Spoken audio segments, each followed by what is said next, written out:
Midnight. Bang! The iron door of the abandoned shipping container was severely dented by the debt collector's sledgehammer, the red paint reading "Pay your debts" glaring ominously in the night. Lin Yu, open up. If you do not open the door, I am going to break your leg today. Outside the door were bloodthirsty wolves, but inside, Lin Yu stood like a withered statue, staring intensely at the mountain of gray cards piled on his table. The second hand ticked, striking 12 o'clock sharp. A bizarre scene unfolded. The thousands of trash cards, labeled "small pebble" on the table, spontaneously ignited, turning into a sky full of ashes and vanishing without a trace. This was the 5th year he had persisted in this madness. As the only genius in Ninghai province to awaken the golden epic class universal card creator, he should have been sitting in the halls of a top university, enjoying the applause. But now he was as thin as a skeleton draped in skin, surviving on cheap mental stabilizers, burdened by endless usurious debt, and clinging to life in a scrap heap. To create these cards that turned to ash every day, he had deferred his exams for 5 consecutive years, pushing the difficulty of his college entrance exam to a death-defying 32 times the normal level. The door frame groaned under the heavy hammer, tottering on the verge of collapse. Amidst the swirling ashes of the cards, Lin Yu slowly stood up. He felt no fear, no despair. Within his deep-set, eye sockets burned a kind of extreme madness that would make any thug shudder. 5 years, Lin Yu opened his chapped lips, his voice as raspy as sandpaper rubbing together. The final piece of the puzzle is finally complete. As the ashes gradually dissipated in the air, the rented room remained filled with the sour, musty smell of instant noodles and dust. Lin Yu hunched his back and sat down at the desk once more. The dim yellow light shone on his sunken eye sockets, casting 2 deep shadows. Even though the puzzle was already complete, he habitually reached out his right hand and picked up a small, gray pebble. A faint gray light spilled from his palm, enveloping the pebble. 3 seconds later, the light faded. He opened his hand. The pebble was gone. In its place lay a card, dull and gray all over. The card face depicted an ordinary pebble. A small pebble. Lin Yu tossed the new card toward the corner of the table with a blank expression. That space was empty, waiting for another pile of gray cards to form where the previous ones had just turned to ash. He reached out mechanically to grab the next pebble.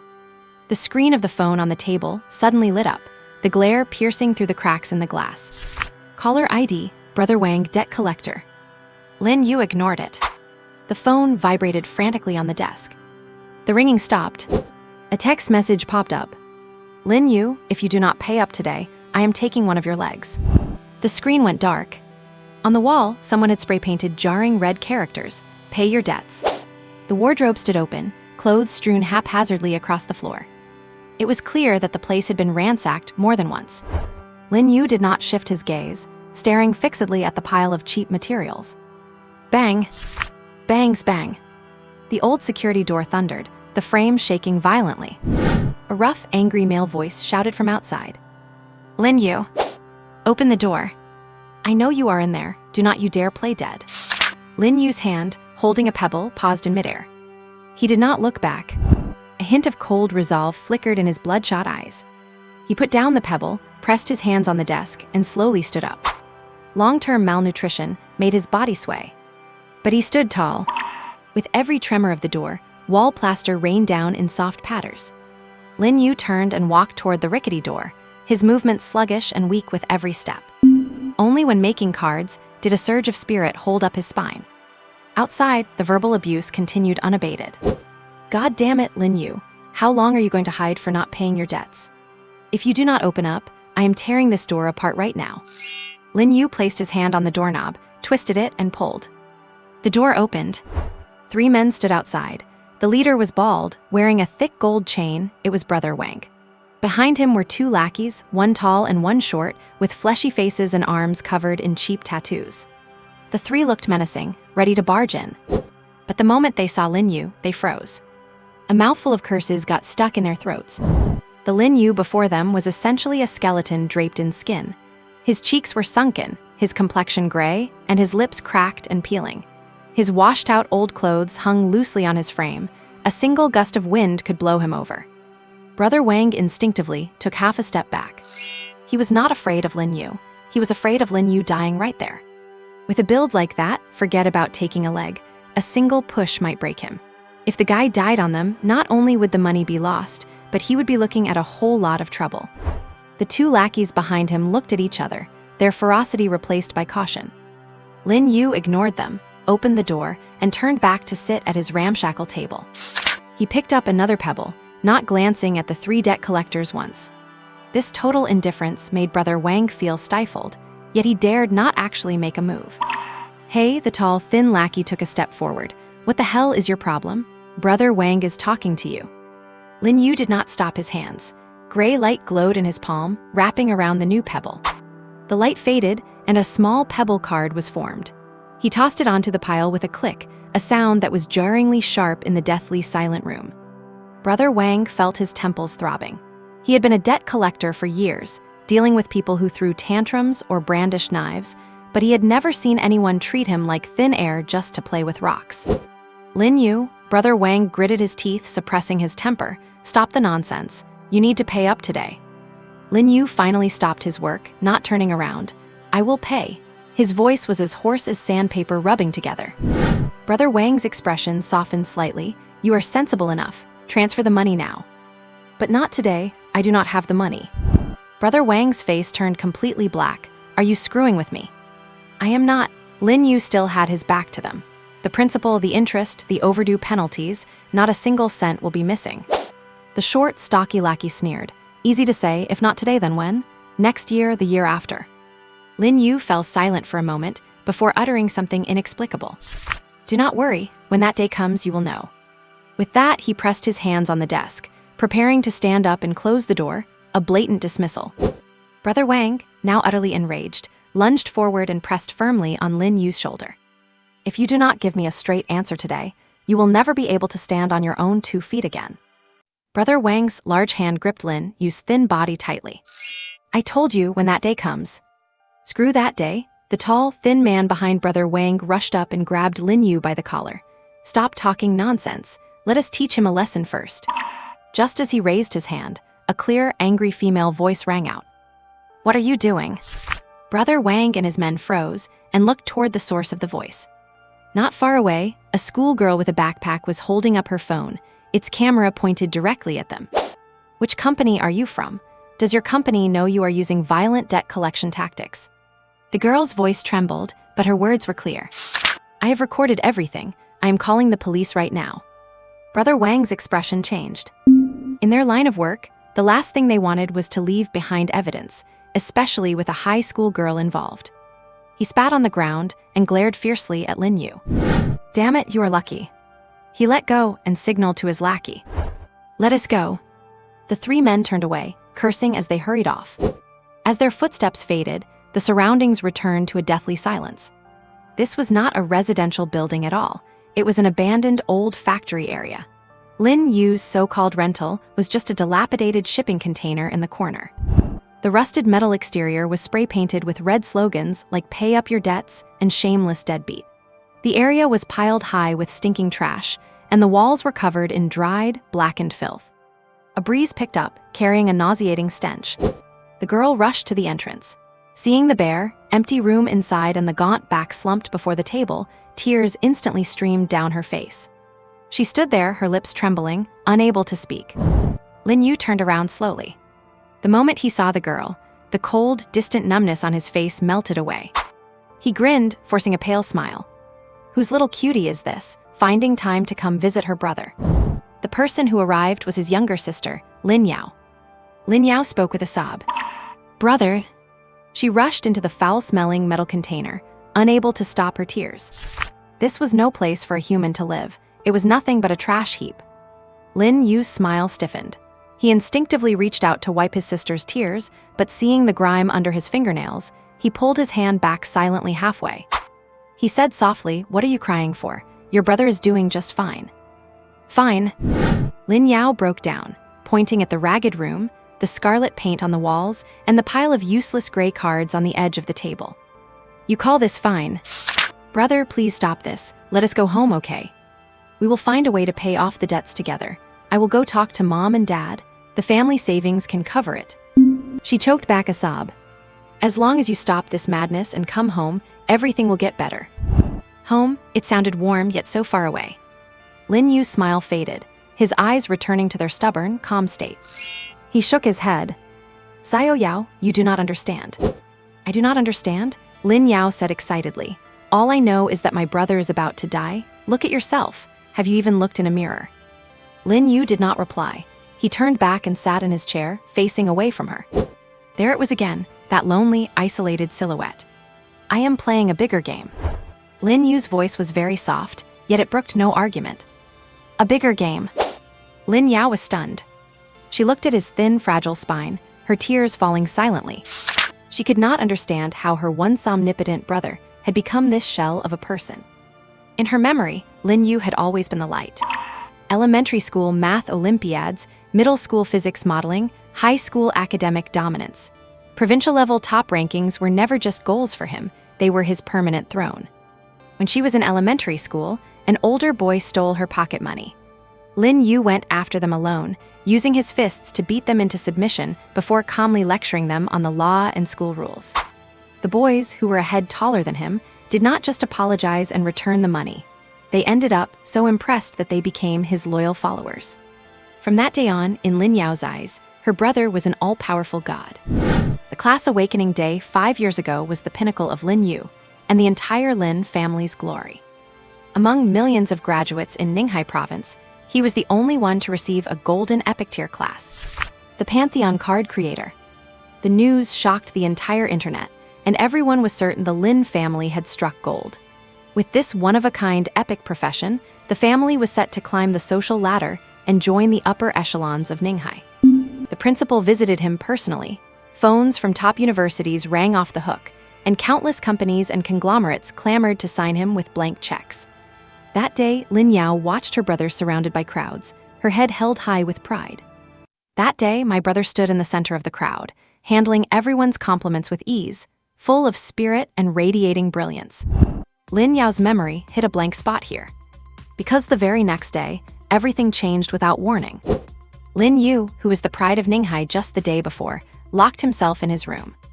At first, our parents thought he was just tired. But 1 day, 2 days, 3 days passed, and the door remained firmly shut. Inside the room, Lin Yu was not reading, meditating, or doing any basic training. He just kept pacing back and forth, muttering to himself in a nervous frenzy. Not right, it is still not enough. Core component, the key card. The logic of the deck, the closed loop. On the 4th day, Lin Yu finally pushed the door open. His eyes were bloodshot, yet he was in a state of extreme agitation as he handed a list to our father. Dad, help me buy these. Father took it, read it, and froze. The list did not contain magic materials at all, but a pile of junk, pebbles, sand, dead grass, scrap metal. It was all just waste you could find anywhere. Little Yu, what do you need these for? Mother asked with concern. To craft cards. Craft cards? With these? Father frowned. Is not the school supposed to issue basic card crafting kits? Those are the standard materials. Those are useless. Lin Yu pointed at the list. I only want these. Though puzzled, our parents did as he asked. Soon, a truckload of raw materials filled the backyard. Lin Yu locked himself in the warehouse, crafting cards frantically day and night. A small pebble. A handful of sand.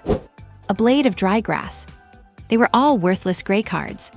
Even more bizarrely, these cards made by the hands of an epic tier professional would always turn to ash precisely at midnight. Day after day, he acted like a madman, endlessly repeating this meaningless task. Finally, the day of the college entrance exam arrived. The whole family, and even the media of the entire Ninghai city, were waiting for this epic tier genius to soar into the sky. But Lin Yu did not go to the exam site at all.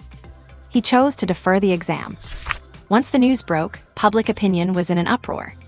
Deferred exams are allowed to give candidates who awakened rare classes more preparation time, but the cost is immense. Each year, deferred doubles the difficulty of the exam. For an ordinary person, deferring is no different from seeking death. But he was a Pantheon card crafter, a golden epic class. People tried to understand, thinking he probably wanted a year to build an invincible deck and crush the competition to take the top spot. The public held on to their expectations. However, the next year, on the day of the exam, Lin Yu was absent again. He chose to defer once more.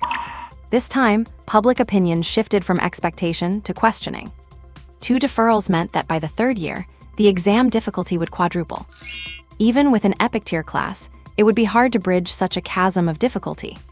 Everyone clung to one last bit of hope and waited for the 3rd year. Lin Yu still did not show up. He deferred for the 3rd time.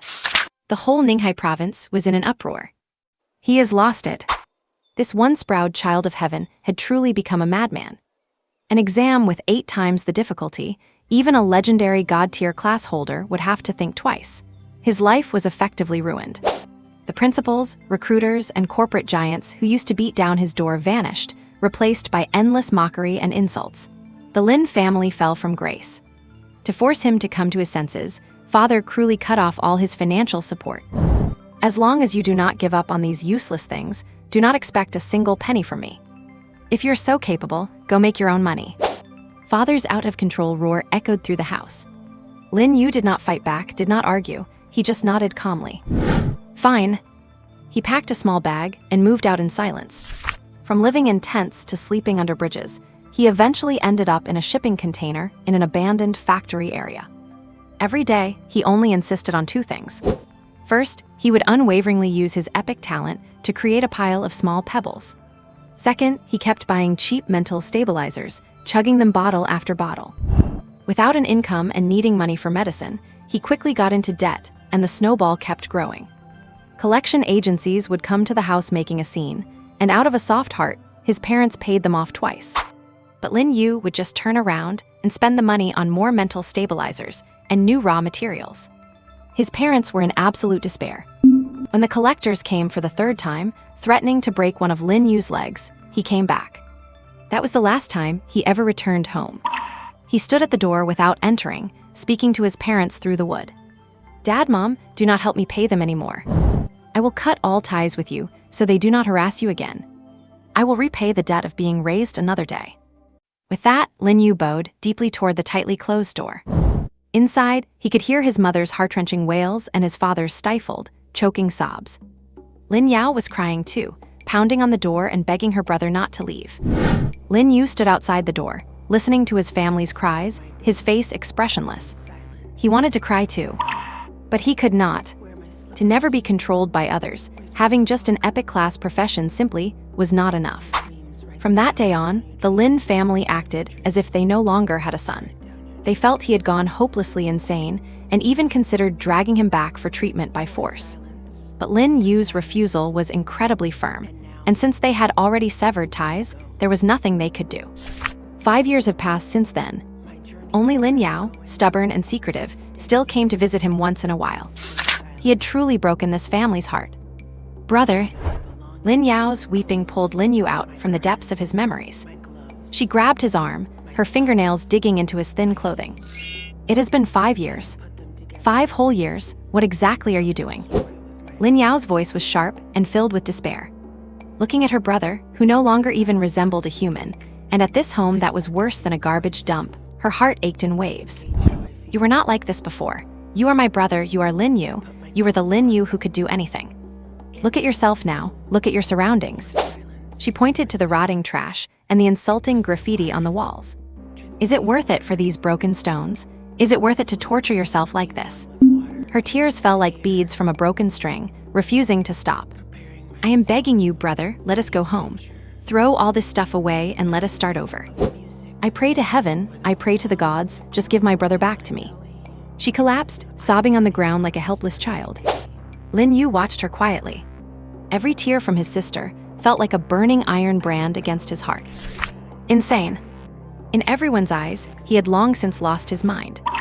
A lunatic who gave up the limitless future of an epic profession to hide in a junkyard and play with stones. But he knew better, he was more clear-headed than ever. He was incredibly rational, incredibly firm. He knew exactly what he wanted and was steadfastly walking down this single, lonely path. Lin Yu slowly crouched down, reaching out his hand to hover over Lin Yao's trembling shoulders, but he did not let it touch her. He was afraid that the filth on his hands would stain her clean school uniform. Xiao Yao. His movements were gentle, fearing he might startle the injured little creature. I am not crazy. Lin Yao looked up abruptly, her tear-stained face filled with disbelief.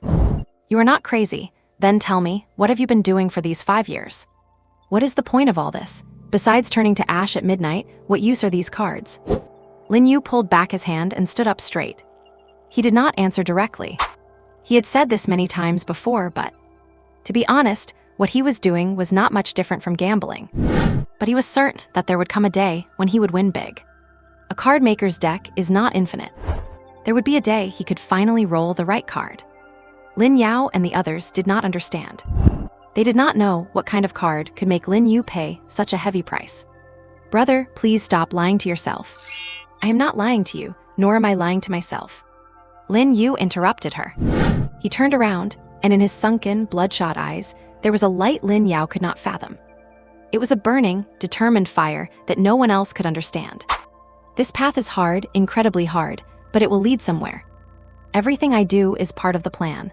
Every step, every choice is within my calculations. He looked at his sister, and a rare, soft expression appeared on his face. Thank you for still being willing to see me, Xiao Yao. He stepped forward, and this time, without hesitation, he reached out his rough hand to gently wipe away a tear track on Lin Yao's cheek. But you should have your own life. Focus on your college entrance exams, and do not let me distract you anymore. College entrance exams. These words made Lin Yao's body stiffen for a moment. Lin Yu continued, if I remember correctly, your class is profession awakening ceremony is coming up soon, right? Lin Yao nodded subconsciously, avoiding Lin Yu's gaze. A battle was raging within her heart. On one side was the brother she once worshipped, who now broke her heart. On the other was the turning point of her own life that was fast approaching. She looked at her brother and at the nearly stubborn calmness on his face. She suddenly understood. She could not convince him. No one could convince him. Because in his world, everything he was doing was right. A deep sense of powerlessness and sorrow washed over her. She bit her lip and nodded forcefully. I will. She stood up from the ground and dusted off her uniform, her movements somewhat stiff. She made a vow. She would never become like her brother. She would awaken a powerful profession, get into the best university, and live a glamorous life. She would show everyone that the Lin family did not just have a fallen genius, but also a rising star. I am leaving, brother. Jia Yao took one last look at the dilapidated metal container, and at that lonely, resolute figure. Then, without turning back, she ran away. In the wind, only the sound of her fading footsteps remained, along with a tear track that quickly evaporated in the sun. At the end of the small path where Lin Yao ran, beside a dead tree, another girl was waiting quietly. She was dressed in smart casual clothes that looked completely out of place in this abandoned factory area. Seeing Lin Yao running over in tears, she walked to meet her, but her gaze went over Lin Yao's shoulder toward the rusty shipping container in the distance. After only one glance, she looked away, focusing her full attention on Lin Yao in front of her. Xiao Yao. Sister Kingsu. Lin Yao threw herself into her arms and burst into tears again. The person who had come was Su Kingsu. The Su and Lin families were old friends. Su's mother and Lin's mother had grown up together, thick as thieves. Su Kingsu and Lin Yu were the same age, and when the families visited each other as children, Su's mother would always joke that Kingsu should marry Lin Yu to bring the families even closer. Back then, Su Kingsu did not mind that joke. Lin Yu, although a bit dull for being too perfect, had genuine talent and a bright future. Marrying him was like holding a lifetime ticket to the upper echelons of society. That was a deal you could not lose. Later on, though, Lin Yu fell from the clouds and was shattered into pieces. Su Kingsu was not a member of the Lin family, nor was she Lin Yao, who worshipped him blindly. She was merely a calm bystander and a calculator of interests. When Lin Yu turned from a blue-chip stock into junk, she naturally pivoted without hesitation. 5 years have passed since then. Su Kingsu has graduated from the support department at Ninghai University and reached level 30. While not top tier, she is certainly considered excellent among her peers. Now, she is at home focusing on her exams, aiming for a stable government position. A secure iron rice bowl that guarantees a steady income regardless of the circumstances. Ideally, one that does not require going to the front lines to fight monsters. As for Lin Yu, he is still acting like a madman in that pile of trash. She has already graduated from university, while he did not even make it past the entrance exam. They have long been people from two different worlds. Lin Yu has completely devolved into the shadows of the city's lowest class, a loser who struggles even to survive. Perhaps all he can do for the rest of his life is just drift along and wait for the end. She gently patted Lin Yao's back with a tender touch, though her heart remained exceptionally clear and cold. There is naturally a motive behind why she maintains her relationship with Lin Yao as a best friend and a good older sister. Lin Yu's talent is a fact. This kind of gene might be hereditary. As long as Lin Yao does not fall into the same hopeless madness as her brother, her future achievements will likely not be low. Investing in a future powerhouse early on is a guaranteed win. At this moment, as she looked at the blurry shipping container in the distance, only a helpless, faint smile remained in her heart. She took Lin Yao's hand and comforted her softly. "All right, stop crying. He is not worth it." "But he is my brother," Lin Yao sobbed. "He is only your brother by blood." Su Qingsu's tone was calm, yet carried an irrefutable sense of reality. "Look at what he is doing now. Does he act like a brother at all? He will only drag you down, along with your aunt and uncle." She took a tissue from her bag and handed it to Lin Yao. "Wipe your face, you have cried it into a mess. The most important thing for you right now is not worrying about him, but taking care of yourself. The profession awakening ceremony is coming up soon, and that is what will define your entire life." Su Qingsu's words felt like a bucket of cold water poured over Lin Yao's chaotic heart. That is right, her own future. She could not go on like this anymore. "Sister Qingsu, I know you are sad," Su Qingsu interrupted her, "but one must look forward. You cannot live in his shadow forever. You need your own path, your own life." She pulled Lin Yao by the wrist. "Let us go, I will take you home. This place is dirty and reeks. It is no place for you to be." Su Qingsu led the distraught Lin Yao toward the exit of the industrial area. A white new energy car was parked on the side of the road, its body polished clean, creating a sharp contrast with the surrounding environment. Su Qingsu pressed her key fob, and the car lights flashed. She skillfully opened the passenger door, helped Lin Yao inside, and considerately fastened her seatbelt. She sat in the driver's seat and started the engine. The warm air from the AC dispelled the chill and stench from outside. The car drove smoothly out of the abandoned area, leaving the rusted shipping container and the stubborn figure inside far behind. Su Qingsu glanced at Lin Yao's pale profile in the rearview mirror, calculating in her mind. Once Lin Yao awakens her profession, if her talent is good, she could use her family's connections to help her secure some better resources. That favor will always come in handy later. As for Lin Yu, that name could now be completely crossed off her life plan. The car merged into the city's traffic, and the neon lights flickered across Lin Yao's face through the window. Leaning against the window, watching the streetscape recede rapidly, tears slid down her face silently once more. Su Qingsu did not try to comfort her again. Some things one needs to figure out on their own. She believed that Lin Yao was a smart girl who would sooner or later understand that giving up a burden with no value was the wisest choice. The sound of the car engine faded, eventually disappearing into the chaotic background noise of the factory area. Lin Yu did not turn back. He simply stood there quietly until even the last vestige of the outside world's bustle had settled into silence. He turned around and walked back into the rusted shipping container. Closing the iron door, he shut out everything from the outside. How many minutes did he waste? He forgot. Perhaps it was these few minutes that would cause him to miss something. He walked over to a makeshift workbench made of wooden planks in the corner and sat down. On the workbench, stones, sand, and scraps of iron were piled up in disorder. He picked up a stone the size of a pigeon egg and held it in his palm. A faint but pure energy flowed from his body, traveled down his arm into his palm, and wrapped around the plain-looking stone. 5 seconds later, the stone disintegrated into shimmering light particles, and a gray card quietly formed, dropping in front of him. A small pebble. Then he picked up a second stone. Repeat. The third one. Repeat. His movements were mechanical and precise, without a single superfluous step. Like a programmed production line, he steadily churned out these worthless scraps. 1 minute, 12 cards. 1 hour, 720 cards. Time in his world was segmented into increments measured by the number of cards. It is unknown how much time had passed, but just as he was about to create the next card, the thousands of small pebble cards in the cardboard box at his feet suddenly began to tremble slightly. A humming resonance echoed within the cramped shipping container. he was still far from the daily limit. The duration of the potion's effect had worn off. Lin Yu stopped his work and fished a small brown vial from under the workbench. He unscrewed the cap and drank the last bit of pale blue liquid inside in one gulp. He tossed the vial into a corner, where hundreds of identical empty bottles were already piled. This was the last one. As the potion hit his throat, a cooling sensation spread through his limbs and bones, finally converging into his brain. The dizziness and stinging pain caused by excessive mental exertion were quickly smoothed away. The cards in the box at his feet also stopped trembling and returned to a stable state. He picked up a stone once more and continued crafting. The sun rising and moon setting outside had nothing to do with him.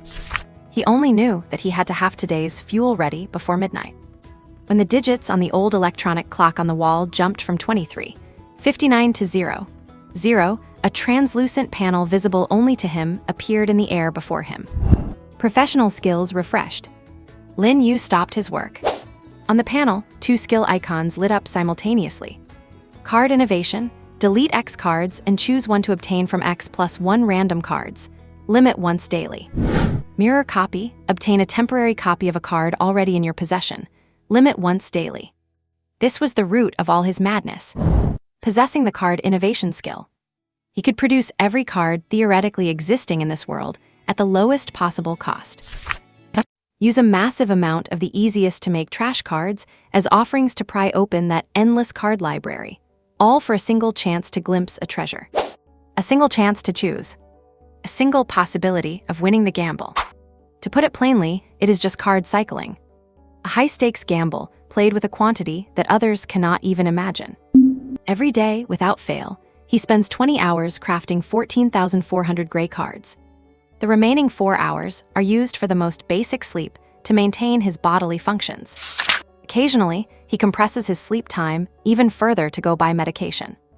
Other physiological activities, such as eating or going to the bathroom, are all performed without interrupting the card crafting. 14,400 cards a day. As of today, it has been exactly 5 years. A total of 26,280,000 cards. He uses this astronomical amount of fuel to perform refreshes day after day. Just to find that one key card he needs. His professional talent tells him that the card must exist. His reason tells him that the probability of finding it this way is obscenely low. But he has to bet, and it is worth the bet. The reason he constantly needs to take mental stabilizers is that his mental power cannot support him possessing over 14,000 gray cards every day. Not to mention that a special deep blue card is permanently present in his deck. He carefully takes a card out of his inner pocket. The material of this card is completely different from those gray cards. It is a deep, profound blue throughout, and at the center of the card, a constantly rotating X symbol emits a faint glow. Multiplication card. Effect: your next card's effect triggers twice. This card is his inner demon. He obtained it on the night he awakened his profession. And then he came up with a brilliant combination, thus beginning his 5 years of madness.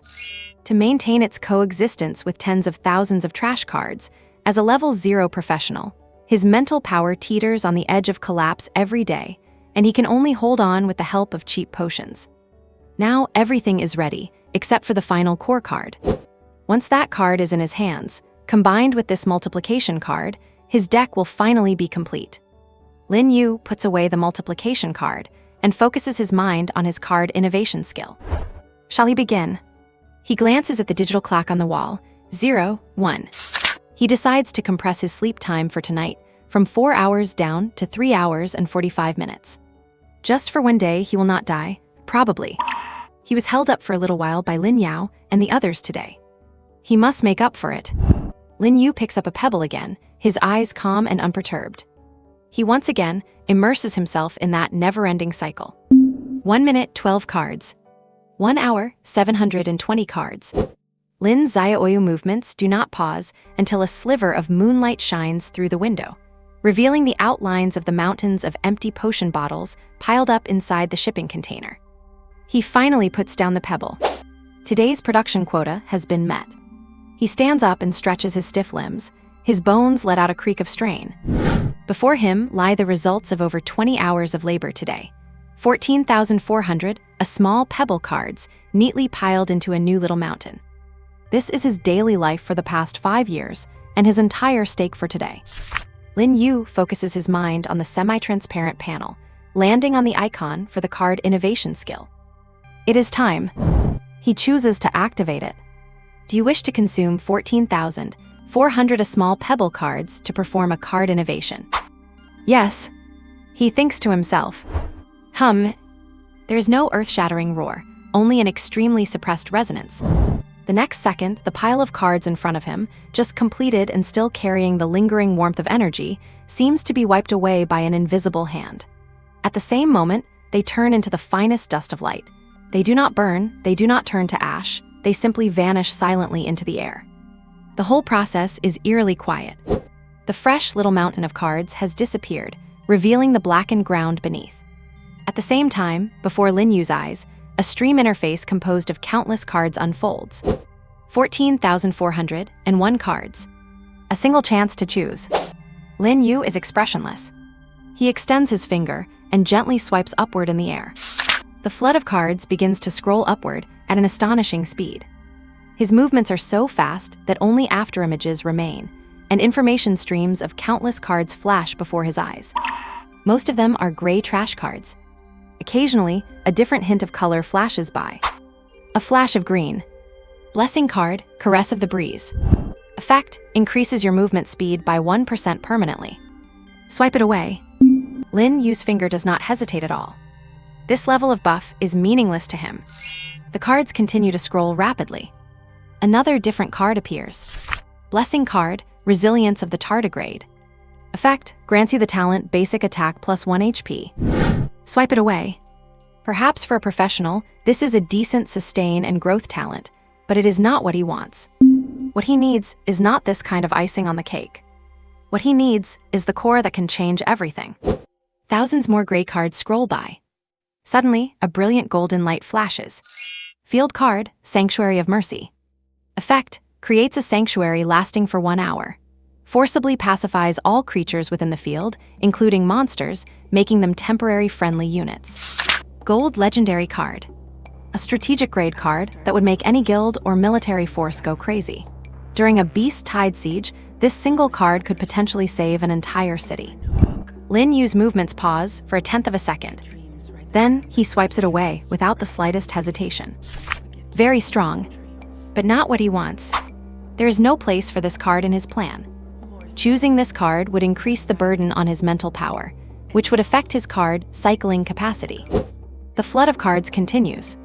Soon, another gold card appears. Follower card, Immortal Battle Soul. Effect, when this follower is killed, all its stats gain a permanent +10 growth, and it returns to your hand. A follower card with infinite growth potential. With enough time and resources to cultivate it, it could even grow into a god-level existence. This is the partner any summoner professional would dream of. Swipe it away. Another purple flash goes by. Enchantment card, Mask of the Soul. Effect, choose a follower card. You can temporarily possess it for the next 10 minutes, gaining all its skills and 70 of its stats. Swipe it away. The cards continue to scroll upward, faster and faster. Lin Yu's eyes are already bloodshot, and his mental power is being consumed rapidly. Browsing such a massive amount of information is a huge burden on his brain. Yet he seems tireless. His will was honed to the hardness of diamond through 5 years of monotonous, day after day labor. Another gold card. Effect card, The World. Effect, stop time for 9 seconds. Discard. A trump card capable of turning the tide in any battle. An assassin could use it to secure a perfect kill, a mage could use it to chant a forbidden spell, and even an ordinary person could use it to evade a fatal crisis. Lin Yu did not even give it a second glance. A golden counter card. Counter card, Mirror of Karma. Effect, after use, it remains hidden and triggers passively. When you are attacked in any form, you can reflect 100% of the damage back to the attacker. Discard. A green equipment card. Equipment card, Vampire Fang. Effect, all damage you deal will restore 10% of your health points. Discard. One after another, rare cards, epic cards, and even legendary cards, things that would incite bloodshed in the outside world, were discarded by him one by one. They might be powerful, perhaps even possessing the strength to change the fate of a professional. But Lin Yu knew none of them were what he needed. Since that day 5 years ago, he had only one goal. He knew with absolute clarity which card he needed. That card that existed in theory, yet remained elusive. Everything he had done was to turn this theory into reality. The flood of cards continued. 1,000, 5,000, 10,000. Lin Yu's fingers continued to swipe steadily. At that moment, his fingers suddenly stopped. His fingers hung in midair, fixed in a position of absolute stillness. The flow of 14,401 cards also came to a sudden halt at this instant.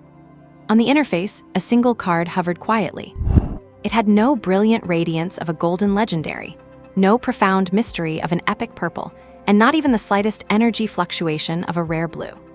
It was just a card, a seemingly most ordinary, grayish-white card. In the center of the card face, a simple clown mask was drawn, nothing else. Effect card, Joker. Choose a card you have used before to obtain a copy. Lin Yu stared at this simple description. 5 years, 1,826 days and nights. A pile of 26,280,000 trash cards. This card had haunted his dreams. At the beginning, he would shout and cheer during the draws, feel disappointed after failed refreshes, and be swayed by the occasional golden card. But now, only numbness remained. A numbness that had seeped into his bones, almost swallowing him whole. He reached out, his movements slow and stiff, touching the card suspended in the void. What his fingertips felt was the texture of a physical card. It was not a hallucination. He really found it. The moment he held the card in his hand, Lin Yu felt redeemed. The string that had been taut for 5 years finally snapped. He swayed, nearly losing his balance, and quickly steadied himself against the cold metal of the container beside him. There was no wild joy, no screaming. He just pressed the Joker card tightly against his chest, leaned back against the wall, and slowly slid down to the floor. He curled up in the corner, like a lonely soul that had finally found its home. Time lost its meaning at that moment. He did not know how long he had been sitting there. Perhaps a minute, perhaps 10. Only when his body began to protest from the long period of exhaustion and intense mental fluctuation, feeling sharp stabs of pain, did he slowly lift his head. Light condensed once more in his bloodshot eyes. A light that was brighter and more crazed than ever before. Now it was time to test his harvest. Lin Yu suppressed the surge of excitement threatening to burst from his chest, forcing himself to calm down. He carefully placed the Joker into his pocket, and then focused his intent on his profession panel. The second skill he had not used since he first awakened. Mirror copy. Activate. Please choose the card you wish to copy.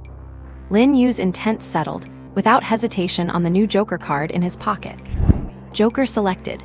Do you wish to perform a mirror copy? The copied card is temporary and will vanish after 24 hours. Yes. A shimmer flashed, and an identical Joker appeared in his hand. Only, the edges of this copy carried a faint, almost imperceptible sense of unreality. He did not know if the next step would succeed. Theoretically, it should. The root of his madness lay in this theory. He stood up, walked to the workbench, and took out the multiplication card he had kept with him for 5 years, placing it side by side with the temporary Joker. The dark blue multiplication card. The grayish-white temporary Joker. His life was about to face its final judgment on these two cards. Liang Yu reached out, his fingertips grazing the surface of the multiplication card. Use. Hum. The dark blue light flashed and faded, merging into his body. Your next card effect will take effect twice. It worked. His heart gave a fierce leap. Now, Lin Yu picked up the temporary Joker, using almost all his strength to steady his hand. Use. Please choose the card you wish to copy. The panel popped up. Select multiplication card. Please choose the card you wish to copy. It succeeded. The Joker's effect was doubled by the multiplication card's effect. The system panel prompted again. Select Joker. Copy complete. The light dissipated. The temporary Joker in Lin Yu's hand dissolved into particles of light and vanished. And before him, 2 brand new cards floated silently. One, the dark blue multiplication card. The other, the grayish-white Joker. Both were permanent cards. It worked, it really worked. At this moment, Lin Yu had used one temporary joker and consumed one permanent multiplication card. In the end, he obtained one permanent multiplication card and one permanent joker. At a glance, the cards he held went from one multiplication card and one joker to one multiplication card and one joker. It seemed nothing had changed. However, Lin Yu's breathing became ragged. He forced down his surging emotions and began the second operation. He picked up a new joker. Use. Please choose the card you wish to copy. Select multiplication card. Copy complete. He had obtained another permanent multiplication card. Now the cards he held were 2 multiplication cards, 1 joker. Lin Yu picked up a multiplication card.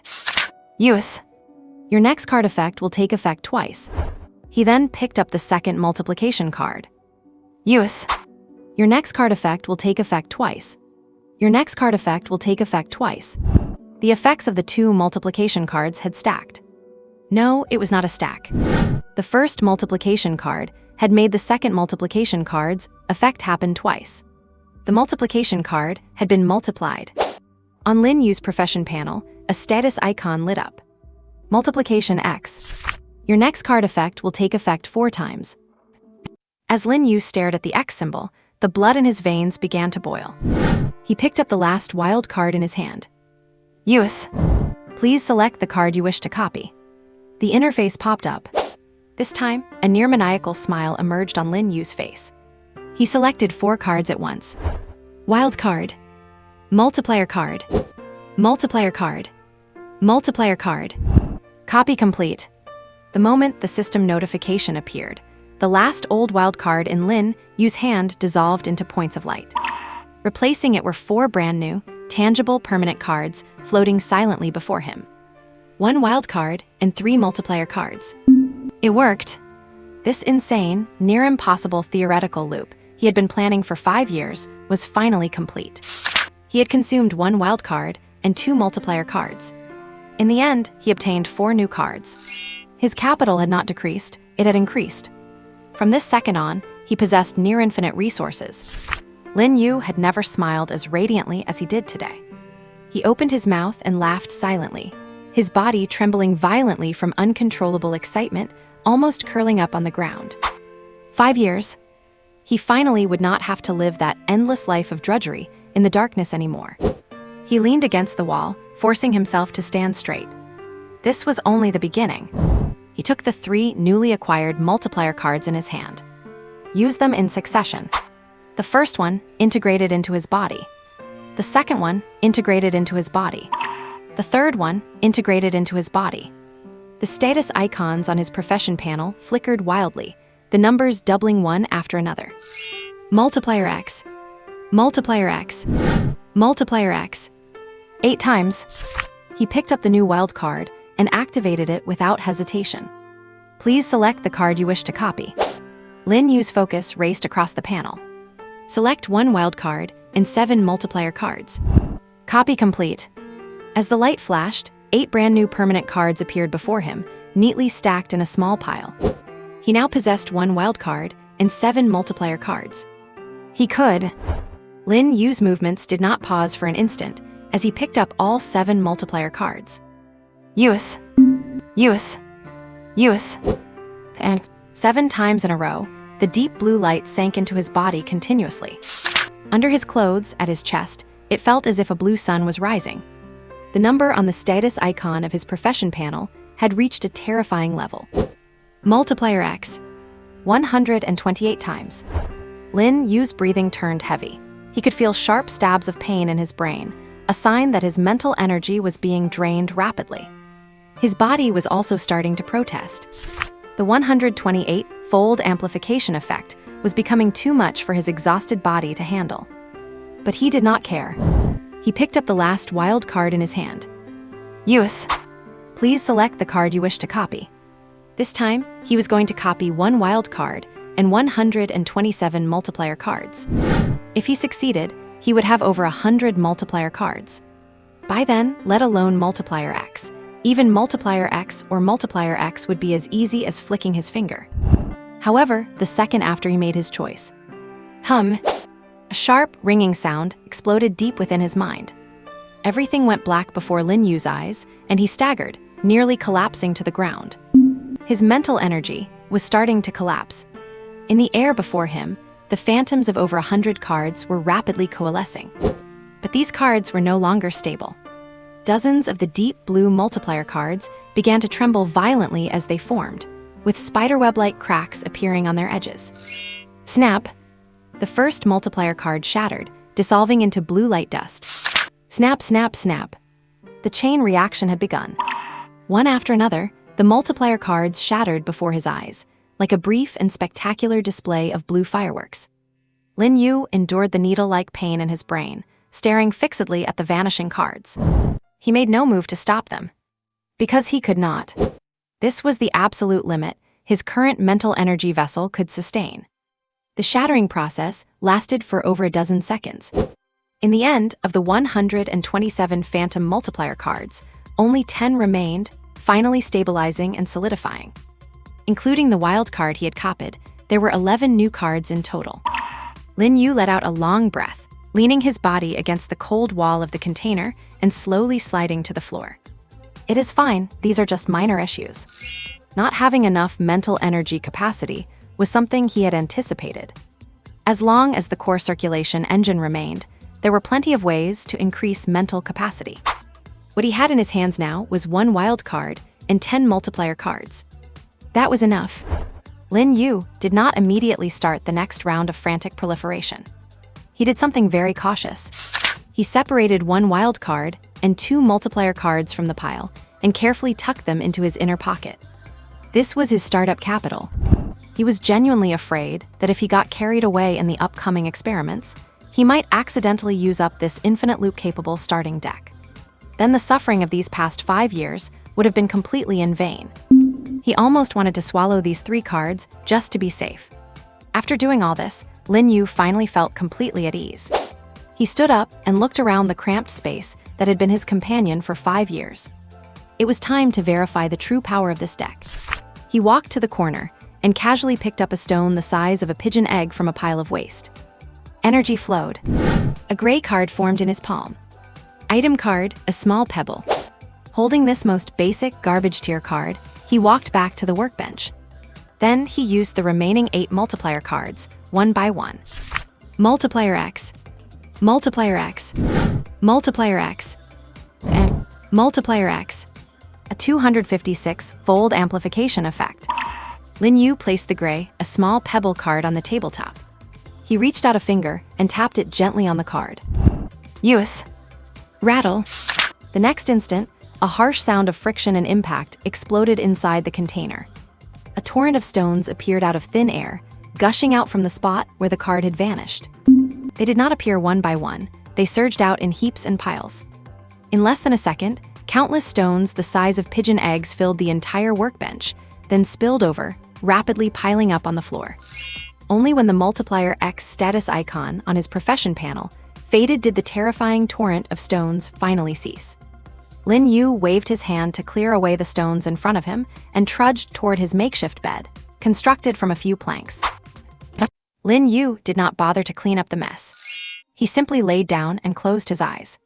The exhaustion from overexerting his mental energy, combined with the sudden release of attention he had held onto for 5 years, washed over him like a tsunami. He fell asleep. This sleep was more peaceful than ever before.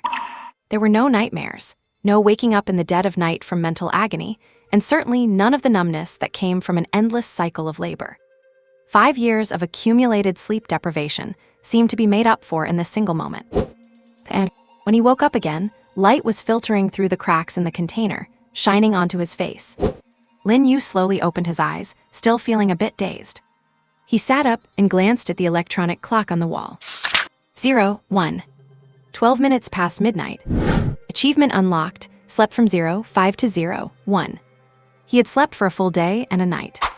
Lin Yu stretched his body, his joints popping in a sequence, but this time, it was not the groan of being pushed to the limit, but a long-lost feeling of rejuvenation. His stomach let out a growl. From a storage box under the bed, he expertly fished out 2 palm-sized compressed food bars.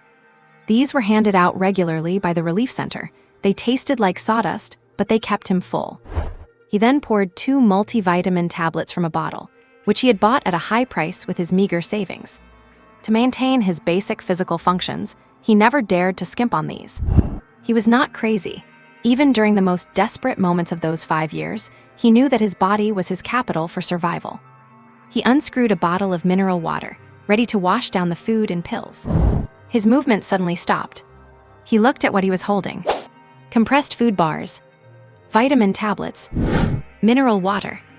Then his focus shifted to his profession panel. An absurd and intriguing idea popped into his head. Lin Yu placed the items on his workbench and picked up one of the compressed food bars. After a brief maneuver, use compressed food card, multiply by 256. Activate. The next second, a small, neatly stacked tower of compressed food appeared out of thin air on the table in front of him. Exactly 256 bars, not one more, not one less. Lin Yu picked one up and put it in his mouth. It had the same familiar taste that could make anyone's jaw ache. He smiled. He picked up the bottle of mineral water. Use mineral water card, multiply by 256. Splash.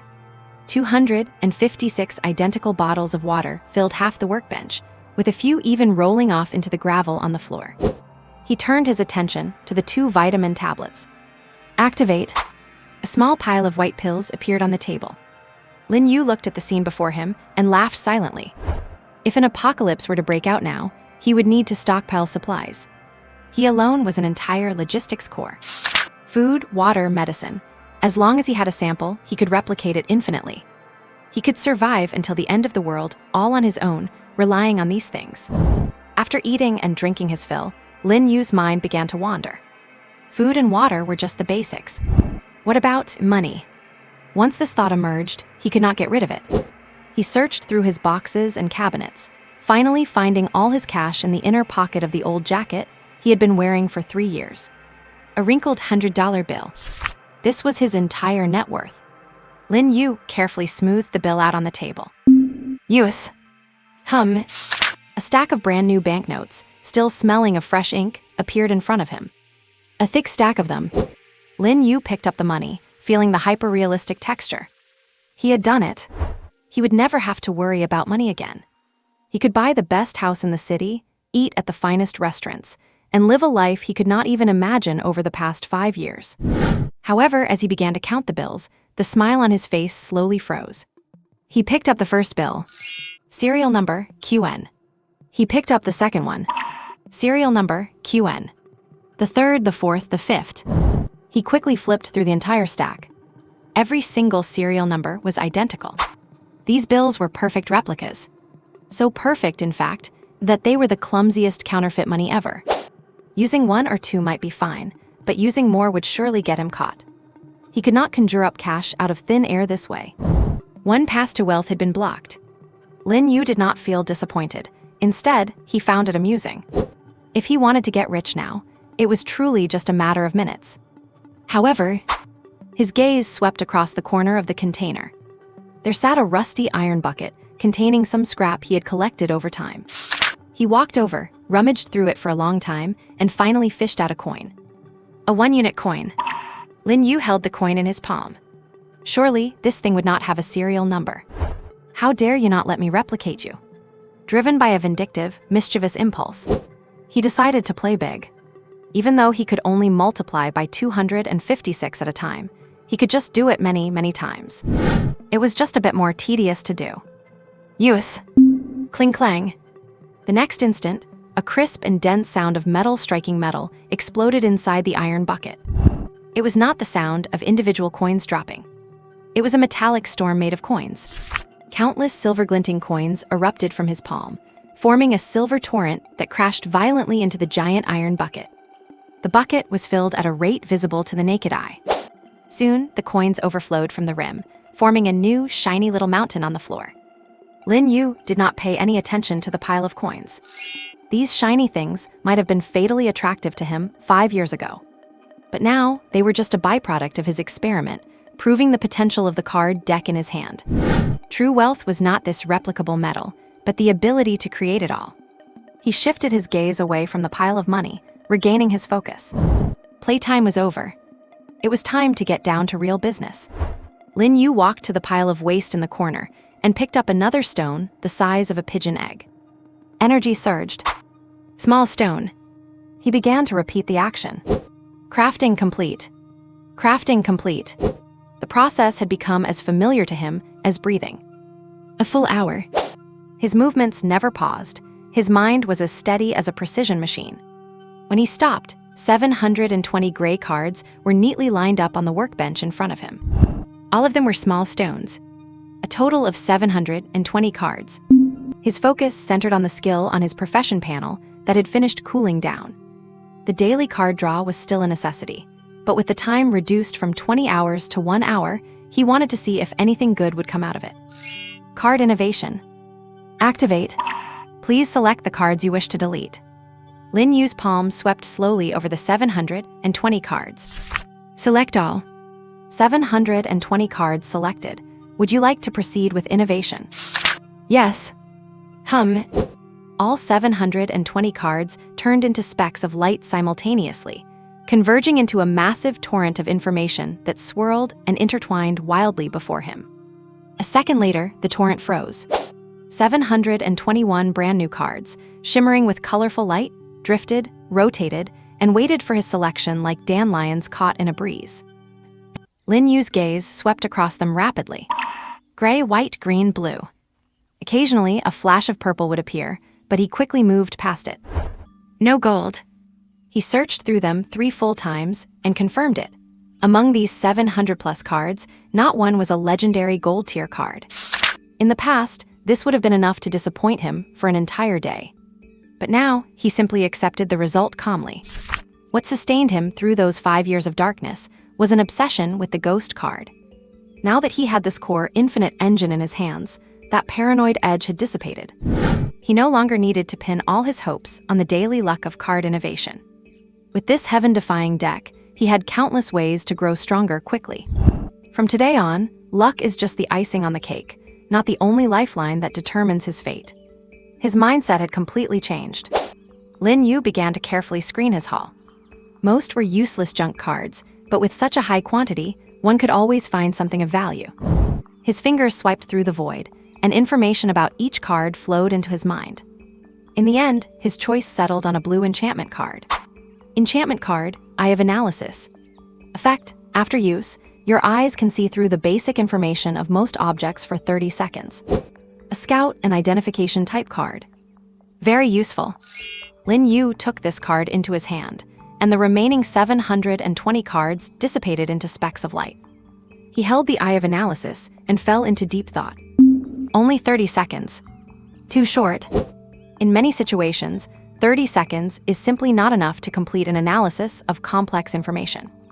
However, he glanced at the ghost card in his pocket, which served as his starting capital. As long as it is a card, and as long as he has used it, he can copy it. Even if it is only 30 seconds at a time, he can infinitely recharge it. Lin Yu did not hesitate and immediately began the process. He picked up an Eye of Analysis card. Activate. A stream of cool energy surged into his eyes. Lin Yu looked at the shipping container wall in front of him. Ordinary container wall. Material Q steel. Thickness 2.5 m. Condition mildly rusted, structural integrity reduced by 15. Lines of data clearly appeared in his vision. He then looked at the multiplication card in his hand. Equipment card, multiplication card. Rarity, blue. Effect, your next card's effect will trigger twice. Composition energy. Void arcane 72%, spiritual imprint 21%, rule fragments 7. Impressive, it can even analyze a card's composition. But it is still not enough. In a fast-changing battlefield, 30 seconds might decide life or death. But for targets requiring deep research and analysis, this time is woefully insufficient. However, this is not a problem for him. Activate Ghost Card. Please select the card you wish to copy. Lin Yu's intent focused on the blue Eye of Analysis card. Yes. Copy complete. The gray-white ghost card dissipated into light. A brand new blue Eye of Analysis card with a tangible texture appeared before him. Next is the ghost card multiplication cycle. Preparations complete. Lin Yu picked up those 8 multiplication cards. Activate Multiplication X, a 256-fold effect amplification. Now, Lin Yu picked up the brand new Eye of Analysis card he had just copied. Activate a surge of cool energy, hundreds of times more massive than before, instantly poured out of the card and into his eyes. The class interface notification popped up in front of him. You have gained the status, Eye of Analysis duration, 7,680 seconds. 7,680 seconds. That converts to 128 minutes. Over 2 full hours. A scout skill that originally lasted only 30 seconds has now become a long-term passive effect through his operations. For these 2+ hours, he can activate his analytical vision anytime and anywhere to perceive the basic information of all things. It is done. A smile appeared on Lin Yu's face. But it is still not enough. 2 hours is a long time, but not long enough. His ambition goes further than this. Lin Yu checked the timer, and after confirming the duration of the Eye of Analysis, he began the second ghost card 256-fold multiplication operation. After a smooth, practiced set of moves, the status duration on his interface successfully doubled. You have gained the status, Eye of Analysis duration, 15,360 seconds. Over 4 hours. Lin He did not rest, continuing to repeat the entire process he just performed. His movements were precise and efficient, with not a single waste of energy. Like a tireless machine, he was creating a miraculous feat inside the cramped shipping container. Time passed minute by minute. On the desk before him, the Eye of Analysis cards used for copying and the multiplication cards used for amplification were constantly consumed and recreated. The duration of the status on his class interface was also stacking at a terrifying speed. 8 hours, 16 hours, 1 day, 2 days, a week, a month, and some time later, Lin Yu finally stopped his movements. He let out a long breath, leaned back in his chair, and felt the waves of exhaustion creeping into his mind. He checked his class interface. The duration of the status, that was once only 30 seconds, had now become an astronomical number. A full year. He had successfully stacked an enchantment effect that originally lasted 30 seconds into a permanent status, lasting an entire year through endless refreshes. For the next full year, he would possess the ability to see through the basic information of all things. He could keep going. If he wanted to, he could even stack this time to 10 years, 100 years until the end of his life. But he stopped, not because his mental energy was depleted, nor because he felt bored. It was because he clearly realized a problem. The efficiency of doing it this way was too low. He spent a very, very long time repeating the dull process hundreds of times just to reach 1 year. The bottleneck in this process was not the cards, but himself. Multiplication X. This effect, stacked from 8 multiplication cards, was his current limit. It is not that he did not want to use a 9th or 10th card. It is that his current mental strength simply could not support the existence of an 11th multiplication card. Using the 9th would be fine. With 1 multiplication card and 1 ghost card left, he could still temporarily copy a skill and rebuild the deck, but using the 10th would burn him out. There is only one way to break this limit. Increase his own mental strength cap. Once his mental strength is powerful enough to maintain 12, 15, or even more multiplication cards simultaneously. By then, let alone extending a skill for a year. Even if he wanted to turn a pebble into a planet, it would likely just be a matter of flicking a finger.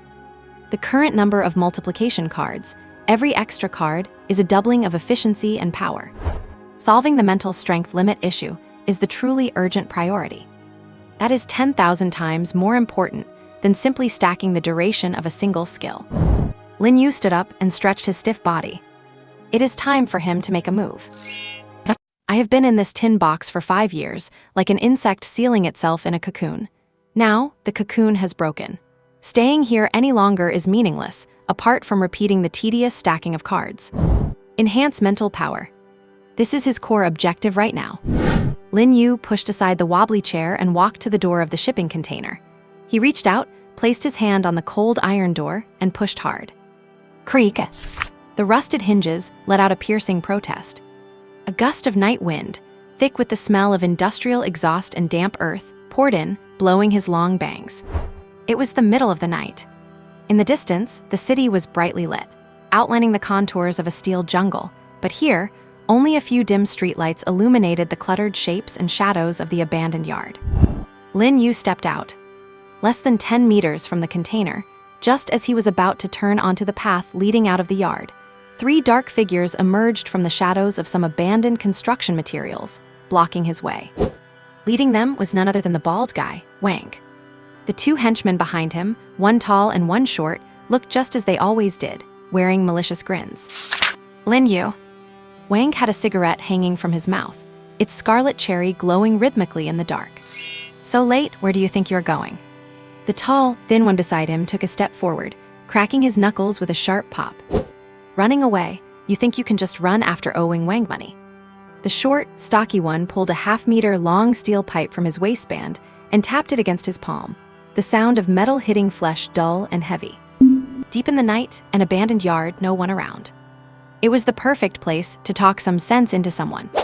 Having been scared off by a young girl with a phone 2 days ago was a stain on Wang's career. The more he thought about it, the angrier and more humiliated he felt. Today, he was determined to get his reputation back. Lin Yu stopped. He looked at the 3 men in front of him, his face completely expressionless. I was not planning on running. Not running, Wang spat the cigarette butt on the ground and crushed it fiercely with his toe. Then you are just playing games with us again? Let me tell you, Lin Yu, my patience is limited.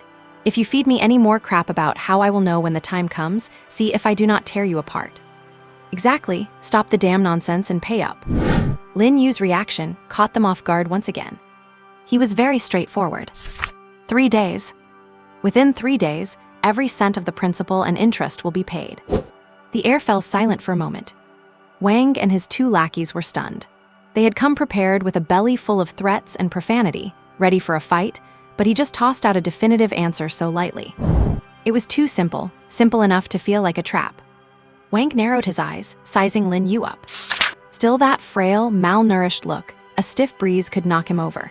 How does he dare say he will pay in 3 days? What does he have to pay with? 3 days? Wang sneered. Lin Yu, do you think I am that easy to fool? What are you going to pay with? Selling your own bones. You do not need to worry about how I pay.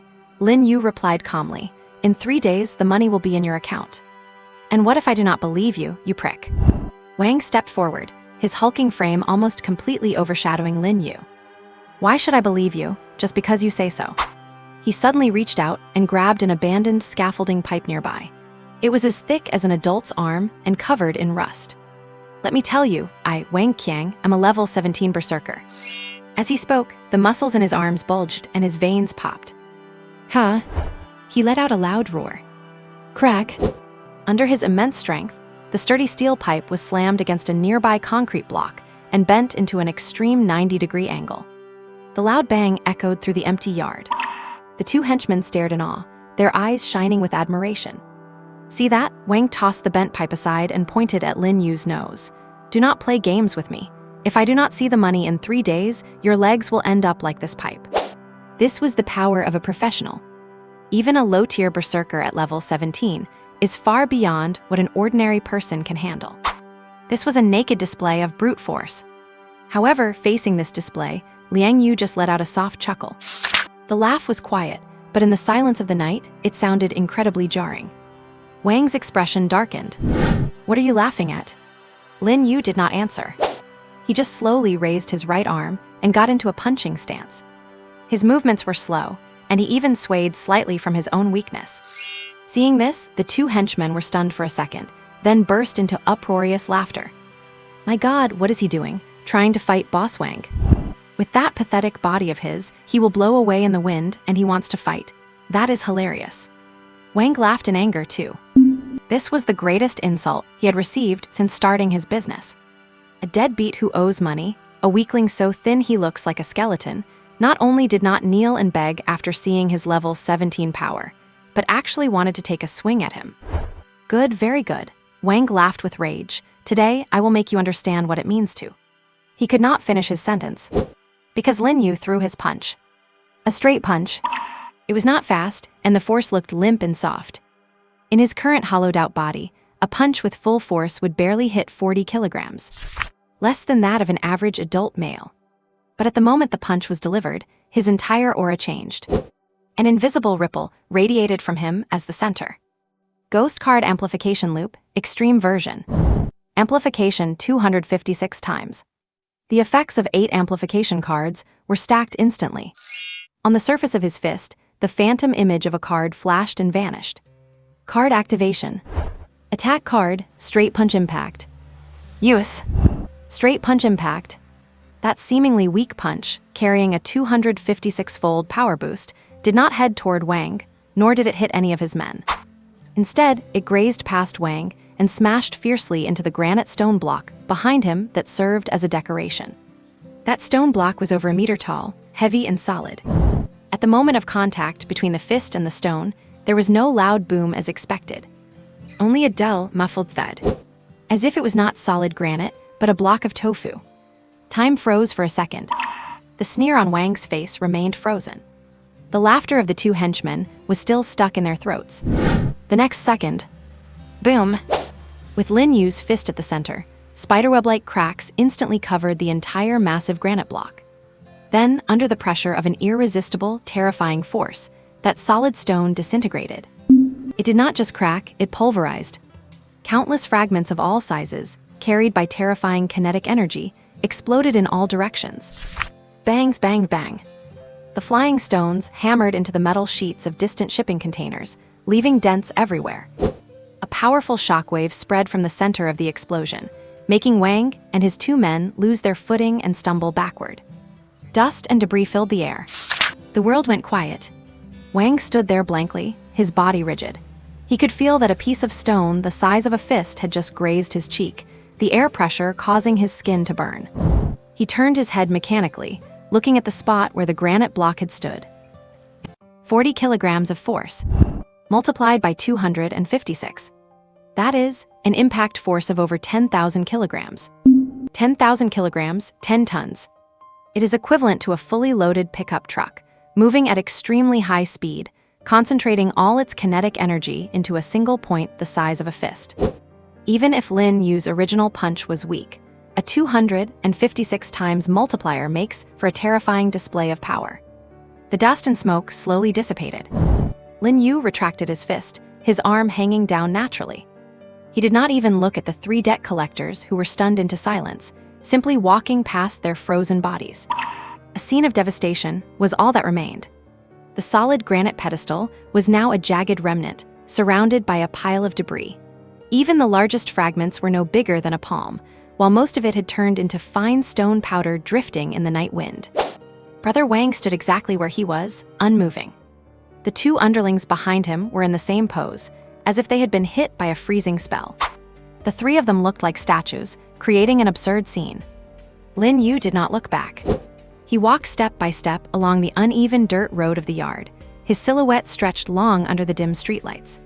He appeared calm on the surface, but only he knew how he truly felt inside. Ouch, God, that hurt so much. A searing, stabbing pain throbbed across the surface of his knuckles. Though no bones were broken, the shock of the recoil still made him wince in agony. This is the price of a card-manifested attack. Converting one's physical strike into an instant effect attack card is an advanced application of the cardmaker profession. The benefit is that the profession's trait provides a layer of energy protection, neutralizing most of the recoil and allowing for various card effects to trigger. Otherwise, with his current physical conditioning, let alone shattering granite, his arm bones would have snapped the moment his fist made contact with the stone. 10 tons of impact force is no joke. Even with the professional protection, the residual vibration made his arm go numb, and the skin of his fist was rubbed raw and red. It seems that improving my physical conditioning needs to be put on the agenda. Possessing earth-shattering power without a vessel capable of sustaining it is ultimately just building castles in the air. Lin Yu shook his numb right hand, pushed the discomfort to the back of his mind, and continued walking forward. Behind him, the deathly silence was finally broken. Brother Wang.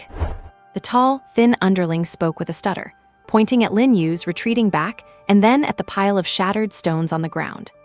Just now, what was that? Brother Wang did not answer. His mind was completely blank, his ears ringing with a dull hum. That punch just now had been thrown right past his body. He had clearly felt the terrifying nature of that force. As a level 17 berserker, he could punch a hole in a cement wall once he activated his berserk state. But compared to what he just saw, that was child's play. Did he use some kind of movie prop? The short, stocky underling regained his composure, his face pale, but his mind racing fast. The tall, thin one heard this and found it logical. The terror on his face faded slightly, replaced by a sudden realization. Right, that must be it. Damn, that scared the hell out of me. Exactly, just putting on a show. The short, stocky underling, seemingly trying to bolster his own courage, walked up to the pile of debris, staring at the only relatively intact part, which used to be the pedestal's base.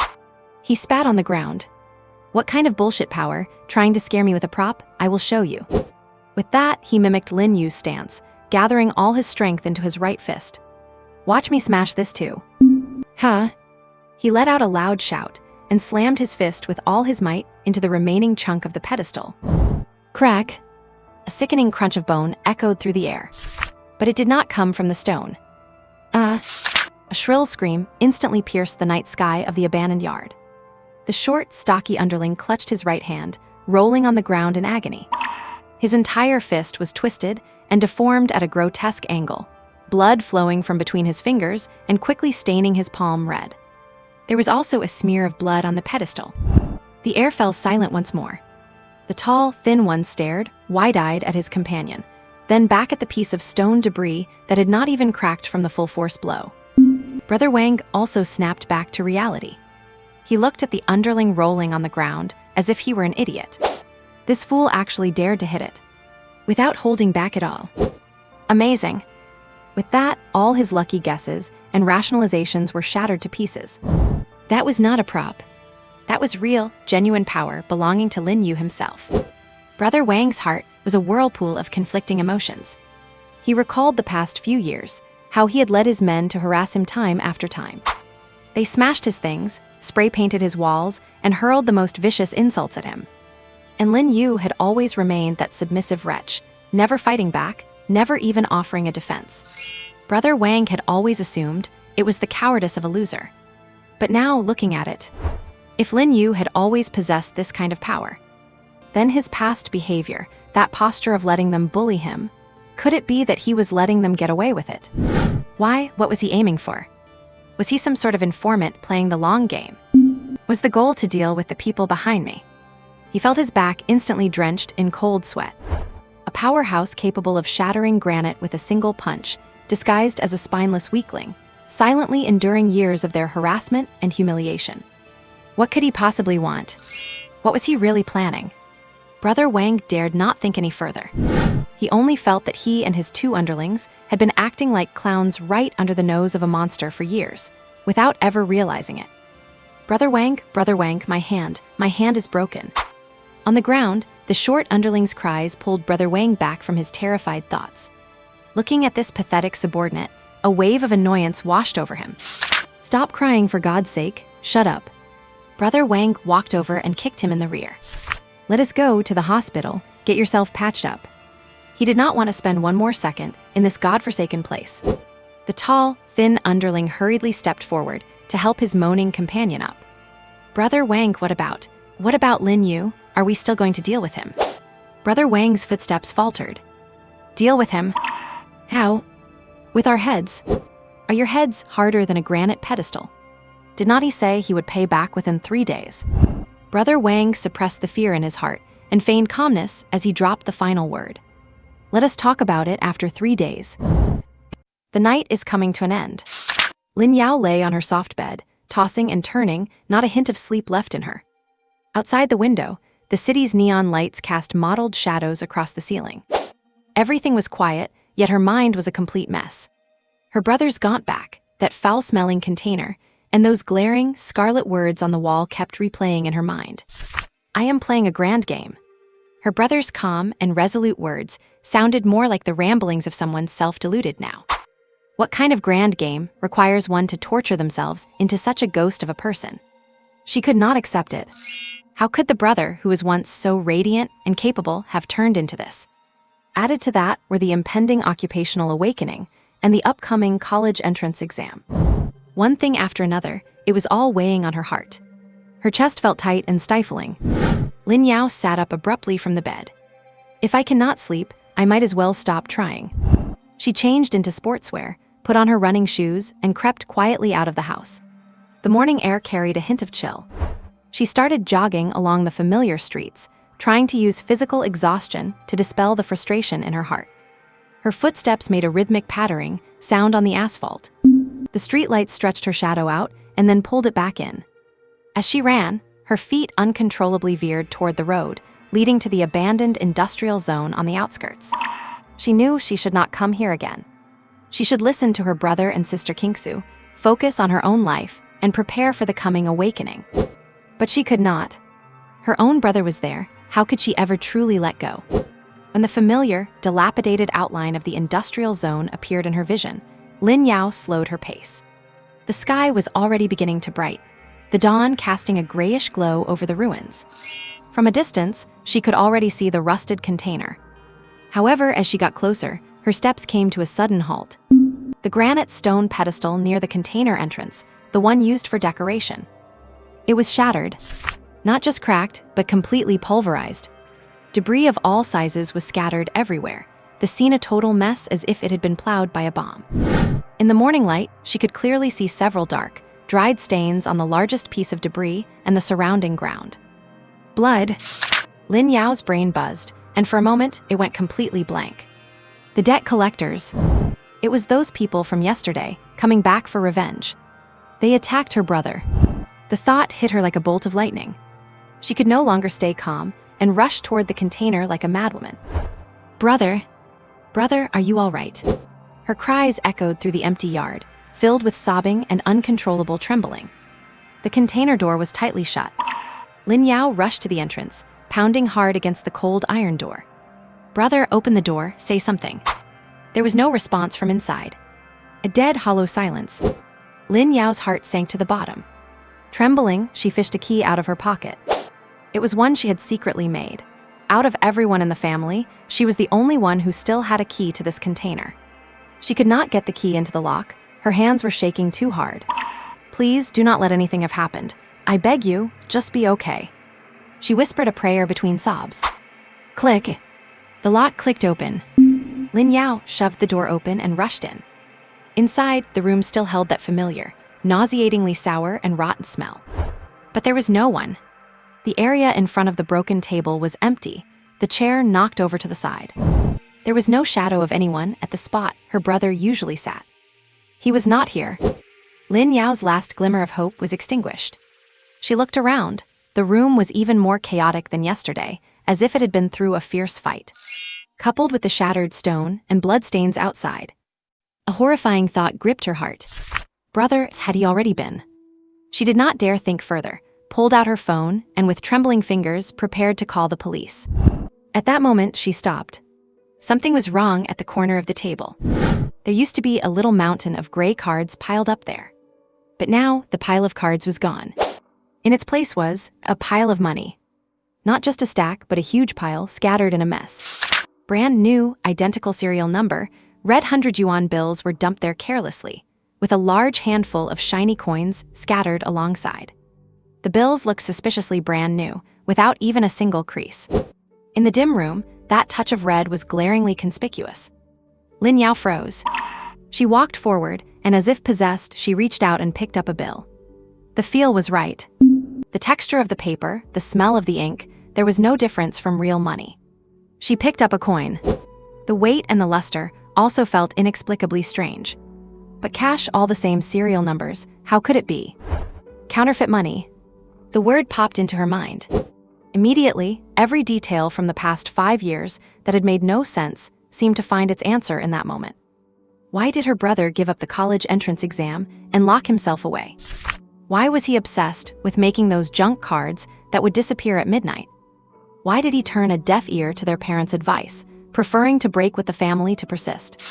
Why did he say, I am playing a grand game? Why did he owe so many loans, only to say, when the day comes, you will all know? So that is what it was. That was it. Lin Yu suddenly understood everything. All that making junk cards, all that Sisyphus-like madness. It was just a cover. He was using his epic-level job talent the myriad card creator, to practice.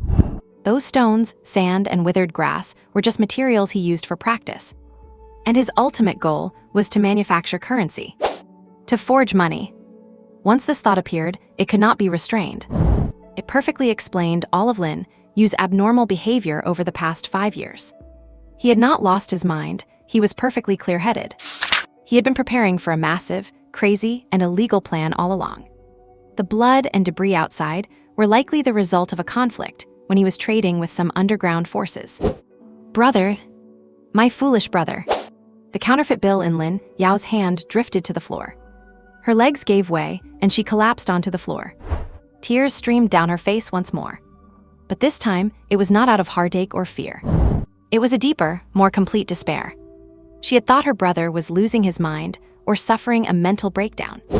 But now she understood that her brother had chosen a path of no return of his own volition. He was a myriad card creator, a one-of-a-kind golden epic class. He could have had an infinitely bright future. He could have been someone extraordinary, the pride of the entire family. And yet, he used this peerless talent to engage in such petty, thieving acts. That was even harder for Lin Yu to accept than if he had just gone insane. Was it worth it? To give up everything for these things, was it worth it? The west side of Lin Yu City. This place is a festering scar on the city's body. Power lines hang like spiderwebs against the crumbling exterior walls of old apartment buildings, and the ground is perpetually damp, reeking of a sour mix of food waste and unidentified liquids. Lin Yu walks down a narrow alley, keeping himself hidden in the shadows of the buildings. He has no idea that his younger sister went back to that shipping container after he left. And he certainly does not know that. Staring at the pile of toy money he had casually replicated, Lin Yu conjured up an entire dramatic tragedy in her head about a genius card creator falling into the depths of becoming a legendary counterfeit kingpin. If he were to find out, he would likely just shake his head and lament how limited his silly sister's perspective really is. With the ghost card multiplication loop in his possession, he theoretically holds infinite power. The world is now his canvas. Lin Yu is being very careful right now. He values his life dearly. For the past 5 years, he lived like a stray dog, not caring how he degraded himself, because back then he was just stacking fuel for a faint, distant goal. But things are different now.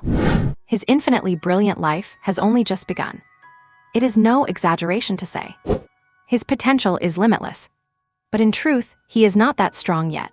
The recoil from that single punch that shattered the granite still leaves his arm aching. If he were to accidentally die at a time like this, it would be a complete disaster. After winding through several turns, he finally stopped in front of a hardware store that looked like it was about to go out of business. A sign hanging on the door read, "Under renovation, temporarily closed." Lin Yu did not hesitate, reaching out to knock on the rusty rolling shutter 5 times, 3 long, 2 short. A moment later, a corner of the shutter was silently lifted, and a murky eye peered out from the gap. After confirming it was Lin Yu's familiar, malnourished face, the gap widened, enough for a person to slip inside sideways. Lin Yu slipped inside, and the shutter dropped immediately, cutting off the light from outside. This was one of the entrances to the scrapyard, the largest underground black market in the west of Lin Yu City. The countless bottles of cheap mental stabilizers he relied on to survive over the past 5 years were all bought right here. He could not afford the ones from legitimate pharmacies. Passing through a long, musty corridor, the space suddenly opened up. A massive underground expanse appeared before him, filled with chaotic rows of stalls under dim light bulbs, the air thick with a complex blend of tobacco, alcohol, and sweat. People moved about, but everyone had their faces obscured by hoods, masks, or low-quality spell illusions. Anonymity is the first rule of the black market. Lin Yu walked familiarly toward a counter in the corner. Behind the counter sat a man wearing a mask of his own. "Rent me a private room, and set me up with the cheapest crow disguise for a day," Lin Yu said in a low voice. Crow is black market slang for the most basic disguise kit, usually consisting of a wide black cloak and a featureless white hard mask. "That will be 130, the man behind the counter said tersely. Lin Yu pulled a crumpled $100 bill from his pocket, along with a few dozen coins, and placed them all on the counter. This was the last of his real money. The man took the money and handed him a key and a package. Taking his things, Lin Yu quickly found the corresponding room. The room was tiny, containing only a table, a chair, and a scratch-covered mirror hanging on the wall. But these rooms were absolutely secure. If nothing else, at least his analytical eye could not see through them. He quickly changed into the black cloak, put on the white mask, and packed away his original clothes.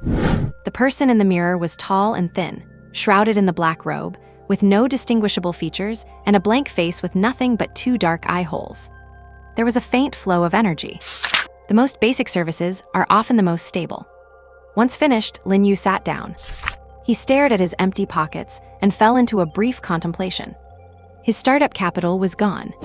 To quickly increase his strength, he would need money for materials, potions, and equipment. He needed his first pot of gold. The effect of the ghost card is to duplicate a used card. Back in his apartment, he had used the $100 bill card. Duplication successful. An identical $100 bill card appeared in his hand. He did not continue using the multiplication card. Duplicating currency was too risky. He had no intention of going down that path. This was just a desperate measure to secure startup capital. Forgive him, he swore this was the first and last time he would ever use counterfeit money. He reverted the card, and a crisp, brand new $100 bill appeared in his hand. It was distinct enough from the one he had just spent. It should be fine. With startup capital in hand, Lin Yu left the room and rejoined the flow of people in the black market. He did not look at the stalls selling equipment or potions. He could not afford those things yet, and they were too likely to attract unwanted attention. His target was very specific. After wandering around, he eventually stopped in an inconspicuous corner. The stall was piled with industrial waste and materials, tended by a gaunt old man who was also wearing a mask. Lin Yu's gaze locked onto a pile of cylindrical material, emitting a soft white glow. Basic white raw materials. These were standard products produced by deconstructors, primarily obtained by breaking down low-level equipment. They had an incredibly wide range of uses, from crafting equipment to construction, toys, and industrial production. Because they were so versatile and spanned both the professional and civilian worlds, the price was very stable. A standard unit, 1 kilogram, costs 100. The volume of trade is huge, and so is the demand. The perfect commodity for his first pot of gold. Standard price, 100 per kilogram, the stall owner said without looking up. I will take 1 kilogram. Lin Yu handed over the $100 bill he had just duplicated. The owner took the money, scanned it with a cheap detector, and upon confirming it was legitimate, casually picked up a block of material, put it in a bag, and tossed it to Lin Yu. The standard unit for this stuff is also 1 block per kilogram.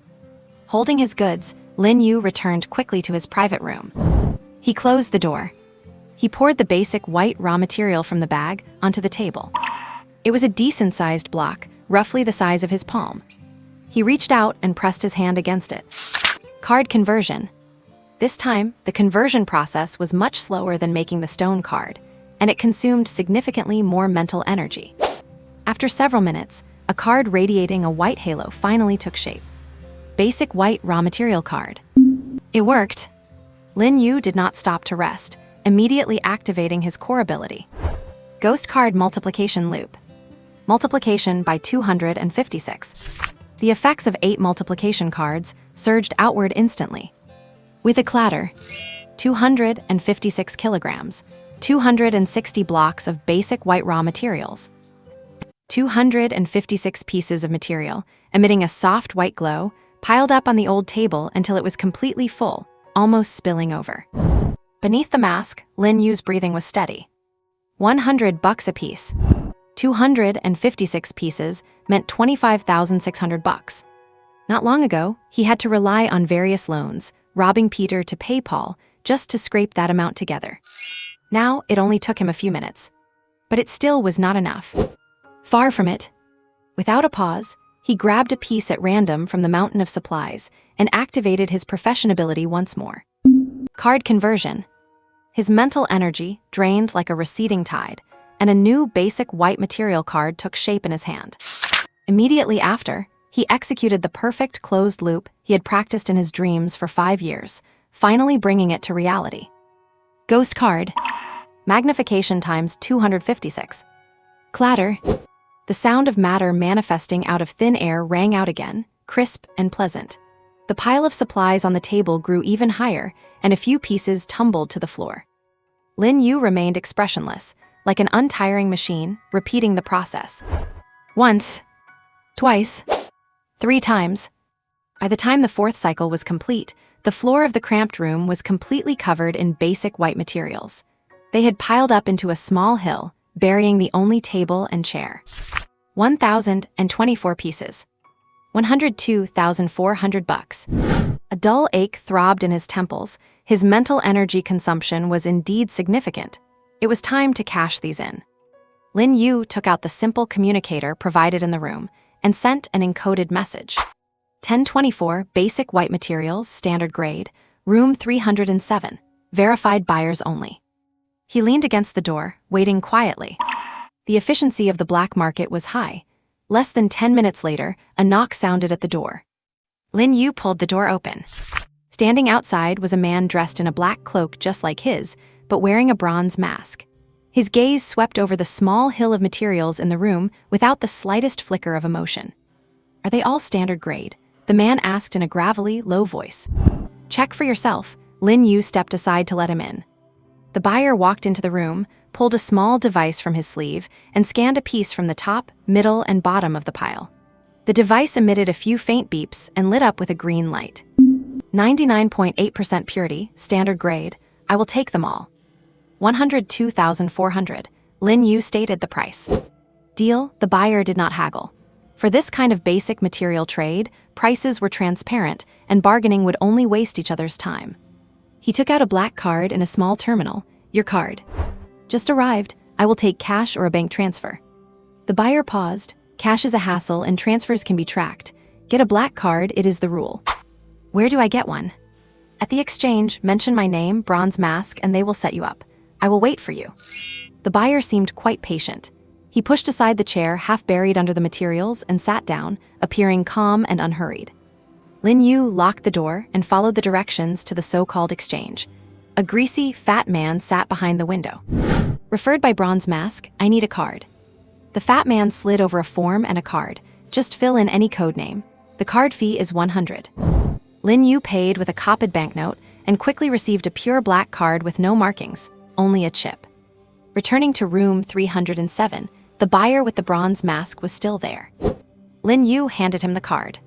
The buyer inserted the card into the terminal and performed a few operations. Beep. Transfer complete, 102,400. He handed the card back to Lin Yu. Lin Yu gestured with his hand. They are all yours. The buyer nodded and pulled a plain-looking burlap sack from under his cloak. He opened the mouth of the bag and began packing the white materials inside. The bag was like a bottomless pit. Over 1,000 kilograms of material were cleaned out in less than a minute. A low-level spatial storage item. Next time you have this amount, contact me directly. The buyer heaved the heavy-looking sack onto his shoulder and turned to leave. Lin Yu scanned the black card on the room's terminal. Balance, 102,400. Below that was a line of small print. Black market internal circulation, 0 commission fee. Transfers to the outside world, 30% commission fee. Fleecing the sheep as they pass, quite typical of the black market. As long as the money stays within the system, he did not have to get a piece carved out of him. 100,000, his first pot of gold was in the bag. But this method of piling up the room before trading was too inefficient and risky. He needed a more convenient tool. He left the room again and headed toward a section of the black market that sold miscellaneous goods. He stopped in front of a stall filled with old, worn-out equipment. I need a storage ring. The stall owner, a thin, scrawny old man, pointed to a few rings on a tray. Official issue, 3 cubic meters, 300,000. Guild certified, 5 cubic meters, 550,000. The prices were beyond what he could afford. Do you have anything cheaper? The old man looked him up and down. Cheaper? Of course I do. He rummaged under the counter and pulled out a soot-black iron ring. If you do not mind, it is a knockoff. What is the catch? The catch is that its spatial beacon is a copy. Here, there is signal jamming, so you can use it just fine. But once you leave the black market, the moment you dare to activate it, it will trigger an alarm, send your coordinates to the company, and the company will send the police. Then you can just wait to rot in jail. The old man grinned, revealing a mouthful of yellow teeth.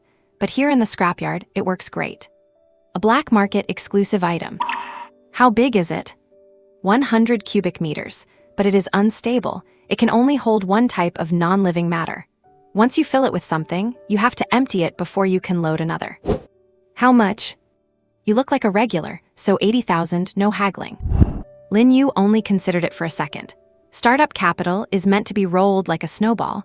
Efficiency was the priority. Deal. He made the transfer and took the goods. Back in his room, Lin Yu put on the ring and injected a trace of mental energy. A vast but chaotic space appeared within his perception. He placed a sample of the material inside and then took it back out. It went smoothly. 100 cubic meters, more than enough. His ghost card magnification cycle produced 256 pieces at a time. An idea formed in his mind. He put a piece of material into the ring, converted it into a card, and activated the ability. Magnification times 256. With a flick of his thought, 256 pieces of material generated directly inside the ring space. Success. This meant he could complete production and storage entirely within the ring. Efficiency just skyrocketed. Lin Yu did not hesitate for a second and immediately started a new round of production. Drain mental energy, card conversion, ghost card magnification. Done in one go. He planned to fill the ring with 100 cubic meters of material first, then sell it all at once. However, after he repeated the cycle 40 times, he stopped. Notification: storage space is full. 40 times. One cycle is 256 kilograms, which is 256 pieces of standard material. 40 cycles meant 10,240 pieces. This ring. Lin Yu's movements froze. He picked up a piece of raw material and tried to shove it into the ring. It would not go in. It was truly full. He could not help but laugh at the absurdity of it all. 100 cubic meters. That old guy really just makes things up as he goes. The volume of one standard material unit is about 1,000th of a cubic meter, which is basically 10 centimeters by 10 centimeters by 10 centimeters. 10,000 units would be around 10 cubic meters. Lin Yu activated his eye of analysis and looked. It was just as he had expected. It had shrunk by a full 10 times. Typical black market, typical counterfeit. Even if he went back to find that old man now, he would definitely deny everything and might even try to turn the tables on him. Forget it. 10 cubic meters it is. 10,000 units of material are still worth $1 million. That is not bad at all. He piled the extra 240 units in the corner of the room. He would deal with them in the next batch. For now, the ring held exactly 10,000 white basic material units. Worth $1 million. Lin Yu did not contact that bronze mask person again. A one-time trade of $1 million in goods is too eye-catching. He values his life and does not want to attract any unnecessary attention. Better safe than sorry. He returned to the black market hall and started looking for new buyers.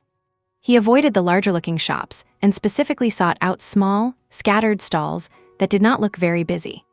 The first stall was run by a woman wearing a clown mask. Buying materials, standard quality. Buying, what is the price? Market price. 98 per unit. How many do you have? The woman tried to undercut him. 500 units. Do you have a storage device? Shall we move to a different place to complete the delivery? Fine. The trade was completed quickly, and 49,000 was added to his black card. Lin Yu turned and left without any hesitation. He found a second stall, run by a young man who looked quite decadent. Materials, want some? 99, the young man said bluntly. 1,000 units. Deal. Another 99,000 credited to his account. Lin Yu remained extremely patient, moving through the various corners of the black market like a ghost. He split the 10,000 units into over a dozen transactions. The largest did not exceed 100,000, while the smallest were only a few thousand. The scale of the black market was massive, and white basic materials were highly liquid hard currency, so his actions did not attract anyone's attention. When the last deal was finished, Lin Yu returned to his private room. He tapped his black card against the room's terminal. A string of numbers popped up. Balance 1,031,100. Including the initial 100,000 from the bronze mask, minus the 80,000 for the ring and the 100 for the card, plus all the various price cuts. Exactly 1,031,100. Lin Yu looked at the number, put the card back in his pocket, and felt nothing. It might sound impressive, but to him, this was only the beginning. Over the past 5 years, the various black market loans he owed, with interest, amounted to about 3 million. At his current efficiency, he could pay them off in 3 days. However, Lin Yu had a more efficient plan. But the premise of that plan was having enough strength to protect himself. Lin Yu pulled up his attribute panel. Name, Lin Yu. Occupation, epic card creator. Level, 0. Strength, 4. Constitution, 2. Agility, 3. Spirit, 45. Skills, card conversion max level, card innovation level 10, mirror replication level 1. Apart from his spirit, which was slightly above average due to 5 years of non-stop card creation and pills, his other 3 attributes could only be described as pathetic. The recoil from punching that stone pier earlier was still making his arm bones ache, a direct consequence of his low constitution. He had to raise his strength as soon as possible. Beyond leveling up, the fastest way was popping pills. Lin Yu left the cramped room and merged back into the black market crowd. This time, his destination was clearer. He walked through the noisy trading hall and turned into a more remote, shadowy side street. The air here was filled with a thick smell of herbs and pungent chemicals, mixing into a sickening stench. Along the roadside, one could occasionally see the carcasses of experimental animals that had been drained of their vitality. This was the Alchemist Alley of the black market, one of the most chaotic areas in the entire West City market. Lin Yu walked familiarly to the very end of the alley, where an inconspicuous shop stood. A wooden sign hung at the door with 3 characters branded into it, Old Ghost Hall. This was where he had bought his cheap spirit stabilizers for the past 5 years. Compared to the other lunatics in the alley, who would just as soon use their customers as raw materials, the owner of this shop still maintained a shred of business ethics. Lin Yu pushed the door open. Ding-ling! The wind chime on the door gave a crisp sound. The shop was dimly lit, and the shelves were crowded with labeled glass bottles containing all sorts of bizarre biological organs and plant roots. A gaunt man had his back to the door, using a glass rod to stir liquid that was bubbling with green gas in a crucible. He did not turn around. The spirit stabilizers are sold out. Come back next week. That was Old Ghost Hall's best seller. Effective, cheap, and what most people came for, including Lin Yu once upon a time. I do not need that. Lin Yu lowered his voice. His raven cloak did a good job of concealing his figure and voice. The man stopped stirring with the glass rod. He turned around slowly. The man was wearing a mask, the old-fashioned plague doctor mask, its long beak looking strange and terrifying. His exposed skin was an unhealthy pale color, and there were several ugly stitches on his neck. Oh, then what do you need? A potion that can permanently enhance attributes. Lin Yu stated his purpose directly.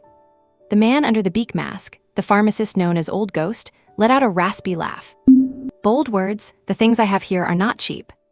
Name your price. Old Ghost did not answer immediately. His eyes, hidden behind the mask, scanned Lin Yu up and down.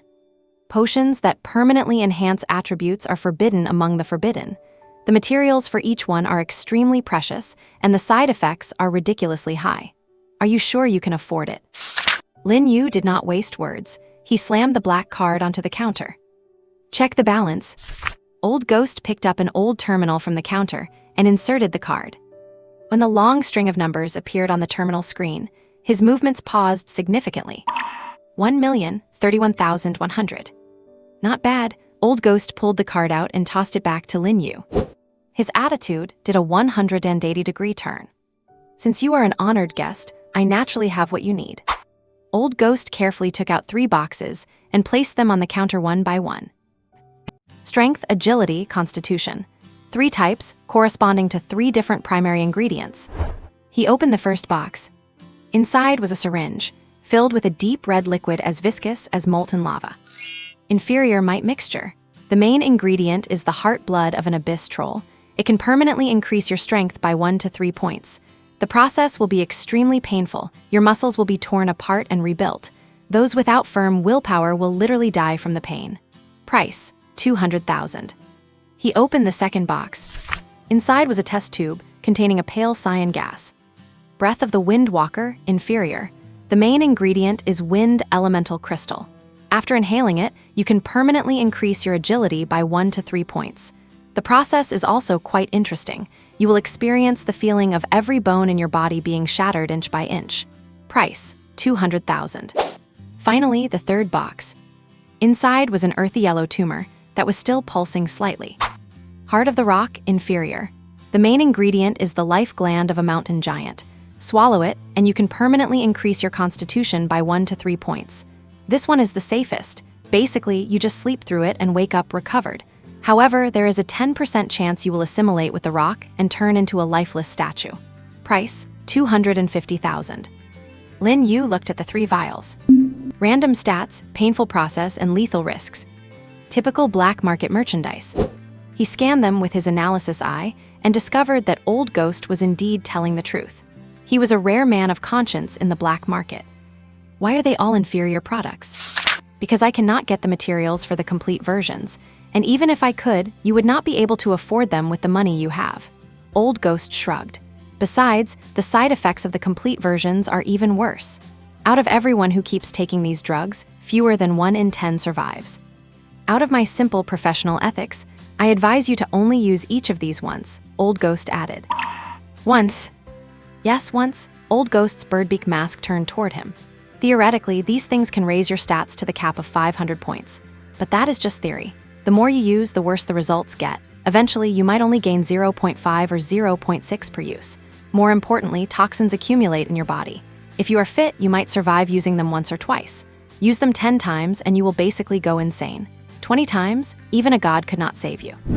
Old Ghost picked up the inferior might mixture and shook it under the light. Besides, with this kind of money, would not it be better to spend it on something else? Lin Yu did not speak. He had heard that some truly wealthy people, or core members of large guilds, would max out their base stats before leveling up.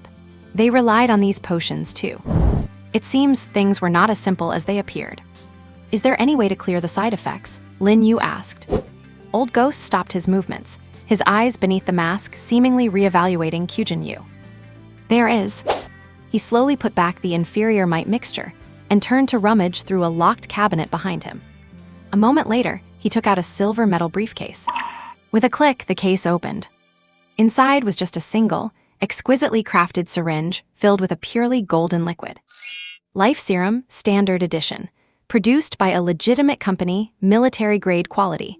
It can purge all residual toxins and side effects after 1 use of a performance-enhancing drug. 1 vial, 500,000. 500,000? That was nearly half of all his savings. Just to clear the side effects once. But Lin Yu knew very well that this item was worth far more than 500,000. To those lunatics trying to boost their stats with drugs, this was life itself. I want one. Sorry, Old Ghost closed the case. This one has already been reserved. Lin Yu's movements paused for a moment. Reserved? Yes, someone paid a deposit. They could come to pick it up at any time. Old Ghost put the case back into the cabinet and locked it again. Lin Yu did not press the issue further. Do you have any potions for mental stats? Naturally, I have those. At the mention of mental potions, Old Ghost's attitude changed noticeably, even tinged with a hint of subtle pride. He took out a plain-looking bottle from under another counter, which contained a pale blue liquid. Clarity Potion. It can permanently increase your mental stat by 2 points, and it is painless with stable effects. Again, 200,000. This one does not have an inferior suffix. Of course not. Old Ghost's birdbeak mask tilted up. This is a product from the company I worked for before. I was one of the core designers. Later, due to some small differences in philosophy, I left. Lin Yu looked at the potion. How many times can this be used? 10 times?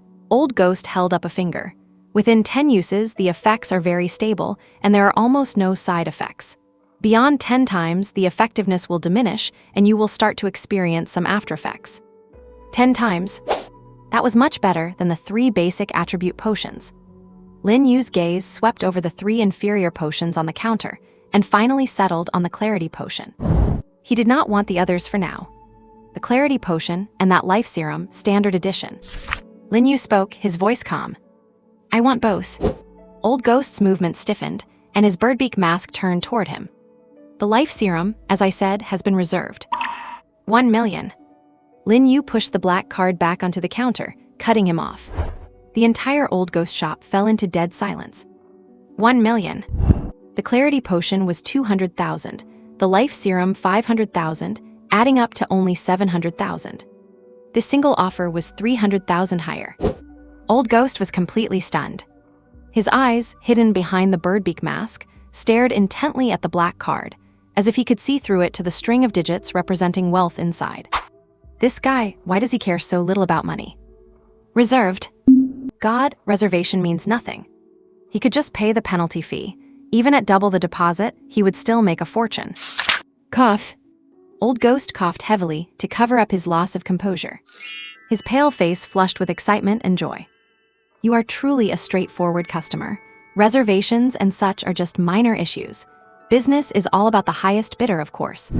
As he spoke, he nimbly turned around, used the key to open the cabinet he had just locked, retrieved the silver briefcase, and placed it heavily on the counter.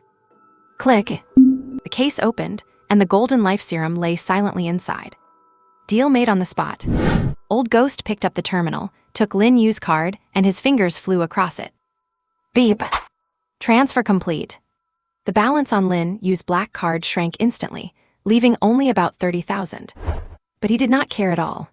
He put the clarity potion and the silver briefcase containing the life serum into his storage ring. Money can always be earned again, but these two things, especially the life serum, are hard currency that even money cannot necessarily buy. The deal was done, and Lin Yu turned to leave. But he had not even taken 2 steps. Ding-ling. The wind chime at the door let out a sharp, urgent jingle. The door was violently shoved open by a massive force, slamming hard against the wall. A gigantic figure blocked the entrance, completely shielding the already dim light inside the shop. It was an unusually burly man, nearly 2 meters tall, with muscles so tight they strained his leather armor, making him look like a moving mountain. He wore a hideous demon mask, revealing only a pair of bloodshot eyes filled with anxiety and raw rage. Old Ghost. As soon as the man stepped in, he let out a low, beast-like growl. Where is the life serum I reserved? Old Ghost's smile froze instantly, then he put on a professional fake grin, though it looked somewhat sheepish no matter how you sliced it. He spread his hands. Oh, my apologies, dear customer. The serum is gone. The big man flared up immediately, taking a step forward that made the shop's wooden floorboards moan under the weight. Gone. His voice jumped an octave, carrying an irrepressible fury. I already reserved it. I even paid the deposit. Do you have any idea how badly I need this to save my life? Old Ghost kept his smile, but his body retreated slightly in a subtle motion. Customer, please stay calm. Business is business. They offered too high a price, and as someone running a small operation, I really could not refuse. He pulled a small stack of cash from under the counter and threw it on the table. I am refunding your deposit. I will also pay the standard penalty for breach of contract.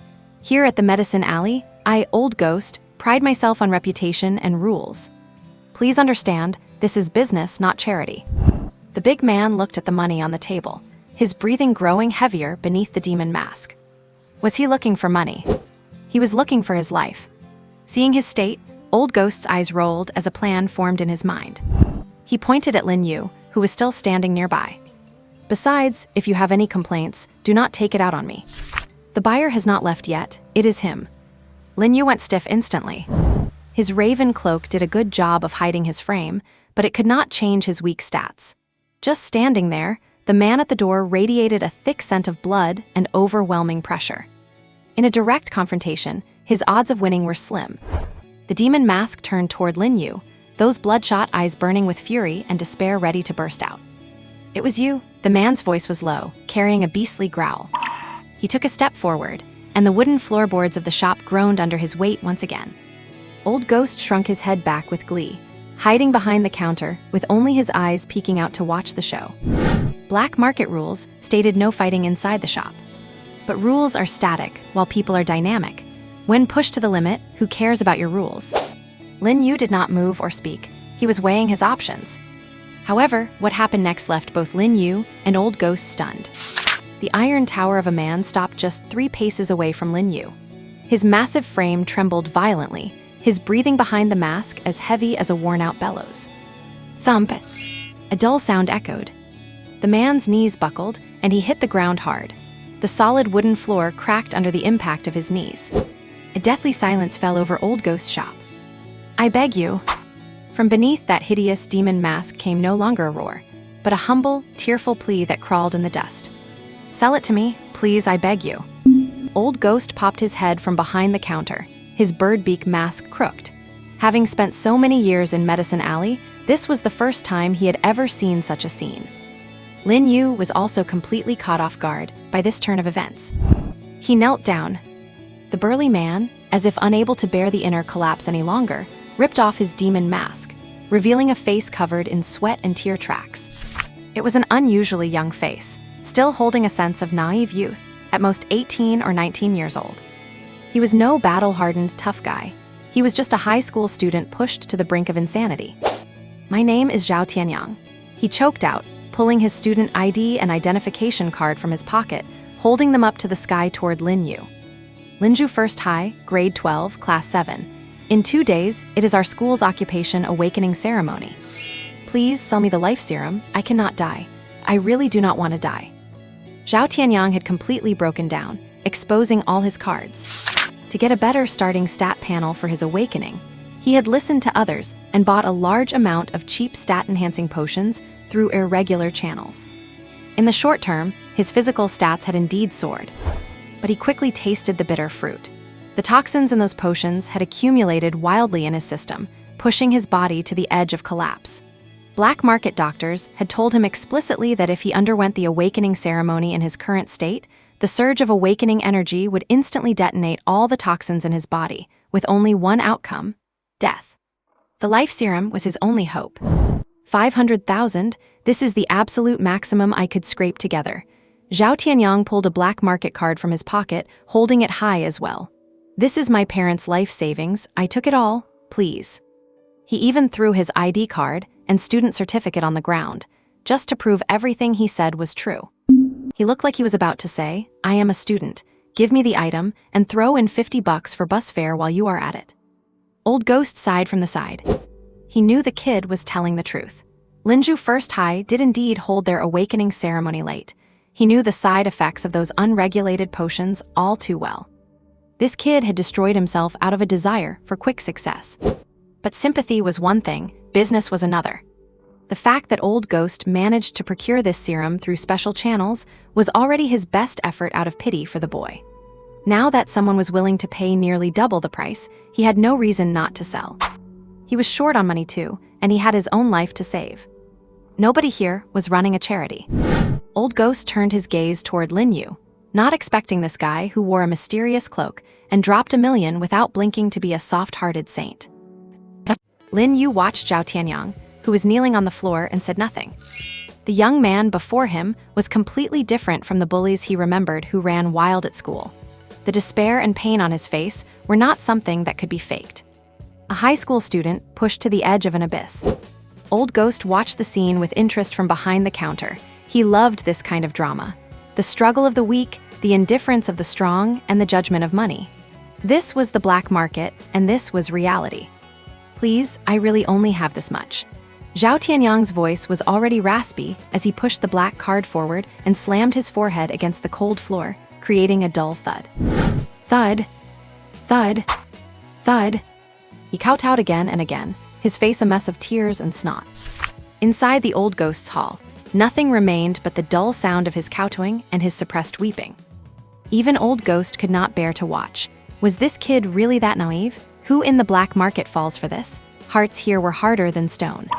Sure enough, the mysterious buyer in the raven cloak remained standing in place, motionless, like an emotionless statue. Zhao Tianyang had kowtowed a dozen times, his forehead red and swollen, seeping blood. He looked up and saw Lin Yu was still the same, and the last shred of hope seemed to drain away. He began to roar, as if he had lost his mind. "Not enough, is the money not enough? I will pledge myself to you two." Clinging to the last straw, Zhao Tianyang shouted incoherently, "My life is yours too. They do this in the black market. A slave brand, just give me the serum and let me live. I will be your dog from now on. If I survive, I will earn money for you. I will definitely earn 500,000. No, 1 million, 2 million. He had no time left and no other options. The awakening ceremony was in 2 days, and he could not wait any longer. The slave brand was one of the darkest contracts in the black market. One party carves a brand onto the soul of the other, and from then on, their life and death are controlled by the master. This type of contract was very cheap. For a high schooler like Zhao Tianyang, who had not awakened yet, and whose future was full of uncertainty, a brand might not even be worth 100,000. Old Ghost finally walked out from behind the counter. He shook his head, and a sigh came from beneath his birdbeak mask. "Young man, you overestimate your own value." He walked up to Zhao Tianyang and looked down at him. "As you are now, you are just an ordinary high schooler full of injuries and toxins. Never mind 500,000, your life is not even worth 100,000 right now. Besides, you have used so much medicine that even one serum might not save you." Old Ghost's words were like a cold knife thrust into Zhao Tianyang's heart. "If you had already awakened and shown some potential, maybe we could talk. But now," Old Ghost shrugged, "this customer would be better off buying a few powerful potions instead. The value for money would be much higher." Zhao Tianyang went completely stiff. The color drained from his face, leaving behind only the pallor of death. All his cards had been laid out, and the other party remained unmoved. Despair, like a tidal wave, completely engulfed him. Old Ghost prepared to kick him out. He had seen enough of the show and did not want to delay his business any longer. The atmosphere in the shop was suffocating to the extreme. Lin Yu was still standing there, his body beneath the cloak perfectly still. To Zhao Tianyang and Old Ghost, it seemed like he was coldly weighing the options, or rather, silently refusing. But in reality, Lin Yu's mind was enduring an unprecedented storm. Right when Zhao Tianyang started kowtowing, Lin Yu had already made his decision. He was no saint, but he was no demon either. A dying high schooler, a stock with potential, a loyal subordinate. This deal was worth it. Because his cost was zero. Zero cost, zero risk. But the premise was that he needed a life serum for himself first. When Zhao Tianyang shouted that he would pledge himself, Lin Yu had already silently taken the silver suitcase out of his storage ring. He did not open it, he directly activated his skill. Card synthesis. Target, Life Serum Standard Edition. A resistance of unimaginable magnitude came from the suitcase. This was nothing like his previous experiences synthesizing stone cards or food cards. As a military-grade advanced alchemical product, the internal structure of the life serum was extremely complex, and the energy it contained far exceeded that of ordinary objects. The difficulty of converting it into a rule-based card was hundreds or even thousands of times greater than a stone. Lin Yu felt as if his brain had been struck by a heavy hammer, and his 45 points of mental energy were pouring out like water from a breached dam. His vision began to black out, his legs went weak, and he nearly collapsed right there. "No, I must hold on." He gritted his teeth and poured every ounce of his remaining mental energy into it. 1 second, 2 seconds, 3 seconds. Time seemed to stretch infinitely. Finally, just as his mental energy reached the bottom, the suitcase in his hand suddenly felt light. Card synthesis successful. Item card, Life Serum Standard Edition. A card flowing with blue light appeared in his hand, and he immediately tucked it back into his ring. It worked. Lin Yu's body swayed. Under the cloak, his face was as pale as paper, and his inner lining was soaked with cold sweat. But he did not stop. Almost the moment the synthesis succeeded, he used his core ability. He did not need the cycle of the Joker card and the multiplication card, because he only needed one. First, he used the Life Serum Standard Edition card to obtain the physical serum. Then, Joker card. Activate. Another chunk of mental energy was drained, but compared to the earlier consumption, this was nothing. A brand new Life Serum Standard Edition card materialized in his storage space. Now, he had 2 portions of the Life Serum. The entire process happened in the blink of an eye. From the outside, Lin Yu had just been standing there in silence for 10 seconds. Zhao Tianyang was completely hopeless, slumped on the floor. Old Ghost had lost his patience and was preparing to tell them to leave. Just then, Lin Yu finally moved. He raised his head, and his gaze beneath the cloak fell on Zhao Tianyang. 500,000, and the terms you mentioned. Lin Yu's voice was calm, breaking the deathly silence of the shop. "I accept." In an instant, the air seemed to freeze. Zhao Tianyang jerked his head up, his tear-stained, bloodied face etched with disbelief. What did he just hear? Did he accept? Old Ghost was stunned, his mouth gaping open behind his birdbeak mask. Is this guy crazy? Spending $1 million, or rather 800,000 to buy a life serum is already a total sucker move. Now, he wants to resell it for 500,000. What kind of move is this? Charity. Since when does the black market have this kind of living bodhisattva? What did you say?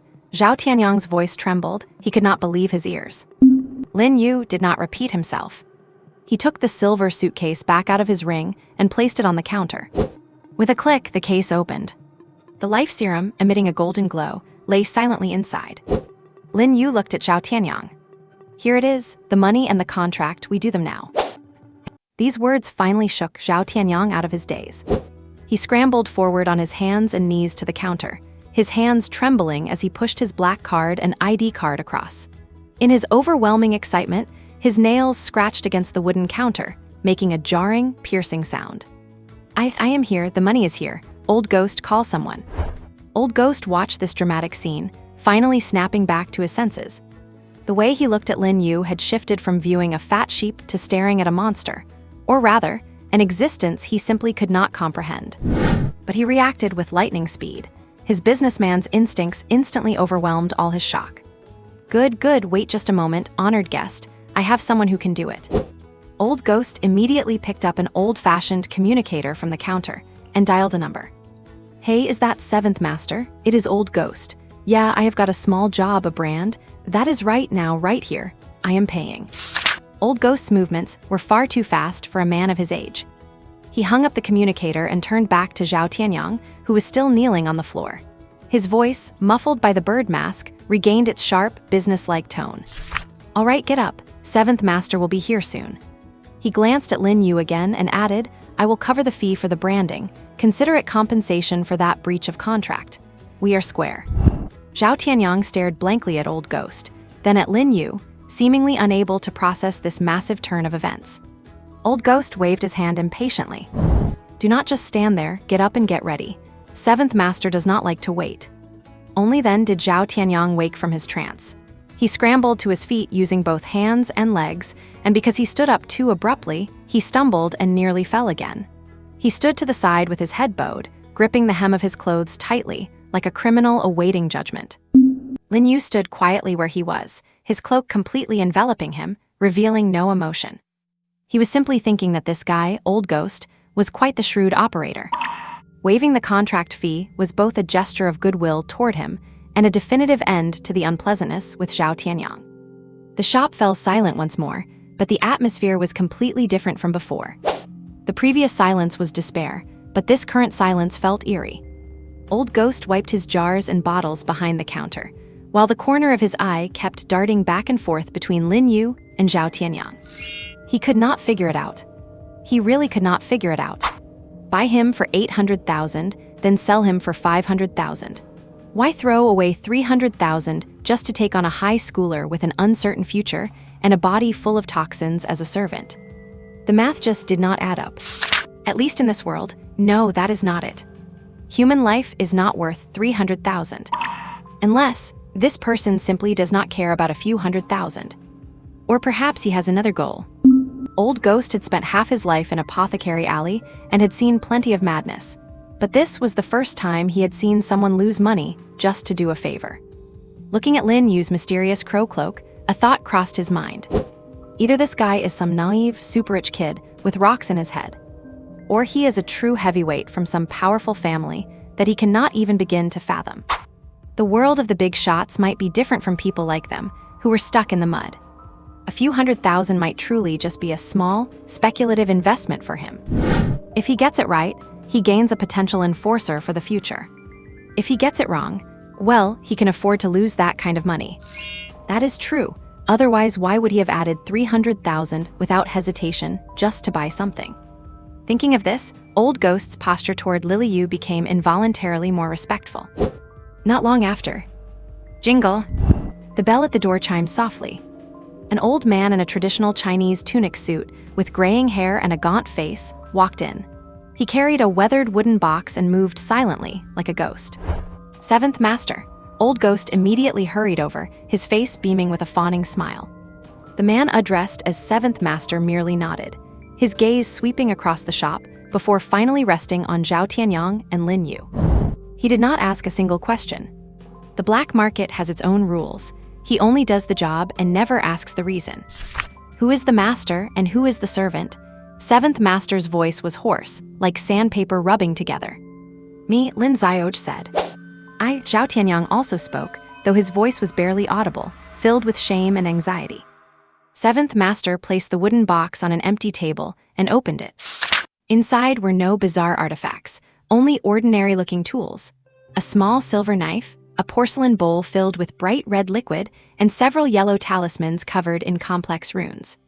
"Extend your hand," seventh master said to Lin Yu. Lin Yu extended his left hand. Seventh master picked up the silver knife and made a light cut on Lin Yu's fingertip. A bead of blood welled up and dripped into the porcelain bowl. The bright red liquid began to churn immediately, as if it had come to life. Next, seventh master looked at Zhao Tianyang. "Kneel down and press your forehead against the edge of the table." Zhao Tianyang's body trembled, but without hesitation, he obeyed. He knelt on both knees and pressed his already red and raw forehead firmly against the cold wooden edge of the table. The posture was profoundly humiliating. Seventh master picked up a talisman, dipped a brush into the liquid mixed with Lin Yu's blood, and rapidly began drawing on the paper. His movements were fluid, flowing so quickly that they left only a trail of afterimages. Soon, a new incantation was complete. This is a master-servant brand. Once engraved, your life and death are under your master's control. If you resist, your soul will burn and you will long for death in vain. Have you thought this through? It was called a master-servant bond, but in reality, it was slavery. Seventh master asked one last time. That was the rule. Zhao Tianyang's body shuddered violently. He squeezed his eyes shut and forced 3 words through his teeth. "I am willing." Seventh master said no more. He picked up the talisman, muttered a chant, and the paper burst into flames without the help of any fire. He flicked his finger, and the burning ash landed precisely on the center of Zhao Tianyang's forehead. Sizzle! A soft sound followed. Zhao Tianyang let out a stifled groan, his body convulsing violently. Veins bulged on his forehead, and sweat soaked his back in an instant.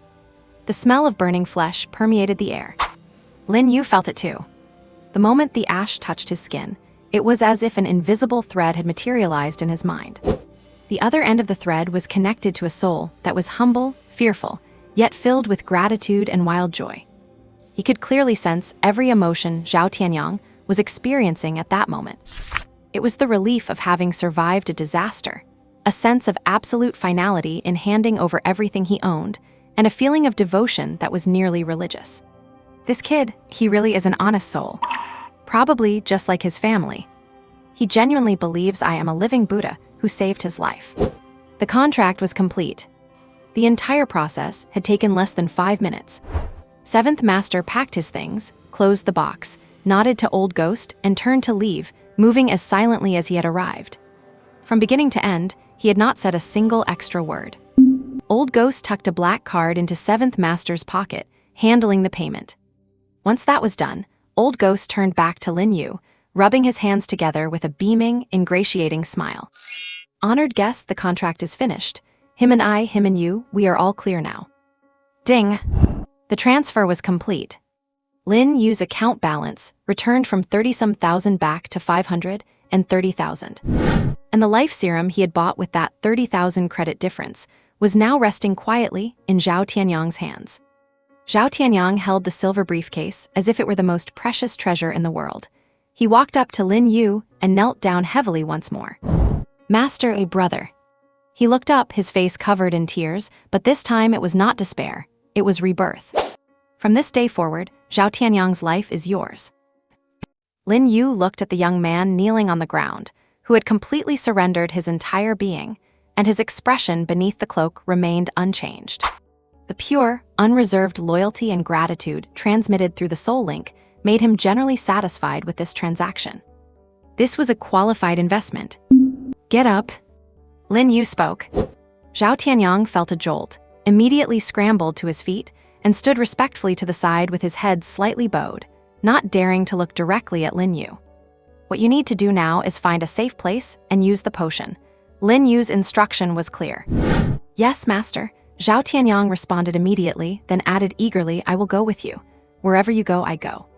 In his view, he was already the master's private property and should never leave his side. No need. Lin Yu refused. He looked at the young man, who still possessed a sense of innocence, and continued with a calm tone. When I need you, I will naturally find you. Zhao Tianyang was stunned, just about to say something else. Lin Yu threw out another sentence that left him completely dumbfounded. Until I look for you, you are free. Go and do what you are supposed to do. Free? Zhao Tianyang's mind went blank. He thought he had signed a deed of sale, that from then on he would lose all dignity and freedom, becoming a dog on a chain. But now, his new master was actually telling him he still had freedom. Zhao Tianyang's eyes turned red instantly. The tears he thought had run dry flowed out again uncontrollably. He stepped forward, wanting to kneel again, but was stopped by the invisible aura emanating from Lin Yu. I understand, master. Zhao Tianyang choked up, clutched the silver suitcase in his arms, and bowed deeply to Lin Yu. I will not let you down. Having said that, he dared not delay any longer, turned around, and rushed out of the old ghost hall. He had to survive, he had to become stronger, he had to create 100, 1,000 times the value for this master who had given him a new life and dignity. Jingle. The sound of the wind chime faded, and the shop returned to silence. Old Ghost stood behind the counter, having forgotten to straighten his birdbeak mask, looking at Lin Yu as if he were staring at a monster that had descended from the sky. His mind was in a complete mess. Buying for 800,000, selling for 500,000, a loss of 300,000. Just to recruit a high schooler of unknown origins, and after doing so, just letting him go. What kind of move was this? Which wealthy young master from Linju was out experiencing life? Or was this some special procedure for recruiting members into a mysterious organization? Truly, I cannot understand. The more Old Ghost thought about it, the more terrified he felt. He felt as if he had inadvertently glimpsed a level completely beyond his comprehension. Lin Yu ignored Old Ghost's shock. Having finished his business, he turned to leave. Seeing Lin Yu about to leave, Old Ghost felt a sudden jolt in his heart. No, cannot let him leave just like that. This might be an opportunity, a massive opportunity. This young man, whether he is genuinely foolish or just pretending, the energy he represents is something that a small fry like me wallowing in the mud absolutely needs to seize. Gamble on it. Respected guest, please wait. Old Ghost darted out from behind the counter in a flash and blocked Lin Yu's path. Lin Yu stopped, saying nothing. Old Ghost bowed deeply to Lin Yu, his posture extremely low. Your actions today, respected guest, have truly opened my eyes and filled me with admiration. He spoke with such apparent sincerity, as if he were truly moved by Lin Yu's benevolence. I, Old Ghost, have been around Yaoran Alley long enough to value money, but I also value people. For a benevolent soul like you, if I were to continue taking that extra commission with a clear conscience, I would not be able to sleep at night. Lin Yu remained silent. He actually wanted to see what kind of game this old fox was playing. Seeing that Lin Yu was unmoved, Old Ghost gritted his teeth and pulled out his black market black card. I overcharged you by 300,000 earlier because I was blind and clouded by greed. I must return this money to you. He handed the card to Lin Yu with a pained yet determined expression on his face. Just take it as me, Old Ghost, wanting to make a friend out of you. 300,000 to buy a chance at friendship. This was the biggest risk investment Old Ghost had ever made in his life. Lin Yu looked at the black card held out before him. Refunding money. That is interesting. This Old Ghost is more decisive than he imagined. He is gambling that his future value is far greater than these 300,000. Unfortunately, he gambled correctly, but not entirely. Lin Yu did not feign refusal, nor did he act aloof. He simply took out his own card. Then I shall accept it. Old Ghost was stunned. He had anticipated that Lin Yu might refuse, offer some polite back and forth, or even sneer, and say he did not need it. But he never expected that Lin Yu would just accept it, without the slightest hesitation. Beep. The notification sound for the completed transfer rang out. Lin Yu's account balance jumped from 530,000 to 830,000. He retracted his card and nodded at Old Ghost. Until we meet again. With that, he turned and left, his cloak carving an arc in the air without a trace of lingering. Jingle. The chime rang again, and this time the shop door closed completely. Old Ghost stood there blankly, still maintaining the pose of holding out the card. He looked at the 300,000 deducted from his account, then at the empty doorway, feeling completely numb. He just took it, and then left. He felt like he had punched cotton, or rather, struck a bottomless black hole. The other party had not even listened to his speech about benevolence or being friends. The person simply took back the money that belonged to him. A few seconds later, an intense wave of regret washed over Old Ghost. Slap! He gave himself a fierce slap across the face. Damn it! He cursed it under his breath, pacing the shop restlessly. Idiot, I am such an idiot. If I wanted to make friends, I should have refunded the whole $1,000,000. Given the stuff away for free, that would be audacity. That would be an investment. The guy spent an extra 300,000 without blinking. Does he even care about these 300,000? The more he thought, the angrier he grew, the more he regretted. Like this, refunding 30,000. It is worth nothing, they do not even care. I did not manage to butter them up properly, and I did not even get to keep the full profit. Old Ghost grabbed his hair in agony, feeling as though he had missed out on a fortune. He slumped into his chair, full of self-loathing. Old Ghost, oh Old Ghost, no wonder you will only ever be stuck with this rundown shop. You are neither bold enough nor cunning enough. You deserve to never make real money. Lin Yu left the Old Ghost hall. The sound of the wind chime at the shop entrance was drowned out by the chaotic noise of the black market. This guy called Old Ghost is indeed interesting. That final move to refund the money, wanting to curry favor while being too stingy to really commit, fully exposed the cunning and limitations of a businessman. He lacks vision. However, this actually put him more at ease. Ordinary people are just like that.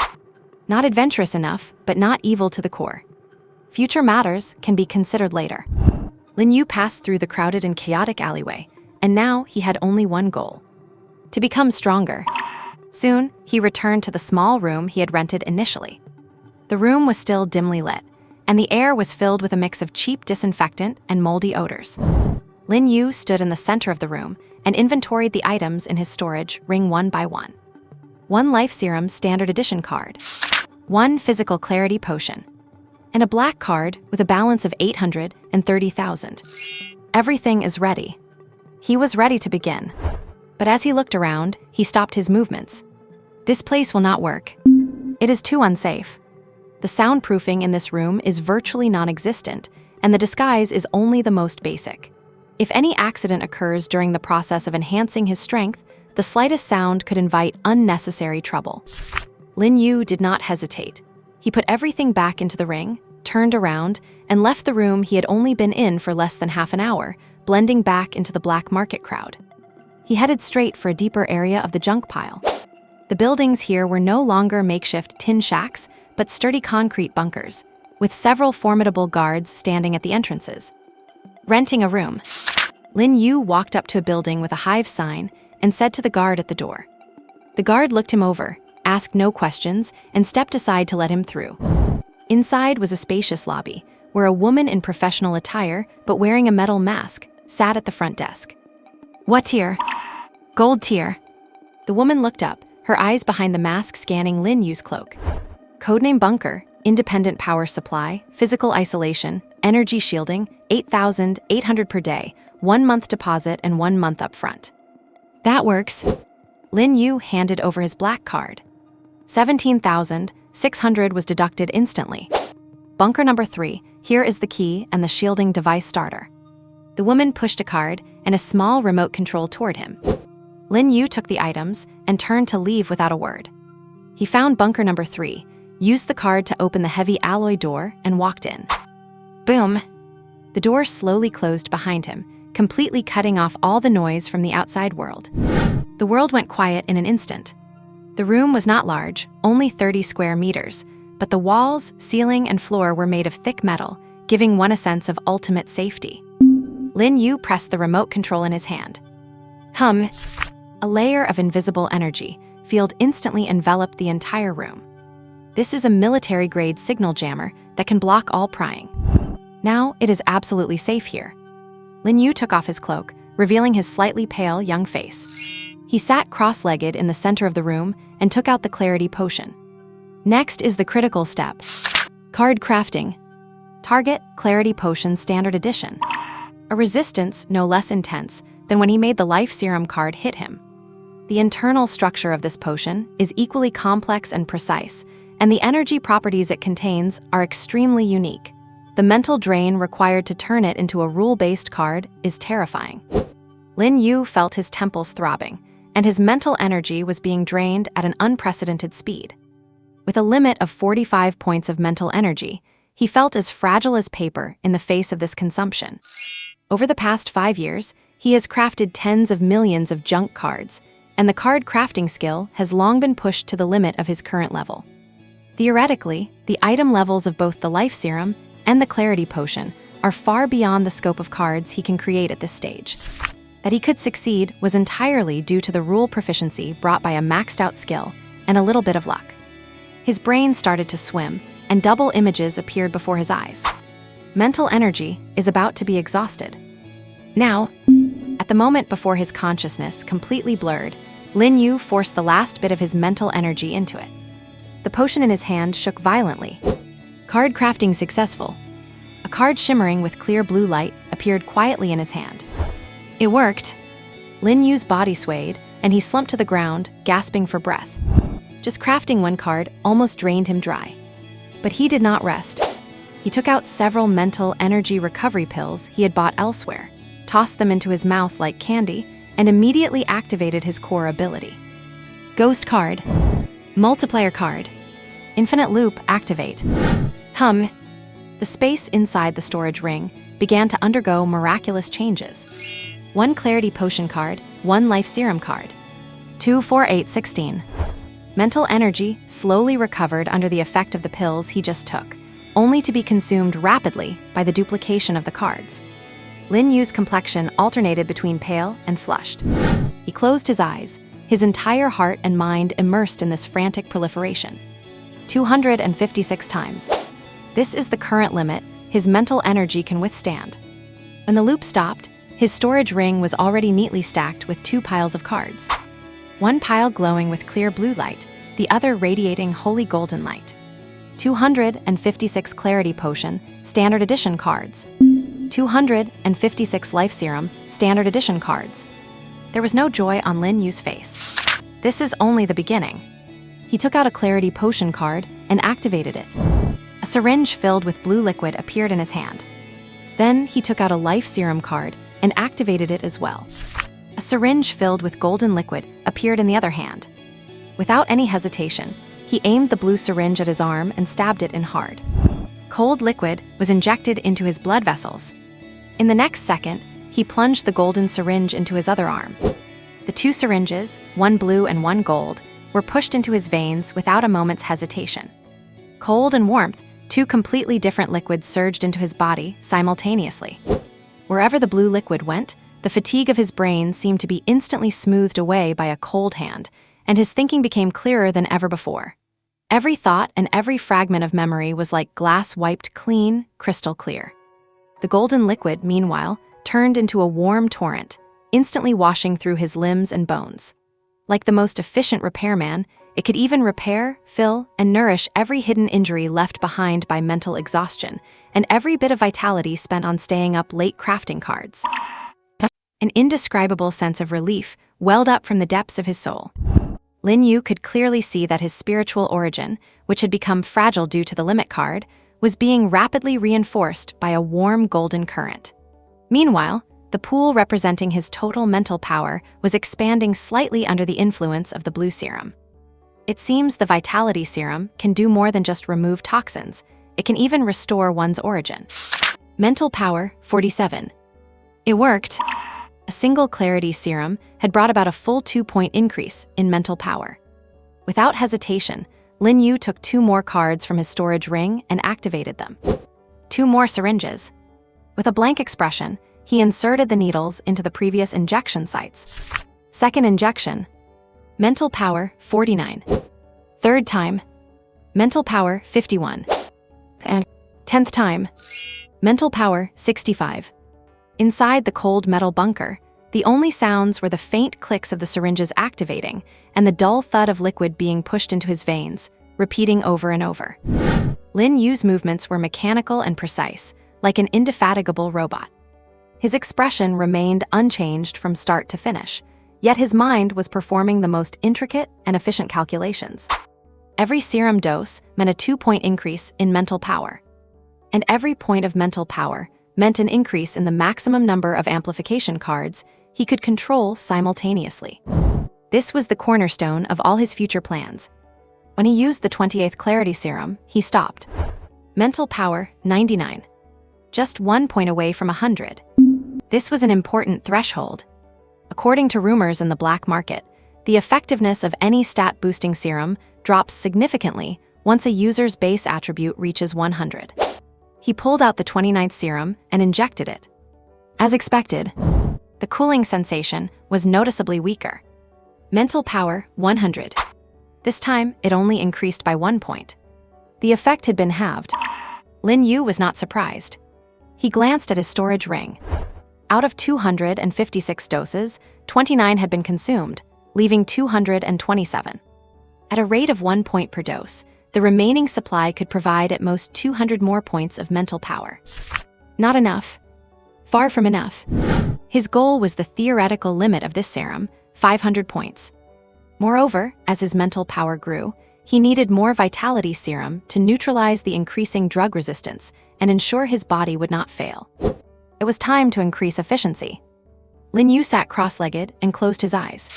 He sank his consciousness deep within.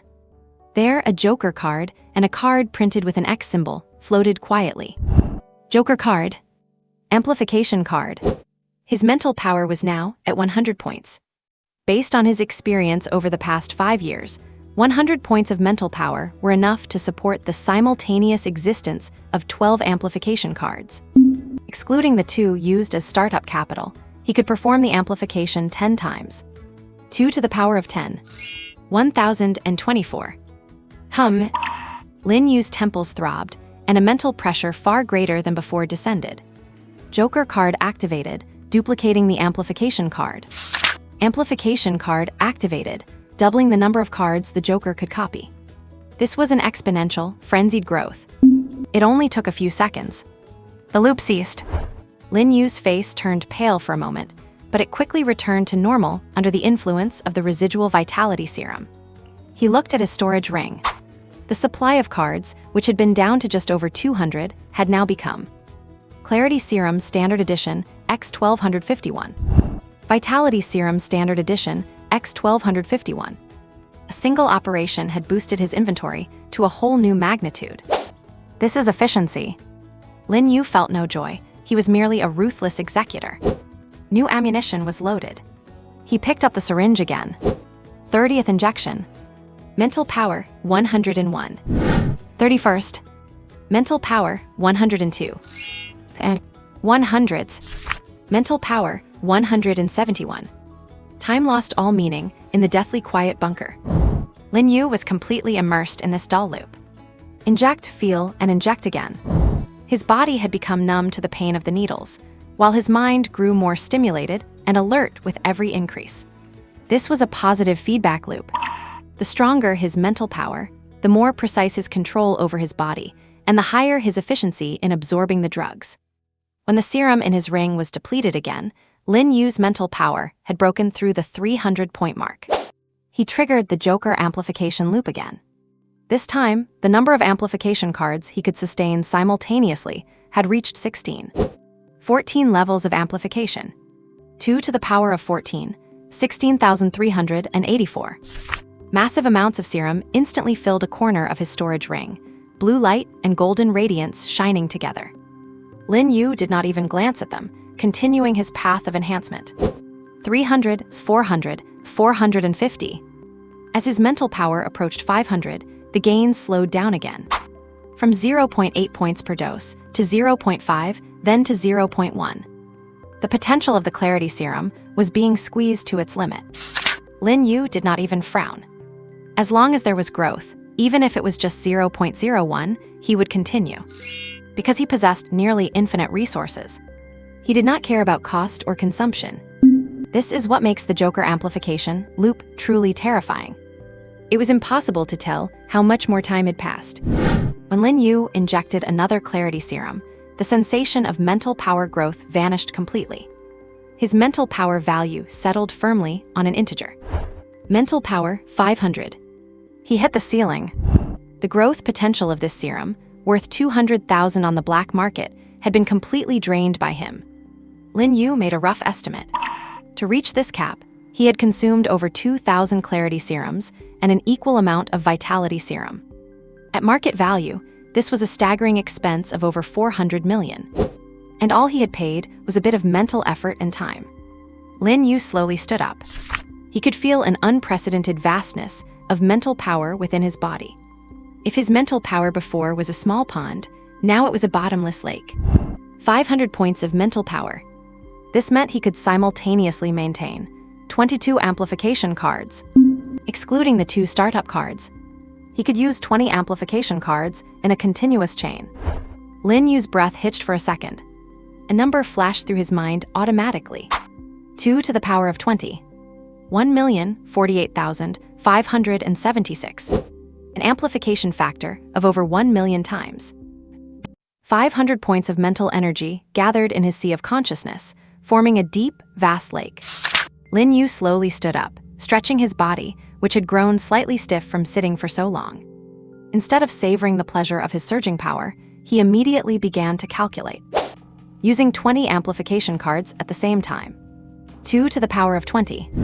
1,048,576. An amplification factor of over 1 million times. This is the ultimate trump card he now possesses. With such a trump card, what he needs to consider now is how to turn this power into true combat capability. He had no intention of touching potions that directly enhance physical attributes ever again. Setting aside the side effects, the process of forcibly increasing attributes with the other 3 types of potions in Old Ghost's shop was inevitably accompanied by immense pain. That was what he said himself. Lin Yu was not afraid of hardship, but he was not crazy. He had no hobby of masochism. If there are simpler, more efficient, and safer methods, why choose the most painful path? His main attribute now is spirit. Massive mental power means he has a natural advantage in spell-based skills. So the answer is clear. Lin Yu put on his cloak, hid himself back in the shadows, and left the bunker that had cost him 17,600. He walked once more into the chaotic and noisy streets of the junkyard. This time, he did not head to the shops selling materials and potions, but walked straight toward a more remote corner. Most of the stalls here sold old goods. Among them was exactly what he needed: skills. In this world, the sources of skills are diverse.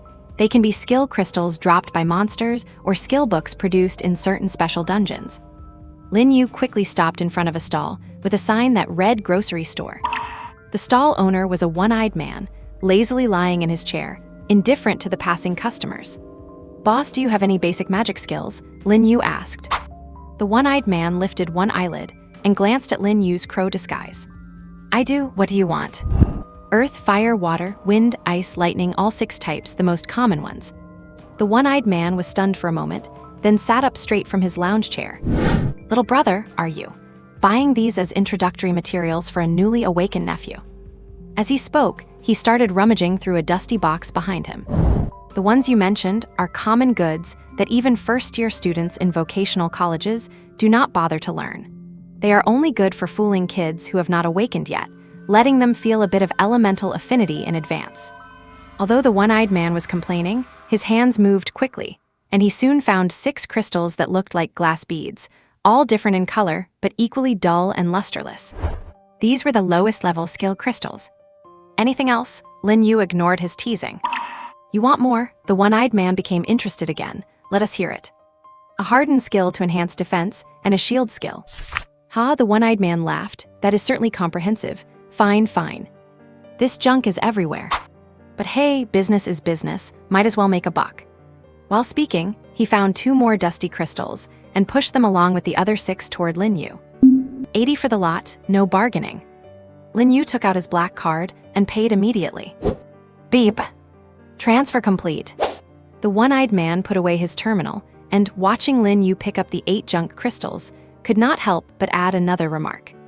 "Little brother, take my advice. These things are fine for fun, but if you really use them against an enemy, you will die without even knowing how. With these $80, you would be better off buying a small knife. That would be more reliable than this stuff. Lin Yu put away the crystals and turned to leave. The one-eyed man shook his head at his retreating back and lay back down in his chair. Just another delusional rookie. Lin Yu walked through the crowd, his consciousness already submerged into his storage ring. Convert. Facing his massive mental power, those 8 cheap skill crystals had no resistance at all and were instantly transformed into 8 brand new cards. Skill cards. Fireball, beginner. Water arrow, beginner. Windblade, beginner. And harden, beginner. Mana shield, beginner. Looking at these 8 cards, Lin Yu's mind began to rapidly construct combat models. What would a standard fireball become with a million-fold amplification? How sturdy would a basic mana shield be with a million-fold amplification?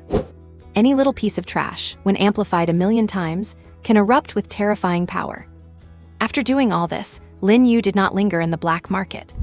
He prepared to return to the shipping container where he had lived for 5 years. On one hand, there were still things there he needed to take away. On the other hand, he needed to return to think about a question: whether or not to take this year's college entrance exam. He had deferred the exam for 5 years. With his current abilities, the college entrance exam, university, and these conventional paths to success meant nothing to him. He did not need that degree to prove himself. But there was a fire burning in his heart, a fire that had been suppressed for 5 full years. He could not forget the faces of those people 5 years ago when he awakened the epic class, Universal Card Creator. Teachers from the nation's top institutions blocked his doorstep, promising the most generous conditions. Representatives from major top-tier corporations brought contracts that were essentially indentured servitude, using threats and inducements to try and bind his future to their chariot. He was indeed a genius, but precisely because he was a genius, the methods those people used to contend for him were extreme. In their eyes, he was not a person. He was a walking gold mine, an infinitely valuable resource. They were not thinking about how to cultivate him, but how to exploit him, how to squeeze him dry, and how to turn all his value into numbers on their financial reports. And how to keep Lin Yu from going to a rival company. At that moment, Lin Yu realized that the world was not as he had imagined, a place with sound laws, stability, and peace. For those companies, groups, and collectives that possessed enough high-level professionals and power of their own. They had the capacity to ignore the law. The state's machinery of violence might not necessarily be able to overcome those capital interests that put profit above all else. They were lawless, and they monopolized everything. Walking the paths they planned out for him, Liang Yu would have had no way to escape. So Lin Yu knew that the 5 years he had lost were a necessary sacrifice. 5 years in exchange for a future of infinite possibilities. Now, even on his own, he could walk his own path, beholden to no one. Therefore, he was going to take the college entrance exam. He was not trying to prove to the world how great he was. He just wanted to go back, walk up to those people, and slap them in the face with a score they could not understand or imagine. He wanted to tell those high-end mighty companies and those self-righteous universities, I do not need your funding. I do not need your contracts. I do not need your agreements. Lin Yu does not rely on anyone and does not need to be controlled by anyone. Alone, he can not only survive, he can also surpass every single one of them. Lin Yu walked out of the gloomy exit of the junkyard, the sky outside already turning dusk. He hailed a taxi. Driver, take me to the economic development zone, Fuzuo Old Factory. The driver, a chatty middle-aged man, glanced at Lin Yu in the rearview mirror without asking any questions, then stepped on the gas. Going to that place? It is so desolate now. It used to be bustling, with a giant factory employing tens of thousands of people. Lin Yu just gave a faint grunt in response. Young man, your accent does not sound local.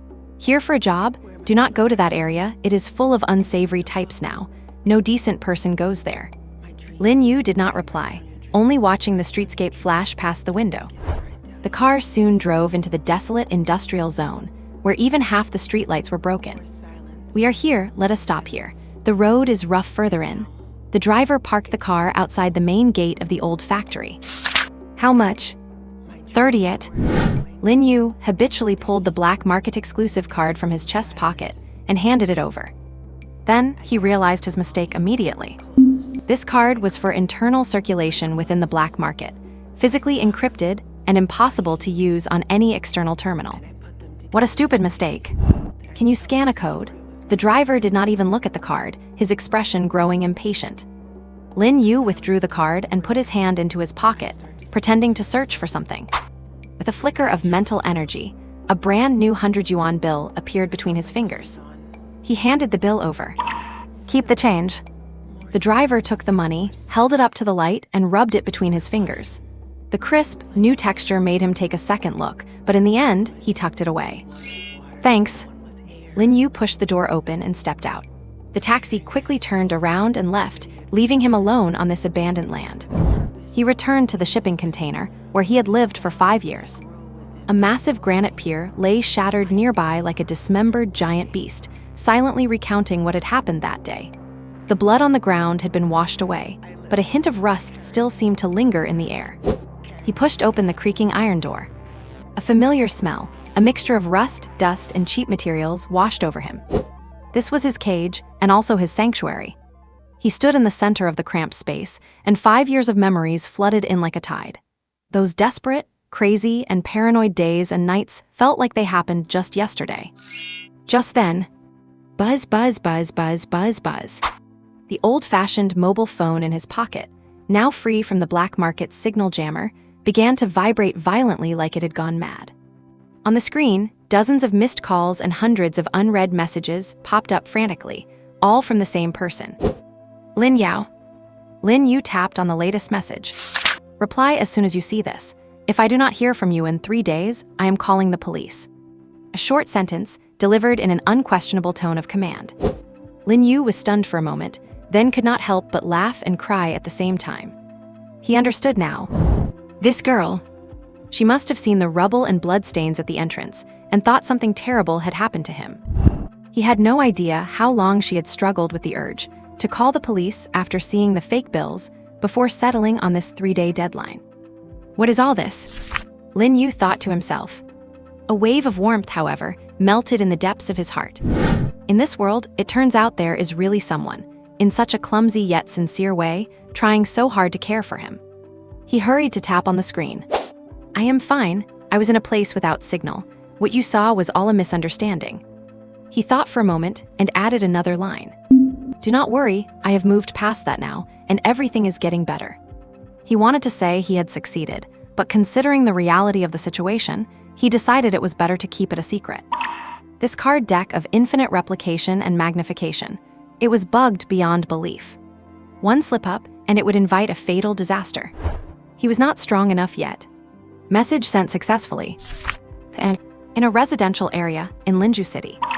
At the dining table, Lin Yao was absent-mindedly poking at the rice in her bowl with her chopsticks, her pretty face clouded with persistent worry.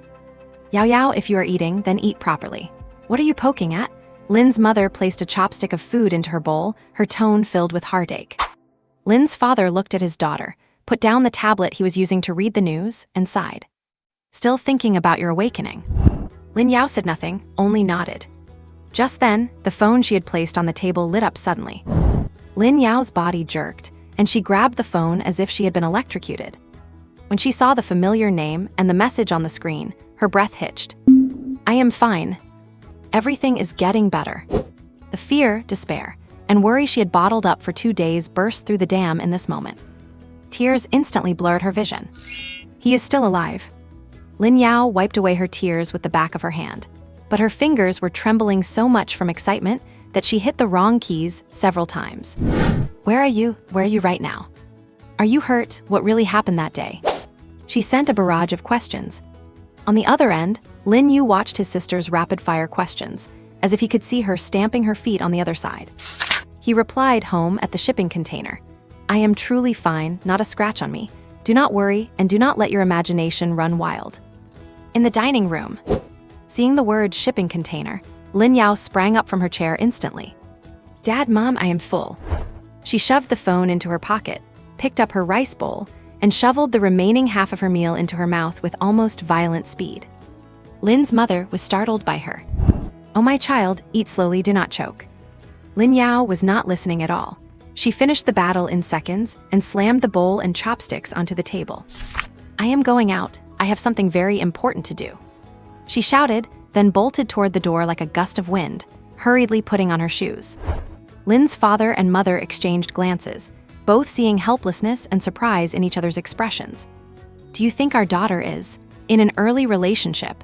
Lin's father picked up his tablet but could no longer focus on a single word. "That should not be right. Should we go check?" No, let us ask her later. It seems our daughter needs a special talk." Bang! The security door was shut with a heavy thud. Lin Yu's figure had already vanished into the hallway. Lin Yu watched the new message pop up on his screen, just a short sentence. "Stay right there, do not move, I will be there soon." He put down his phone and looked around the cluttered shipping container. It seems a trial is unavoidable. But that is fine. As long as he plays his cards right, Lin Yu is sure to be convinced by him. He leaned against the cold tin wall, waiting. Not long after, hurried, chaotic footsteps approached from outside, stopping right at the door. Bang! The rusty iron door was rudely kicked open from the outside, slamming against the wall with a jarring, deafening sound. A figure burst in, filled with dust and urgency. It was Lin Yu. She stood at the door, panting heavily, her chest rising and falling sharply, strands of hair sticking to her damp skin from sweat. Her gaze swept rapidly across the dim room, before locking firmly onto Lin Liang standing in the corner. There was no questioning, no lashing out with a torrent of scolding. Lin Yu just looked at him. Looking at his body, which was still thin but standing straight and tall.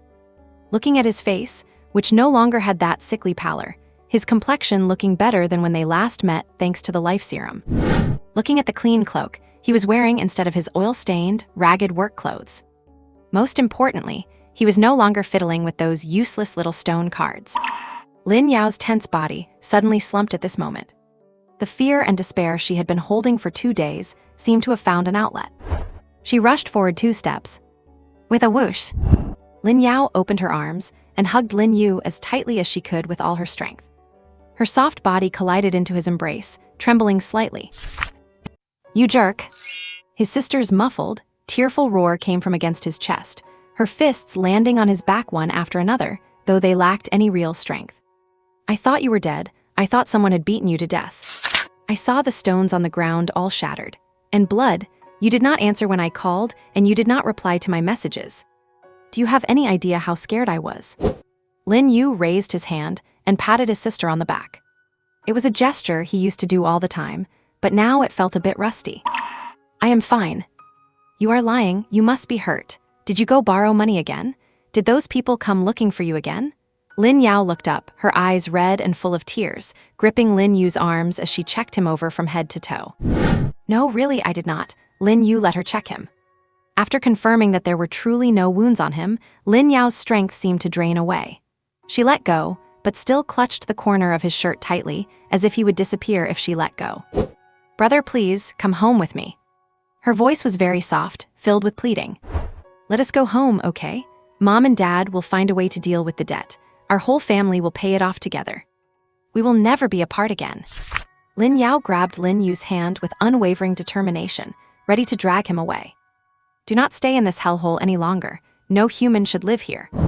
Lin Yu did not move. He looked at his sister's tear-streaked face and spoke calmly. Yao, I have already taken care of the money." Lin Yu stopped moving and looked at Lin Yu in disbelief. "Taken care of it? How? Where did you borrow it from this time, did you?" She thought of those stacks of brand-new banknotes, but she could not bring herself to finish the sentence. "It is not what you are thinking," Lin Yu interrupted her. "Believe me, everything is in the past now, and things are getting better." "I do not believe you. Unless you come home with me, you are coming with me right now." Lin Yu looked at her stubborn expression and did not refuse again. A hint of joy appeared on Lin Yu's face, and she pulled him to leave. But she only took 1 step before stopping again. She leaned in close to Lin Yu, sniffed hard, and then wrinkled her nose in disgust. "Brother, how long has it been since you showered?" This sudden shift in focus caught Lin Yu off guard. "And these clothes you are wearing, what is this stuff? Take them off right now, get changed." Lin Yu let go of his hand and started rummaging through the container, with the intensity of someone embarking on a deep clean. "Look at this place, it is a total pigsty. No way, you cannot go home like this. You will scare Mom and Dad to death." she muttered to herself while tossing all of Lin Yu's old, worn-out clothes onto the floor. These, get rid of all of them. And this too, toss it. Lin Yu watched his sister buzzing around like a busy little bee, directing everything in his tiny cage, and smiled with doting affection. Fine, whatever you say. Hearing Lin Yu's response, Lin Yao paused. She turned around, and seeing that rare, heartfelt smile on Lin Yu's face, her eyes grew hot again. She hurried over to Lin Yu and stood on her tiptoes. She gently rested her forehead against his. "Brother, I have missed you so much." Her voice was very low, heavy with congestion. Lin Yu said nothing, only raised his hand to ruffle her hair. A few seconds later, Lin Yao stepped back, wiped the tears from her face in a flurry, and regained her usual energetic self. "Wait here for me. I am going home first to give Mom and Dad a heads up. Otherwise, if you just show up out of nowhere, Mom's heart will not be able to take it. And one more thing, you must take a shower, get yourself cleaned up. When I come to pick you up tomorrow, I want to see a brand new you." She shook her fist playfully at Lin Yu. "I am bringing you new clothes tomorrow." Having said that, she turned and ran off, just as brisk and whirlwind-like as when she arrived. "Tomorrow, I will come to take you home." She reached the door, then turned back to shout one more time. Lin Yu stood where he was, watching her figure disappear into the sunset, and called back loudly. "Okay." The afterglow of the sunset spilled in through the open iron door, bathing everything inside the container in a warm golden light. Lin Yu remained standing, the air still lingering with the faint fragrance and vitality left behind by his sister, Lin Yao. "Tomorrow, I will come to take you home." The words echoed over and over in his ears. Home. Such a distant, yet heavy word. Lin Yao's words had stirred up Lin Yu's memories. All these years, it was not as if he had not thought of his parents. How could he not? It was just that he could not go back. He knew very well that in his state back then, going home would only bring more burden and pain to family that was already struggling. He had never blamed his parents. They had already worried themselves sick over him. They had done enough. But they had their own limitations. They were ordinary people who could not understand what an epic-tier career was, and could not possibly believe that their son was walking a path that no one had ever walked before, a path destined to be difficult. In their eyes, dropping out of the entrance exam, breaking ties with the family, and hiding in an abandoned container to make a bunch of useless card trash was just being wayward and throwing his life away. They did not believe in the path Lin Yu was walking. But fortunately, Lin Yu breathed out a soft sigh. He had finally paved his own way. 5 years of time, exchanged for a future of infinite possibilities. The trade-off was worth it. He now had the power to control his own destiny and the ability to change his parents' lives. Perhaps he could even change the world. Of course, those were things for later. He sat down quietly on the only chair in the container that was still in one piece, and thinking about going home tomorrow, a flicker of nervous trepidation actually stirred in his heart. The feeling was very strange, just like a wanderer returning home after many years, feeling a mix of anticipation and anxiety. And elsewhere, Lin Yao hummed a little tune, her steps so light she felt like she could fly. She hurried home as fast as she could, took out her keys, and opened the door. "I am back." In the living room, Lin's father and mother were sitting at the dining table, facing a few plates of food that had hardly been touched, the atmosphere heavy and gloomy. Seeing their daughter return, Lin's mother stood up immediately. "Yao Yao, where have you been?" "Mom's Dad." Lin Yao flew to the dining table like a happy butterfly, a smile she could not suppress on her face. Lin's father looked at his daughter's radiant expression and exchanged a glance with his wife. "A surprise? What kind of surprise?" "It is a secret for now," Lin Yao winked mysteriously.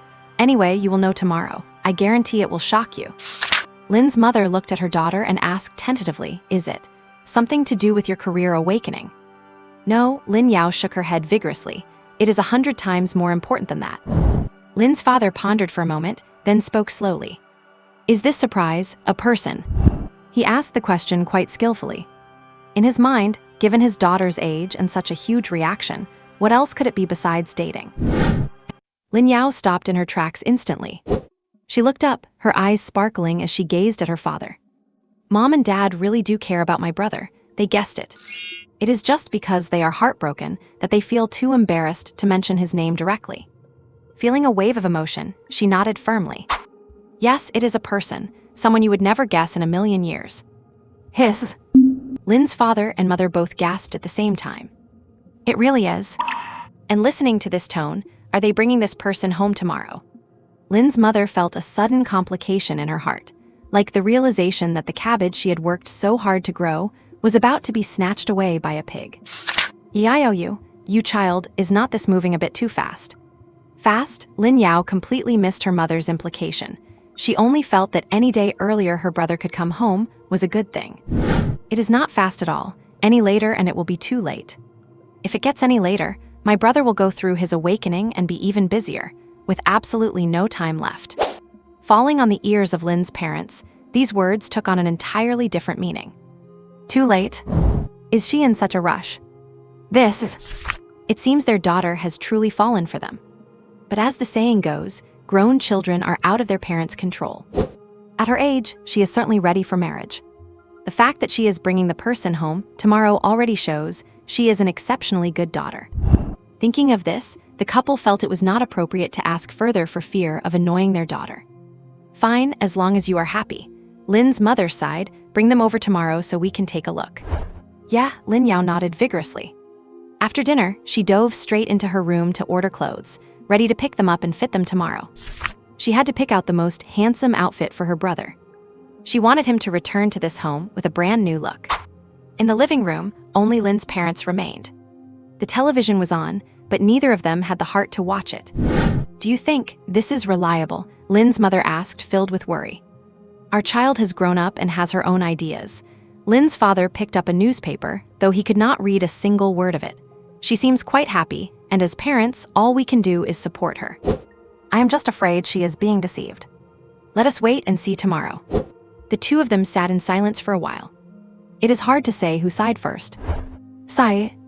The sigh acted like a switch, instantly triggering the deepest pain in their hearts. If only Xiao Yu was half as sensible as Yiao. Lin's mother's eyes turned red. Lin's father's expression also dimmed. Lin Yu. That name was the taboo their family never dared to speak of. Do not bring him up, Lin's father said, his voice husky. Mentioning him just makes my heart feel so heavy. How can I not mention him? Lin's mother burst into tears. He is a part of my own flesh and blood. 5 years, 5 whole years. What kind of life has he been living? Every time I think of him living in that metal crate, She covered her face and sobbed uncontrollably. Lin's father silently handed her a tissue and sighed heavily. That child was truly a scar on their hearts that would never heal. He picked up the remote and turned off the TV. And compared to the sorrow suppressed beneath the silence in the Lin household, Zhao Tianyang's home was completely engulfed in darkness and crying. The harsh, pale light of the living room illuminated the desperate faces of the family of 3. The life serum, touted for its ability to clear all toxins and bring about rebirth, had indeed worked. It pulled Zhao Tianyang back from the edge of death, restoring his consciousness so his eyes were no longer bloodshot and his veins no longer bulging. But that was all it did. The diagnostic report left by the private physician, who had just departed, lay coldly on the coffee table like a death warrant. The toxins had already invaded his bone marrow and soul, making it beyond redemption. The potent vitality of the life serum had merely forcefully delayed the speed of organ failure. It gave Zhao Tianyang a clear final breath of time. 1 month. How could this be? How could this be? Zhao's mother collapsed on the sofa, her hands clamped tightly over her mouth, but she could not suppress her heartbreaking whimpers. Her body trembled violently, as if she were about to fall apart at any moment.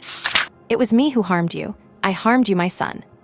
Zhao's father, usually a strong and unyielding middle-aged man, was now like a trapped beast with its backbone shattered. He punched his own leg, his red eyes bloodshot, his face etched with regret and self-blame. I should not have gone looking for some folk remedy. I should not have listened to the nonsense of those people. I pushed you into the fire pit. He had heard about the serum through his connections and spent a fortune from an unreliable source. He thought it was a shortcut, never imagining it would be a one-way ticket to hell. Zhao Tianyang sat opposite them, his face as pale as paper. Listening to his parents' cries and self-reproach, the chill deep inside his body was more biting than any side effect of the medicine. He was finished. At this final stage of his life, he should have stayed behind to accompany his parents. However, the mysterious figure in the raven cloak uncontrollably surfaced in his mind. That person had offered money without hesitation, giving him a chance while also buying his life. That person, even after signing a master-servant contract, had given him freedom. That person was his master, his benefactor. Zhao Tianyang slowly stood up from the sofa. This motion caused the sobbing of his parents to come to an abrupt stop. They stared at their son in horror. "Tianyang, what are you doing?" "I do not blame you," Zhao Tianyang said, his voice hoarse and dry. "The path was my own choice, and the medicine was something I wanted to use." He looked at his parents, the people in this world who loved him most. "But I cannot stay." "What kind of nonsense are you spouting?" Zhao's mother shrieked, rushing over to grab his arm. "You only have a month left. You cannot go anywhere. You have to stay home and be with your father and mother." "Mom," Zhao Tianyang countered, gripping his mother's cold hand back. "You were the ones who taught me to be grateful and repay kindness."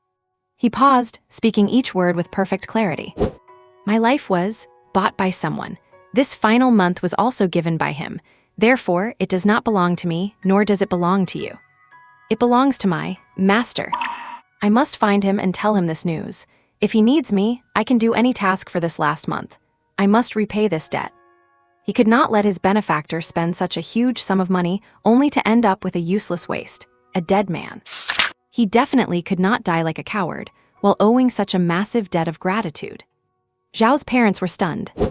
They looked at their son's young face, filled with determination, and gazed into those eyes that were dimmed by weakness but burning with a flame of stubborn resolve. This is their son. This personality of theirs, loyal to the point of stupidity, was something they taught him themselves. What else could they say?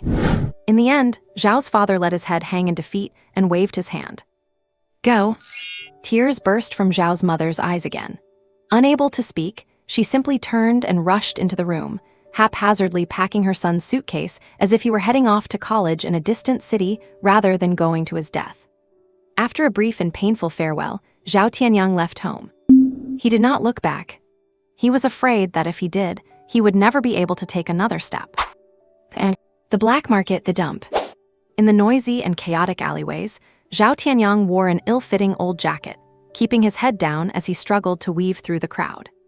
Every breath pulled at his internal organs, bringing waves of dull pain.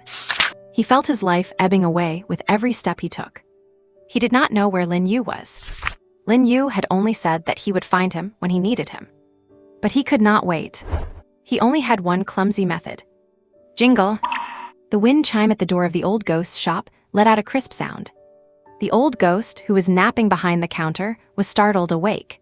He looked up impatiently, wanting to see which blind fool was disturbing his dream. Then he saw Zhao Tianyang. "You again?" The old ghost paused, then frowned. "Why are you back? Looking at your complexion, you are even worse off than last time. Did not the medicine work?" Zhao Tianyang leaned against the doorframe, gasping for breath. "Old ghost, I am here to find someone." "Looking for someone?" The old ghost sized him up. "Who? This is a pharmacy, not a detective agency." "Looking for?" Zhao Tianyang mentioned the identifying features, the one who bought the serum that day. The old ghost stopped his movements. He took off his plague doctor mask, revealing a shrewd face, and looked at Zhao Tianyang closely. "Why are you looking for him?" Zhao Keek did not hide anything and told him exactly what had happened. The serum had not eradicated the toxin. He only had 1 month left. He was here to repay his debt. After hearing this, the old ghost remained silent for a long time. A dead silence filled the shop. After a long while, the old ghost let out a sigh through his nose, one with no clear meaning. Sigh. He had seen too many lunatics who would stop at nothing for power, and too many fools who brought about their own destruction through greed. But someone like Zhao Tianyang, this was his first time seeing such a case. "I do not know where he is." The old ghost put his mask back on, his voice returning to the cold tone of a businessman. "People in the black market are like flowing water. He left right after buying the goods. How could I possibly know where he went?" A look of disappointment flashed across Zhao Tianyang's face. "But he did not leave." "Then I will wait here." Wait, the old ghost felt it was somewhat ridiculous. Until when? What if he never comes back? Zhao Tianyang found a corner that did not get in anyone's way, leaned against the wall, and slowly sat down. He pulled his coat tighter, his body trembling slightly from the cold and the pain. "Then I will wait until I die. If I die, please tell him about my passing. I will repay his kindness in the next life." I will repay his kindness in the next life." This sentence drove into the old ghost's heart like a rusty nail. He looked at the young man huddled in the corner, shaking uncontrollably yet stubbornly refusing to leave, and felt a moment of bewilderment. In the black market, life is the cheapest commodity. He had seen too much, fathers and sons turning against each other, brothers killing each other, all for a little bit of resources or a single chance. Loyalty, that is a luxury only the rich can afford. Or rather, it is a shackle used by those above to bind those below. Someone like Zhao Tianyang, who values his own life so little, yet regards a vague and intangible kindness as something heavier than the heavens. The old ghost had spent half his life in this alley, and it was his first time seeing it. At this moment, even if Zhao Tianyang was a useless waste, even if he were to die in that corner of his shop the next second, the old ghost finally felt that the 300,000 Lin Yu had seemingly lost that day was worth it. In this cannibalistic society, such a person is too hard to find. But then, a stronger sense of absurdity and confusion welled up. He could not understand it. A businessman's brain made him incapable of processing this kind of pure emotional logic. He took off his mask, walked over to Zhao Tianyang, and crouched down. "Kid, has your brain been fried by the medicine?" Zhao Tianyang looked up, his pale lips moved, but he said nothing. "You think he saved you, so he is your benefactor, right?"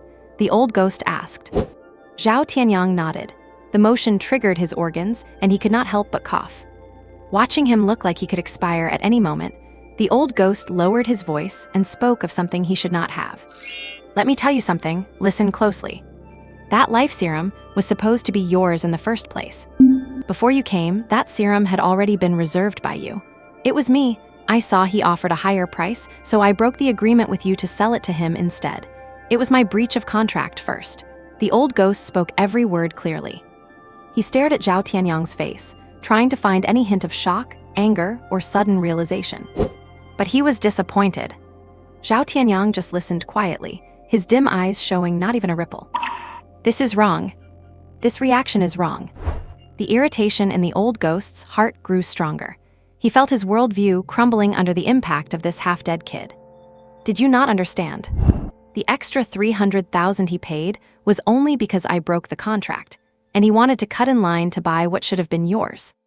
This is not some act of kindness. It is a business deal. He was just a buyer who swooped in and stole it." The old ghost felt he had to wake this idiot up. He did not believe there could be someone so foolish in this world. However, Zhao Tianyang only shook his head slightly. "It is not the same."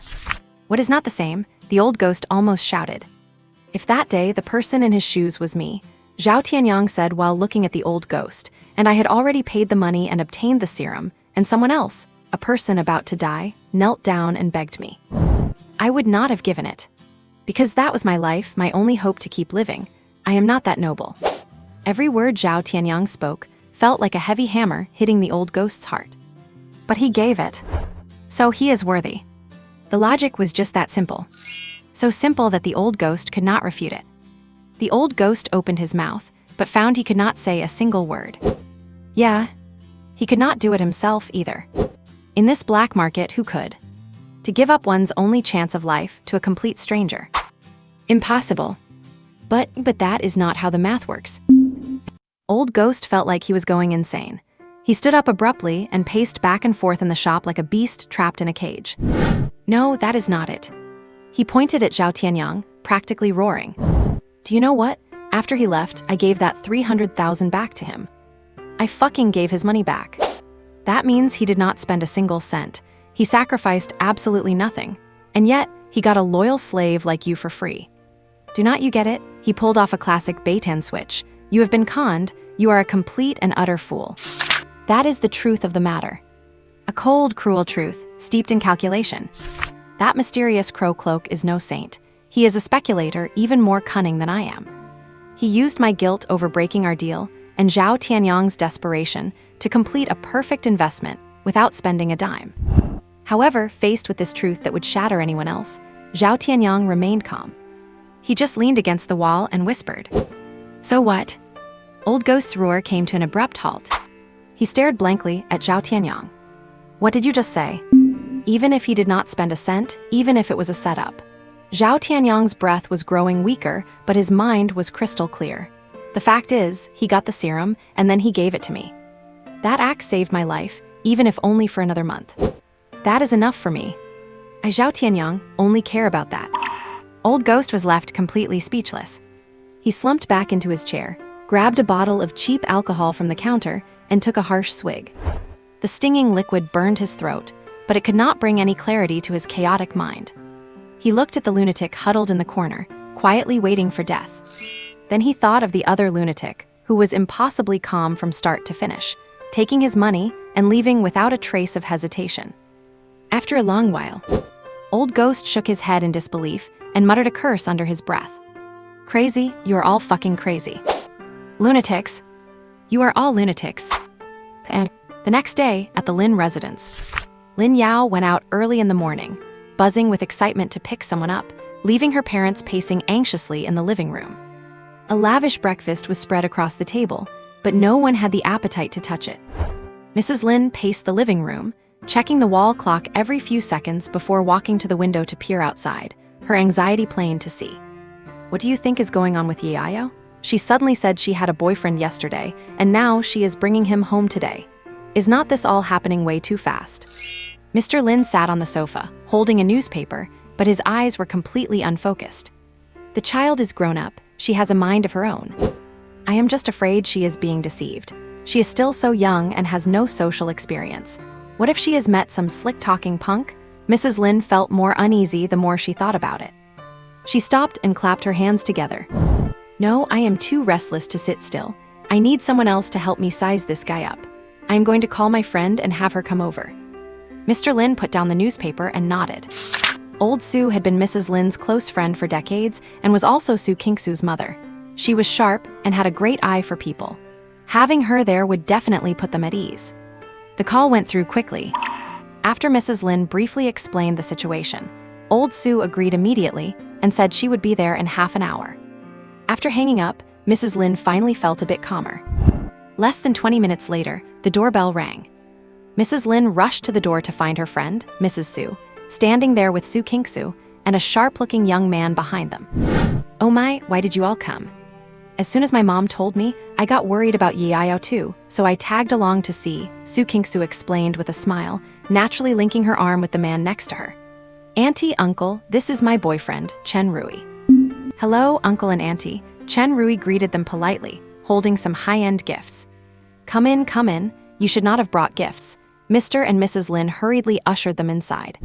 Suddenly, the quiet living room was filled with 5 people, making the atmosphere lively yet bizarre. The parents, Mrs. Su, Su Kingsu, and Chen Rui sat around the living room like a makeshift committee, waiting for Lin Yao's boyfriend to arrive. Kingsu, your boyfriend is truly a handsome and talented man.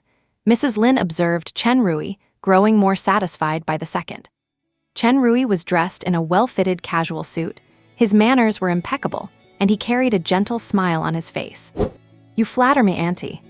He is more than just handsome and talented. Mrs. Su chimed in, sounding a bit boastful.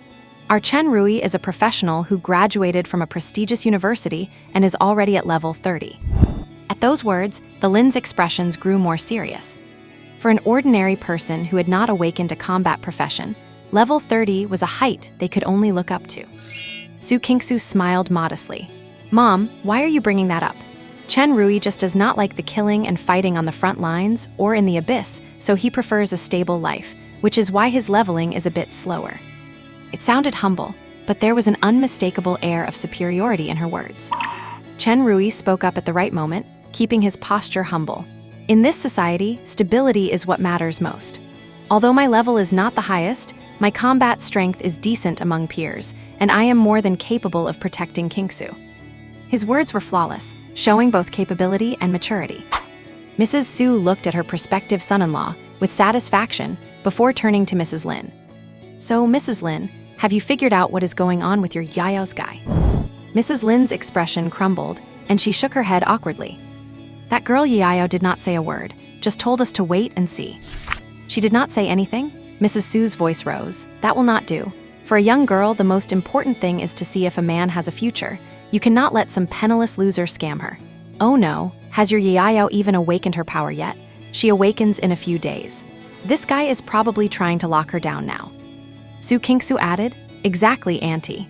Yiao is so simple-minded and soft-hearted. A lot of men these days have no skills themselves, so they target young girls. You have to keep a close watch. As she spoke, she glanced at Chen Rui beside her. A man's worth is defined by his abilities and profession.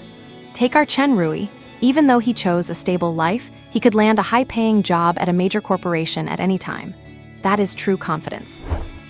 Although Chen Rui did not speak, the subtle curve at the corner of his mouth already revealed his attitude. He truly looked down upon those ordinary people without strength or background. He only restrained himself today because the elders were present. In his view, since he was chosen by Su Qingsu, he was naturally the best of the best. As for the one Lin Yu found, it was highly likely just some nobody. Lin's parents felt their hearts sinking lower and lower as they listened to these words. They had already been worried, and now, after what the Su mother and daughter said, they became even more anxious. Exactly, Yiao is so talented. What if she really ends up with someone who is completely worthless? The more Lin's mother thought about it, the more afraid she became, and she could not help asking Su Qingsu, "So, Qingsu, in your opinion, what kind of person is considered reliable?" Auntie, in this day and age, background aside, at the very least, they should be a professional who has awakened a combat class. Their level cannot be too low. Level 20 is the absolute minimum. They also need a proper job. They cannot be the type hanging around the wasteland district. With every point Su Qingsu made, the hearts of Lin's parents grew colder. These conditions all sounded so familiar. Every single one of them sounded like they were describing their good-for-nothing son, Lin Yu. The atmosphere in the living room instantly became oppressive. Su Qingsu also seemed to realize she had mentioned a topic she should not have and quickly tried to remedy it. Of course, feelings are the most important. As long as his character is good and he treats Yiao well, the rest is not entirely unacceptable. Chen Rui also nodded along. Right, uncle and auntie, there is no need to worry too much. Even if the other party is just an ordinary person, as long as he is down-to-earth and hardworking, they can always make a living. After all, not everyone has the talent to become a powerful professional. His words of comfort were filled with a sense of condescending charity. The faces of the Lin couple grew even uglier. Just in this awkward and heavy atmosphere. Ding-dong! The doorbell rang. The movements of everyone in the living room froze instantly. They are here. Lin's parents exchanged a glance, and both saw the tension on each other's faces. You two sit, you are the guests, I will go open the door. Lin's father stood up, straightened his clothes, and walked toward the entrance. Old Lin, I will go with you. Lin's mother could no longer sit still either and quickly followed. Su's mother, Su Qingsu, and Chen Rui sat on the sofa, exchanging a knowing look. This whole scene was just like a job interview. Su's mother lowered her voice and said to Su Qingsu and Chen Rui, looking at how nervous they are, I bet whoever Yiao found really does not have much to offer. Sigh, this girl, she just has too soft of a heart. Chen Rui did not reply. He just picked up his teacup and gently blew away the steam. What kind of decent person could a little girl, who had not even gone through an awakening, find? He only came today to give Su Qingsu face. Su Qingsu gently patted her mother's hand, signaling her to stop talking. She was curious to see exactly what kind of person could make Lin Yu take them home so solemnly. At the door, Lin's father placed his hand on the doorknob, paused for a moment, then turned the handle and pulled the door open. The figure outside the door came into view. The next second, Lin's father froze in place. He opened his mouth but could not utter a word, and the color drained from his face at a visible rate. Lin's mother, who was following behind him, staggered violently the moment she saw the face outside the door. She covered her mouth tightly with her hand to prevent any sobs from escaping, but tears flowed uncontrollably like beads from a broken string. The three people in the living room were completely stunned. What is going on? Why are they reacting like this? Su's mother could not hold it back first. She leaned forward and whispered to Su Qingsu, crying, Why is Mrs. Lin crying? Chen Rui also put down his teacup. Crying? Could it be that they were overwhelmed with joy? A thought flashed through his mind. Could the boyfriend Lin Yu found be so excellent that it made her parents weep with joy? What kind of person could have such an effect? The mayor's son of Linju City, or the heir to some S-rank guild? Su's mother apparently thought of the same thing. Her expression turned dramatic, filled with shock and a hint of jealousy. Qingsu, hurry and take a look. Who exactly is it? Su Qingsu was also filled with immense curiosity.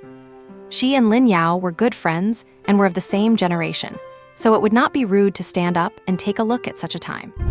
She swallowed, stood up from the sofa, walked a few steps toward the door as if by chance, and quietly peeked. Just one look. Su Kingsu froze completely. The curiosity and playful expression on her face vanished instantly, replaced by a complex look mixed with shock, absurdity, and disbelief. How could it be him? In the living room, Chen Rui was even more confused after seeing Su Kingsu's reaction. Even Su Kingsu, who was always so haughty, was shocked to this extent.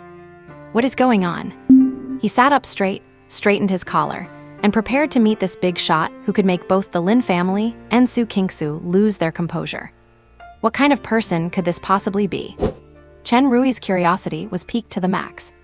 The dead silence at the doorway continued. Lin's father's lips trembled, and after a long while, he finally squeezed out 2 words from his throat. You. Lin's mother was already sobbing uncontrollably, her arms shaking violently while she covered her mouth. A slightly hoarse male voice broke the silence. Dad, Mom. Chen Rui was shocked. He just met them and already called them Mom and Dad. This guy is not to be underestimated. Su's mother could finally no longer suppress her curiosity and also stood up to look. She was also stunned, her expression equally complex, shock, relief, and helplessness. Just then, a lively figure appeared from behind the man, wearing a sharp suit. Lin Yu put her hands on her hips playfully, leaned her head against the man, and wore an exceptionally brilliant smile on her face. Dad, Mom, look who I brought back. This exclamation completely woke everyone up. Lin's mother could no longer hold back and sobbed aloud while leaning in Lin's father's arms. Su's mother was the first to react and break the awkward situation. Xiao Yu is back. What is the point of the whole family standing at the door crying? Come in quickly. Lin's parents then snapped out of their trance, quickly wiped away their tears, and ushered their son, whom they had not seen in 5 years, into the house in a fluster. Chen Rui watched Lin Yu walk in, feeling completely bewildered. He whispered to Su Kingsu beside him, "What is going on?" Su Kingsu did not look at him, but took out her phone and quickly typed a line. He is the Lin Yu who shook Ninghai province 5 years ago. Chen Rui's phone vibrated and he looked down. Lin Yu. He had certainly heard of this name. A genius who awakened the epic class phantom card maker 5 years ago, but fell into depravity, became obsessed with making garbage cards, and was the madman who eventually broke ties with his family. A complex mix of emotions surged into Chen Rui's heart in an instant. On a deeper level, he was jealous. He was jealous of Lin Yu's talent and even more disgusted by how he was wasting it.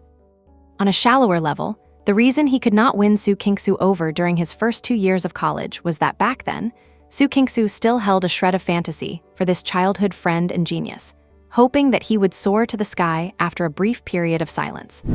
So it was him.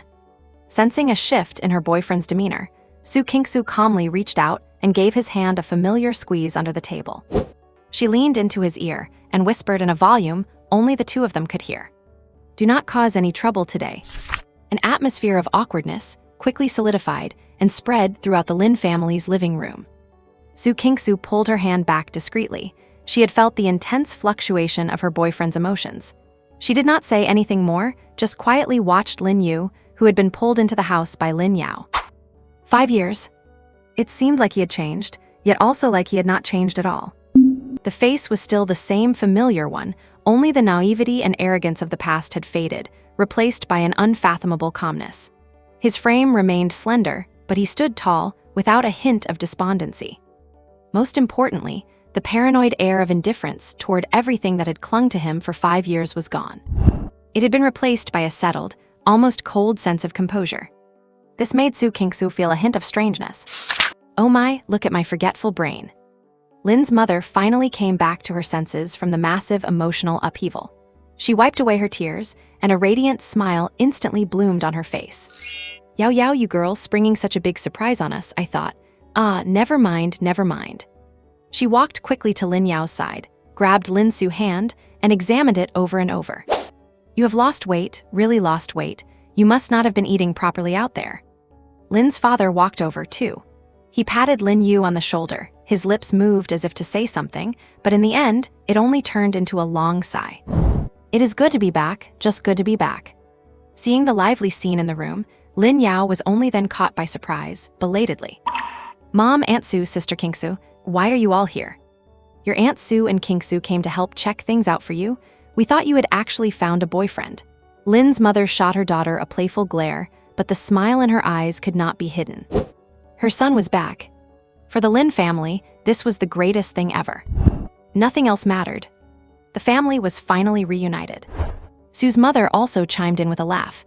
This is a great surprise, a really great surprise. Little Yu is back.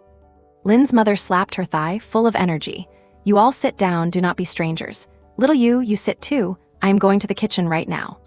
Sue's mother was a sensible woman. She knew the Lin family must have a lot to say right now, and it would not be appropriate for her to stay. Good sister, we will not disturb your family reunion, we will just… Hey, do not leave. Lin's mother grabbed her. What is our relationship? You are no outsider. You must stay for dinner today. Kingsu and… Little Chen, is it? You both stay too. It is just right for little Yu to get to know you. Lin's mother's hospitality allowed no refusal. Sue's mother thought about it. She and Lin's mother were truly like sisters, and staying at a time like this could be seen as sharing the joy. Su Kingsu was both Lin Yao's best friend and had grown up alongside Lin Yu, so it was perfectly reasonable for her to stay. And so, Chen Rui became the only outsider. He stood there, feeling like he should not be standing, but should not be sitting either. He was completely uncomfortable. This feeling only added to the resentment and frustration in his heart. Fortunately, the people from the Lin and Su families were warm enough. Lin's father gestured for Chen Rui to sit down and took the initiative to start a conversation. What line of work are you in, little Chen? Uncle, I am a consultant at a security firm, Chen Rui replied politely, making sure to add, I mainly provide security solutions for large clients, so the work is quite relaxed. Good, stability is a good thing. Lin's father nodded repeatedly. In the living room, the elders chatted away. Lin Yao, like a chirpy little bird, hovered around Lin Yu, telling him about the changes in the house over the past few years. Lin Yu listened quietly, nodding occasionally, his gaze sweeping over the familiar, yet strange furnishings in the living room before finally landing on the uneasy Chen Rui. This person felt hostile toward him. Obvious hostility. The aroma of food soon wafted out from the kitchen. A large round table was packed full of sumptuous dishes. Lin's mother took off her apron and invited everyone, beaming, dinner is served. Everyone, please do not be shy, let us eat. Little Yu, have more of this, the sweet and sour pork ribs you used to love the most. The meal was filled with harmony. At least on the surface, it was. The conversation at the table centered entirely around Lin Yao's upcoming professional awakening and the future marriage plans of Su Kingsu and Chen Rui. No one touched the most sensitive subject, Lin Yu's past 5 years and his future, until halfway through the meal. After 2 drinks, Lin's father had flushed cheeks. He looked at his son, who was eating in silence, and ultimately could not hold it back. Little Yu. As soon as he spoke, the atmosphere at the table froze. Lin's mother immediately shot him a warning glare. But Lin's father ignored it.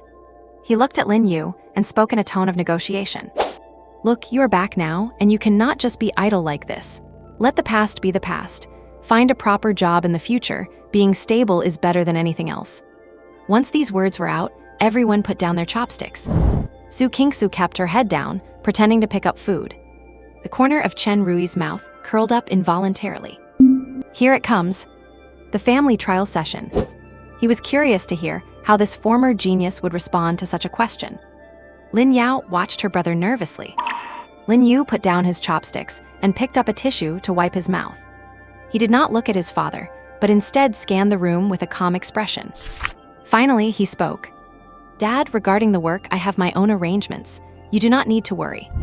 His answer was calm, with no agitation or impatience. But it was precisely this calmness that left the mouthful of preaching Lin's father had prepared stuck in his throat. You, what kind of arrangements? Do not tell me you are going back to those things. Old Lin. Lin's mother slammed her chopsticks onto the table, her voice suddenly rising. Are you determined to ruin the mood today? She pointed at the table full of food, then at Lin Yu. Our son finally managed to come back. The whole family is eating a happy meal. Why do you have to bring up those miserable things? No preaching allowed, not a word of preaching during this meal. Lin's mother was truly angry.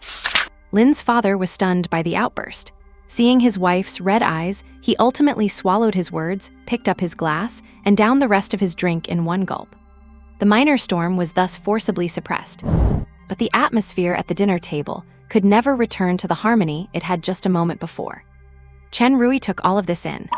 He sneered internally. His own arrangements? What kind of arrangements could a loser who has been out of touch with society for 5 years possibly have? Nothing more than being a leech, relying on his parents' pampering. He increasingly felt that coming here today was a mistake. Eating with this family was simply lowering his own social standing. He glanced at Su Qingsu beside him. Su Qingsu seemed to notice his thoughts, and under the table, she gave his foot a gentle nudge. The meal finally concluded in an atmosphere of subtle harmony, masked by hidden currents. Lin's mother enthusiastically packed up the leftovers and insisted on handing them to Su's mother, saying, "Sister, take these back. You can just reheat them tomorrow. Do not let them go to waste." "You really should not have, you are too kind," Su's mother said, though her hands were honest enough to accept them. The whole family saw them off, heading downstairs together in a grand procession. Inside the elevator, the atmosphere grew strange again. Chen Rui stood in the corner with his hands in his pockets, saying nothing. Su Qingsu held her mother's arm while chatting with Lin Yu, but her peripheral vision kept sweeping over Lin Yu and Chen Rui. Once they reached the underground parking garage, the dim lighting stretched everyone's shadows long across the floor. "All right, this is far enough. You guys head back now," Su's mother said as she opened the car door to the Lin family. "Drive safe on your way back," Lin's mother continued to wave. Just as Lin Yu was about to turn back with his parents and sister, a voice called out to him. "Lin Yu, right, hold on a second." It was Chen Rui. He walked over from the car with a self-righteous, gentle smile that made people feel quite uncomfortable. "Uncle, Auntie, Yao, you guys go ahead first." Chen Rui turned to the three Lins. "I will chat with little Yu for a moment. We are both young, maybe there is something I can help him with." The words sounded high-minded. Geek parents exchanged a glance, hesitating. Lin Yao immediately grew alert, stepping forward to block Lin Yu. "If my brother has any problems, we can help him ourselves. No need to bother you." Yao Su Qingsu spoke up. She gave her sister a gentle tug, wearing an appropriately polite smile. "Uncle, Auntie, do not worry. Chen Rui just wants to talk to little Yu about some things in the professional circle. He means no harm. I will be here watching." Su Qingsu's words clearly carried more weight. She was Lin Yao's best friend, Lin Yu's peer, and Chen Rui's girlfriend. With her saying that, the doubts of Lin's parents immediately vanished. "Well, all right then," Lin's father nodded. "Little Yu, go ahead and have a good chat with him." Lin's mother also urged, "Do not be rude." Lin Yu nodded reassuringly at his parents and sister. "You guys go on up first, I will be there in a minute." Seeing that Lin Yu himself agreed, Lin Yao had no choice but to drop it, though she kept looking back nervously as her parents pulled her into the elevator. In an instant, only Lin Yu, Chen Rui, and Su Qingsu were left in the parking garage. Su's mother was already in the car. She leaned out and urged Qingsu, "You guys hurry up too." Su Qingsu had come with Chen Rui, not in the same car as her mother. But both were heading back to the Su residence tonight. "Mom, you go ahead. I will be there shortly," Su Qingsu told her mother, then turned and walked toward Chen Rui and Lin Yu. She was worried. She knew Chen Rui very well. He was arrogant and cared too much about face. He must be harboring a grudge after this dinner. Su Qingsu figured at most, he would just make a few snide remarks or use his status as a 30-level veteran professional to lecture Lin Yu and display his sense of superiority. He should not resort to violence. After all, this was right under Lin Liang building. Causing a scene would not benefit anyone. However, she still underestimated the stupidity of a man driven by jealousy. She had only taken a few steps when she saw Chen Rui had already reached out to Lin Yu with a hypocritical smile on his face. "Lin Yu, let us get acquainted properly. I am Chen Rui, Qingsu's boyfriend." He placed an emphasis on the word boyfriend. Lin Yu looked at him calmly and reached out his own hand. The two hands clasped together. In that very instant, Masadi Qingsu saw the veins bulging on the back of Chen Rui's hand, and a faint, almost imperceptible earthy yellow glow flashed across his palm. Attribute glow. He was using his professional power. Alarm bells rang in Su Qingsu's head. Oh no. Chen Rui was a level 30 rock warrior, with a build split between strength and constitution. His strength attribute was already nearing the 50-point mark. This handshake looked like a courtesy, but it was actually an attack loaded with power. What kind of concept is 50 points of strength? Bending steel bars with bare hands would be a breeze. This guy really could not hold back. What does he want? Does he want to cripple Lin Yu's hand? Su Qingsu's face turned pale instantly. She lifted her skirt and ran forward with all her might. Chen Rui, what are you doing? In Chen Rui's mind, there was only one thought right now. Teach him a small lesson. He certainly would not go so far as to permanently cripple Lin Yu, but making him writhe in bed for 10 days or a fortnight, making him understand the gap between them, was perfectly fine. He had activated his attributes, but only used 30% of his strength. In his view, for someone like Lin Yu, a loser who had been out of the loop for 5 years, 30% strength was more than enough. He had already envisioned the next second, where Lin Yu would let out a blood-curdling scream and collapse in agony. However, 1 second passed. Nothing happened. The bone-cracking sound he expected did not come, and there was not even a trace of pain on Lin Yu's face. Chen Rui was stunned. What is going on? He applied a bit more force. Still no reaction. He felt like he was not holding a human hand. It was like a piece of granite frozen by 10,000-year glacial ice. No, it was even harder than that. How is this possible? Chen Rui's self-esteem was challenged like never before at this moment. He did not believe it. He is just a loser. How could he possibly block his power? It must be an illusion. Break already. Chen Rui roared in his heart. He stopped holding back. His professional core spun wildly, pouring all 50 points of strength into his right hand without reservation. He wanted to crush this hand that was causing him so much shame into dust. Lin Yu stood there as calmly as before. The moment Chen Rui made his move, he had not even had to think about it. Hardening skill. The professional skill activated, further amplified by the terrifying 1,048,576 times multiplier from the ghost card cycle. In this instant, his physical defense attribute surpassed the definition of any known substance on this planet. Chen Rui's strength in his eyes was no different from the struggling of an ant. It was even kind of laughable. Snap! A crisp, tooth-aching sound of bone breaking finally exploded in the silent parking garage. But the source of the sound was exactly the opposite of what Chen Rui had expected. Hola! A blood-curdling scream tore through the night sky. Chen Rui pulled his hand back violently and staggered back 2 steps, his face filled with extreme pain and disbelief. His prideful right hand was now twisted at a grotesque angle, with sharp white bone shards piercing through the skin and exposed to the air. Fresh blood welled out through his fingers. Su Qingsu, who had just rushed over, witnessed this incredibly horrifying scene. She froze in place. Chen Rui used all his strength to squeeze Lin Yu's hand, and ended up breaking his own bones. Lin Yu looked at the man before him, whose face was twisted in pain. Calm down, it is neither an act of revenge nor anything special. Just a young boy's petty jealousy. That is all. Then it is not worth worrying about. He let go, leaving Chen Rui to clutch his own mangled right hand and stumble backward. Lin Yu. Su Qingsu's voice was filled with terror and trembling. She finally reached them, and seeing the horrific state of Chen Rui's hand, then looking at the unscathed Lin Yu, her mind went blank. She wanted to demand an explanation, but realized she had no ground to stand on.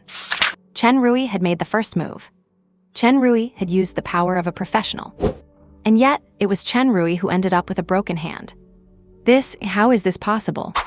Lin Yu ignored the two of them, turned around, and prepared to head upstairs. As far as he was concerned, this farce was already over.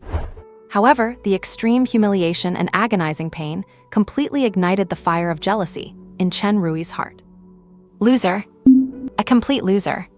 A loser who has wasted 5 years, been abandoned by his family, and lives off loans. How dare he, how could he? I will kill you. Chen Rui let out a beast-like roar. Ignoring the heart-wrenching pain from his right hand, he clenched his left fist, lowered his stance slightly, and the concrete floor beneath him even cracked slightly from the gathering of his force. The full power of a level 30 rock warrior exploded without reservation at this moment. An earthy yellow glow completely engulfed his left arm, the manifested result of his strength attribute pushed to the extreme. Chen Rui, do not. Su Qingsu screamed in despair. She wanted to pull him back, but Chen Rui was too fast. Carrying all his dignity and fury, the punch struck out like a cannonball, heading straight for Lin Yu's back. This punch was enough to blast a massive hole through a reinforced concrete wall. He wanted this loser dead. Lin Yu's footsteps stopped, but he did not turn around. Boom! A dull, deafening thud echoed. Chen Rui's fist smashed solidly into Lin Yu's back. But the expected scene of blood and gore did not happen. Lin Yu's body did not budge an inch. It was as if what had been struck was not a man's back, but a mountain that had stood since the dawn of time. The madness on Chen Rui's face froze. He felt as though his fist had struck an unshakable piece of divine iron. Then, a force 100 times more violent than his own strike surged back along his knuckles. Boom! Another loud blast, but this time, it was the sound of bones shattering. Chen Rui's left arm, from fist to elbow, exploded into a mist of blood in an instant. And it did not end there. The terrifying recoil force continued unabated, surging into his body. Crag track. His already broken right hand was completely pulverized under the impact of this force. The shrill scream finally tore through the air. Chen Rui was sent flying like a kite with broken strings, sailing over 10 meters before slamming into a load-bearing pillar and sliding to the ground like a pile of mud. Both of his arms were gone, leaving only mangled, bloody stumps with blood gushing out like a fountain. Su Qingsu stood there stunned, watching Chen Rui lying in a pool of blood, unsure if he was alive or dead, then looking at the figure still standing with his back to her, completely unharmed. The blood in her veins seemed to freeze. Dead? Or crippled? She did not know. All she knew was that her boyfriend, a level 30 elite professional she was so proud of, had used all his strength to attack a loser. And ended up crippling himself. It was a horror story beyond her understanding. At that moment, Lin Yu finally turned around slowly. The calm on his face had vanished, replaced by a faint, yet chilling trace of anger. If not for the fact that Qingsu grew up with me, your hand alone would have cost you your life. A path to death. He was not joking. He truly had killing intent. Su Qingsu shuddered, a fear rooted deep in her soul making her almost collapse to her knees.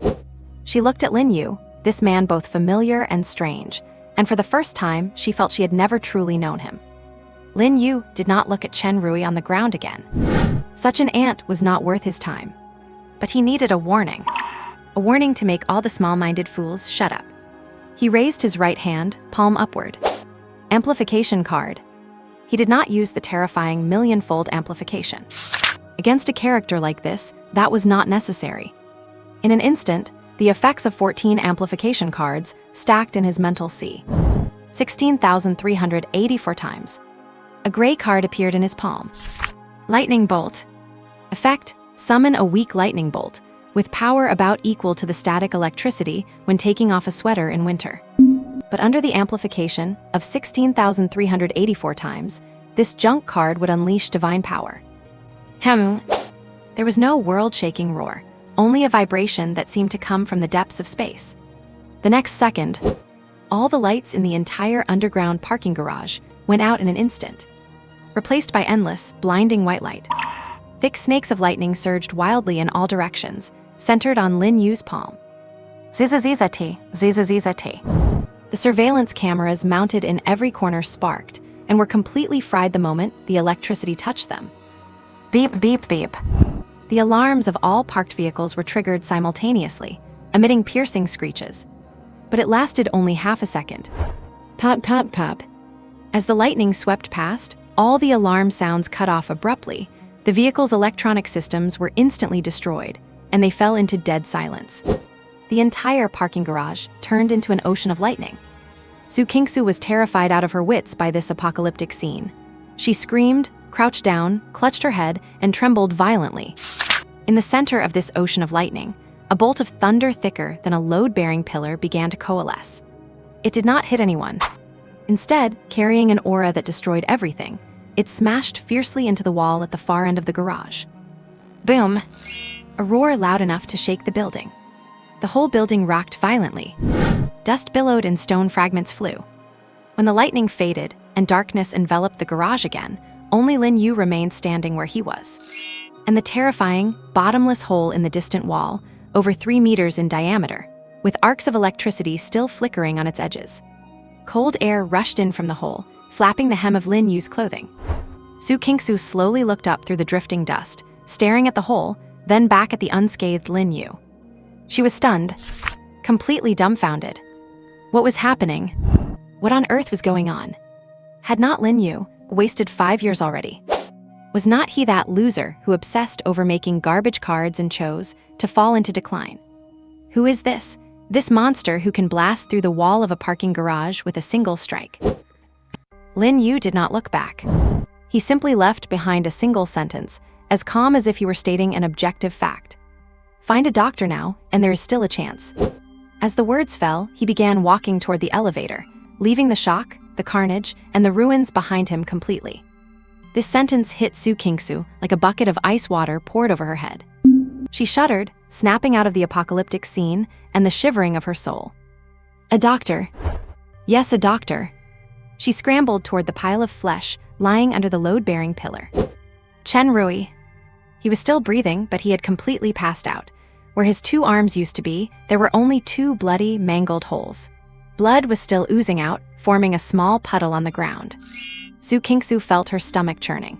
She fought the urge to vomit and reached for her phone with trembling hands, only to find the screen pitch black. It had been completely destroyed by the terrifying lightning earlier. His car. Su Kingsu rushed madly toward Chen Rui's expensive sports car. Thankfully, it still started.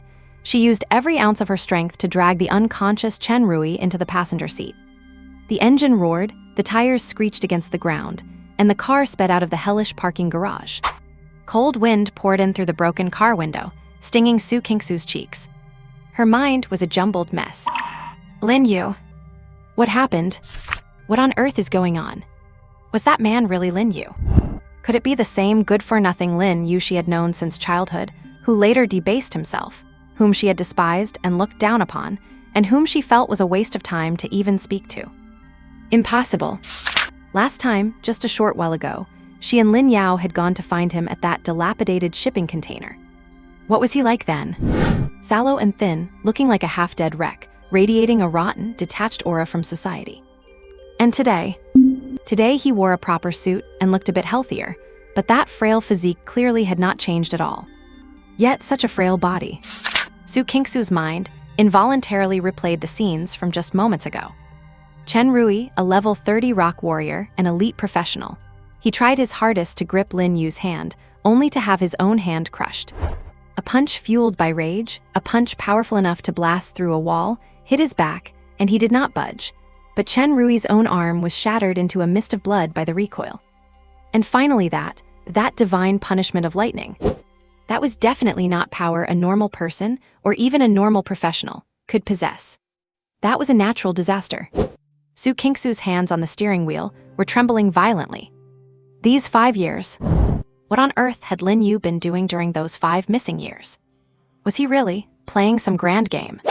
This absurd thought, which she had once sneered at, now carved itself into her mind like the most terrifying brand. She felt as though she had caught a glimpse of a terrifying, incomprehensible secret. And Lin Yu paid no attention to the fate of the 2 ants behind him. He stepped into the elevator, returned to his doorstep, and opened the door. "Brother, you are back." A petite figure immediately pounced on him, like a happy little swallow, hanging directly onto his arm. It was Lin Yao. She had changed into cute bunny pajamas and was waiting for him at the door with a grin. A helpless look appeared on Lin Yu's face. He would bet that if he had not run away from home for those 5 years, Lin Yao would have found him more annoying than likable at this age. She would never be like this, like a clingy little tail. How could that be? I love my big brother the most. Lin Yao linked her arm with Lin Yu's, pulled him to the sofa in the living room, and chatted away nonstop. Seeing their son back, Lin Yu's parents were finally relieved, and the slight unpleasantness from the dinner table had long since vanished. A family should be like this. Lin Yu sat quietly, listening to his younger sister chatter about funny things at school, his gaze sweeping over the familiar yet somewhat foreign decorations in the living room. He was home. This feeling was not bad. Lin Yao talked until her mouth was dry, took a big gulp from her glass, and then leaned in again naturally. Her little head rested on Lin Yu's shoulder, her hands still clutching his arm, fiddling with his suit cufflink. "Brother, this outfit looks really good on you, 100 times better than what you used to wear." "Is that so?" "Of course." Lin Yu's fingers traced up from the cuff, unconsciously sliding lightly against his arm. Suddenly, she stopped moving. Her fingertips felt something strange. Through the shirt fabric, she felt some tiny, dense bumps. Something was wrong. Lin Yu frowned slightly. Yesterday, at the shipping container, she had held her brother's arm too, but the situation was chaotic, and she was so emotionally agitated that she had not noticed. Curious, she carefully pushed Lin Yu's suit sleeve up a bit, then the shirt sleeve. When that small section of his arm was exposed to the bright lights of the living room, the smile on Lin Yu's face froze instantly. The skin of that arm, which still looked frail, was covered in dense, tiny needle marks. Some had turned into pale brown spots, clearly old ones. And there were even more fresh marks, slightly red and swollen. These needle marks spread from his wrist all the way up, disappearing deep into the sleeve. There was no end in sight. She had not seen them yesterday. Because those marks were not very noticeable to begin with, and the lighting was dim, she had not even thought in that direction. Today, under the bright lights, with just a little attention, this terrifying sight could no longer be hidden. Lin Yu gasped involuntarily. "What is wrong, Yiaya? Why are you screaming?" Her mother's voice came from the kitchen. Her father also looked up from his newspaper. Lin Yu's body went stiff. She quickly let go, pulled Lin Yu's sleeve down in a flash, and forced a smile that looked worse than crying toward her parents.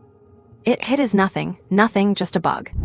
She turned back and stared hard at Lin Yu, the brother who used to make her feel so safe. At this moment, she felt a chill rush from the soles of her feet to the top of her head. Lin Yu's heart felt as if it were being tightly gripped by an invisible giant hand. She looked at Lin Yu, her lips trembling, and spoke in a voice filled with panic, audible only to the two of them, with a sob in her tone. "Brother, what exactly are you doing?" Lin Yu's fingertips recoiled as if they had been scorched. The bright lights in the living room now felt piercingly harsh. Those tiny old marks that had healed into pale brown spots, and those new holes that were still red and swollen, looked like ugly centipedes crawling from her brother's wrist deep into his sleeve. How did she not notice yesterday in that dark shipping container? "Brother," Lin Yu's voice was trembling, filled with a terror she had not even realized herself. How could her brother, the one who made her feel safe and omnipotent, have something like this on his arm? Is it what she thinks it is? Selling his blood for money? Or is it something even more terrifying, the kind of things that appear in the news, things that ruin your whole life once you touch them? In an instant, countless terrifying thoughts flashed through Lin Yu's mind, each one making her blood run cold. She recalled her brother's destitute life in the shipping container, the ruthlessness of the debt collector Brother Wang, and the pile of brand new banknotes she had discovered. All the clues now pointed to one desperate conclusion. "You, what exactly are you doing?" Lin Yu's lips had lost their color. In a voice only the two of them could hear, she questioned him again, her voice thick with unshed tears. She stared fixedly at Lin Yu, hoping to see a glimmer of panic or the embarrassment of being exposed on his face. But there was none. Lin Yu simply looked calmly at the marks on his arm, then slowly pulled his sleeve down to cover that unsettling patch of skin. He thought about it carefully. This question had to be answered. But the answer could not be the truth. This is proof of growing stronger. He was not lying, he was just using a phrasing she could not comprehend. Growing stronger. Lin Yu was on the verge of a breakdown. She could not accept this answer. What kind of growth requires this? "Brother, stop lying to me. Are you short on money? You can tell me, you can tell mom and dad. We are a family. Why would you go and do something like this?" Her voice rose uncontrollably, tears swirling in her eyes. "What is going on? Yaya, why are you yelling?" Lin's mother walked out of the kitchen with a plate of sliced fruit, and Lin's father also put down his newspaper to look over. Lin Yu's body stiffened, the rest of her words stuck in her throat. She could not say it. She could not voice those terrible suspicions in front of mom and dad. Lin Yu stood up, walked over to his sister, and gently patted her shoulder. "I have not done anything wrong." His movements were light, yet they carried a steady, unquestionable authority.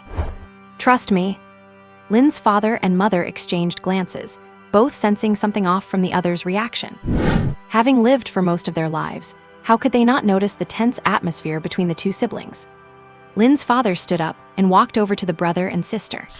He did not press for details about the argument, Instead, he took a bank card out of his pocket. It was an ordinary savings card. Lin's father handed the card to Lin Yu. "Xiaoyu, take this." Lin Yu looked at the card, but did not move. Lin's mother also walked over. She wiped her hands, her eyes turning red. "Your father is right, take it. The pin is your birthday." Lin Yao was stunned. She looked at her parents' solemn actions, then back at the card, momentarily forgetting her previous fear. "Dad, Mom, this is. There are 3 million in there." Lin's father spoke, each word clear and heavy. 3 million. Lin Yao's head buzzed. Lin Yu's body also shuddered slightly. Over these years, apart from the apartment we live in, we have liquidated every other asset we could sell without ruining our lives.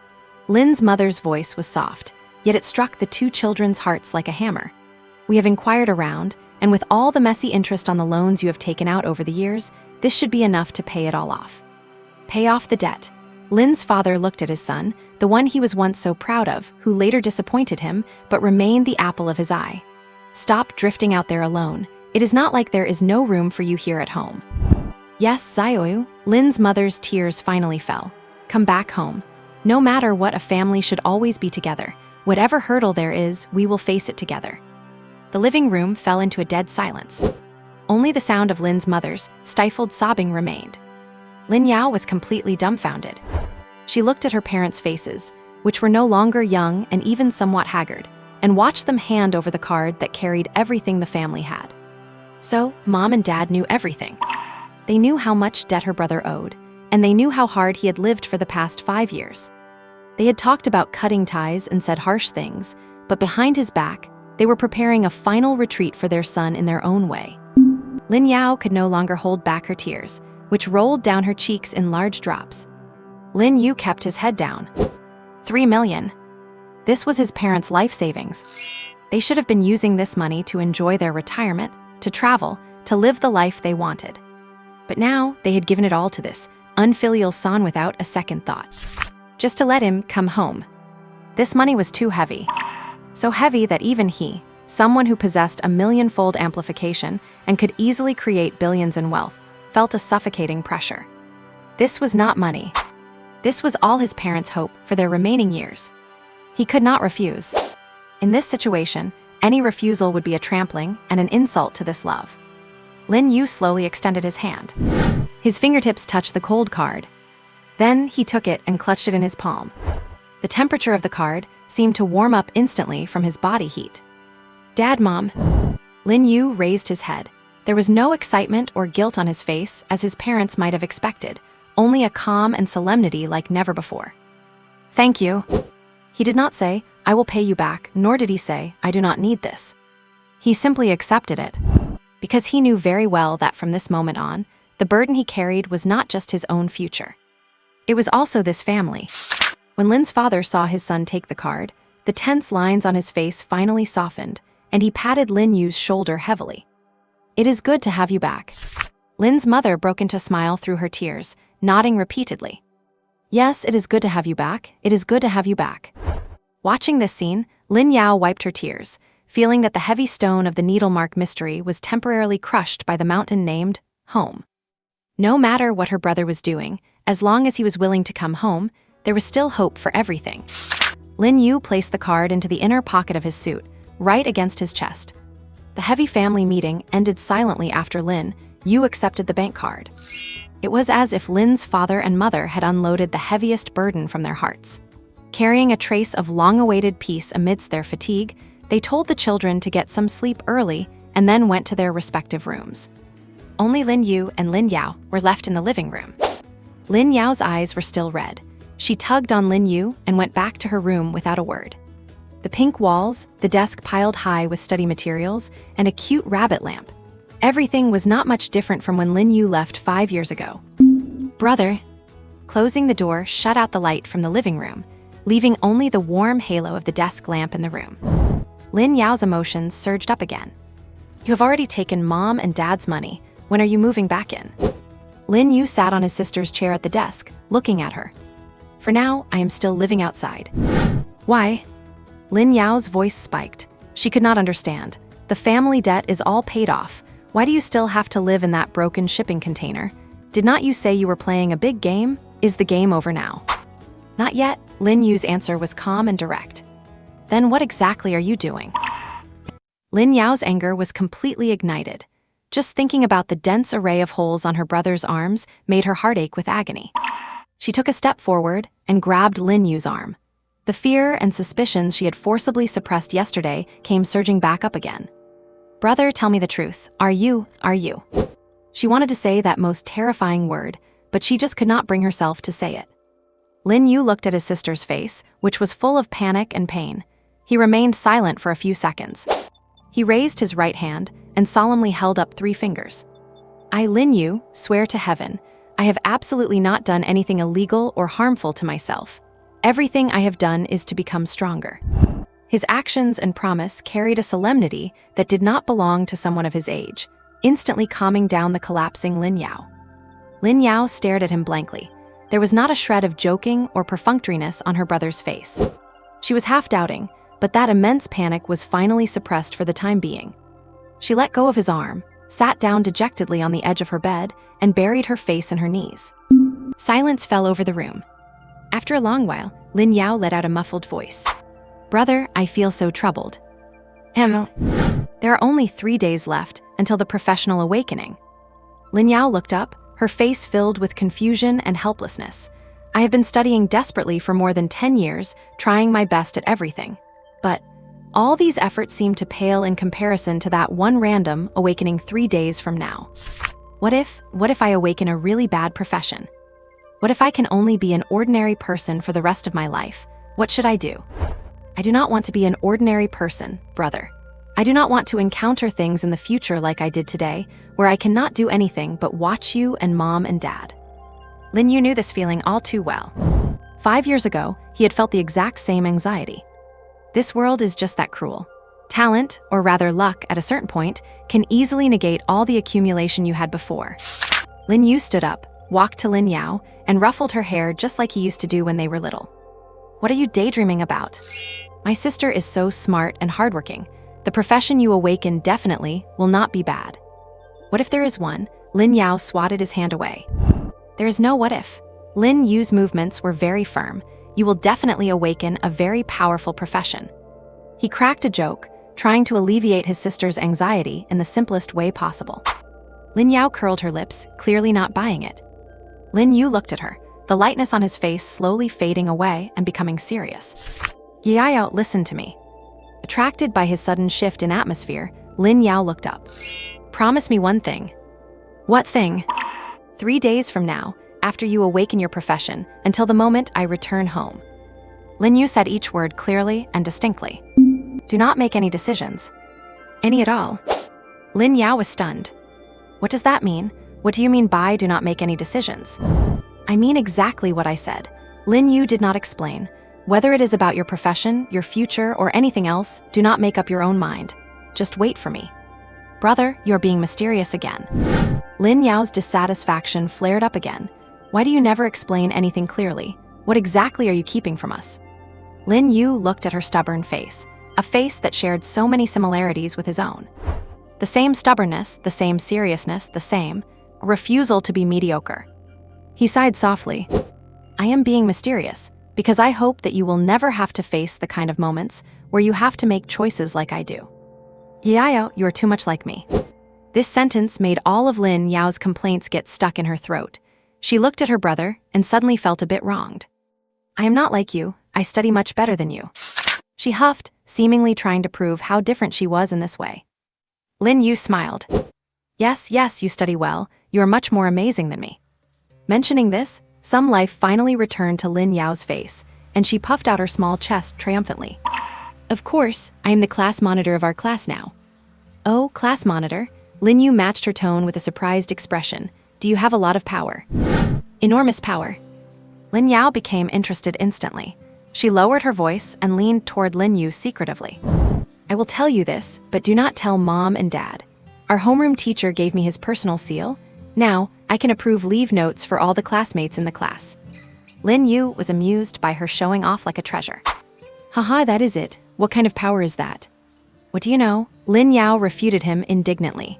This is called grassroots decentralization of power. Let me tell you, Not only can I approve them for our class, but I can also help forge leave notes for students in other classes. The more she spoke, the more excited she got, as if she were truly an important figure maneuvering behind the scenes. I have already used this ability to win over the hearts of the entire senior year. Now, as long as I give the word, I can even take down the homeroom teacher, hollow out the dean, and checkmate the principal. Lin Yu looked at her little gesticulating figure and laughed even harder. This girl, given time, will surely become someone great. Lin Yao, seeing that her brother did not believe her at all, became anxious. Really, I am not lying to you.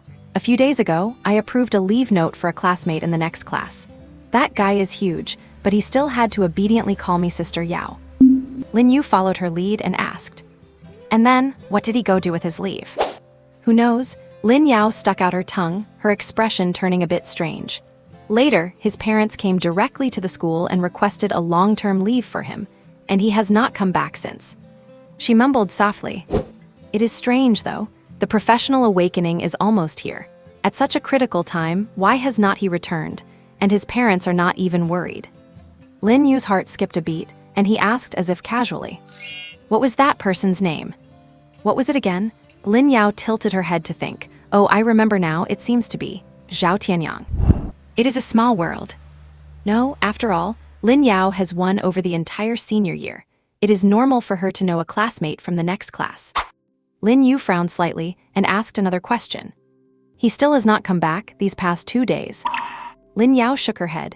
"I do not know, he is not in my class." She suddenly reacted and looked at Lin Yu, pouting. "Wrong, why are you asking about Zhao Tianyang? You should be concerned about your sister. Look at me, I am so troubled." "I am not talking to you anymore." Lin Yu looked at her flared-up state, reached out, and gently pressed his index finger against her forehead. "Do you still have that card I gave you before?" That was the only card Lin Yu had made himself, a white card named Blessing Card. It is said to grant a random blessing. As for such things as blessings, they are mysterious, and it is said that they are useful for professional awakening. Lin Yao solemnly took it out. Lin Yu fumbled with it for a moment, then returned it. Returned along with it was the effect of 1,048,576 layers of the blessing card. If this really works, Lin Yao will definitely be able to awaken a quite powerful profession. At the moment the blessing was transmitted, Lin Yao seemed to go blank for an instant.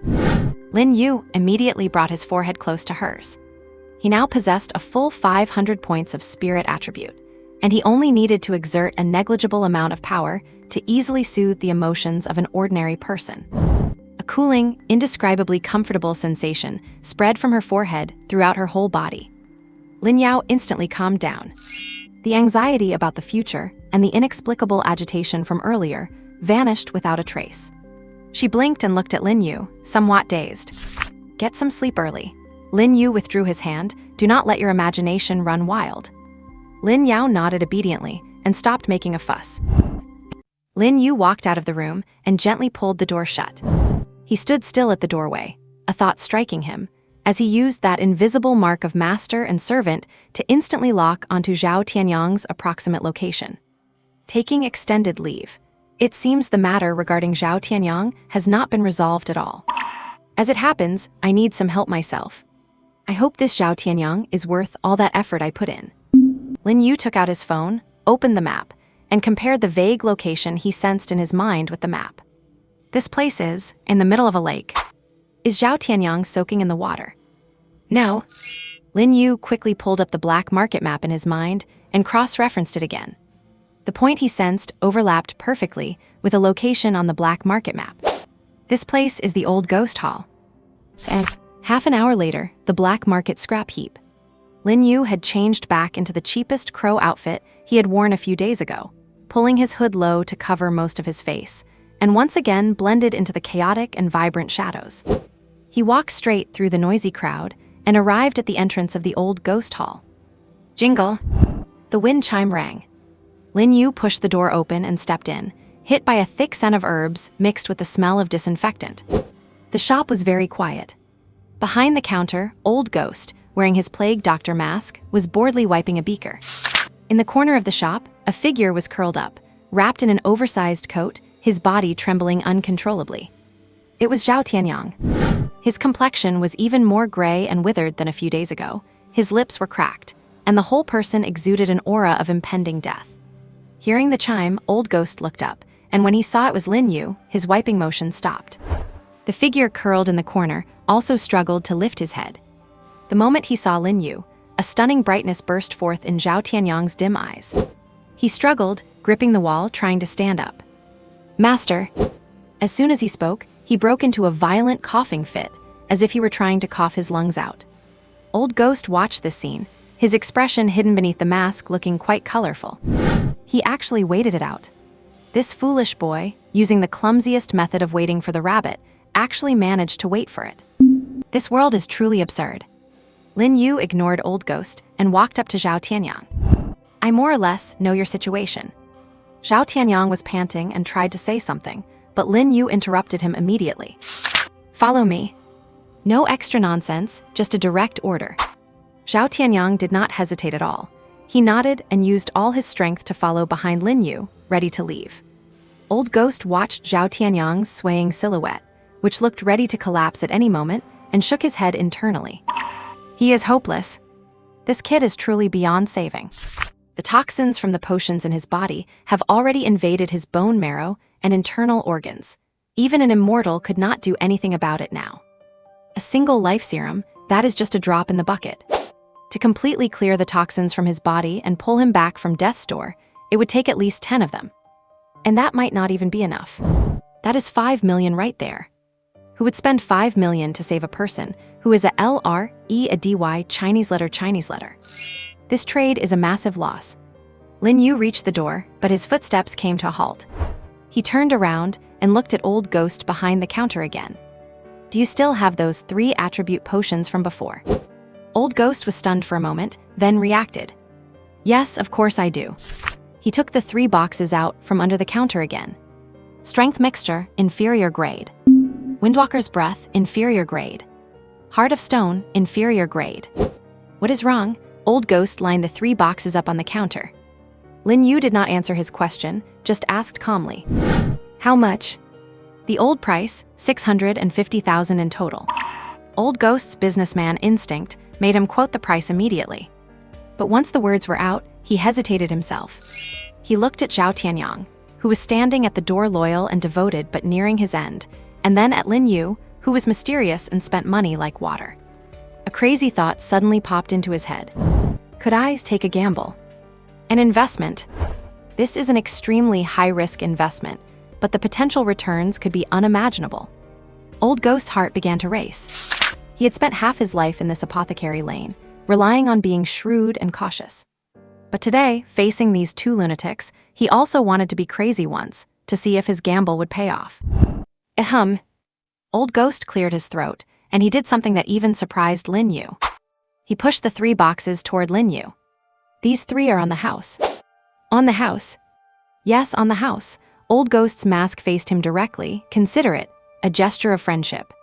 Lin Yu looked at him. What is this old fox thinking? However, Old Ghost's craziness had only just begun. He saw Lin Yu's reaction, which did not fluctuate much, and gritted his teeth, as if he had made an even bigger decision. The effect of the inferior products is too poor, and the side effects are too great, they do not do you justice. As Old Ghost said this, he turned and walked toward a safe with 3 locks at the very back of the shop. He used 3 different keys to open the cabinet door one after another. From inside, he carefully brought out 3 boxes made of a special metal that radiated a chill. Thud, thud, thud. The 3 boxes were placed heavily on the counter, making a dull and heavy sound. Old Ghost took off his plague doctor mask, revealing a face flushed with excitement. Today, he was betting his entire fortune. Strength mixture, gray breath, heart of stone.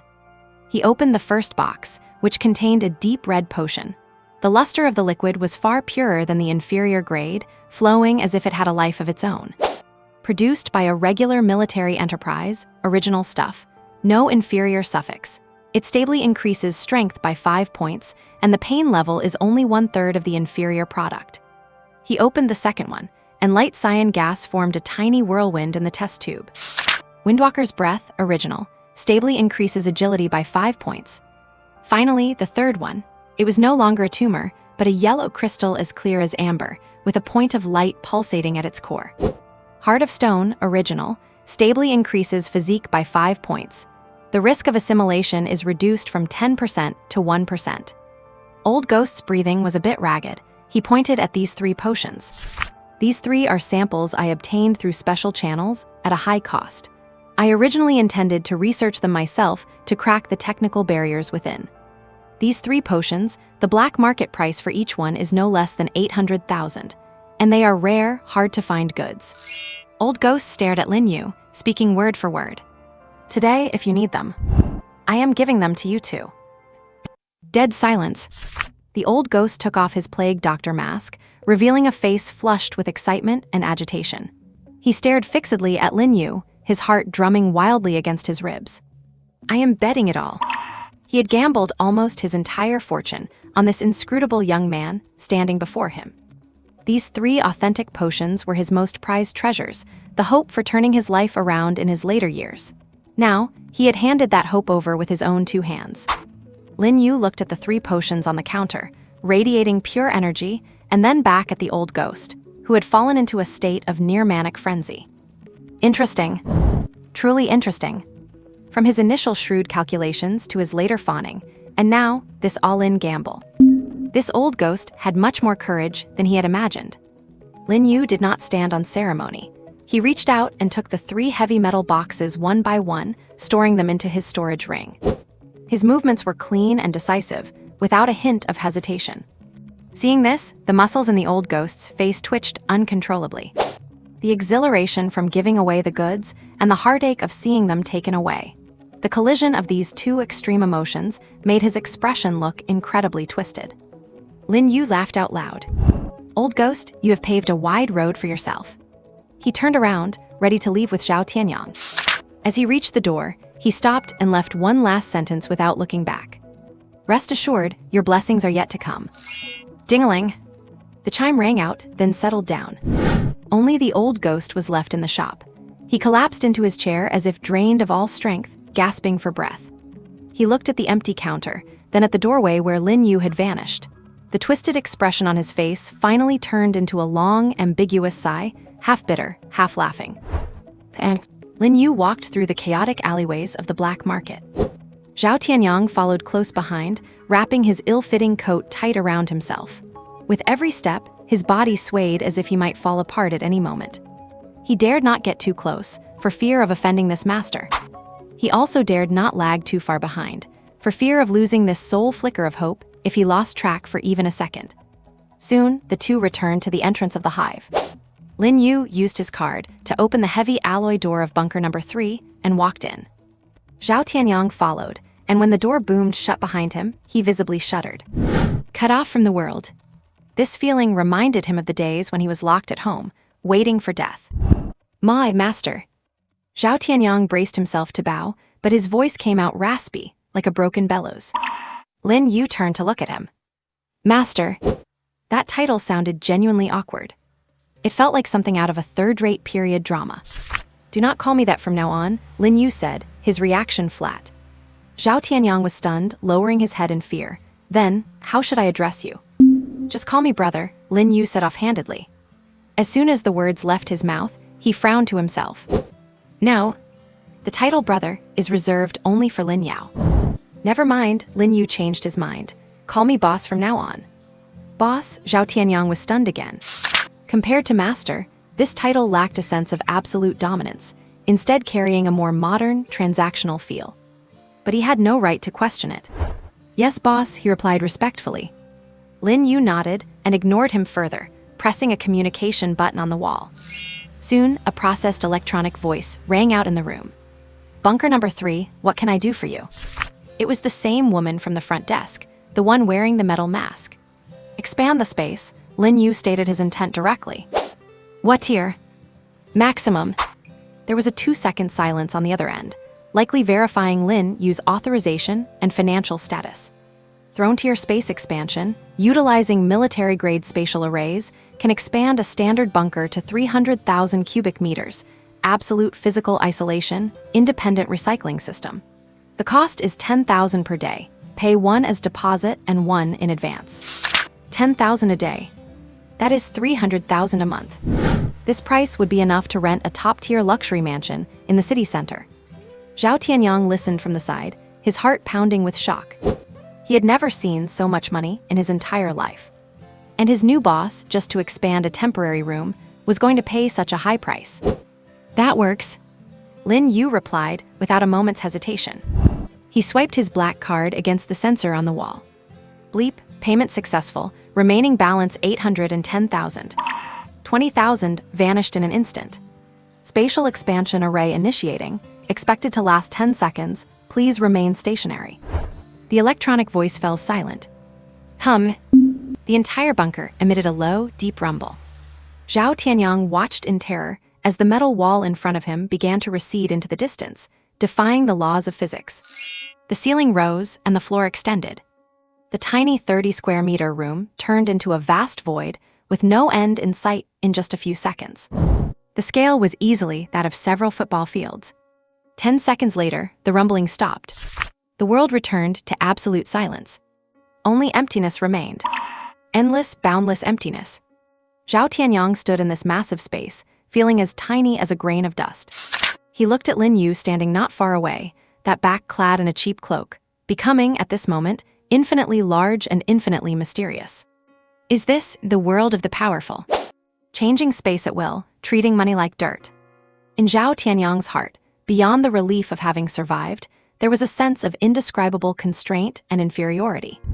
He clenched his fists, his fingernails digging deep into his palms. He knew there was an insurmountable chasm between him and his boss. He moved his heavy feet, walked behind Lin Yu, and bowed his head. Boss.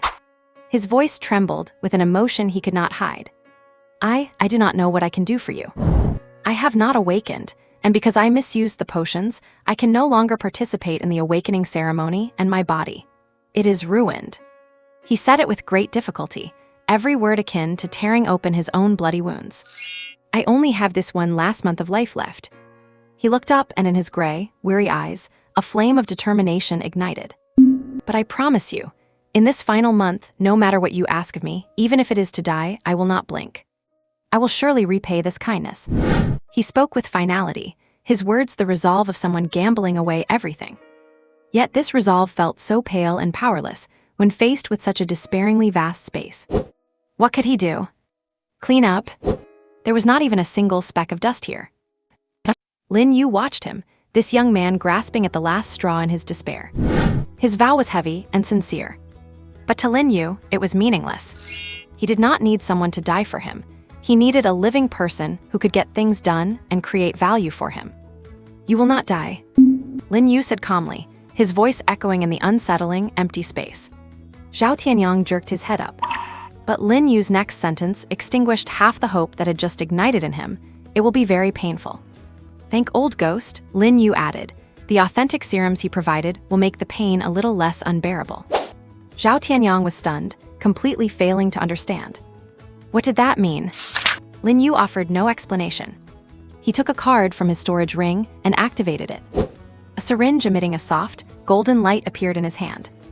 Life Serum Standard Edition. Take it, Lin Yu said, handing the syringe over. Zhao Tianyang took it with trembling hands. Inject. Lin Yu uttered only one word. Zhao Tianyang dared not hesitate for a second. He rolled up his sleeve to reveal an arm covered in bruises and needle marks from abusing inferior serums. Gritting his teeth, he drove the needle deep into his skin. The golden liquid was slowly pushed into his veins. A wave of warmth spread instantly, nourishing his nearly withered body. His organs, which had begun to fail, seemed to be infused with a trace of vitality, and the excruciating pain that tormented him every second eased just a little. Just a little. Once the serum was fully injected, the warm current quickly dissipated. His condition had improved slightly, but he was still worlds away from recovery. Zhao Tianyang was dumbfounded. That was it. He had previously used counterfeit drugs, poisonous concoctions from black market workshops, which had caused devastating and deeply rooted damage to his body. A single standard life serum, while a life-saving miracle for an ordinary person, was merely a drop in the ocean for his deep-seated condition. Another 500,000 gone. And it was over, all for just this tiny bit of relief. Zhao Lin's face turned even grayer than before. So, the 500,000 he spent before could never have saved his life. Lin Yu watched his reaction without the slightest surprise. With a flick of his hand, another life serum card appeared, and he activated it. An identical golden syringe. Inject. The same word again. Zhao Tianyang jerked his head up, stunned as he looked at the second serum in Lin Yu's hand. Another one. That is 500,000 more. Boss, he stammered, unable to speak further. Inject. Lin Yu's command carried no emotion, yet held an irresistible authority. Zhao Tianyang gritted his teeth, took the second serum, and pierced his arm once again. Same warmth, same effect. His body felt a bit better, but it still was not enough. Far from enough. Lin Yu, expressionless, pulled out another one. Inject. The third one. Zhao Tianyang's breathing grew ragged. He mechanically took it and injected it. The fourth one. Inject. The fifth one. Inject. And the 10th one. As the effects of the 10th life serum spread through his body, Zhao Tianyang finally saw significant improvement. Color returned to his face, and his breathing steadied. But he was shaking violently, not from the serum's effects, but from sheer terror. 10. A full 10 life serums. At Old Ghost Hall's prices, 500,000 each, that was 5 million in total. 5 million. The number weighed on his heart like a mountain, making it almost impossible to breathe. He had never seen that much money in his life. And now, this 5 million had just been pumped into his own body. How could he ever repay this debt? With his life? Is his life even worth 5 million? Boss, Zhao Tianyang's voice was choked with tears. Enough, really? That is enough. Before he could finish, he was stunned speechless by the sight before him. Lin Yu waved his hand. Clatter. A huge pile of serums flickering with golden light was carelessly dumped onto the floor. Life Serum Standard Edition. 110, 50, 100. Hundreds of life serums piled into a small mountain, the brilliant golden light coloring the entire area. Zhao Tianyang's mind went blank with a loud buzz. He was completely dumbfounded. What was this? A hallucination. What was he seeing? A mountain of life serums, each one worth 500,000. How much money was this? 10 million? 50 million? He dared not imagine it. His brain had completely shut down. The next second, he performed an instinctive action. Thud. Zhao Tianyang's knees buckled, and he collapsed to the ground, bowing crazily to Lin Yu and the mountain of cards. Boss, no, do not use any more. I do not deserve this, I really do not. Please take them back. My miserable life is not worth this much. It really is not. Tears and snot streaming down his face, he had completely broken down. This was no longer a favor. It was a terrifying burden heavy enough to crush his soul. He would rather die of sickness than accept even one more serum. Lin Yu watched Zhao Tianyang, who was broken and kneeling on the floor, his own expression remaining unchanged. Knowing gratitude and trying to save the boss some money, well, what a perfect little workhorse. He bent down and casually picked up one from the pile. He walked over to Zhao Tianyang and shoved the syringe into his hands. Inject. This time, Zhao Tianyang clutched the syringe tightly and shook his head frantically. No, boss, I will not. I cannot take any more. Please just kill me. I cannot pay this back. I cannot pay it back even if I work for my whole life. Lin Yu said nothing more. He simply reached out and grabbed Zhao Tianyang's arm. Then he picked up the syringe, aimed for a needle mark, and without a second's hesitation, drove the needle in and pushed all the serum in.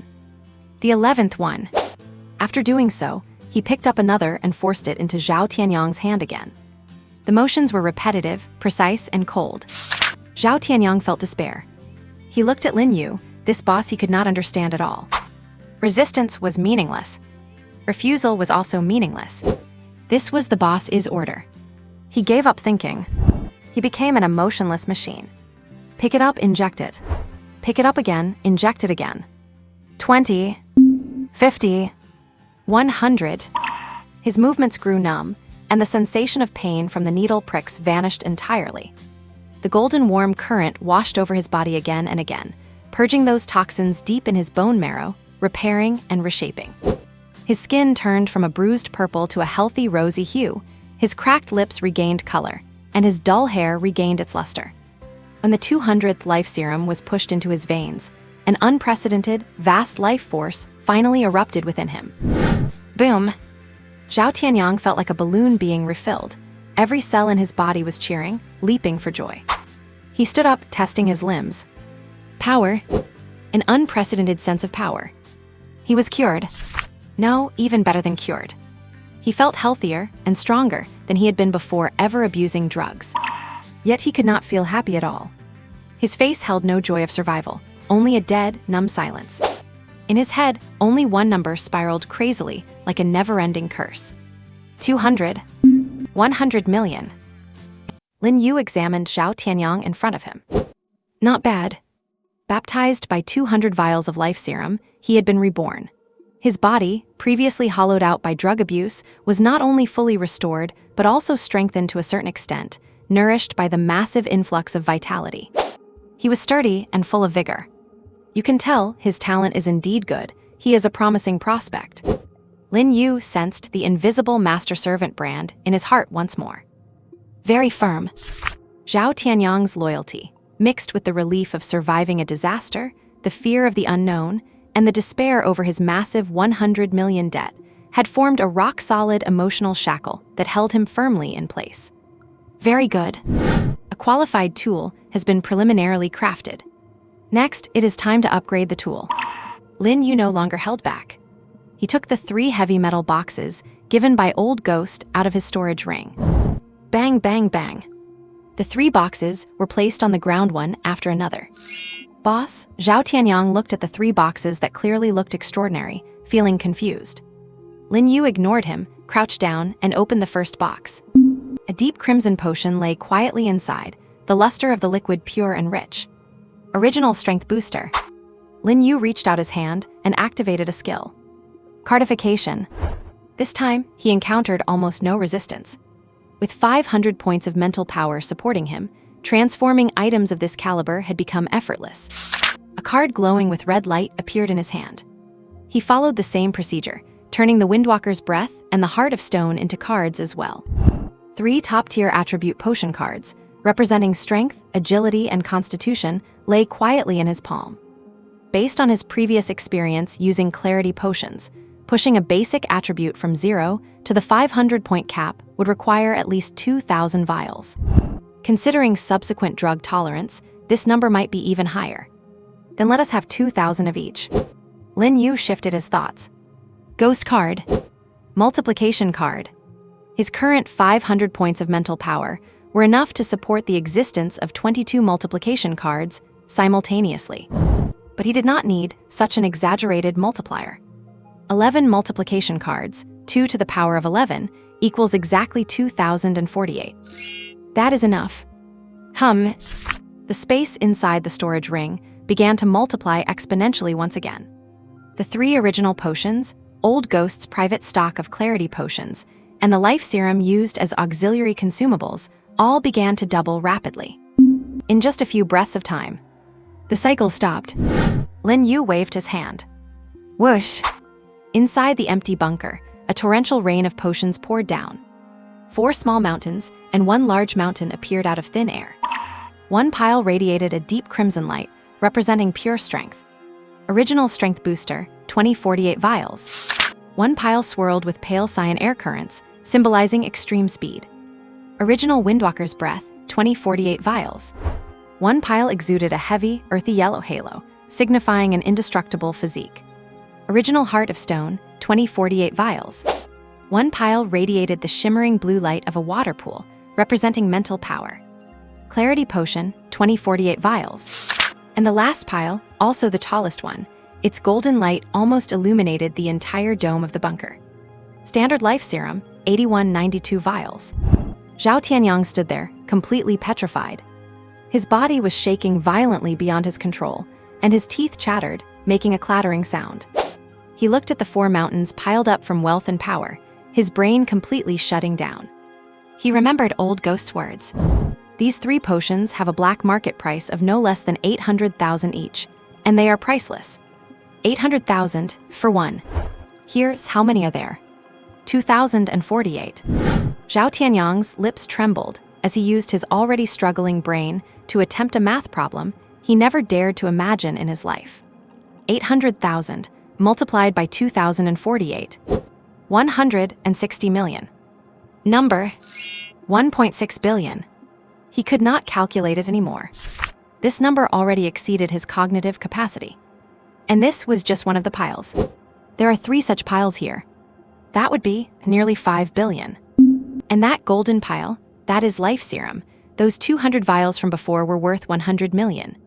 Here, there are over 8,000. 4 billion. Adding it all up, it is. Thump. Zhao Tianyang's legs gave out, and he knelt down once again. He did not kowtow, nor did he beg for mercy. He cried, not out of fear, nor out of excitement. He just looked at those 4 mountains made of cards, and tears streamed down uncontrollably. He had calculated himself to tears.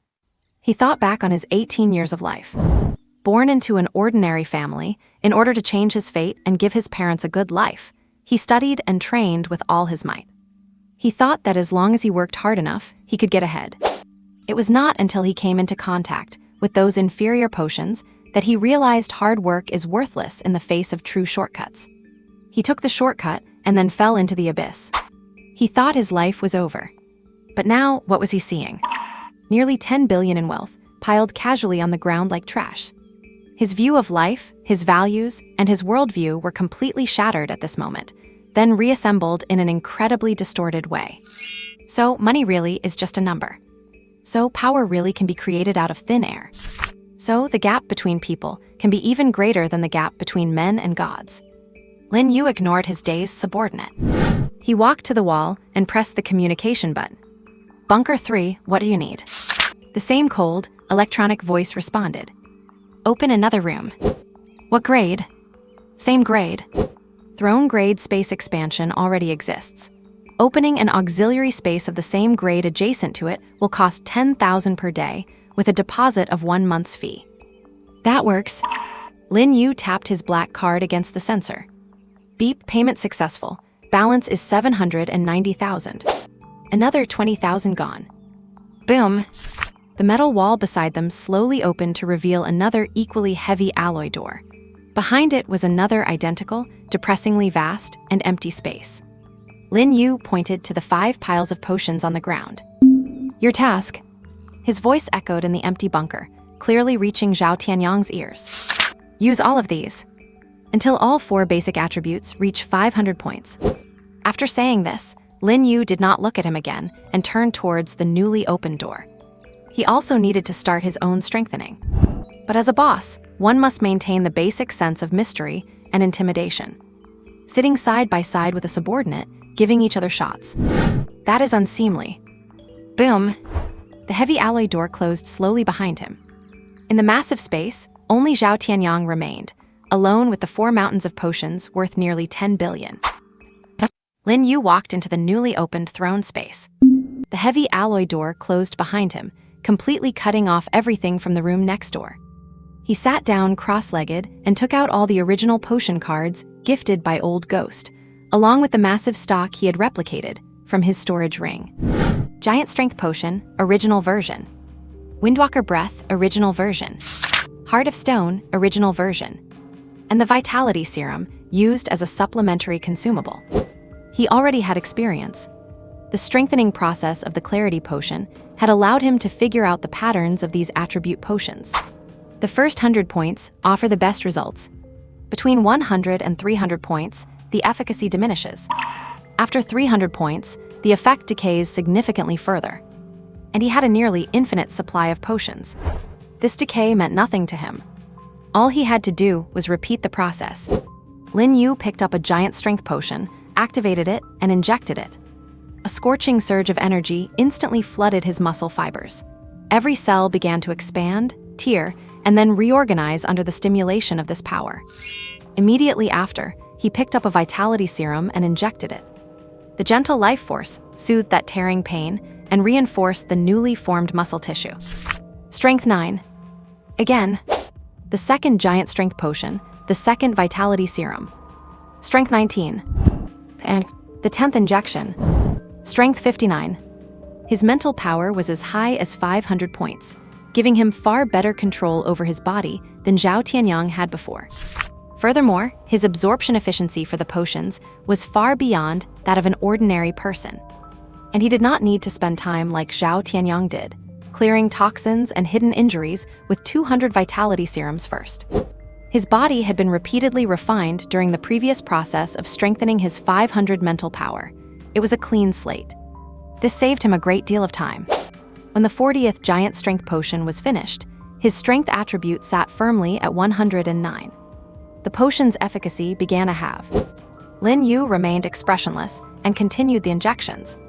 Like a precise program, he repeated the cycle of retrieving, activating, injecting, and retrieving again. Strength, agility, constitution. He alternated between upgrading these three attributes. He did not calculate how much time had passed. In this isolated bunker, time had lost its meaning. Only the numbers constantly ticking on his interface proved that his life level was undergoing an earth-shattering transition. When the last heart of stone was injected into his body, the sensation of strengthening finally faded away completely. The three basic attributes in his body, just like his mental power, had all reached a perfect integer. 500. Lin Yu stood up slowly. He stretched his neck, which let out a crisp cracking sound. He could feel explosive energy contained in every corner of his body. Muscle density, nerve reaction speed, cellular vitality, all had been elevated to a superhuman level. If he were previously a fragile container holding vast mental power, then now that container had been forged into an incredibly sturdy fortress. He glanced at the empty potion tubes on the ground. To push his three attributes to 500, he had consumed over 6,000 original potions, along with an equal amount of vitality serums. And the time he spent was much faster than he had expected. He wondered how Zhao Tianyang was doing. Lin Yu walked to the wall, and the heavy alloy door slowly opened before him. He walked out. In the equally massive space next door, Zhao Tianyang remained in the same position. He sat in front of the mountain of potions, mechanically injecting himself. His movements had become numb, his face devoid of any expression, showing only a focus bordering on religious devotion. On the floor lay a dense pile of empty syringes, far outnumbering what Lin Yu had used. He had not finished yet. Lin Yu did not disturb him. He just stood quietly in the distance, watching. This Zhao Tianyang truly had a commendable character. Facing wealth and power that could break any normal person's mind, he had neither lost his way nor become lax. Instead, he was carrying out his boss's orders with meticulous precision. Very good. Another unknown amount of time passed. Zhao Tianyang finally picked up the last giant strength potion and pushed it into his arm. The moment the injection was completed, boom! A visible shockwave of pure vital energy erupted from him as the center.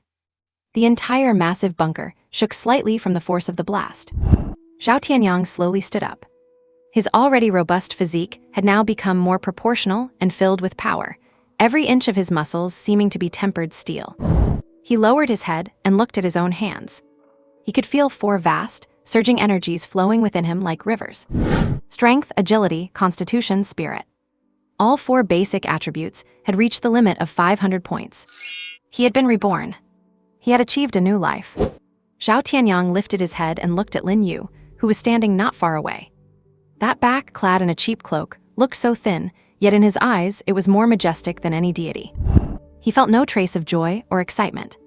His face held only the calmness that follows a dead silence. He began to walk, stepping steadily until he stood before Lin Yu. Then, thud! Zhao Tianyang dropped to his knees, hitting the hard metal floor with a dull, thunderous sound. He buried his head deeply, his forehead pressed tightly against the cold ground. This time, it was not out of fear or despair, and certainly not just because of an unpayable debt of gratitude. Boss! His voice was raspy, yet incredibly firm. My life belongs to you. From this day on, Zhao Tianyang is the sharpest blade and the sturdiest shield in your hand. Where the blade points, where the shield faces, that is the only direction for my life. Should I break this oath, let me be destroyed by heaven and earth, let my soul scatter, and may I never be reincarnated. He lifted his head. In those once faded eyes, a flame called faith was now burning. He was completely subdued. From body to soul, he was utterly conquered. Lin Yu watched him calmly. Everything was within his expectations. Get up. Yes, boss. Zhao Tianyang stood up and stood respectfully to the side, like the most loyal of guards. There are 3 days left until this year's profession awakening day, Lin Yu said. Zhao Tianyang's body shivered. Profession awakening. This term, which he had once longed for and later entirely despaired over, was once again spoken by someone else. For these 3 days, you will follow me. Lin Yu ignored his emotional shift. There is a major task that requires manpower. After 3 days, you will undergo your awakening as usual. Zhao Tianyang did not hesitate, did not question, and had no doubts. He bowed his head immediately. Yes, boss. The heavy alloy doors of the hive creaked open, then closed behind them. Lin Yu walked in front, back in that cheap black cloak. Zhao Tianyang followed closely behind him, step for step. He had changed into a well-fitted black combat suit, a spare item found in the bunker's locker. With his total attributes at 500 points, he exuded an air of restrained danger. He was no longer the dying man shivering in a corner, but a drawn blade, silent and razor-sharp. Even without a class, he was incredibly strong. All his attention was focused on the thin figure walking ahead. The two moved in tandem, blending back into the chaotic crowd of the black market scrapyard. The surrounding filth and noise could not affect them in the slightest.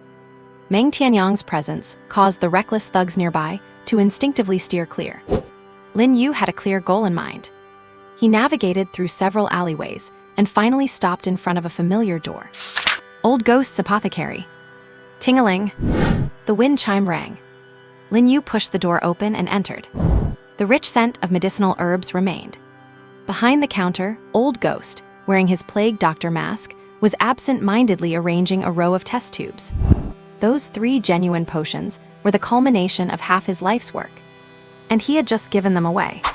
Lately, he had been oscillating between regret and anticipation every single second. He heard the bell ring, but did not even look up. We are closed today. If you want to buy something, come back tomorrow. He stopped mid-sentence. He saw that familiar black cloak. It was that lunatic. Old Ghost's heart skipped a beat, and he nearly dropped the test tube in his hand. He was back. Back so soon. Was he here to ask for more investment, or to tell him he had failed and lost everything? Old Ghost gripped the counter, forcing himself to calm down. His gaze drifted past Lin Yu to the person behind him. A young man in a black combat suit, standing tall with a steady presence. Such powerful vital energy. This physique, this mental state. He was definitely an elite among elites. Why would someone like this be following that lunatic? Old Ghost's brain worked at top speed. Was he a newly hired bodyguard? No. Old Ghost looked at the young man's face, feeling a sense of familiarity. Where had he seen him? Sensing Old Ghost's gaze, Zhao Tianyang stepped forward to Lin Yu's side and bowed slightly. Boss. The tone was extremely respectful. Old Ghost's attention was instantly captured by this face. He stared intensely at Zhao Tianyang. This face on this face. Deep in his memory, a gray, bloated, death-filled face slowly overlapped with the defined, vibrant one before him. Impossible. Absolutely impossible. It was Zhao Tianyang. The same Zhao Tianyang he had judged to have less than a month to live, beyond the reach of any god or deity. Old Ghost's body began to tremble uncontrollably. As a veteran pharmacist, he could clearly perceive Zhao Tianyang's current state of vitality. It was not just a simple recovery. That life force was immense and surging, 10 times stronger than it was before Zhao Tianyang had ever abused those potions. The energy fluctuations in his body, power, agility, constitution, every stat had reached a terrifying level. This was a complete rebirth. This was a miracle. Old Ghost's mind went blank, buzzing with shock. He knew better than anyone what it would take to drag Zhao Tianyang back from the gates of death. 10 life serums. That would be a drop in the bucket. That would just let him die with a bit more dignity. To completely purge the deep-seated toxins and rebuild his hollow foundation would take at least 100. That would cost tens of millions. But now, Zhao Tianyang had not just survived, he was stronger than ever, absurdly strong. This was no longer a problem that tens of millions could solve. Those 3 genuine potions. Right, those 3 potions. But even those could only raise stats. They could not possibly have such a death-defying effect. And how long had it been? Less than 2 days. A miracle created in 2 days. Old Ghost's breathing became ragged, and his face under the mask twisted with extreme shock. He recalled what Lin Yu had said when he left. Do not worry, your blessings are yet to come. Blessings? Were these blessings? This was unimaginable wealth. This was an opportunity of a lifetime. Old Ghost suddenly started laughing. As he laughed, he tore the mask off his face and slammed it onto the ground. Bang! The mask shattered. He revealed a face flushed with manic joy, a LMOST Chinese letter, sinister in its intensity. He had bet right. This was the most correct, most insane, and most brilliant investment he had ever made in his life. He had staked everything he owned for a ticket to a new world. Boss!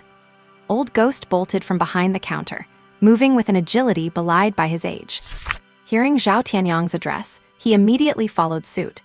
He was going to hitch his wagon to Lin Yu no matter what. He rushed to Lin Yu, his body trembling from sheer excitement. You have returned. He wanted to say something, but did not know where to start. All language felt pale and weak in the face of this miracle. He could only repeat himself. It is good that you are back. It is just good that you are back. Lin Yu watched his unhinged state with no reaction. Everything was within expectations. If you want the horse to run, you have to show it the grass. And it has to be the best grass, the kind no one else has. He walked over and sat in a chair, while Zhao Tianyang stood like an iron tower behind him. Lin Yu reached out and placed the 3 genuine potions on the table. Strength Mixture, original. Windwalker's Breath, original. Heart of Stone, original. Seeing these 3, the ecstasy on Old Ghost's face froze and turned deathly pale. Was he returning them? Was he taking back his investment?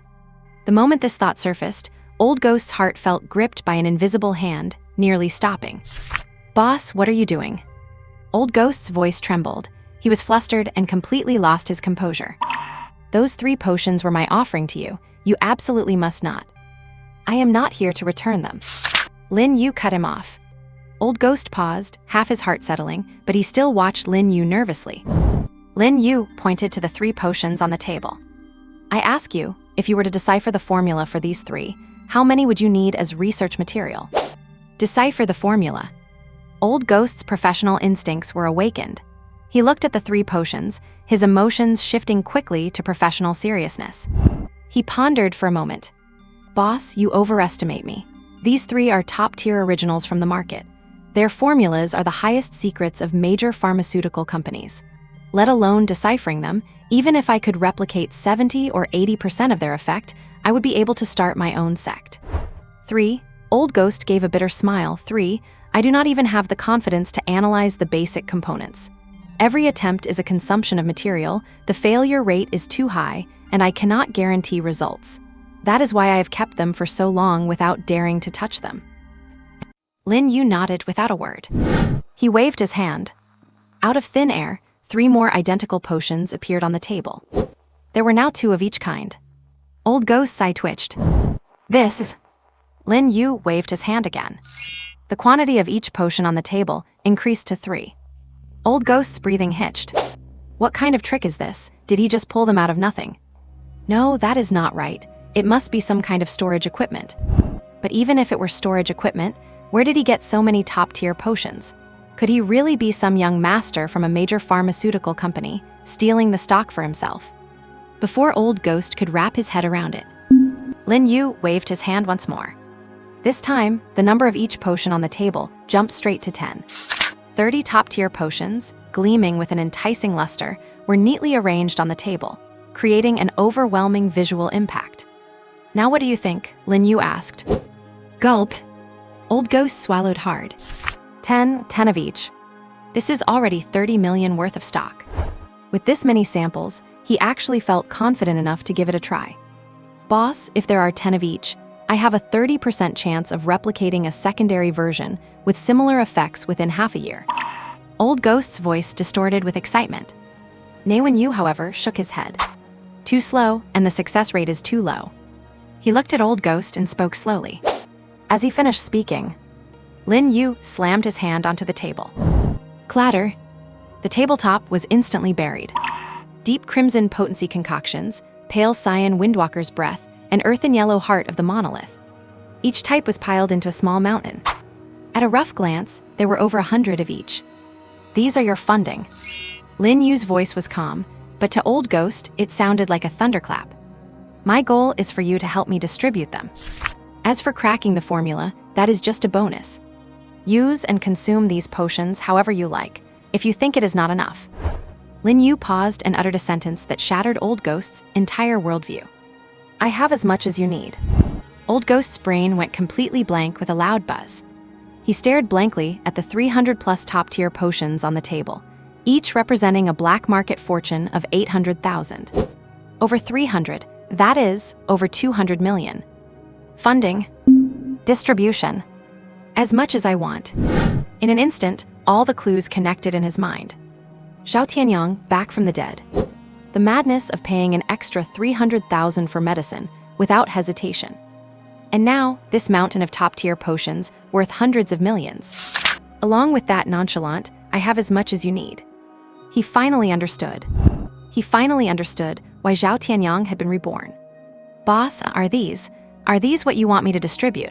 Old Ghost's voice was hoarse and dry, each word seemingly squeezed from his throat. 200 million in goods. Hiss. It is too small in here. Lin Yu did not answer, merely glancing around the cramped shop. Old Ghost snapped out of it immediately. Yes, I have a place. Boss, follow me. Old Ghost scrambled toward the back door, personally opening a hidden, nondescript door for Lin Yu. Inside is my private warehouse, absolutely safe and completely quiet. Lin Yu stood up and followed. Zhao Tianyang followed closely behind, like a silent shadow.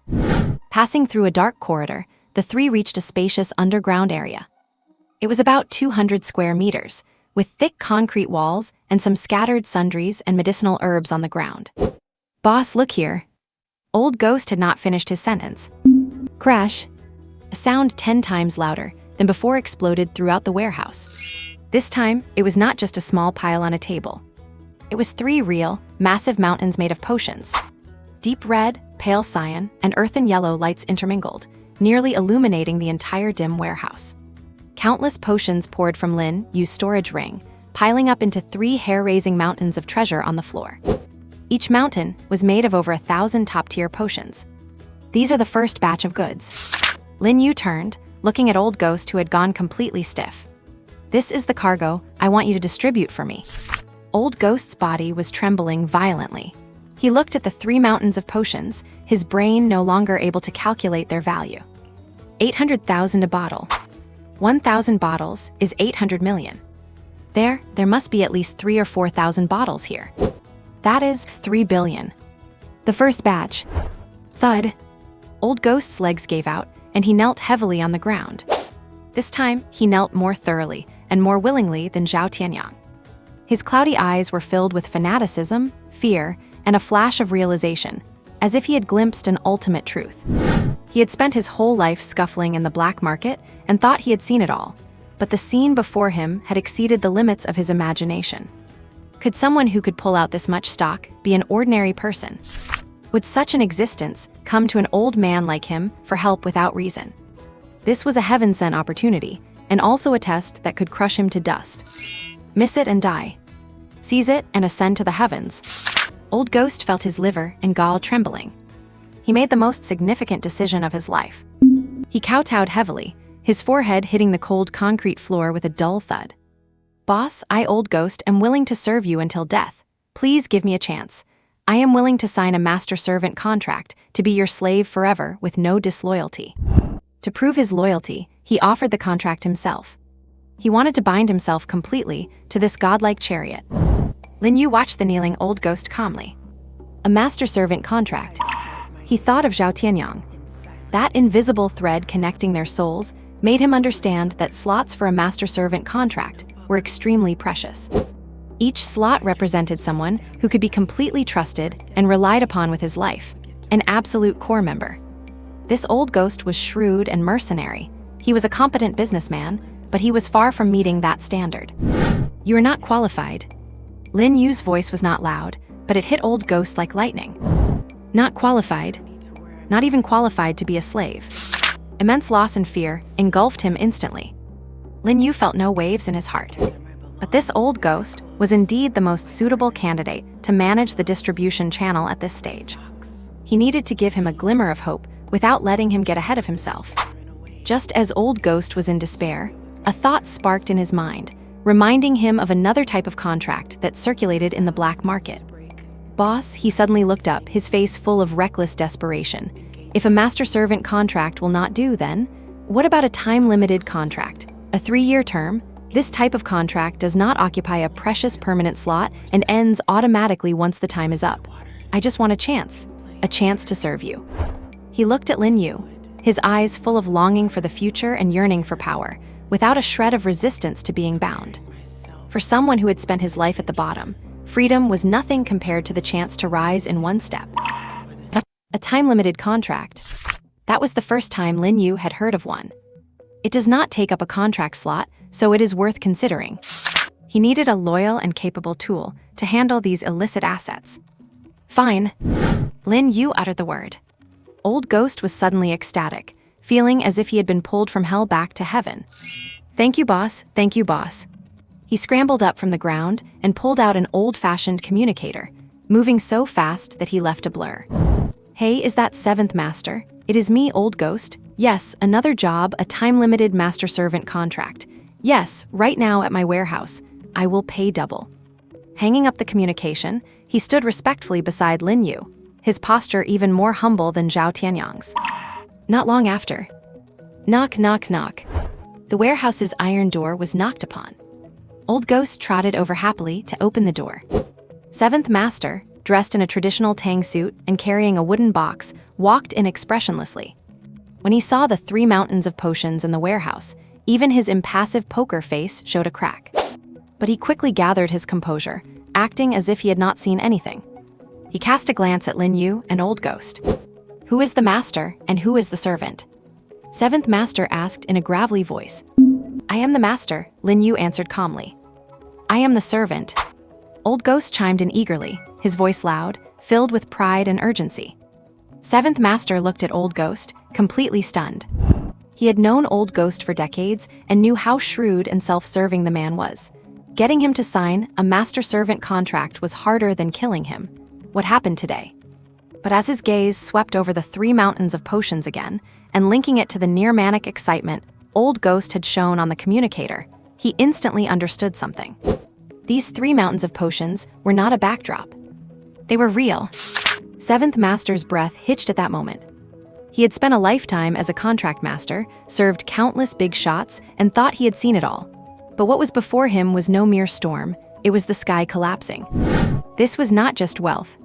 This was the power to overturn an industry, or even the order of an entire region. And the person who possessed such power needed to sign a contract with an old man in the black market. Why? Countless thoughts flashed through 7th Master's mind like lightning. The next second, under the stunned gazes of Old Ghost and Zhao Tianyang. Thump. This contract master, who held an exalted position in the black market and whom even gang leaders addressed respectfully as 7th Master, felt his knees go weak and knelt heavily before Lin Yu. Faster and more decisively than Old Ghost had. Boss. The moment 7th Master spoke, his address had changed.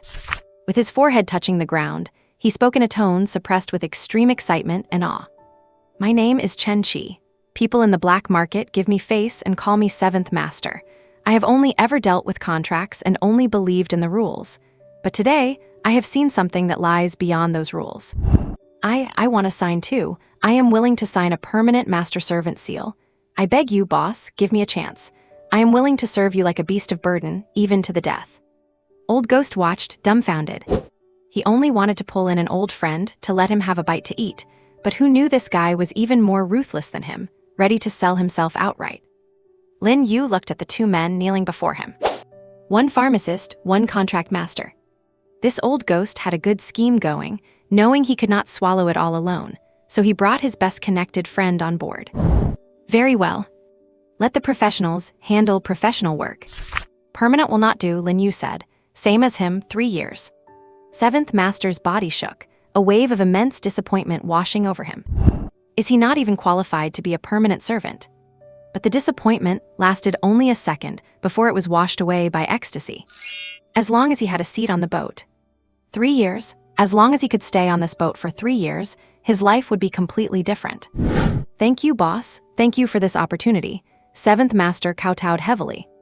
Lin Yu looked at him. You are the contract master, do it yourself. Yes. Seventh Master immediately got up and opened his old wooden box.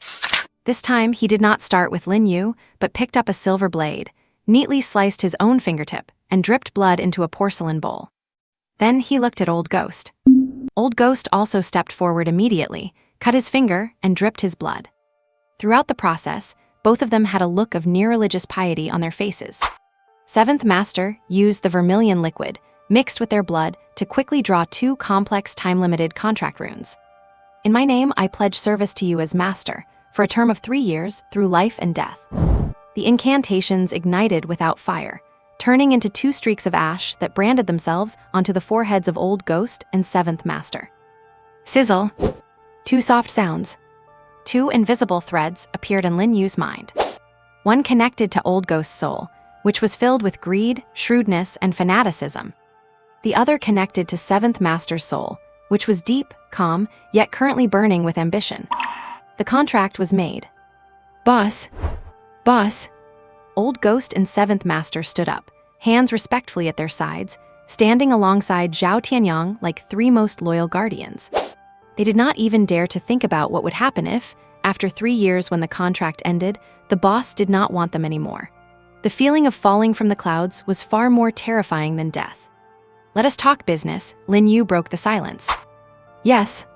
Old Ghost immediately assumed his role and began reporting, pointing at the 3 piles of potions. Boss, for this batch of goods, we will announce externally that I have finally cracked the formula for these 3 types and achieved mass production. My name, Old Ghost, still carries some weight in the black market. This explanation will hold water. Lin Yu had to come to the black market, so these items definitely could not see the light of day. It would be best to have a cover story in the black market, and Old Ghost would shoulder this risk. Seventh Master also added immediately, Boss, I have my own network in 7 cities surrounding Ninghai Province. We can combine our efforts to spread these goods rapidly, covering half of Ninghai Province. Only, Seventh Master shifted his tone, his expression becoming serious. The original manufacturers of these 3 potions, Great Strength Group, Fengsing Tech, and Panchi Bio, are all giants in Ninghai Province. Once our goods appear on a large scale, they will inevitably attract their attention. Old Ghost nodded, that is right, so we must be careful. These 3,000+ potions need to be carefully allocated. How many per city, how many per channel, to sell them quickly and recoup funds without being too flashy and inviting their combined suppression. The 2 of them exchanged thoughts and quickly shifted into gear, beginning to plan a vast and meticulous underground sales network for Lin Yu. They gestured on the ground, discussing the market capacity of each city and the risk assessment of each channel. Qingzhou City has the largest market. We can allocate 500 bottles there. Yunggang's inspections are strict, 300 at most, and in batches. And Zilin City. Listening to them, Lin Yu slowly stood up. Old Ghost and Seventh Master immediately stopped their discussion and looked at him respectfully. Boss, do you have any instructions? Lin Yu did not speak. He just looked at the remaining empty space in the warehouse and waved his hand again. Whoosh! A cascading sound, 10 times more terrifying than the previous 2 times combined, roared through the entire underground warehouse. This time, it was not just 3 small hills. It was an endless ocean made of countless potion bottles. Deep red, pale cyan, and earthy yellow potions surged wildly from the storage ring, instantly flooding every bit of open space in the warehouse. The pile quickly rose above their knees and was still climbing. Tens of thousands, maybe even hundreds of thousands. Old Ghost and Seventh Master, who were just excitedly planning the distribution of 3,000 potions, stood there blankly, surrounded by a sea of vials. Under their feet, they were not standing on a concrete floor, but on priceless, top-tier potions. The cold glass bottles clinked against their shins, making a crisp yet heart-stopping sound. The batch of 3,000 they had just been discussing now looked like nothing more than an insignificant ripple in this vast ocean. This. Seventh Master's Adam's apple bobbed, but he could not utter a complete sentence. His usually composed face was now full of cracks. Old Ghost was even more rigid. He felt his brain had stopped functioning entirely. 500 for Qingzhou City, 300 for Yungang. Those careful plans seemed so small and ridiculous in the face of this wealth, enough to submerge the entire black market. Lin Yu stood where he was, watching as the potions piled up to his waist before finally stopping. He turned around to look at the two men, who had completely petrified. "Now, how do you suggest we distribute these?" This sentence hit the hearts of Old Ghost and Seventh Master like a heavy hammer. Distribute. How could this possibly be distributed? This is not distribution, this is starting a war. Old Ghost opened his mouth, and the biggest worry lingering in his mind almost spilled out. If this much stock hit the market, the three pharmaceutical giants would go insane. They would use every resource to grind the source into dust.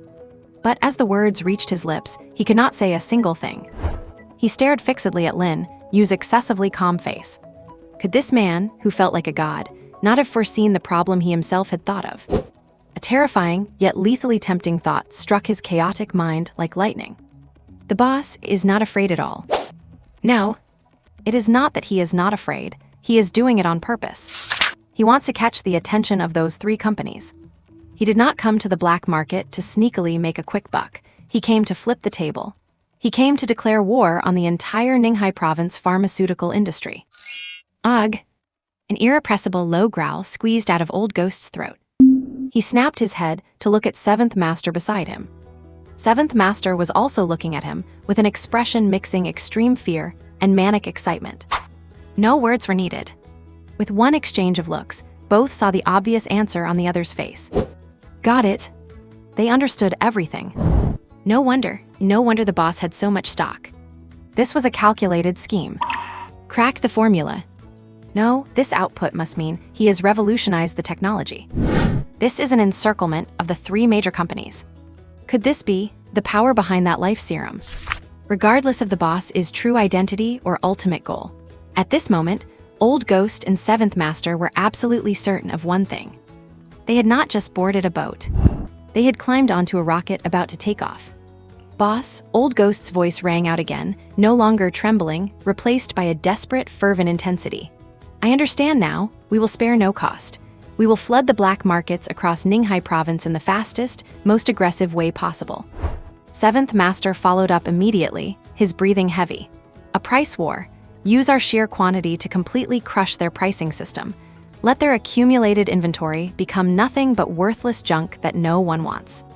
Lin Yu looked at the two who had suddenly caught on and finally showed a hint of satisfaction. Money is not important. He spoke slowly. I want them to come and find me themselves. Sure enough, the two exchanged glances, both feeling they had seen through the divine secret. And after relaying the follow-up details, Lin Yu left the Old Ghost Hall with Zhao Tianyang and stepped out of the black market. Back on the surface, the hustle and bustle of the city rushed toward them. Without hesitation, Lin Yu walked into a deserted alley, removed the bronze mask from his face and the cloak from his body, revealing his true appearance. A young, clean-cut face that even carried a hint of a student's air. Zhao Tianyang, following behind him, froze the moment he saw Lin Yu's true face. He had imagined countless possibilities. This mysterious boss, who could effortlessly produce endless potions and control his life, might be an old monster with a crane's hair and a child's face, or a deep-seated middle-aged powerhouse. But he never expected it to be a young man, not much older than himself. Judging by his age, he was probably just in his early 20s.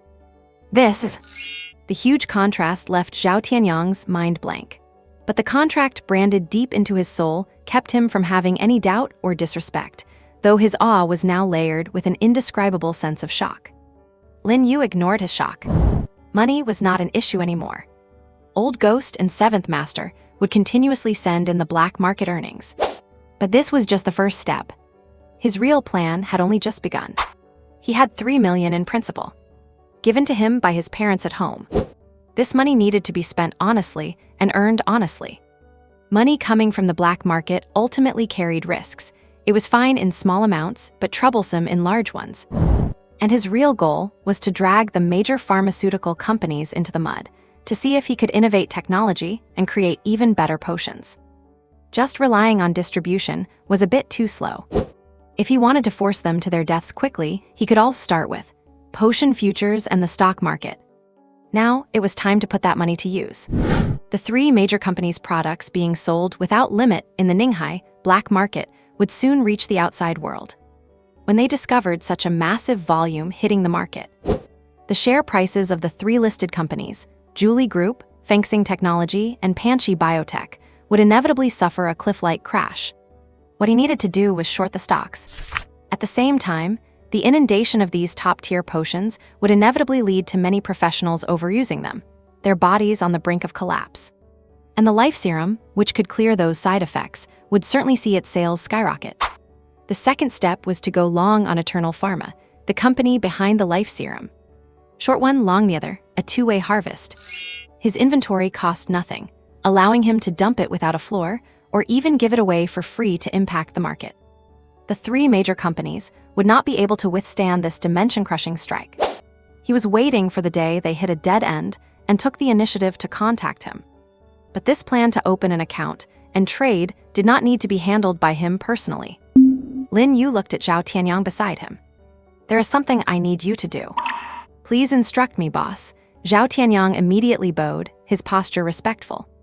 Lin Yu handed him a note with the operational details written on it. "Use your identity to open an account at the largest brokerage firm and follow the steps I have written here. No one can know about this, including Old Ghost and Seventh Master. When it comes to schemes involving real identities and financial markets, only Zhao Tianyang, who has signed a permanent master-servant contract, is the most trustworthy." "Yes, I guarantee I will complete the mission." Zhao Tianyang took the note without a moment of hesitation.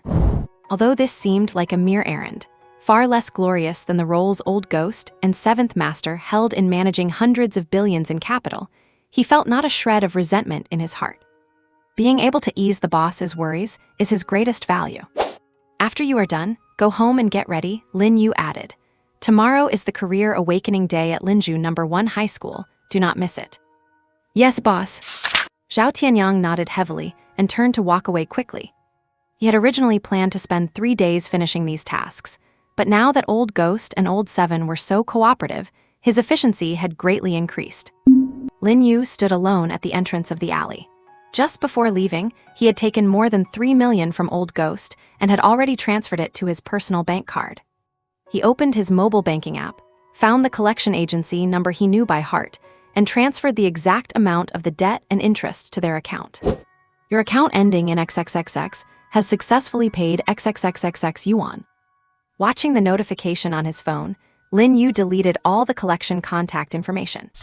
5 years of shadows, as of now, come to an end. Next, it is time to wait for the wind to rise. 10 minutes later, he returned to that familiar abandoned yard, filled with the scent of rot and rust.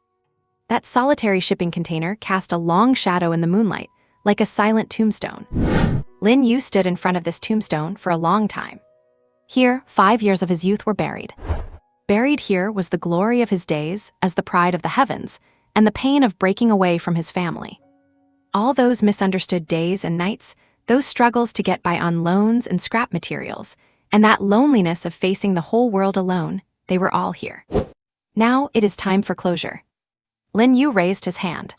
He did not summon any flashy cards.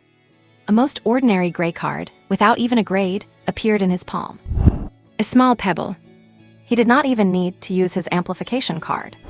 He simply injected his 500 points of mental energy into this insignificant pebble, and then used 500 points of physical strength. The next second, he flicked his finger. The gray card turned into a faint shimmer and landed gently on the iron surface of the shipping container. There was no explosion, no loud noise, only a teeth-gritting buzzing sound. Starting from the point where the pebble hit, the heavy iron walls of the container began to decompose and dissipate at a speed visible to the naked eye. It did not shatter into fragments, but turned directly into basic metal powder, which, swept by the night breeze, vanished completely into the air. This process lasted less than 10 seconds. When it was all over, nothing remained but an empty, rectangular imprint left by the container on the ground, and all the trash he had left behind over those 5 years. Lin Yu glanced at the scattered junk and turned to leave. An era has ended. And when Lin Yu returned home again, the sky was already turning white at the edges. He returned faster than he had expected. Because of Old Seven's initiative to surrender and Old Ghost's gesture of goodwill, he had been spared a lot of trouble. The living room light was on. Lin's parents were sitting on the sofa, both awake, their faces filled with undisguisable anxiety. Seeing Lin Yu push the door open, they all breathed a sigh of relief together. "Zio Yu Yu," Jai mother started to ask.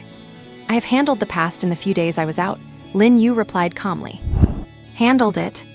Lin's parents exchanged a look. Although they did not fully understand what their son meant, they could feel that something had truly changed. The Lin Yu before them, though still thin, had shed the decadence and gloom that had haunted him for 5 years.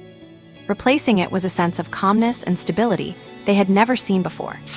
It seems that this time, Lin Yu is really doing better. At this moment, Lin Yao's bedroom door opened as well. Wearing her rabbit pajamas and rubbing her sleepy eyes, she saw her brother sitting safely in the living room, and the heavy stone that had been hanging in her heart finally dropped. She believed her brother's explanation.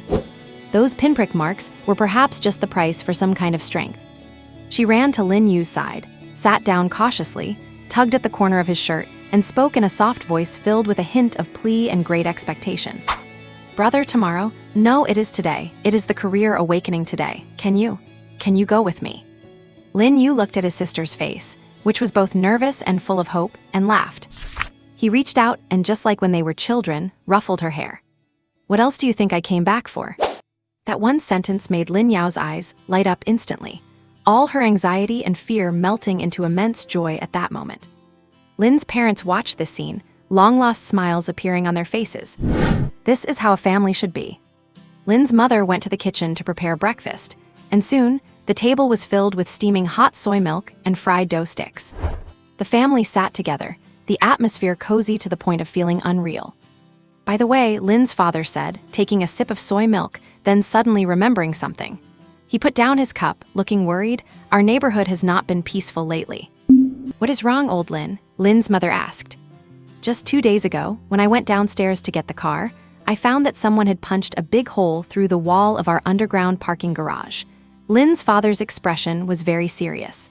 I heard from the security guard that professionals were fighting there, and the commotion was so loud the whole building was shaking. It is too dangerous. Lin Yu paused while picking up a dough stick. Lin Yao also opened her eyes wide. Really? That is scary. Exactly, Lin's father sighed. In this world, there are more and more professionals, and they are becoming stronger and stronger. If we ordinary people get caught in the middle, there is just no one to reason with. A look of worry appeared on Lin's mother's face as well. Maybe, once Yao finishes the college entrance exam and goes to university out of town, and Xiao Yu finds a stable job, we should sell this house and move back to our hometown. Our hometown is quiet, with no fighting or killing. Living a peaceful retirement life there would be nice. Lin Yu listened without saying a word. He knew that his parents talking about retiring back home was true. But the deeper reason was that this family had no money left. Originally, the Lin family, while not wealthy, could be considered middle class in Linju. They had a house, a car, and a decent business, living a comfortable and abundant life. But now, in order to scrape together that 3 million in debt for their unfilial son, they sold everything they could and sold off their business. From middle class, they returned to poverty overnight. And the one who caused it all was him. Ironically, the dangerous professional they were worried about, the one who could smash through walls with a single strike, was none other than himself. The whole family, not a single person, blamed Lin Yu. In their hearts, as long as he could turn over a new leaf, nothing else mattered. Seeing his son head bowed and silent, Lin's father thought he was still blaming himself for the past, so he let out a heavy sigh and patted him on the shoulder. Xiao Yu, do not overthink it. Money can be earned again, but if you lose your home, you lose everything. Your mom is right. The best thing is that you are back. Lin Yu looked up, meeting his parents' graying temples and his sister's eyes filled with trust. He offered no explanation and made no promises. He simply picked up a bun and placed it into Lin Yao's bowl. Eat up. Once you are done, your brother will go with you to your awakening and get you that epic-level profession. I do not want an epic-level one, Lin Yao hummed haughtily. Though she happily took a big bite of the bun, I am definitely going to awaken a mythic-level one. All right, a mythic-level one, Lin Yu agreed with a smile. After a warm breakfast, the siblings prepared to leave. Linju No. 1 High School, a place Lin Yu knew incredibly well, yet had been away from for 5 years. Strictly speaking, he was still a student of Linju No. 1 High. And since he had not taken the college entrance exam yet, he had not even technically graduated. Walking down this road to school with his sister again, Lin Yu felt a rush of complex emotions. 5 years ago, he had walked this same path filled with longing for the future and a touch of nervousness. heading toward his own professional awakening. 5 years later, things had changed. The road today was more crowded than he had ever remembered. The sides of the road were packed with all sorts of vehicles, and groups of students and parents formed a steady stream of people flowing in the same direction. Everyone's face was painted with a mix of emotions: anticipation, nervousness, and anxiety. For everyone in this world, professional awakening was the most important event that determined one's fate. A single step could lead to heaven or to the common dust. "Brother, look over there. That is the top student in our grade. Limo, I heard he has already been reserved by the Tower of the Firmament. He will get in no matter what profession he awakens. And the one in the red dress, that is our school beauty." The line of guys chasing her could stretch from the school gate to the city center square. Wow, is not that Mr. Wang? He is actually not wearing that perennial plaid shirt of his today. Lin Yu held onto Lin Yu's arm, chattering away the entire walk, her little mouth never stopping. She kept introducing the local big shots to him, as if she wanted to catch him up on every bit of campus gossip he had missed over the last few years in these short dozen minutes. Lin Yu listened quietly, nodding from time to time. His sister's vitality diluted the complicated emotions he felt about returning to his old stomping grounds. It is good. Just like this, it is pretty nice too. Soon, the gate of Lin Yu, number 1 high, appeared before them. A huge red banner hung at the entrance. "Warmly welcome the class of 20XX seniors back for the professional awakening ceremony." The flow of people at the gate was even denser, nearly shoulder to shoulder. Security guards and teachers were working hard to maintain order, guiding the students and parents into separate lines. Just then, a small stir rippled through the crowd. Many people's attention was drawn to a figure who had just stepped out of a car at the school gate. It was an incredibly burly and tall boy, a head taller than the adults around him, his sturdy muscles almost bursting through his school uniform. Just standing there, he exuded an intense feeling of oppression. Lin Yu paused his steps. Lin Yu also noticed the big guy, and she tugged on Lin Yu's sleeve, whispering an introduction. "Brother, see that? That is the guy I told you about, Zhao Tianyang from the next class over. He is the one I signed the leave note for." Zhao Tianyang was currently surrounded by his parents. His mother was excitedly wiping away tears, while his father patted his shoulder firmly, his face showing the sheer ecstasy of having his son back. "Tianyang, it is just good that you are back. It is just good that you are back." "Dad, Mom, I am fine now, really, I am fine." Then he saw it. He saw the figure standing at the edge of the crowd, watching all of this calmly. "Master. It is the master." The blood in Zhao Tianyang's veins began to boil at that very moment. After getting home yesterday, the joy and excitement his parents felt seeing him back to normal was beyond words. He knew who had given him all of this. It was his master who gave him a second life, and gave his entire family a new beginning. This gratitude was as heavy as Mount Tai. Almost instinctively, he was about to push through the crowd and rush over. He wanted to kneel before his master and express his gratitude and loyalty in the most devout way possible. However, he had only taken one step. Lin Yu, in the crowd, gave an almost imperceptible shake of his head. The movement was so small that almost no one noticed it. But Zhao Tianyang understood. The momentum of his rush was as if a basin of ice water had been poured over him, and he froze instantly in his tracks. Master does not want his identity exposed. Zhao Tianyang's heart hammered, and cold sweat broke out immediately. He had almost caused unnecessary trouble for the master out of pure impulse. Damn it! His brain raced. No, I cannot just leave it at that. The master is right here, I have to do something. He caught sight of the girl next to his master. He took a deep breath, forced a simple, grateful smile, and took the initiative to walk toward Lin Yu. The surrounding students knew Zhao Tianyang, the talented student. Seeing him walk straight toward them, they subconsciously made way. Lin Yu was also stunned. She did not expect Zhao Tianyang to come for her. Why is he coming here? She gripped Lin Yu's arm nervously. Under the gaze of the entire school, the hulking Zhao Tianyang walked up to Lin Yu. Then, at an angle that made everyone's jaws drop, he bowed slightly. His attitude carried a sense of heartfelt respect and gratitude. Student Lin Yu, thank you. Lin Yu was completely bewildered. Before, I had some issues at home and my health was not great. Thanks to the leave note you signed for me, I was able to rest at home with peace of mind. Zhao Tianyang's tone was sincere. My parents kept saying they wanted to properly thank you, the class monitor. Today, I finally got the chance. Really, thank you so much." After saying this, he bowed solemnly again. This scene left everyone around them looking foolish. Who is Zhao Tianyang?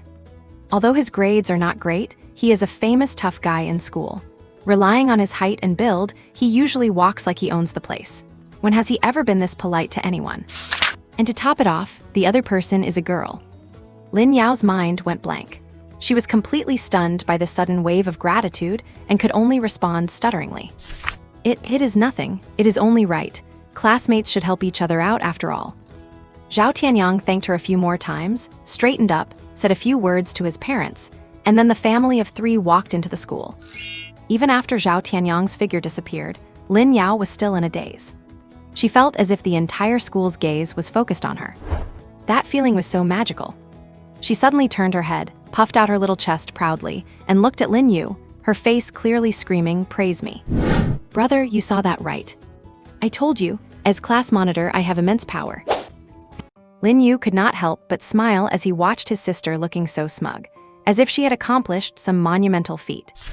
Yes, our Yayo is the best. The siblings followed the crowd into the school they had not visited for 5 years. The large playground, the podium, and the Black Awakening stone over a meter tall standing right in the center. Everything was so familiar that Lin Yu felt a sense of trance, as if he had only just left yesterday. The playground was already divided into zones according to classes, packed with students. Below the podium, rows of seats were filled with parents who had come to observe the ceremony. And on the podium, the front row seats were occupied by real heavyweights. Leaders from the Municipal Education Bureau, school leaders from Lin Yu No. 1 High School, as well as some well-dressed and distinguished-looking men and women. Pinned to their chests were all kinds of badges. Those were the insignias of major corporations, top universities, and powerful guilds. They were here to scout for talent. Every year, Awakening Day is a bloodless battle for talent. One promising prospect is enough to make these major factions fight tooth and nail. "Brother, look, the first row of the podium." Lin Yao tugged at Lin Yu's sleeve in excitement and lowered her voice. "See that middle-aged man in the blue suit with the slicked-back hair?" Lin Yu looked in the direction she was pointing. The man was chatting and laughing with the Education Bureau official beside him with an easy poise, clearly a person of high status. On his chest, a silver wing-shaped badge was pinned. Windrunner Tech, one of the 3 major potion manufacturers in Ninghai Province, and also a target that Lin Yu planned to take down this time. His name is Feng Rui, and he is the vice president of Windrunner Tech. Lin Yao whispered more inside information. "I heard his son, Feng Siyuan, is also in our graduating class and is awakening today. He is here today to kill 2 birds with 1 stone, to scout talent for his company and to watch his son." Lin Yu nodded.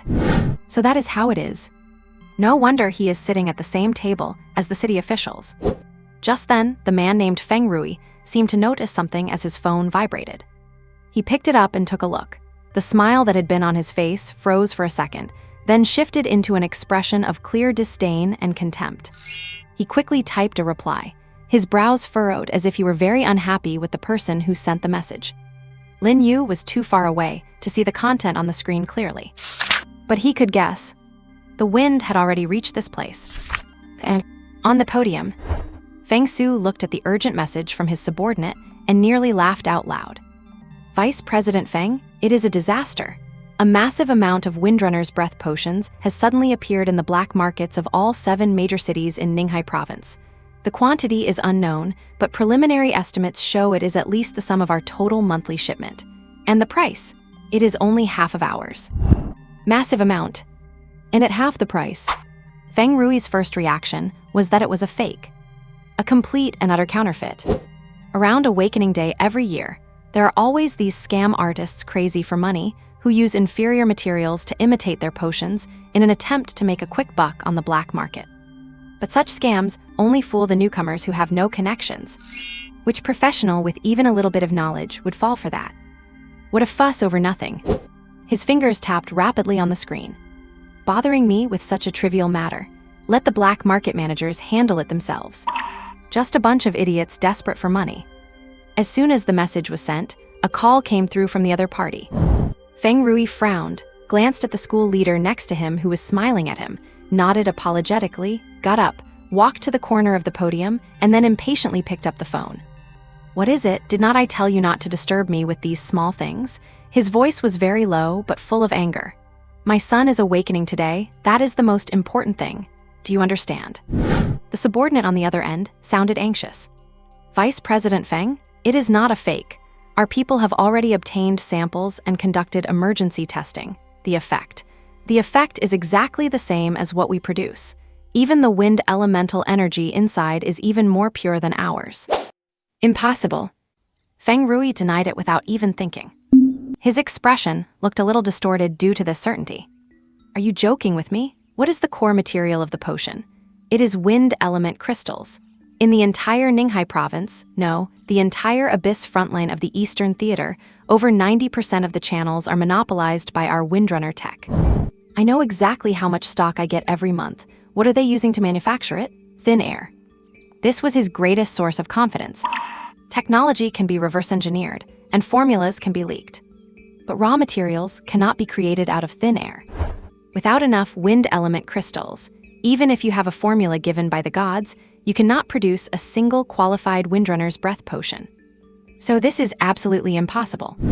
But Vice President Feng, that is the fact. Black markets in 7 cities are stocking them simultaneously. This is definitely a premeditated strike. We must take action immediately otherwise. "Shut up."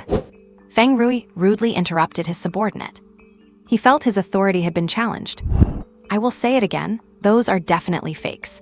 They use some means to create a temporary illusion of wind elemental energy. When I am done with my son's business, I will come deal with you bunch of losers." After saying this, he hung up the phone directly, regained his composed smile on his face, and walked back to his seat. As if that phone call was just a harmless nuisance. A clown's act that did not deserve a second of his attention.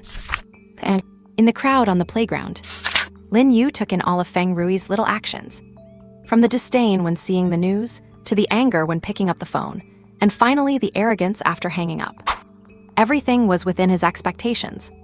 Arrogance is the original sin, especially for a giant that has held a monopoly for too long and forgotten the cruelty of the market. They do not believe anyone can challenge their authority. And they do not believe anyone can overturn their table. Very well. That is exactly what is needed. By the time they truly react, the stock market crash will have already begun. And he only needs to wait quietly, waiting for the moment of harvest. "Brother, look at that Vice President Feng. His face looks terrible. Did something happen to his company?" Lin Yao asked curiously. "Maybe." Lin Yu replied casually and put his attention back on the podium. The awakening ceremony was about to begin. With a burst of rousing music, the dean of Linju No. 1 High School stepped onto the podium and began his annual routine speech. Nothing more than some boilerplate platitudes to encourage the students and look to the future. The students were listening sleepily, but the parents were all focused and attentive. As the long-winded speech finally drew to a close, the dean cleared his throat and his expression turned stern. "Finally, before the awakening ceremony officially begins, I must reiterate the core regulations of this school and the Education Bureau. The most important one concerns the deferral of the national exam." All the students pricked up their ears. According to the latest regulations, any student wishing to apply for a deferral must obtain written consent from their parents, homeroom teacher, the dean, the principal, and the municipal education authorities.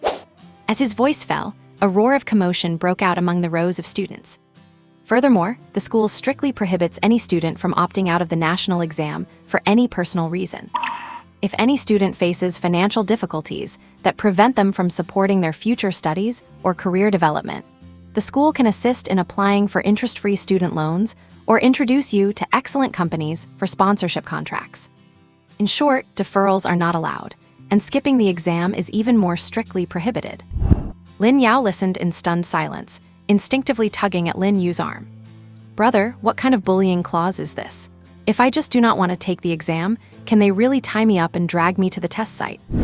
Her voice was low, but the dean on the podium seemed to have ears everywhere and immediately provided an answer. "I know some students must be wondering, what can the school possibly do if I just refuse to go?" There was not a trace of warmth on his face.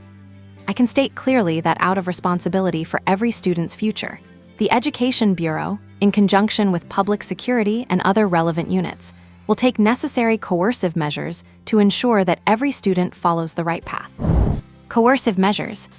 These two words hit everyone's heart like a block of ice. Lin Yao's face turned pale in an instant. Lin Yu, however, let out a cold laugh. What high-sounding nonsense. In other words, it is forced buying and selling.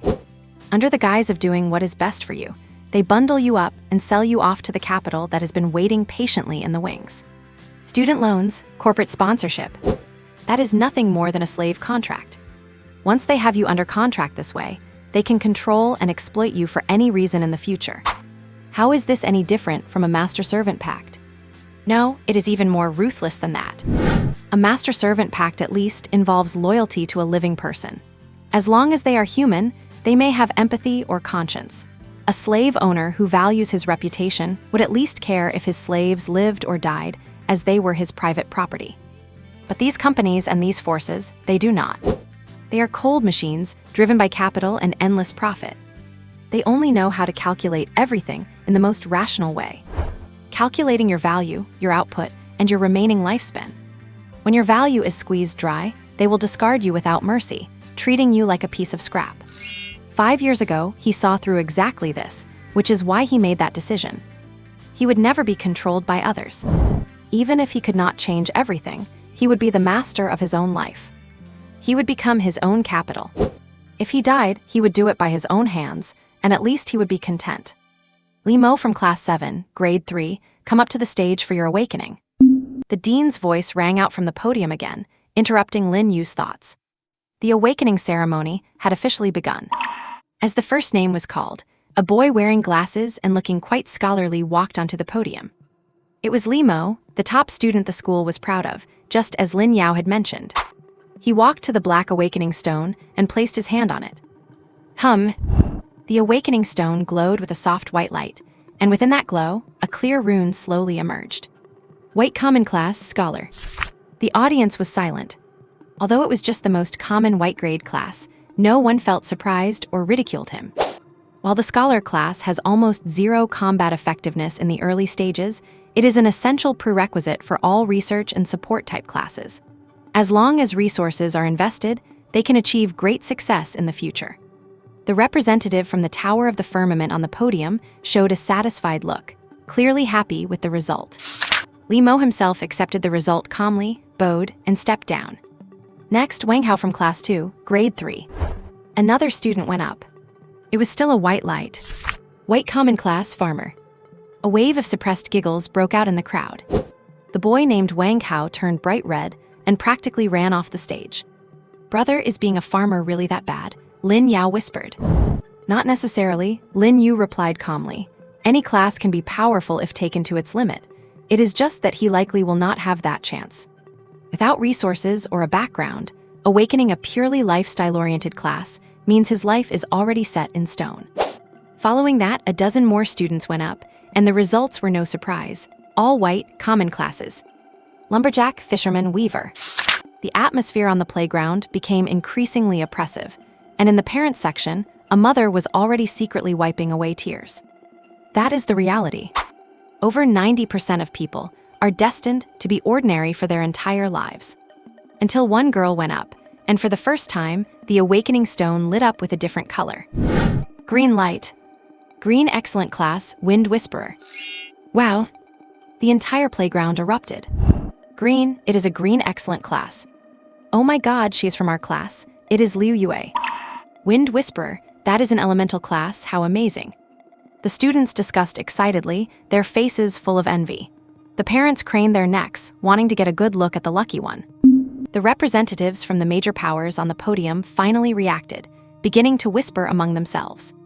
Feng Rui, the vice president of WinTech, whispered a few words to his assistant, who immediately started browsing the files of the girl named Liu Yue. Next, Zhang Wei from Class 9, Grade 3. Another student went up. The moment his hand touched the stone, something strange happened. 3 white lights flashed on the stone simultaneously. The 3 beams intertwined and finally formed 3 distinct white runes, hovering in midair. White Common Class, Apprentice Knight. White Common Class, Shield Bearer. White Common Class, Weapon Apprentice. At this, everyone was stunned. What is going on? Is it broken?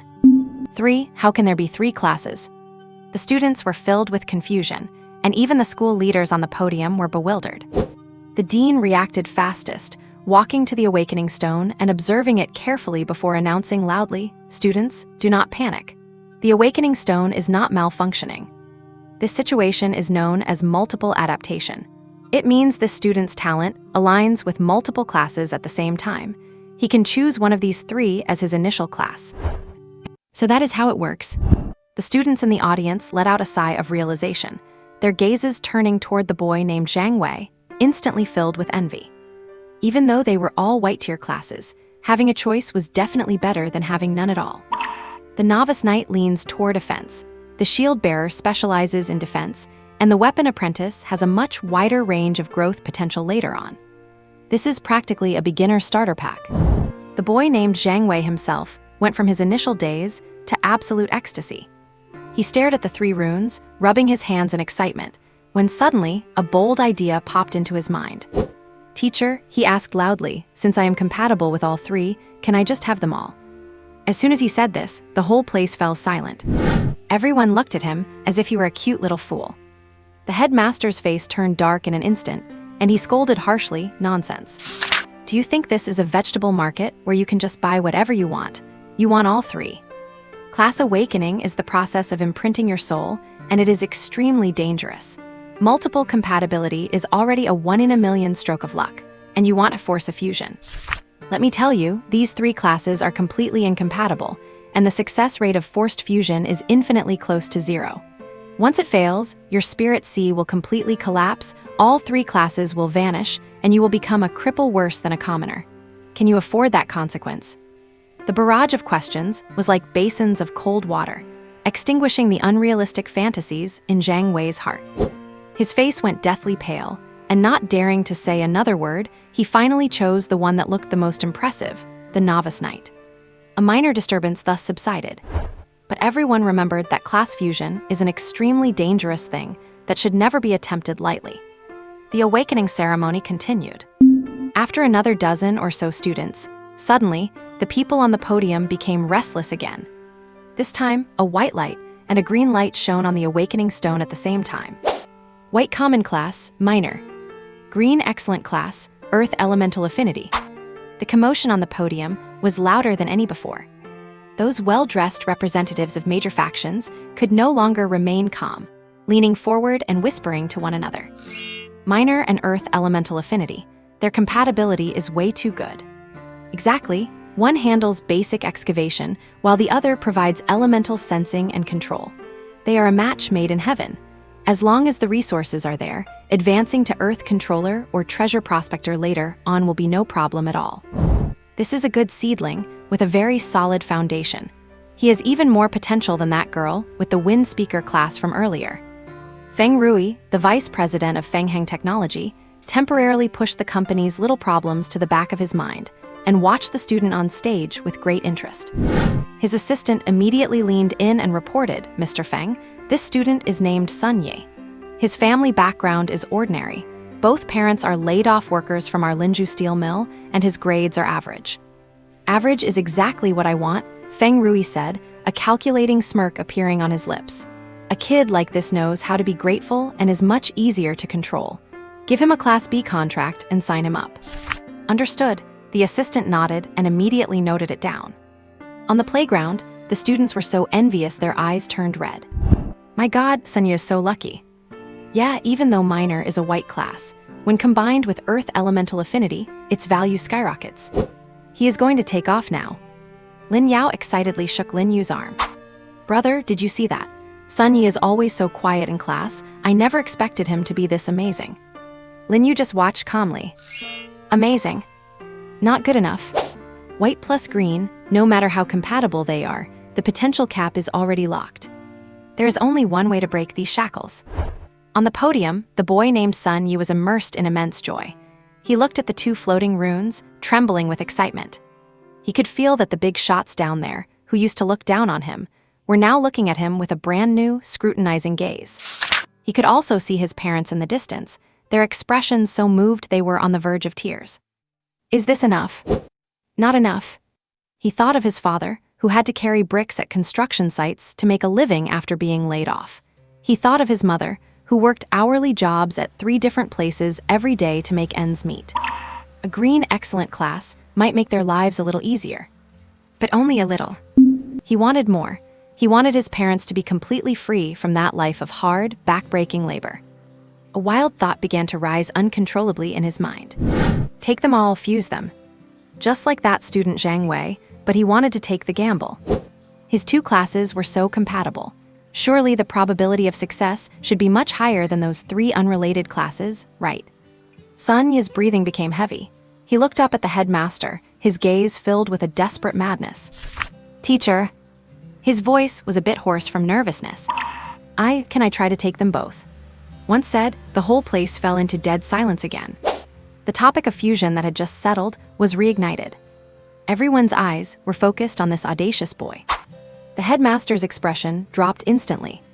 Sun Yi, do you even know what you're saying? He scolded him, even more severely than he had with Zhang Wei just moments ago. I just warned you about the dangers of class fusion. Were not you listening? Zhang Wei's classes were only incompatible, but your 2 classes, one is physical and one is elemental. They conflict at the very core. Forced fusion will only lead to your soul being torn apart by 2 different powers. The probability of success? Let me tell you, less than 1%. If you fail, you will not even keep the minor class. You will become a complete and utter cripple. What do you have to gamble with? 1%. This number felt like a heavy hammer, smashing down on Sun Yi's heart. The students in the audience gasped. Is he crazy, gambling with a 1% chance? Exactly, why not just be content with Earth elemental affinity? It is already a green excellent class, something many people would kill for. Too reckless, if he fails, his whole life is ruined. In the parent seating area, Sun Yi's parents stood up in a panic, waving frantically at the stage, their faces filled with terror and desperate pleading. No, son, do not take the gamble. Sun Yi saw his parents' expressions, his heart bleeding. But he knew even better that if he did not take this gamble, his life would amount to nothing more than this. He did not want to see his father's hands, deformed from years of lifting heavy loads, or his mother's feet, cracked and raw from being soaked in cold water for so long. Take a gamble. I will bet this 1% chance to fight for my whole family's future. Sun Yi closed his eyes, and when he opened them again, they were filled with nothing but determination. Teacher, I have decided. He bowed deeply to the dean of students. I am willing to bear all the consequences. The dean looked at him, opened his mouth to speak, but in the end, all his words of persuasion turned into a long, heavy sigh. So be it. He waved his hand and stepped aside. This was the student's own choice, and he had no right to interfere. The eyes of the entire arena were fixed on Sun Yi. Sun Yi placed his hand on the awakening stone once more, focusing all his mental energy on those 2 runes. Merge into one. Hum. The white and green lights surged instantly, then slammed into each other with force. There was no fusion as expected. Instead, there was violent repulsion and conflict. The 2 forces entangled wildly on the awakening stone, and the radiating energy waves caused the entire platform to tremble slightly.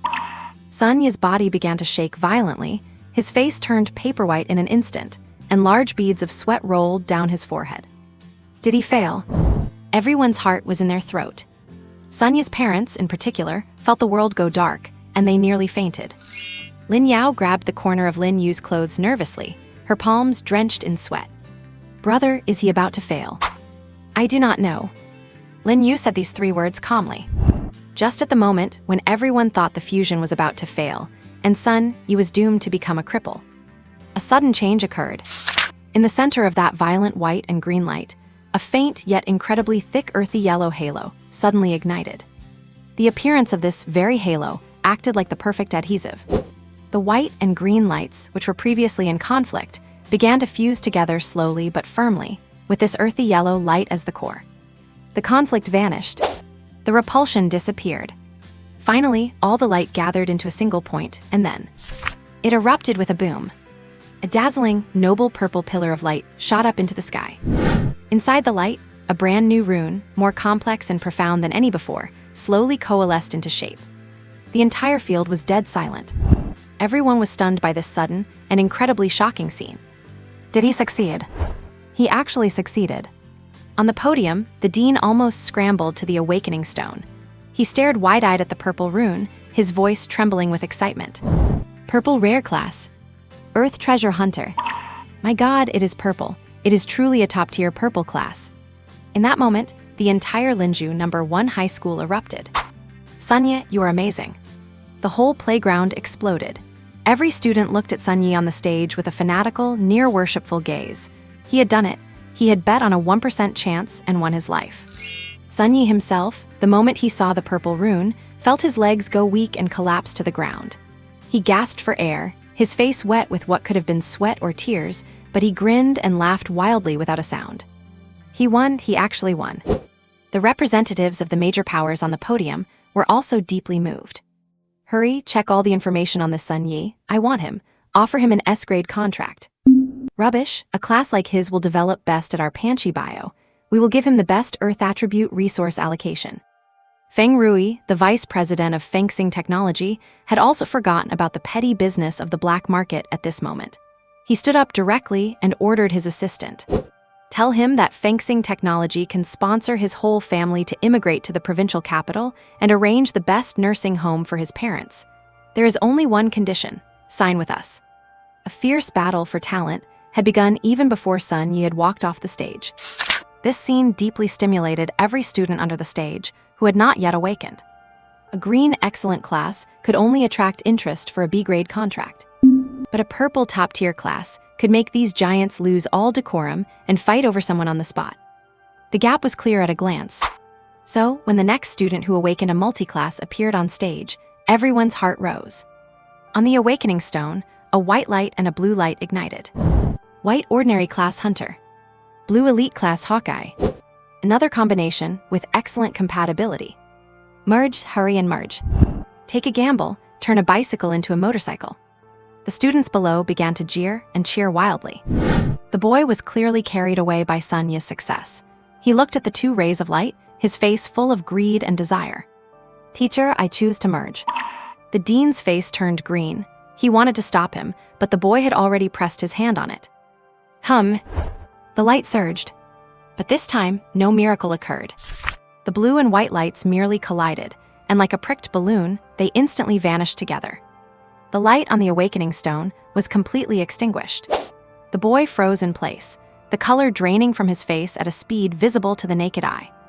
Number impossible, where's my class? The dean rushed over, checked the awakening stone, and finally announced with a pained heart. Fusion failed, class imprint collapsed, awakening failed. He is ruined. A genius who could have possessed a blue elite class had just like that turned into a cripple. The whole arena quieted down instantly. The previously fanatical atmosphere was doused like a bucket of icy water and instantly chilled. But it did not stop there. Next, two more students who awakened with multiple classes, influenced by Sun Yi's success and the tragic state of the first failure, chose to merge while holding onto a glimmer of luck. The results, without exception, were all failures. A girl who awakened Chef and Flame Control failed the fusion, her mental C suffered burns, and she fainted on the spot. A boy who awakened Blacksmith and Strength Enhancement failed the fusion, and both class imprints disappeared completely. The successive failures completely woke everyone up. The dean seized the opportunity, immediately picked up the microphone, and his stern voice resonated throughout the field. Now everyone calm down. I will say it again, the success rate of class fusion is infinitely close to 0. Sun Yi's success was a 1 in a million, no, a 1 in 10 million miracle. It cannot be replicated. Let me put it another way. Whatever class you awaken is already destined from the moment you put your hand on the stone. If it is meant for you, it will naturally appear in its fused form. Forced fusion is gambling with your own life. Can you afford to pay that price? These words finally suppressed everyone. No one dared to mention the word fusion anymore, until another boy walked up to the stage. As he placed his hand on the stone, the entire podium was engulfed in a dazzling light. Three massive pillars of purple light shot straight into the sky. Purple Epic Class, Holy Affinity. Purple Epic Class, Blessing Warlock. Purple Epic Class, Sacred Codex. The stadium fell into dead silence. Everyone was so stunned by this miraculous sight that they were unable to think. 3 of them. 3 purple epic classes. and their synergy was perfect. It was as if they were born for each other.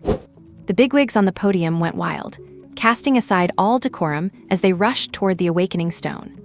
My God, if these were fused, it would definitely result in a gold class, a legendary class for sure. No, it might even cross the threshold beyond that. Every eye was locked onto that boy. His face was filled with both shock and ecstasy. But soon, the ecstasy gave way to struggle and fear. He remembered the students who had failed their fusions moments ago and ended up as cripples. Should he risk it? Theoretically, the fusion rate for these 3 classes was incredibly high. But what if he was the unlucky one? If he failed, he would fall from heaven straight into hell and lose everything. He did not dare. Under the expectant gaze of everyone, he struggled for a full minute before finally trembling as he spoke. I choose the sacred codex. He gave up. He abandoned the chance to reach the pinnacle in one leap and settled for a safe, purple class. The school leaders and teachers on the podium breathed a collective sigh of relief. Thank goodness, no more trouble. Lin Yu watched the boy walk off the stage, his heart entirely unmoved. He wondered if, years from now, when he recalled today's choice, he would be grateful for his caution or regret missing his only chance to touch a legend. Just as the crowd was still lamenting those 3 purple classes, another student stepped onto the stage. Boom! A brilliant golden pillar of light, brighter than anything seen before, shot into the sky. Gold epic class, Dragonblood Warrior. Gold, it is gold, a gold epic class. Oh my God, following Lin Yu 5 years ago, our school has produced another gold. The playground erupted again. If purple means genius, then gold means legend. Lin Yao grabbed Lin Yu's arm, shaking it excitedly.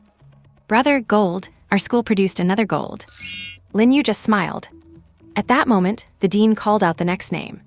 Zhao Tianyang from class 11, grade 12, come up and prepare for awakening. Zhao Tianyang stepped onto the podium. His massive build and the 500 base stats he gained from the vitality serum gave him an aura far beyond that of his peers. He stood before the awakening stone, but did not place his hand on it immediately. Class awakening is tied to the awakened's physique, spirit, and deepest desires. He had only one thought in his mind right now. Become stronger. Stronger still. He must prove his worth to his master. His master saved him at any cost, spared no expense to improve him, and rescued him and his whole family from the depths of despair. He would spend his whole life repaying this debt. He pressed his hand heavily onto the awakening stone. A radiant golden pillar of light, even brighter than the previous Dragonblood warriors, shot into the sky. Gold epic class, Heart of Rage. Another gold. My God, what is happening to our school today? 2 gold epic classes. Zhao Tianyang, it is actually Zhao Tianyang. The entire playground was instantly ignited. The cheers and gasps merged into a massive roar that nearly brought the school down. The shock of the Dragonblood warrior had not even fully settled before a second gold followed right on its heels. The representatives from the big factions on the podium could not stay seated anymore. Is this Zhao Tianyang the scholarship student, the one with S+ physical constitution? Yes, that is him. Heart of Rage, it perfectly fits his constitution. We must secure him. S+ contract, top-tier salary. Feng Rui, vice president of Fengxing Technology, completely cast aside his company's minor affairs as his eyes gleamed while watching Zhao Tianyang. This talent was even better than the previous Dragonblood warrior. However, just when everyone thought this was the peak, another anomaly. Beside that brilliant pillar of gold, another identical golden light began to shine. Boom! A second golden pillar shot into the sky. Gold epic class, Undying Battle Soul. The roaring crowd in the playground fell into sudden silence at this moment. Everyone stood like ducks whose necks had been grabbed, mouths agape but unable to make a sound. Two gold epic classes. What is this? Multi-affinity. Golden multi-affinity. The dean on the podium looked as if his eyes were going to pop out. He stared fixedly at the 2 golden runes floating side by side, his lips trembling, unable to utter a single word. How is this possible? 2 epic classes appearing at the same time? Unheard of. It is not even recorded in history books. Fusion, is he going to fuse them? What will be born from the fusion of 2 epic classes? A legendary one. The representatives of those major factions completely lost their composure. rising from their seats and pushing forward regardless of anything to get a better look. Feng Rui's breathing became heavy, his mind a total blank. A single gold epic class was already a top-tier genius that major factions would fight over. 2. This already exceeded everyone's cognitive limits. In the crowd on the playground, Lin Yu's small hand gripped Lin Yu's arm so hard her nails were digging into his skin. Brother, I'm not dreaming, am I? 2 golden ones. Lin Yu just watched calmly, his face devoid of any expression. But he had a certain assessment of Zhao Tianyang's potential in his heart. 2. This was just the beginning. Just when everyone was still immersed in the massive shock of the double gold, the light on the awakening stone flashed again. Boom! A third golden pillar shot into the sky. Gold epic class, Titan's might. The entire field fell into dead silence. If 2 golds meant shock, then 3 golds meant a miracle. Everyone's brain had stopped thinking. They just blankly stared at the 3 golden pillars piercing the sky and the massive figure bathed in the golden light. Crazy. The world has gone crazy. And yet, this was still not the end. Boom! A 4th golden pillar. Gold epic class, body of 100 battles. Boom! A 5th golden pillar. Gold epic class, destructive charge. 5 thick, golden beams of light stood on the podium like 5 pillars supporting the sky, dyeing the entire Lin Yu No. 1 high school in a brilliant, radiant gold. The 5 complex, mysterious, and terrifyingly oppressive golden runes hovered side by side in the air, as if mocking the ignorance of everyone in this world. On the playground, there was a deathly silence. No cheers, no gasps of amazement. Only the sound of people catching their breath. Students, parents, and teachers alike were frozen in place, as if cast under a petrification spell, not moving an inch. The big shots on the podium reacted differently. Some had their legs go weak and collapsed into their chairs. Some gripped the railings beside them so hard their knuckles turned white. Others kept rubbing their eyes, thinking they were hallucinating. The dean stood with his mouth agape, making a gasping, wheezing sound like a fish out of water. He wanted to say something, but found he could not even utter a single coherent syllable. 5 whole golden epic tier professions. This is no longer genius. This is no longer a prodigy. This is a monster. A god has descended. Lin Yu was completely stunned. She let go of Lin Yu's arm, staring blankly at Zhao Tianyang on the stage, muttering unconsciously. 5s, how could there be 5? Just when everyone thought this was the limit, the absolute pinnacle of miracles this world could contain. In the center of those 5 golden beams, a unique light suddenly flared from the awakening stone. It was not gold. It was a deep crimson red, as if it contained a mountain of corpses, a sea of blood, and the abyss of the underworld. The moment that red light appeared, the 5 overbearing golden beams actually wailed in unison, their brilliance instantly dimming as if bowing down to their monarch. Boom! A blood-colored beam of light shot up into the sky. Its glow was not blinding, but it carried a terrifying pressure that made everyone's soul tremble. Within the light, a crimson red rune, 100 times more complex than those 5 golden ones combined, and filled with an aura of slaughter, destruction, and omen, slowly began to take shape. At this moment, time seemed to stand still. On the podium, Feng Rui, the vice president of Fengheng Technology, had his legs give out, and he collapsed onto the ground. He was not the only one. More than half of the representatives from major organizations were just like him, slumped on the ground, completely dejected. As they stared at the blood-colored beam and that crimson rune, which looked like the mark of a demon god, only one legendary term remained in their minds. A term they could not believe, yet were forced to accept. Mythical. That is the mythical tier profession, one that surpasses even the epic tier and exists only in myths and legends. Red, it is red. The dean finally found his voice. He reached out with a trembling finger, pointed at the crimson rune, and uttered each word in a tone that sounded like a delirium, filled with endless fear and fanaticism. Red mythical tier profession. Asura. When the dean exhausted his strength to shout those 6 words, the whole world seemed to have been put on mute. Mythical. That is a term existing only in ancient texts and heroic epics, a domain that mere mortals are not even qualified to look up at. And now, it had appeared in the flesh before everyone's eyes.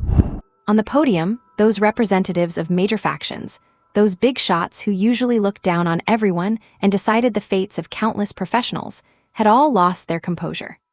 What does the birth of a mythical tier professional mean? It means that the world order for the next few decades, or even a century, will undergo earth-shattering changes because of this boy named Zhao Tianyang on the stage. The so-called golden epics they were fighting over moments ago were as insignificant as dust before this crimson light. The same thought rose in everyone's mind. A gamble. How will he choose? 5 golden epics, 1 red mythical. If these were to be fused, what would be born? An existence beyond myth. No one dared to imagine any further. Under the dead silent gaze of hundreds of thousands, Zhao Tianyang, who stood on the stage, finally moved. He did not hesitate, nor did he struggle. If his life were still his own, he might gamble for the sake of that ethereal, promised power.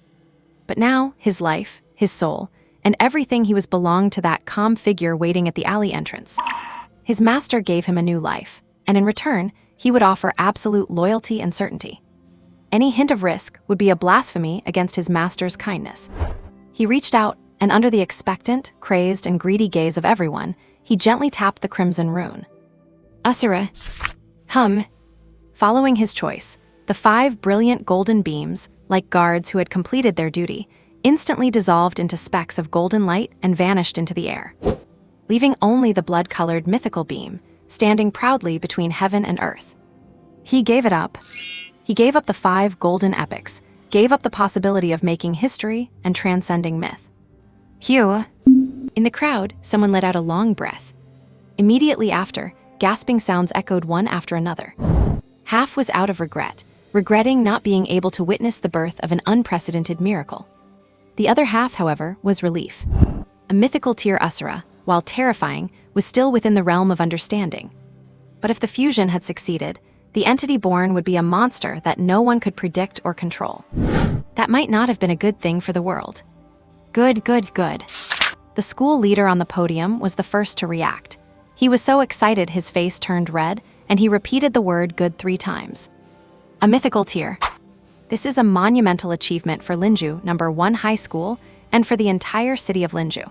It is an honor worthy of the history books. Quick, invite student Zhao Tianyang, along with the Dragon Blood Warrior and the Earth Treasure Hunter from earlier, to the VIP room to rest. The dean immediately shouted his arrangements.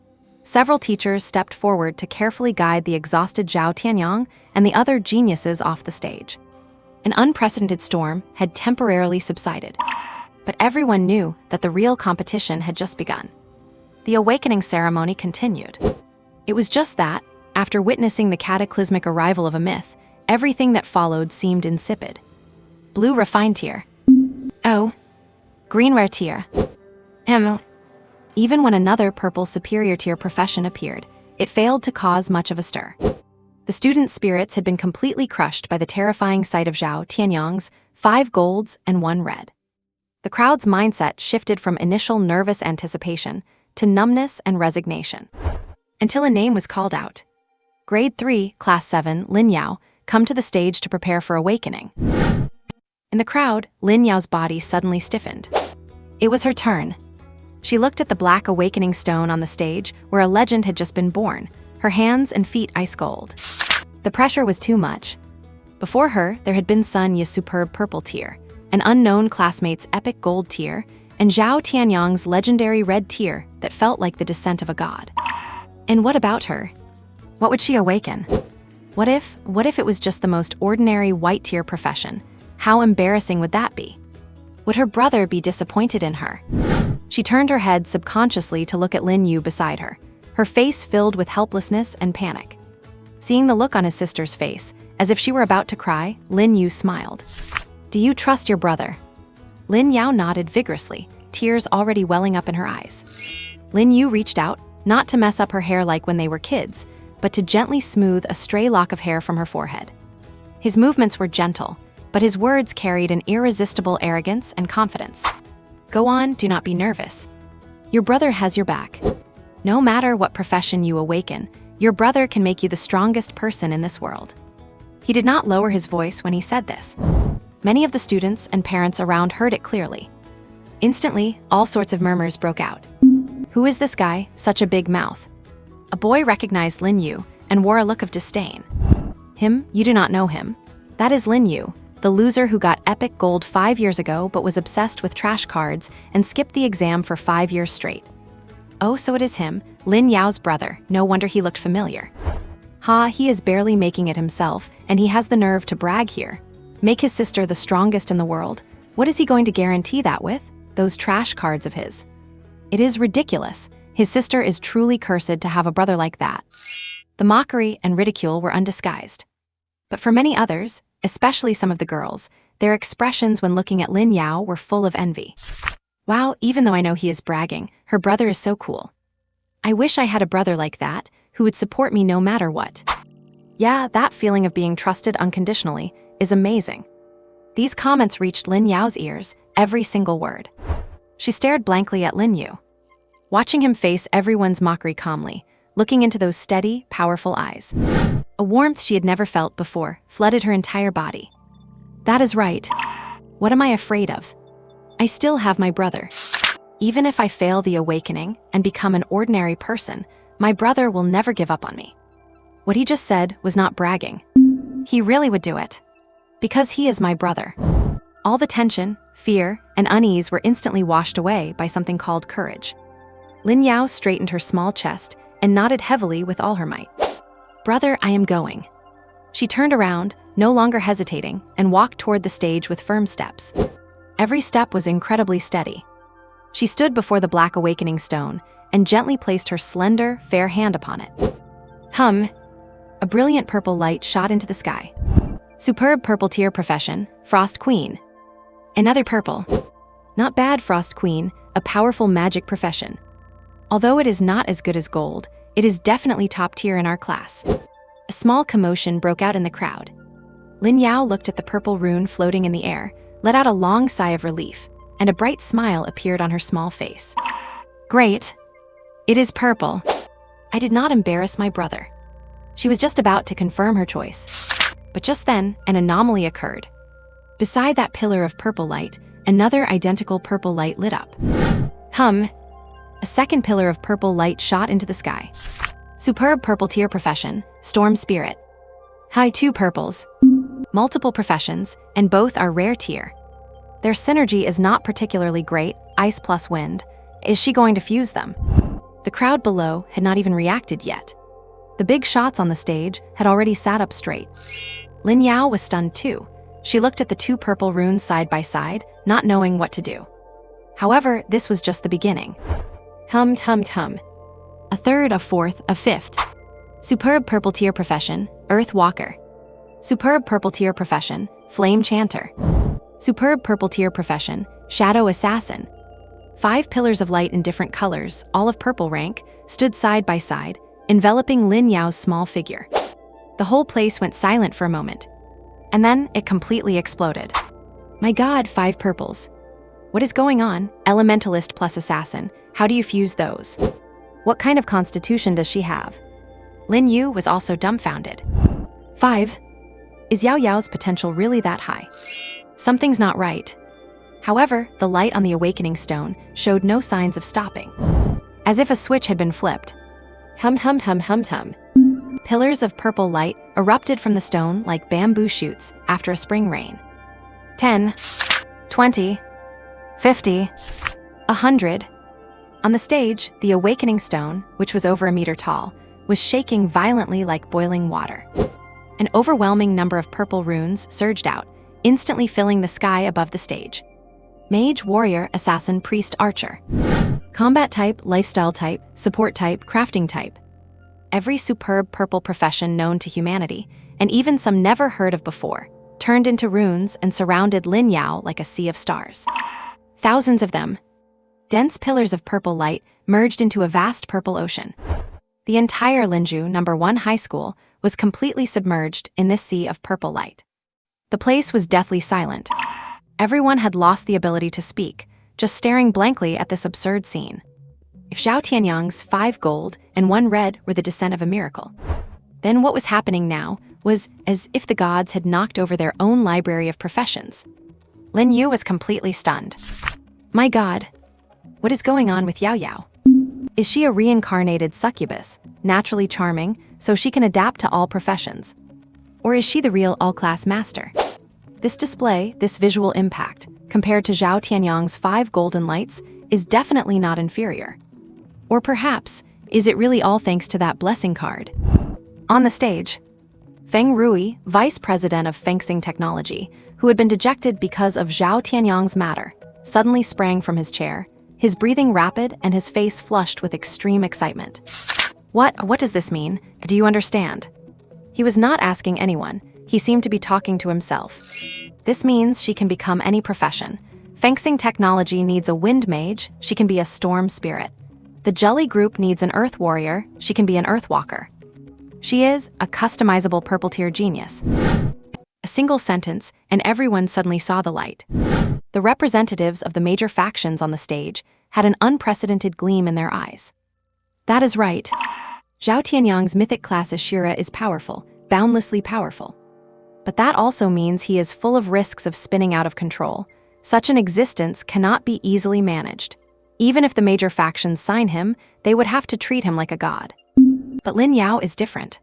She is only purple rank. Although she is over 1,000 purple, essentially, the ceiling for each of those classes is only top tier. What does that mean? It means she is controllable. A top genius who can be firmly held by capital and customized into any class according to the company's needs. In the eyes of these big companies, her value is even higher than that uncontrollable mythic level. You cannot let her choose. You absolutely cannot let her decide for herself. The representative from Panchi Biotech, a fat middle-aged man, roughly pushed his chair aside and charged straight toward the center of the stage. We must sign her before she decides. Exactly, sign the contract first. We will help her decide which class to choose. An S-level contract. Get out of my way, our Julie group is taking her. The scene instantly spiraled out of control. A dozen big shots who were usually well-dressed and groomed were now like sharks smelling blood, crazily rushing toward Lin Yu by the awakening stone.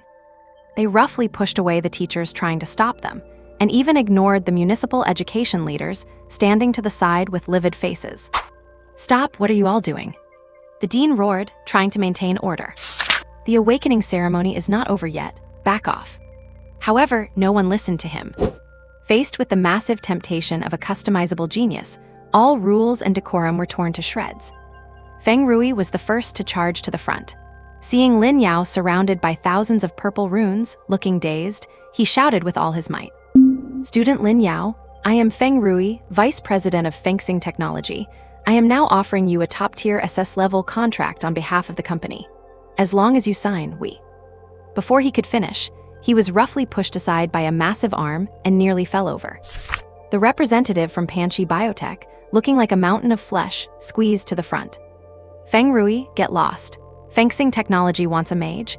Would not making her choose Spirit of the Storm be a waste of talent? The fat man turned around, his face plastered with a self-righteous, friendly smile. Student Lin Yu, come to our Julie group. We will give you an SSS-level contract. As long as you choose Earthwalker, you will be the chief warrior of our group in the future. Cut the crap, you want a young girl like her to choose Earthwalker? You idiots, does your Julie group have no shame? You do not know anything. This is called making the best use of talent. Arguments, threats, and promises exploded in Lin Yu's ears. She was surrounded by this group of crazed big shots, and the saliva flying from their mouths was almost hitting her face. She wanted to speak, to tell them that this was her class, and she wanted to decide for herself. She had just opened her mouth. Feng Rui glared at her viciously and cut her off. What do you know, you little girl? You want to choose yourself. Do you even know how to maximize your benefits? If you choose wrong, you will ruin your entire life. Exactly, another representative chimed in. Listen to us. We have the most professional team to plan your future. You just need to follow orders. Lin Yu was berated until she was speechless. You decide. You do not know anything. She felt as though she was not a person, but a product on a shelf. Soon, in this crazy exchange of interests, she no longer had the right to speak. The arguments of these people were no longer directed at her, but at each other. Feng Rui, I will offer you 50 million. Back out now. Panchi Biotech is taking this girl. 50 million? Are you trying to feed a beggar? Fencing Technology is willing to put up 100 million to make all of you get lost. You think 100 million can buy out the future of a customizable genius? Dream on, we offer 200 million. The money figures were climbing rapidly. But this money had nothing to do with Lin Yu. This was a departure fee they paid to make their competitors give up. A representative from another company sneered, starting to calculate Lin Yu's value and quantifying her completely. A top-tier purple class professional can create a minimum of $5 billion in value for the company within 10 years. If managed properly, $10 billion is not impossible. And she can become any top-tier professional we need. That value is immeasurable. Make her choose Spirit of the Storm and pair her with our company's potion development. 10 years? No, 5 years. We could monopolize the entire Ninghai province's wind attribute potion market. By then, forget 10 billion, we could earn 100 billion. The prerequisite is that she must be absolutely obedient. Another representative added, his words filled with cold calculations. Once signed, she cannot have any private life. Working 20 hours a day is the baseline. A 7-work schedule is her blessing. Every second of her time must be spent creating value for the company. No holidays, no friends, and certainly no dating. Exactly, her genes are also a precious asset. Her future marriage must be arranged by the company for commercial unions to maximize benefits. Even her eggs can be cultivated through high-tech means to mass-produce more high-potential descendants for the company. They were calculating how much it would cost to make other companies give up. But would the company bear this cost themselves? No. In the end, all costs would be squeezed out of Lin Yu 100 or 1,000 times over. These words were like the sharpest knives, stabbing into Lin Yu's heart one by one. She froze completely. So, is this what it is like? Is this how they see her? A product with a price tag, a tool whose value can be squeezed dry, a reproductive machine whose future and descendants are all prearranged. That sky-filling purple light was no longer glory, but had become a giant cage flashing with price tags. She felt the world spinning and was on the verge of suffocating. Just when she was about to collapse, she saw it. In the chaotic crowd on the field, she saw that familiar figure. Big Brother. Lin Yu stood up. He just stood there calmly, but all the noisy discussions and ridicules around him seemed to drift away from him. He was walking toward the stage, step by step. Lin Yu remembered what her brother said to her before she went on stage. Go on, do not be nervous. Big Brother has your back. No matter what class you awaken, I can still make you the strongest person in this world. That is right. What am I afraid of? I still have my brother. An indescribable courage surged from the very depths of Lin Yu's body, crushing all her fear and despair. Do not you want a controllable genius? Do not you want to treat me like a commodity? Do not you think you can arrange everything for me? Fine. Then I will give you something you can never control. Lin Yu slammed her eyes shut, blocking out all the ugly faces and dirty deals of the outside world. She plunged her entire consciousness into that ocean of purple professions. Then, with firm determination, she made her choice. Fuse. But as soon as she reached out, before she could touch any of the runes filling the sky, a large hand grabbed her wrist. She wants to fuse. A sharp, piercing roar shattered Lin Yu's resolve. It was Feng Rui, the vice president of fencing technology. He gripped Lin Yu's wrist tightly, his face twisted with excitement and rage, with such force that it felt as if he were about to crush her bones. Do not you dare move. This shout made all the bigwigs, who were embroiled in a frenzied scramble, stop arguing instantly. They turned their heads in unison, more than a dozen greedy eyes fixed on Lin Yu. There was no longer any admiration or praise in those gazes, only naked greed and cold possessiveness. How dare she? The chubby representative from Panchi Biology growled, his fat cheeks trembling. A little brat, how dare she make a decision on her own? Fuse, does she have any idea how much her value will drop if she fuses? Does she know what a huge loss this is for us? In those short few dozen seconds of arguing, they had already gained a further, more terrifying understanding of Lin Yu's value. Her value had long since transcended her as an individual.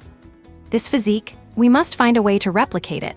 One representative lowered his voice and spoke quickly to those around him. Control her parents, study her genetic sequence, see how we can create another, no, a whole batch of Lin Yu's. Exactly, breeding. We must conduct the most optimal genetic breeding. Her offspring must be under our control. These big figures, who in the past were high and mighty and dictated the destinies of countless others, had now completely torn off their masks. Faced with a controllable, infinitely potential, and infinitely profitable commodity, they revealed their truest and ugliest faces. And now, this commodity actually wants to decide its own attributes. It is a complete joke. Keep dreaming. Stop. The school administrator on the podium finally reacted. He rushed forward, trying to pull Feng Rui's hand away, his face full of anger. What are you doing? Let my student go. She has the right to choose freely.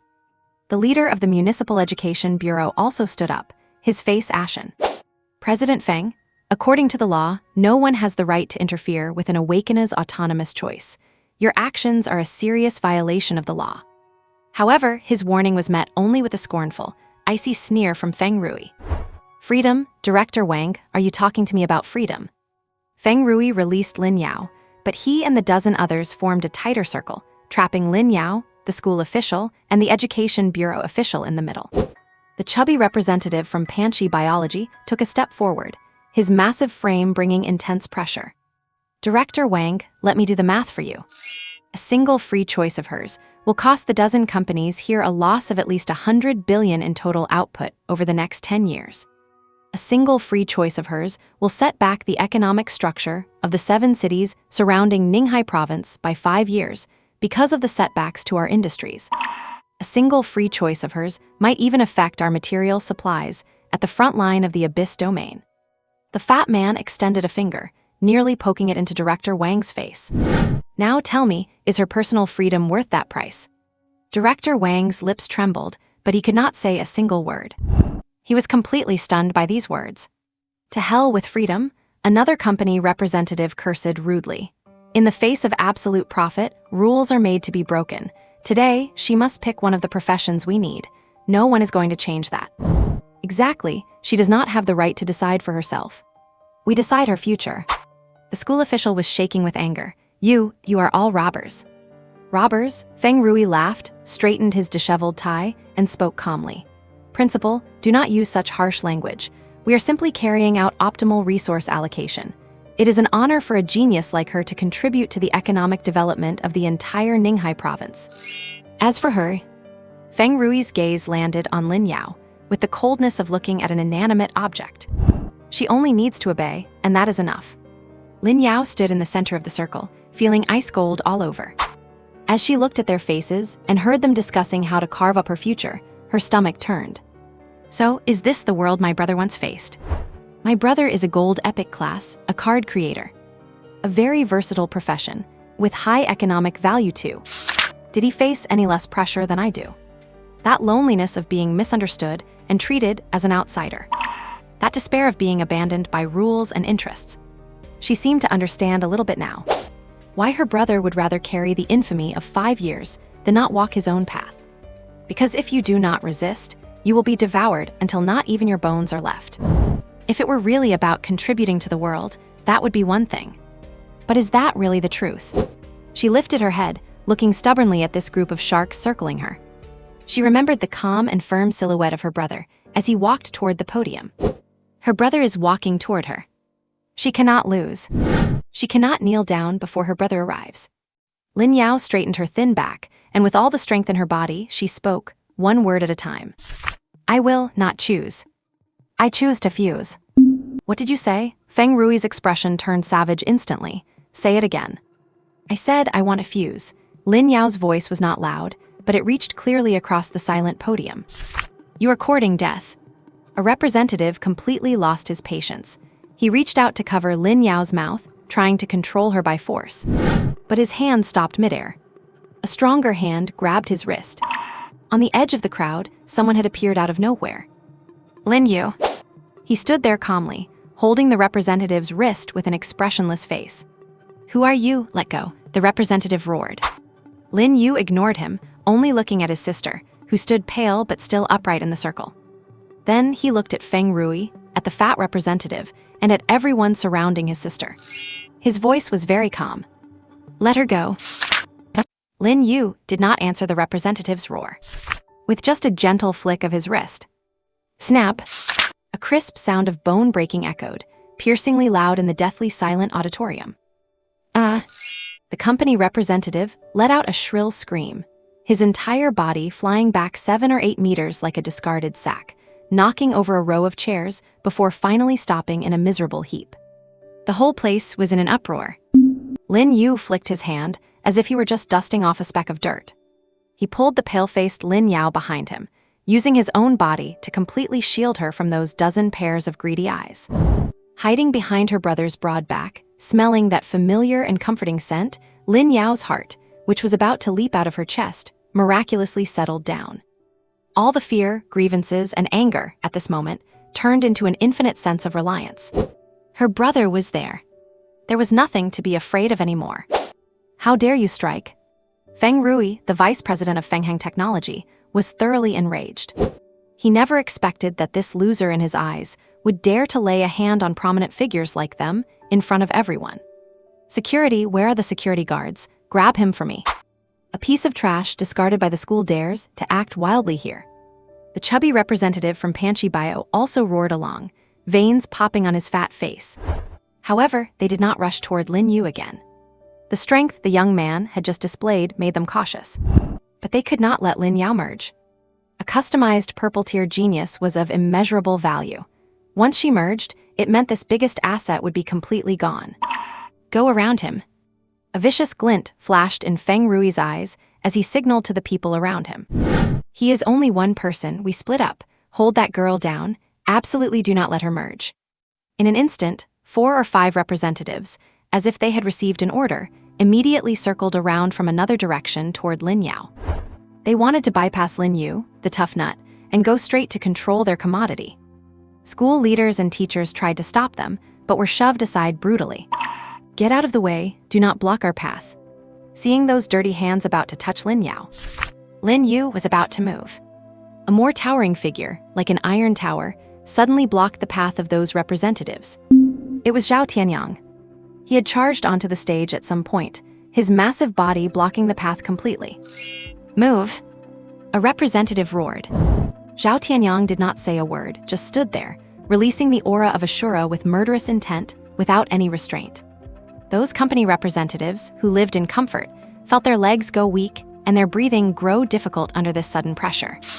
They were professionals, but their levels were too low, and they were all support classes. They had never encountered such a sight. Zhao Tianyang. Feng Rui recognized this powerhouse who had just awakened a mythical class, and his heart sank. Why did he come over? Why would he help Lin Yu? Student Zhao, this is none of your business. Fenghang Technology is willing to pay 5 million, please move aside, one representative urged. Zhao Tianyang turned a deaf ear, unmoved. It was this momentary distraction. The dean on the stage seized the opportunity, rushed to Lin Yao's side, shielded her with his body, and yelled. Lin Yao, forget about them. Choose according to your own heart. Lin Yao nodded heavily. Without any further hesitation, behind the double barrier built by her brother and Zhao Tianyang, and under the protection of her teacher, she stretched out her slender finger and resolutely pointed toward the center of that sea of purple stars. Murd! Hum! Thousands of purple light beams, at this moment, as if having received some supreme command, converged together toward the center. Radiance filled everything. The whole world seemed to be left with only that ultimate purple. When the light faded, a brand new red rune, exuding infinite mystery and majesty, floated quietly before Lin Yao. That light was deeper and more ancient than any class Zhao Tianyang had before. Another mythical class. Omniscient scholar. However, looking at this red rune representing supreme glory, everyone on the stage could not feel a shred of joy. Lin Yao herself felt the same. She succeeded. She awakened a mythical-level class beyond her own expectations. But she could not be happy at all. The ugly faces of those people, the remarks about treating her as a commodity and a childbearing tool, were deeply embedded in her heart. This glory came with too much humiliation. Damn it! Feng Rui looked at the golden rune, feeling as if his heart was bleeding. His face distorted, he let out a roar of unwillingness. It is over, it is all over. The chubby representative from Panchi Bio sat on the ground, his fat face shaking. A customizable purple-tier genius, gone. Their grand blueprint of dividing the future, monopolizing the market, and mass-producing genius offspring had completely collapsed. A loss of hundreds of billions. How would they report this to the board of directors? Dozens of representatives from large companies now looked ghastly, their expressions toward Lin Yu and Lin Yao filled with malice and hatred. Lin Yu protected his sister behind him, ready to face a fierce battle. However, a strange thing happened. Feng Rui, who looked like he wanted to eat someone, gradually calmed his facial expression after the initial rage and loss of composure. He stared intensely at the omniscient scholar Rune, the malice in his eyes gradually replaced by a different, more intense emotion. Still greed. He suddenly stood up, straightened his suit, and managed to squeeze out a stiff smile on his face. The other company representatives also reacted one after another. Right, the customizable genius is gone. But the one in front of them was still a genuine mythical-level professional. Even if uncontrollable, a mythic is still a mythic. Her future potential is equally immeasurable. Sign her. Having realized this, the atmosphere on the stage changed miraculously. Feng Rui was the first to walk forward, showing Lin Yu what he thought was a kind smile, even bowing slightly. Student Lin Yu, congratulations on awakening a mythical-level class. Just now, we were too excited and our attitude was not good. Here, on behalf of Fengheng Technology, I sincerely apologize to you. These words left the school leaders and teachers stunned. An apology? How could their expressions change so naturally? The chubby guy from Panchi Bio also climbed up, patted the dirt off his clothes, and sidled up with a beaming smile. Exactly. Student Lin Yu, it was our fault. We were just too eager for talent and acted foolishly for a moment. Please do not take it to heart. The mythical level class omniscient scholar, limitless future, truly a limitless future. A tense confrontation, just like that, was brushed aside by them as if it were nothing. It was as if those vicious remarks and brutal actions from moments ago had never even happened. They offered a half-hearted apology, then once again swarmed around Lin Yu. Only this time, their demeanor was infinitely more respectful. Student Lin Yu, our SS rank contract with Windwalk Technology is still valid, and we are willing to add another 5% of our original company shares on top of the original offer. Feng Rui could not wait to toss out his bargaining chips. Bullshit, have you no shame, Feng Rui? A mythic rank and you are only offering 5% of the shares. Are you trying to brush off a beggar? Student Lin Yu, come to our rock bio. We will give you an SSS rank contract, plus 10% of our shares, 100 million in training funds every year. No cap. Our Great Force Group offers 200 million. Our Tower of Firmament is willing to name you a candidate for Holy Maiden. A new round of even crazier bidding had begun. Only this time, the product they were fighting over had shifted from a customizable purple-tier genius to an uncontrollable mythic rank professional. They handed various astronomical contracts to Lin Yu like snowflakes. Student Lin Yu, you choose. As long as you nod, everything you want, we can give you. Lin Yu stood there blankly.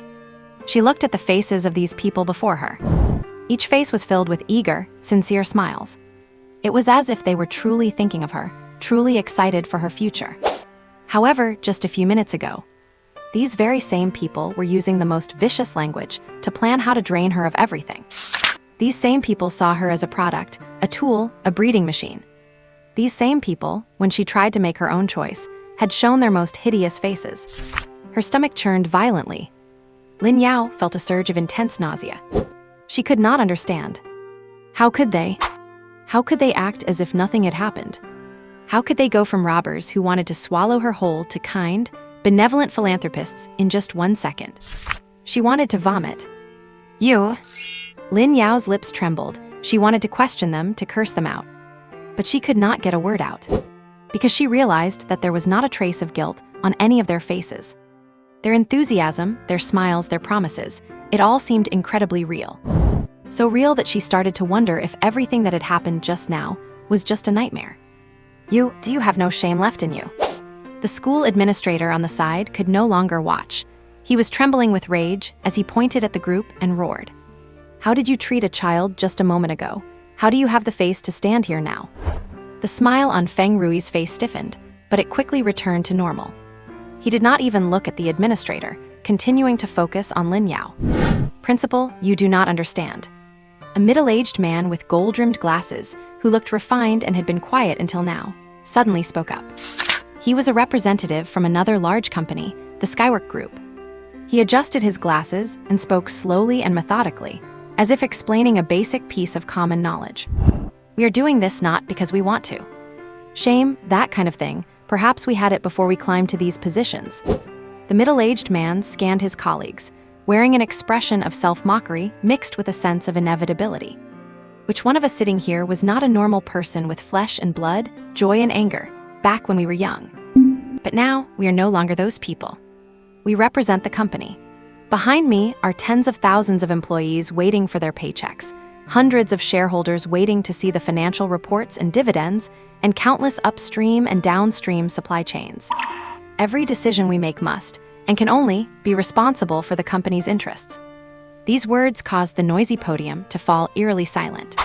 The middle-aged man looked at Lin Yu, his expression calm, perhaps even carrying a trace of apology. "So, student Lin Yu, we apologize for scaring you just now. But that was just a matter of position, not personal animosity." He paused and uttered a sentence that completely shattered Lin Yu's worldview. "Put it this way, even if you stabbed me to death right now, as long as I was not completely gone, the first thing I would do upon crawling up from the ground would be to smile and ask you, student Lin Yu, are you still interested in our Skywork Group's SSS rank contract? Because that is my job. My personal life and death, my honor and disgrace, are worthless in the face of the company's interests." Boom! Lin Yu's mind went blank. This was the kind of people her brother faced back then. A group of emotionless machines that only recognized profit. In their eyes, there is no right or wrong, no good or evil, only value. If you have value, you are a god. If you have no value, you are trash. All warmth, all morality, all rules, in the face of absolute profit, they are just waste paper that can be torn up at any time. This was more despairing than pure malice. Because you simply cannot defeat them. You kill them and new ones will take their place, continue to smile at you, and continue to ask, are you going to sign the contract? A bone-chilling cold rushed from the soles of Lin Yu's feet straight to the top of her head. She felt as if she could not stay on her feet any longer. Just then, a warm, dry hand was placed gently on her shoulder. It was Lin Yu. He had been standing silently behind his sister, watching it all. He was not angry, nor was he surprised, because he had already experienced all of this 5 years ago. He had even seen scenes uglier and more naked than this. The warmth of that palm traveled through the thin fabric of her school uniform and onto Lin Yu's shoulder. A steady and powerful strength coursed down her spine, dispelling the cold that had invaded her marrow. Lin Yu did not look at the middle-aged man who claimed to represent Skywork Group. He simply looked calmly at the group of well-dressed machines that had swarmed back around them. Lin Yu's voice was not loud, but it brought all the noisy bidding to an abrupt halt. "We need some time to consider." The moment those words were spoken, the entire venue fell silent. The smile on Feng Rui's face froze for a moment, then immediately became even more eager. Of course, it is only right. A mythocrank profession is a lifetime milestone. It certainly deserves careful consideration. The fat representative from Rock Bio also nodded repeatedly, the fat on his face bunching up as he tried his best to put on a friendly expression. Exactly, it was our fault for being pushy. Student Lin Yu, take your time to consider, no rush, we have plenty of time to wait. They acted incredibly reasonable and remarkably understanding, as if they were not the very people who, just moments ago, were desperate to drag Lin Yu away and force her to sign the contract. The middle-aged man with gold-rimmed glasses adjusted them and added something, his tone still slow and deliberate, yet carrying an icy, unquestionable sense of rules. "We certainly respect your right to choose, and we will give you plenty of time to consider. However, there is one thing I must remind you both of." He held up one finger. "Every contract we offered today, whether SS level or SSS level, is based on the highest valuation at this very moment. From today until the college entrance exam 1 month from now, every passing day will cause the value of the contract to decrease accordingly. This is the law of the market, not something any of our companies can decide. After all, even geniuses have an expiration date, do not they?" The words were spoken casually, but the threat hidden within them caused the school leaders and teachers, who had just managed to catch their breath, to change expressions once again. This was not a threat, it was a calculated scheme.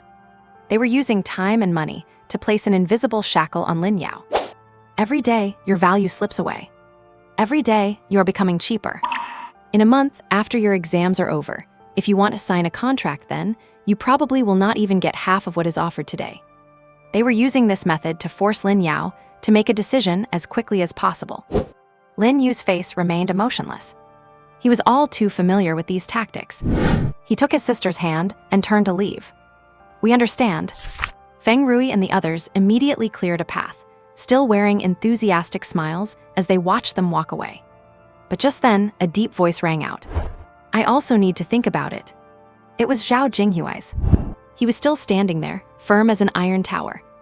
The company representatives looked at Zhao Tianyang, their smiles stiffening. "Another one. A mythical class job, the Usura. Student Zhao, your situation is different from Lin Yao's," a representative hurried to say. However, before he could finish, several more voices echoed from the crowd. I would also like to consider it a bit more." It was the boy who had previously awakened the gold epic class job, the Holy Knight. Beside him, the girl who had awakened the purple rare class job, the Elementalist, also chimed in quietly. "Me too." One stone stirred up 1,000 ripples. Several students who had awakened high-quality jobs and had already been targeted for immediate signing by the major companies were now all hesitating. They had seen what Lin Yao went through, and they had seen the resolve of Lin Yu and Zhao Tianyang. A thought they had never had before began to bloom in their hearts. Perhaps we do not have to be in such a rush. Perhaps we could also fight for ourselves. On the stage, the faces of those dozen company representatives finally sank completely. Their smiles vanished. They could afford to wait for one Lin Yao, using time to pressure her. But now, all the top-tier talent was starting to take a wait-and-see attitude. This meant they might not sign a single person today. This was a scene never seen before at Lin Yu, No. 1 high school. And it was a Waterloo these human traffickers had never encountered. Seeing the atmosphere turn tense again, the school leader finally found an opportunity. He walked forward to address the company representatives. "Everyone, today's awakening ceremony is over. Thank you all for coming. As for the contracts, let the children go home and discuss it properly with their parents." He was effectively showing them the door. Feng Rui gave the school leader a cold look, then looked at Lin Yao, who was protected behind Lin Yu, and finally locked his gaze on Lin Yu's calm face. He said nothing, but with a heart full of anger and reluctance, he turned and walked off the stage. Others followed suit, and before leaving, each of them gave Lin Yu a long, deep look. That look was extremely complex. However, they were not in a hurry, because in Lin Yu No. 1 high school, there are not many wealthy students, and these ones were not among them. They could afford to wait. The ones who would get anxious were definitely the students. Not until all the company representatives were gone did the atmosphere on the stage truly relax.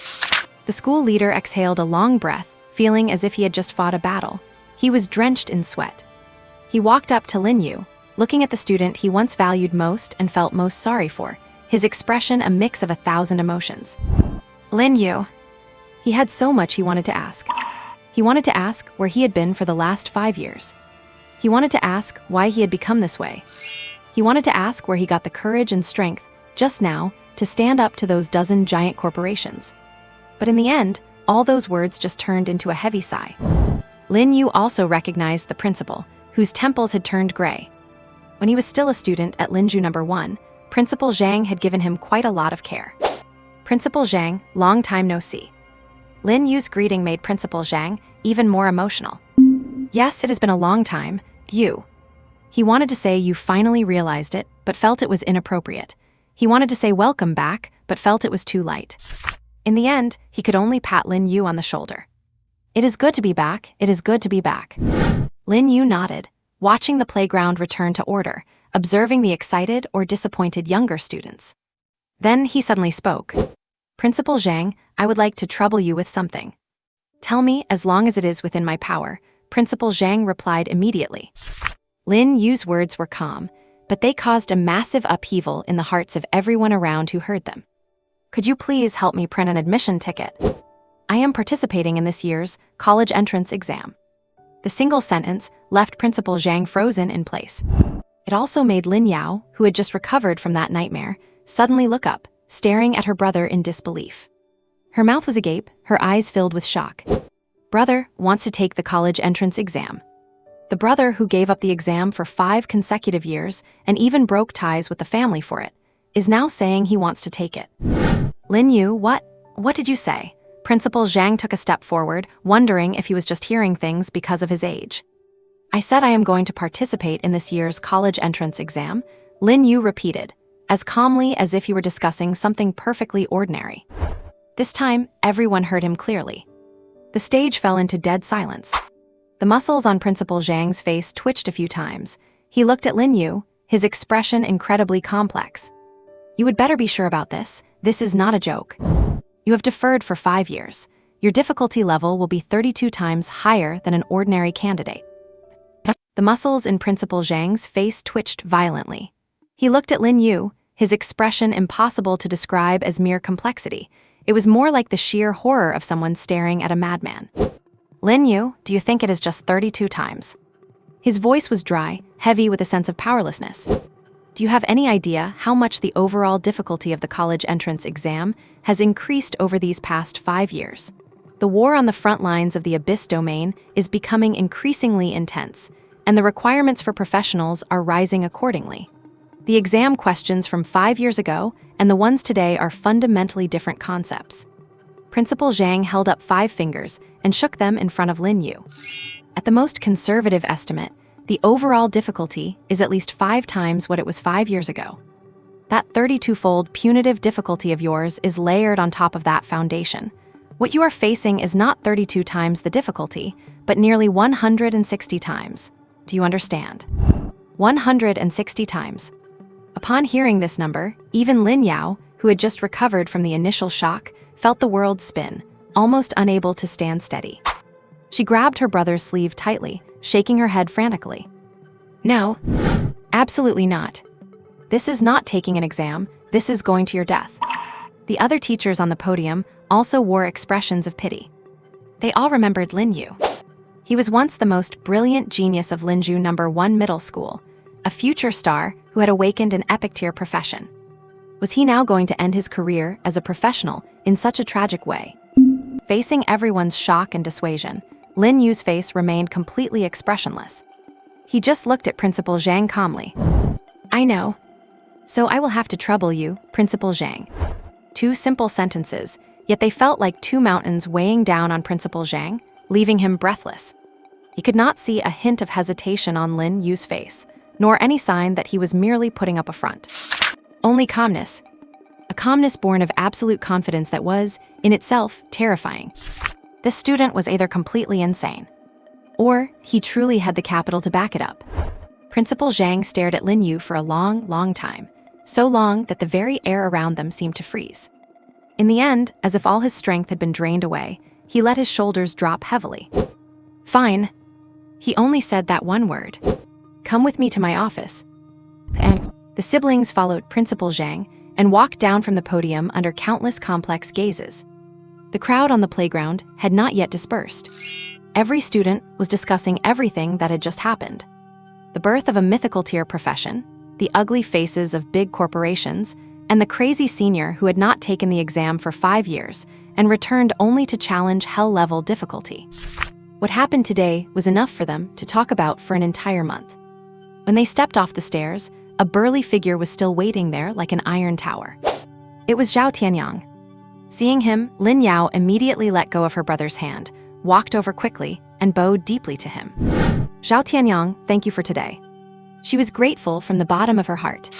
At a time when everyone else treated her like a piece of merchandise, it was her brother and this classmate she had only met a few times who stood in front of her. No, please do not. Zhao Tianyang was so startled by Lin Yu's gesture that he backed away repeatedly, his honest face turning bright red. He waved his hands in a fluster. Lin, class monitor, please do not shame me. I did not do anything. This panicky appearance left Lin Yu stunned. Was this really the well-known tough guy in the school? How did he seem even more nervous than she was? Just then, Lin Yu walked past her. Passing by Zhao Tianyang, he did not stop, but said something quickly in a volume only the 2 of them could hear. After you get home, immediately notify your parents to leave Linju City. Zhao Tianyang's body stiffened abruptly. Find a remote small town and hide for a month. During this month, Linju and perhaps even Ninghai province will not be peaceful. And it was not just because of him. It was also because of the emergence of 2 mythical tier professions. After saying this, Lin Yu continued walking forward. Zhao Tianyang stood where he was, not turning back nor speaking. But if anyone could see his face from the front, they would discover that all the honesty and nervousness had vanished without a trace in an instant. What replaced it was absolute obedience and gravity. He nodded heavily. "Yes, master." And everything finished on the way home. Lin Yu kept her head down, not saying a word. She had been close enough to vaguely overhear parts of the conversation between her brother and Zhao Tianyang. "Leave Linju City. Hide for a month. Not peaceful." Each word was like a needle piercing her heart. She had a faint feeling that this was not a game. It was a war where people would die. And her brother was standing all alone at the very center of the storm. She suddenly remembered the pile of brand new, same serial number $100 bills she had seen in the container. She thought of the dense needle marks on her brother's body. She thought of the wall in the underground parking lot that had been punched through. She had previously thought her brother was just making counterfeit money, but looking at it now, things were infinitely more serious than she had imagined. Those big companies, those greedy faces, they would not just let this go. And the college entrance exam. 160 times the difficulty. Did her brother really have a handle on this? Countless thoughts swirled in her mind, leaving her in a state of agitation. She felt a tight pressure in her chest, as if a giant boulder were resting there. She grabbed Lin Yu's arm, gripping it tightly. "Brother," she started to speak, but did not know what to ask. Ask him where he was going. Ask him what he was going to do. Ask him if there was danger. But she knew that even if she asked, her brother would not tell her. Lin Yu stopped walking. He did not turn back, but reached out his other hand to pat the one his sister had on his arm. "Do not be afraid," he said. "Let us go home. Mom and Dad must be getting anxious." Lin Yu looked at her brother's back, a back that was still thin but incredibly solid. She bit her lip and ultimately swallowed all her questions. She nodded forcefully. "Yeah, let us go home."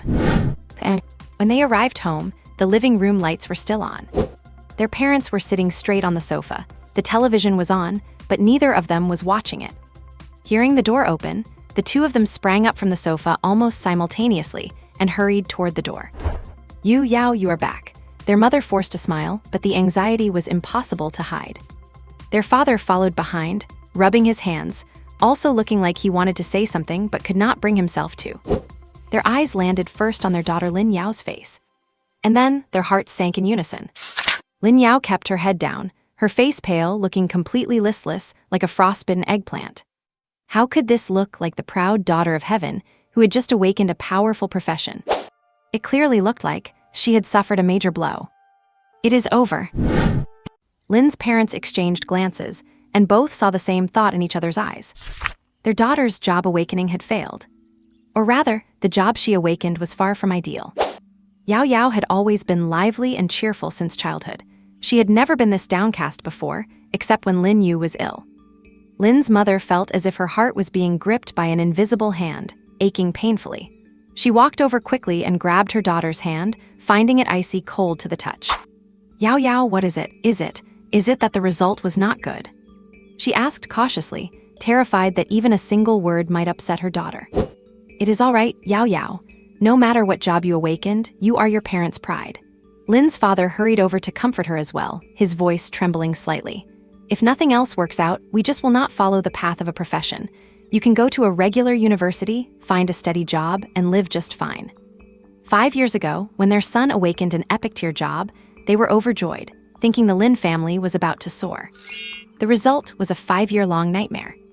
Now that their daughter's awakening result seemed unsatisfactory, they actually felt a strange sense of grounding, a feeling of as expected. Perhaps a plain and simple life is the real truth. Lin Yu raised her head, looking at the genuine worry and heartache on her parents' faces. She opened her mouth, but not a single word came out. What could she say? Should she tell them that she had awakened the mythic-tier job, omniscient master of all laws? That result was not just not ideal, it was world-shatteringly good. It was a top-tier talent that would make the entire Linju city tremble. Yet, she just could not bring herself to be happy. The moment she thought of those greedy and ugly faces on the stage, and how they treated her like a piece of merchandise to be valued, or even planned out her childbearing duties for the next few decades, she felt a wave of nausea. So what if it is a mythic-tier job? In front of those true behemoths, she was still pitifully insignificant, at least for now. She did not even have the ability to help share the slightest bit of pressure off her brother. This accomplishment, which should have been a source of immense joy, felt like a massive boulder pressing heavily on her chest, making it hard to breathe. I sigh. Lin Yao's eyes turned red, and bean-sized tears welled up in her sockets, yet she still could not speak. Her reaction only confirmed the suspicions of her parents. Sigh, Lin's father let out a heavy sigh. He reached out to pat his daughter's shoulder, but halfway there, his hand dropped powerlessly. He turned his head to look at Lin Yu, who was standing silently to the side, with a hint of pleading in his eyes. Zio Yu, go talk to your sister. You have the experience, do not let her get stuck in a dead end like that. As soon as the words left his mouth, Lin's father felt his own face burning. Asking a son who had been stuck in a dead end for 5 years and almost destroyed the family to tell someone else not to do the same. It was the ultimate irony. But right now, he had no one else to count on but Lin Yu. After all, Lin Yao had always listened to Lin Yu the most. Lin's mother was already holding her daughter and sobbing softly. My poor Yao Yao, why is your life so bitter? It is okay, Mom is here, the sky is not going to fall. The atmosphere in the living room was suffocatingly heavy. Just then, a gentle woman's voice cut in. Oh, sister-in-law, stop crying for a moment. The child just got back. If you keep crying, she will only feel worse. Lin Yu turned his gaze. Only then did he realize there were far more people in the living room than just their family of 4. Several people were sitting and standing in the corners and on the sofa. The one who spoke was his aunt. Sitting next to the aunt was his second uncle.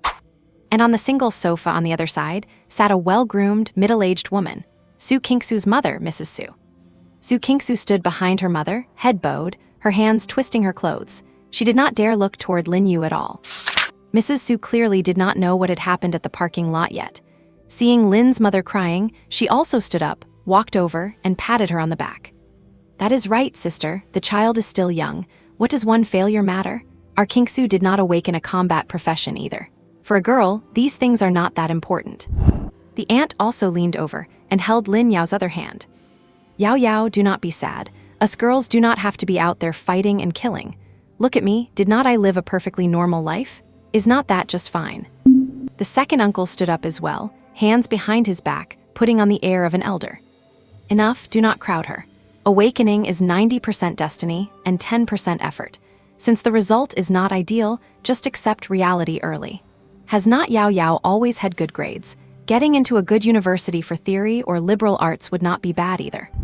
They spoke one after another, their words filled with concern and understanding. It was as if they were all sincerely looking out for Lin Yao. But under Lin Yu's eye of analysis, all disguises were laid bare. When the aunt said, "Isn't that just fine?" there was a fleeting micro-expression at the corner of her mouth, the standard look of suppressed joy. The hand she had on Lin's mother's back patted down unconsciously with force. It was not comfort, it was celebration. When the second uncle said, "Accept reality," his chin tilted up slightly, a classic sign of contempt, stemming from his belief that he stood on higher ground than the rest. And Mrs. Su, when she mentioned her own daughter, the muscles around her eyes did not contract. It was a textbook fake social smile. Her true emotion was one of showing off and pity. These subtle movements, invisible to ordinary people, were magnified infinitely by Lin Yu's 500-point spirit stat and the bonus from his eye of analysis. In an instant, the true thoughts of these relatives appeared clearly in Lin Yu's mind like scrolling screen commentary. Aunt, great. The Lin family's girl failed too. Let us see how she can keep showing off that her daughter has good grades in front of me. My son might not be ambitious, but at least he has not been outdone. Second uncle, I told you the older Lin family generation is done for. They had a lunatic son, and now the daughter is useless too. Thank goodness I did not lend them any money back then, or it would have all gone down the drain. Mrs. Su, how pitiful. But it is for the best. It just makes my Kingsu look even more outstanding. Later on, when Yao Yao looks for a job, she might even have to come begging to us.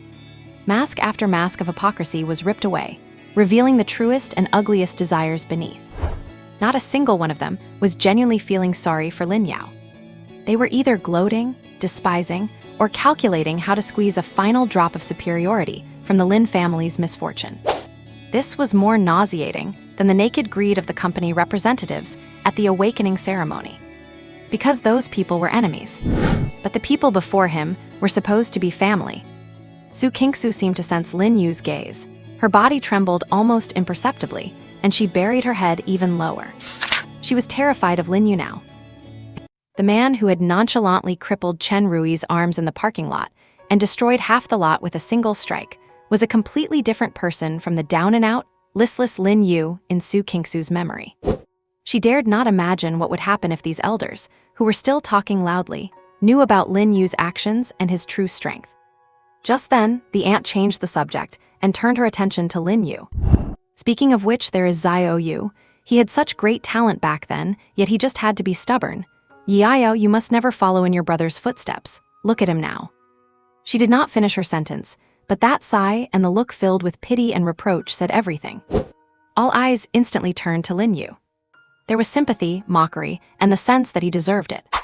Yes, the uncle chimed in. He looked at Lin Yu and shook his head. Talent is sometimes a curse.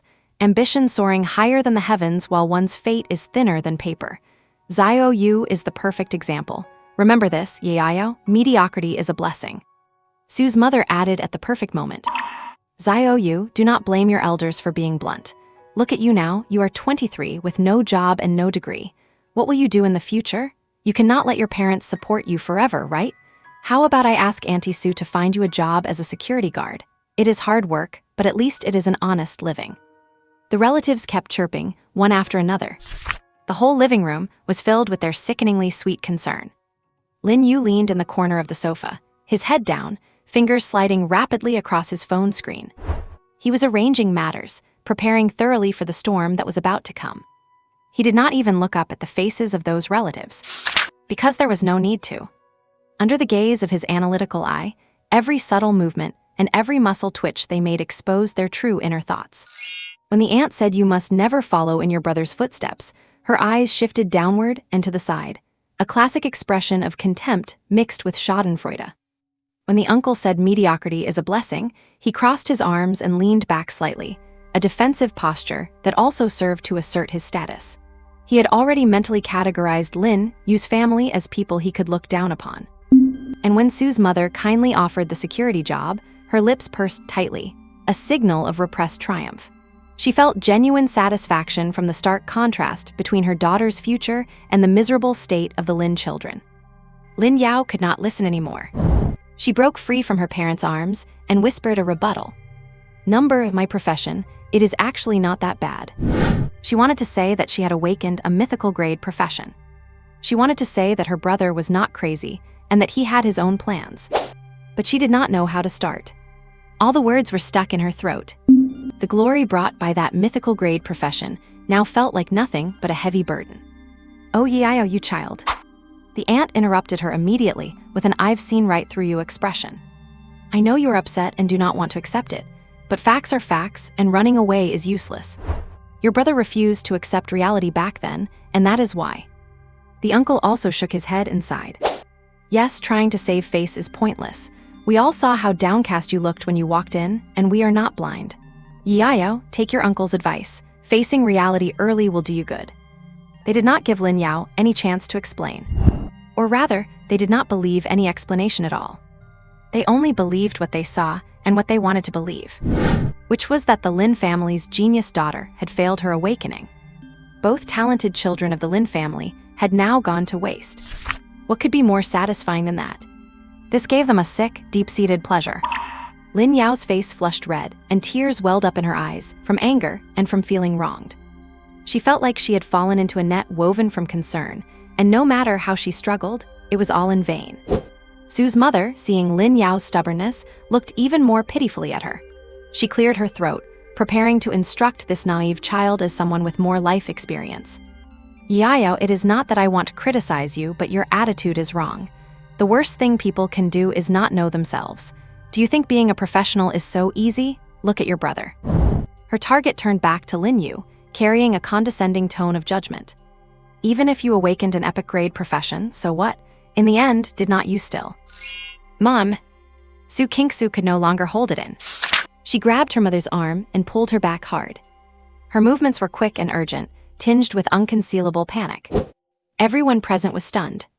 Sue's mother was baffled by her daughter's sudden outburst and turned around, looking dissatisfied. Kingsu, what are you doing? I am trying to teach your sister Yayo here. Stop talking. Kingsu's voice was trembling. Her eyes were fixed firmly on the man sitting in the corner of the sofa, who had not said a single word from the start, and was just continuously swiping on his phone. Lin Yu. To the elders present, they saw only a down-and-out, Chinese letter, and reticent young man. A failure. A cautionary tale. But only Yan Kingsu, she alone, had seen the truth with her own eyes. She had witnessed the power of professionals, seen their cruelty, and had also seen the sheer dominance of Lin Yu. Mom, say less, brother Yuhi. Sue's mother was confused by her daughter's nervous behavior and felt embarrassed to be losing face in front of everyone. What is wrong with you today? Why do you keep talking about your brother? Look at him now. What is wrong with me saying a couple of things about him? I am doing this for his own good. Su Kingsu was so anxious she was about to cry. Only she knew that Lin Yu only needed to flick a finger to fry this room, full of noisy commoners, into ash. Sue's mother was completely enraged by her daughter's disoriented state. She tried to pull her hand away forcefully, but found her daughter's grip surprisingly strong. Are you crazy? Let go. I am doing this for his good. If I do not say a few words, his whole life will be ruined. Su Kingsu ignored her mother, turned abruptly to face all the elders in the living room, and spoke rapidly in a voice that was almost pleading. Auntie Lin, uncles, aunties. It is getting late, and Yayo must be tired after just finishing her awakening. Uncle Lin and Auntie Lin have also been worried all day. Should not we let their family talk amongst themselves? Her brain was racing. Space. Yes, leave some space for their family. It was the only excuse she could think of to pull these oblivious elders back from the edge of the cliff. The reason was reasonable and sounded very considerate, while Su Kingsu was doing her best to persuade everyone. Outside the residential complex, it became noisy at some point. It was the kind of buzzing sound that only occurs when a large crowd gathers. Lin Yao's profession rarity was even higher than her brother's, so how could it not cause a sensation? This scene was exactly like 5 years ago. Linju Garden Residential Complex, main entrance. Dozens of news vans bearing the logos of various major media outlets swarmed the entrance, blocking it completely like sharks that had caught the scent of blood. Countless reporters jumped out of their vehicles with cameras and microphones in hand, creating a scene that quickly spiraled out of control. In the security booth, the two guards were left dumbfounded. They had worked here for over a decade, yet this was only the second time in their lives they had seen such a spectacle. No, this was even bigger than the last time. What is this for? Are they filming a movie? The younger guard stuttered. The older guard, more experienced, pushed open the door and blocked a reporter running in the front. Hey, what do you think you're doing? This is a private residential area, you cannot just barge in. The reporter, annoyed at being stopped, slapped his credentials down right in front of the guard. Linju Daily, we are here for an interview. We have breaking news. An interview? The guard asked, stunned. Interviewing who? Lin Yao, the newly awakened mythical rank professional this year. She lives in this complex. Another female reporter shouted while pushing in from the side, afraid of falling behind. Mythical rank profession. Lin Yao. The two guards in the booth felt their heads buzzing. Of course they knew Lin Yao. She was the quiet, sensible girl from the Lin family, a top student and the pride of the neighborhood. But a mythical rank profession? What on earth did that even mean? They had no clue. Linju had never produced one before. They only knew that this must be something massive. Lin Yao's place, the older guard realized, instinctively wanting to give directions. Oh, right, she lives in Building B, Unit 7. Before he could finish, he suddenly remembered something and swallowed the rest of his sentence. Wait, why does this scene feel so familiar? Building B, Unit 7, thanks, old man. The reporters at the front heard the key information and, like off-leash hounds, charged toward the depths of the complex. The rest of the mob followed close behind. Only a rookie intern who had been running a bit slower stopped when he noticed several seasoned veterans halt, their faces twisted into strange expressions, so he curiously trotted over. Brother Wang, why did you stop? If we do not keep going, all the good spots will be taken. The veteran reporter, addressed as Brother Wang, did not answer him. He just stared blankly in the direction of Building B, Unit 7, muttering to himself. Building B, Unit 7, why is it this address again? What is wrong with this address? The intern was even more confused. Beside Brother Wang, a female reporter from another station gave a wry smile and took over. Xiao Li, you are new here so you would not know. 5 years ago, we also came to this exact address once. Huh? It was for someone else. Who? Brother Wang slowly spat out 2 words. Lin Yu. Lin Yu. As soon as the name was mentioned, the other veteran reporters nearby, who had also stopped, wore expressions of complex, indescribable emotion. There was pity, mockery, and a lingering trace of memories from back then.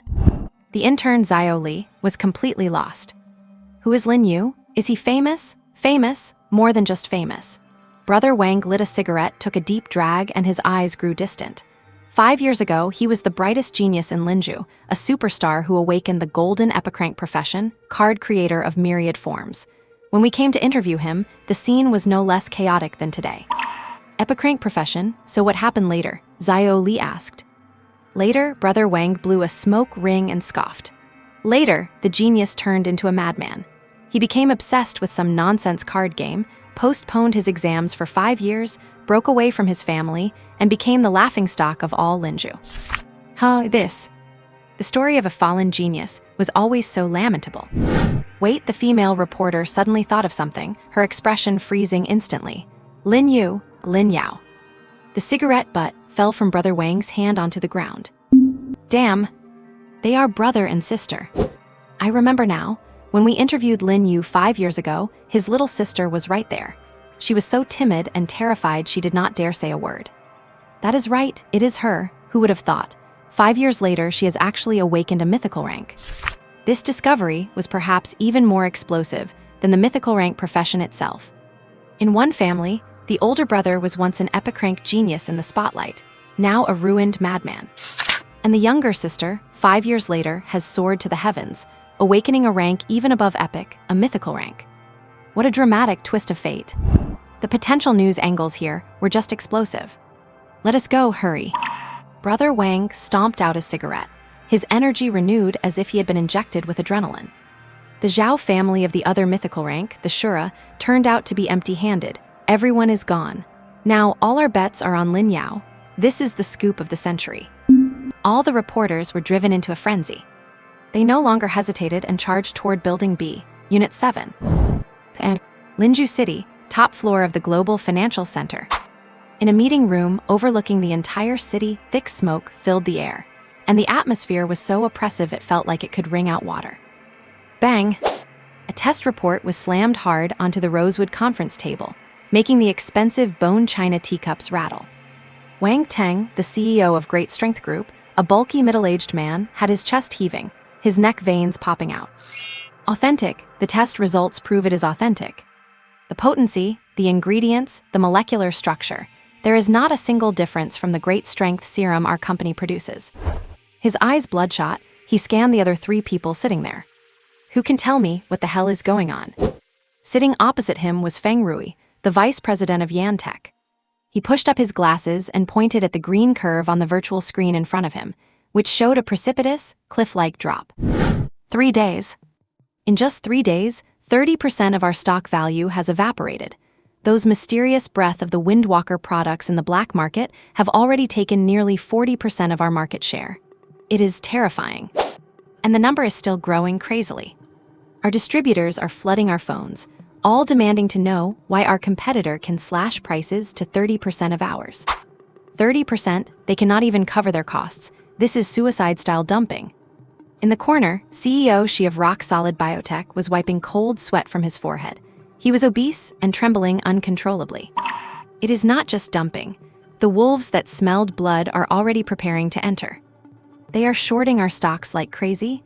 The snowball is rolling. If we do not find a way out, all 3 of our companies will be forced into liquidation. Bankruptcy. The word hung over the 3 men's heads like a cold sword of Damocles. 3 pairs of bloodshot eyes instinctively turned toward the other end of the table. There sat a man who seemed completely out of place in the tense atmosphere. Li Mo of Qingyan Pharmaceuticals. Among the 4 major pharmaceutical suppliers in Linju, it is the only company that focuses on psychoactive agents. Li Mo picked up his teacup, gently blew away the floating tea leaves, and took a slow, deliberate sip. He did not even look at the report, nor did he glance at the chart showing the plummeting stock price. Chairman Wang, Director Feng, Director Shi. He set the teacup down, making a crisp, clear sound. Being anxious will not solve anything. Wang Teng slammed his fist onto the table. Limo, stop talking nonsense and spouting sarcastic remarks. You are not the one being targeted right now. Of course you are not in a hurry. Feng Rui spoke up coldly as well. Director Li, these black market medicines are from everywhere except your sobering serum. Do not you find that strange? Director Shi even spoke with a hint of a sob in his voice. Director Li, our 4 companies are tied together for better or worse. You cannot just stand by and watch us die. Please, find a way, you have to find a way. Hearing this, Limo finally looked up. He scanned the 3 panicked men. To him, this matter was optional to assist with, but their current attitude certainly made him very displeased. Strange, not at all. The products circulating on the black market are all basic attribute serums for strength, agility, and constitution. These items have high demand but low technical barriers and are easily replaceable.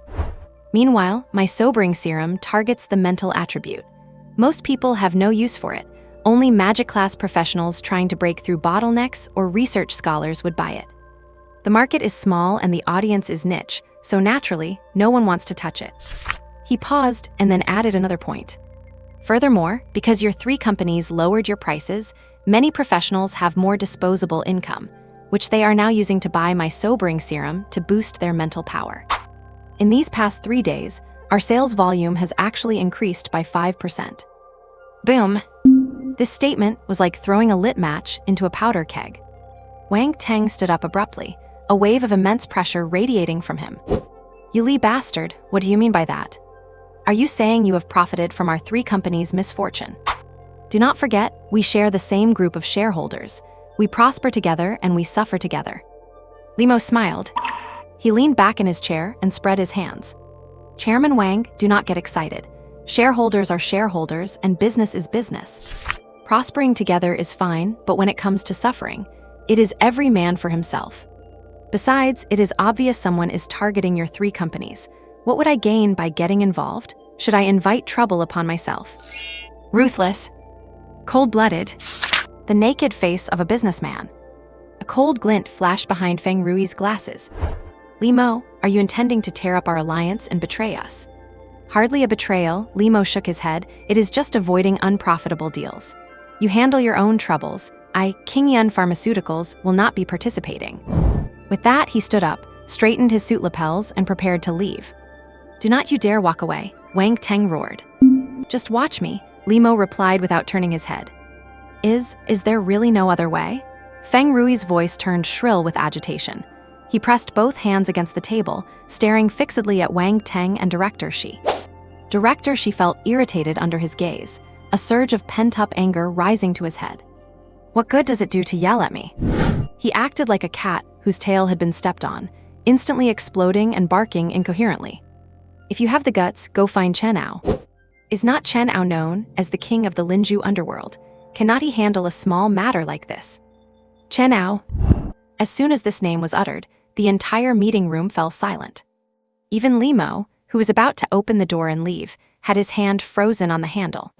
Chen Ao, a legendary figure entrenched in the gray zones of Linju. No one knows his true background, only that every shady business in Linju, black markets, intelligence, fencing stolen goods, bears his shadow. He is a giant beast lurking in the shadows. A spark of hope flashed in the eyes of both Feng Rui and Director Shi. Right. Chen Ao. For waves stirred up in the black market like this, he is the exact person to go to. Feng Rui immediately turned to Wang Teng, his attitude changing 180 degrees in an instant. Chairman Wang, I remember. You know Chen Ao, right? I remember at the last banquet, you mentioned that you and Brother Ao were sworn brothers. Director Shi scrambled over, his face filled with fawning smiles. Chairman Wang, Brother Wang, you cannot hold out on us. As long as Brother Ao is willing to step in, let alone a 30% discount, even if he threw all that cargo into the river, no one would dare say a word of dissent. Wang Teng's face turned the color of liver. He had indeed bragged about that while drunk. But that was just bragging. He had only caught a glimpse of Chen Ao from afar at an auction. They had not even exchanged a word. Now, roasted on the fire by Feng Rui in public, he was in an impossible position. Wang Teng stammered, sweat rolling down his forehead. Watching him, Feng Rui's heart sank inch by inch. He sneered. What, Chairman Wang, go ahead and call Brother Ao. Tell him to break the legs of these bastards messing with the market and throw them in the river to feed the fish. Lin Tang made a choking sound, unable to utter a single word. Everyone could see exactly what his behavior meant. The three sighed. Limo, stop right there. Feng Rui's voice was sharp. He slammed his hand on the desk and pointed at Limo's back. Do you really think you can walk out of the store today? Our four companies have cross-shareholdings and deeply tied interests. If we fall, your Qingyun Pharmaceuticals will be stripped to the bone. When the board of directors investigates, do not think you will keep your job as CEO. Director Shi scrambled to the door, his portly frame blocking the exit. His face was a mixture of desperation and cowardly, ferocious madness. Right, Director Li? Brother Li, we are all grasshoppers on the same string. You cannot leave. If you leave, we are all finished. The shareholders will not let you off. Wang Su did not speak. He just stared fixedly at Li Mo, his heavy breathing echoing in the quiet room. In those bloodshot eyes was the look of final, desperate madness and threat. However, facing the three of them blocking his way, Li Mo just slowly turned around. There was no panic, no anger, not even a flicker of emotion on his face. Only a kind of mocking amusement, as if looking at clowns. These people never considered him one of their own, because cross-shareholdings. Li Mo chuckled, the sound piercingly grating in the stifling air. Director Feng, have you misunderstood something? He extended a finger, pointing first at Wang Teng, then at Feng Rui. Chairman Wang is the chairman of the Julie Group and a major shareholder of Fenghang Technology. You, Director Feng, are one of the founders of Fenghang Technology. Director Shi, Panchi Biology is your family business. Your companies are your life. If the companies go bankrupt, you will have to jump from the roof of this building. His tone shifted as he pointed at himself. And me? I am just the chief executive officer of Qingyun Pharmaceuticals. Just a wage earner drawing a salary and a small dividend. The smile on Li Mo's face widened, carrying a condescending cruelty. You are right, the four companies suffer together. But the loss will be the company's assets, the shareholders' money. What does that have to do with me, Li Mo? The worst-case scenario is simply the board being furious and firing me. I will take my severance pay, change cities, and be able to make a comeback just the same. He spread his hands, his posture effortless and relaxed. Li Mo looked at all this with indifference, straightened his tie, turned again, and walked towards the door. This time, no one dared to block him. Just as his hand was about to touch the handle. Wait! A hoarse, low voice sounded. It was Wang Teng. His voice no longer contained the previous fury or despair, only a strange, eerie calm. Li Mo's footsteps halted. He did not look back, just stood quietly, as if giving this loser the final shred of dignity. I just received some news. Wang Teng slowly looked up, his bloodshot eyes flashing with a peculiar light. The source has been found. All the low-priced serums come from a single place in the Lin Yu black market. He pronounced each word distinctly. Old Ghost Hall. Director Li. There was a touch of gleeful cruelty in Wang Teng's voice. You should not be unfamiliar with this guy called Old Ghost, should you? Old Ghost. Li Mo was certainly no stranger to this name. One could even say he was quite familiar with it.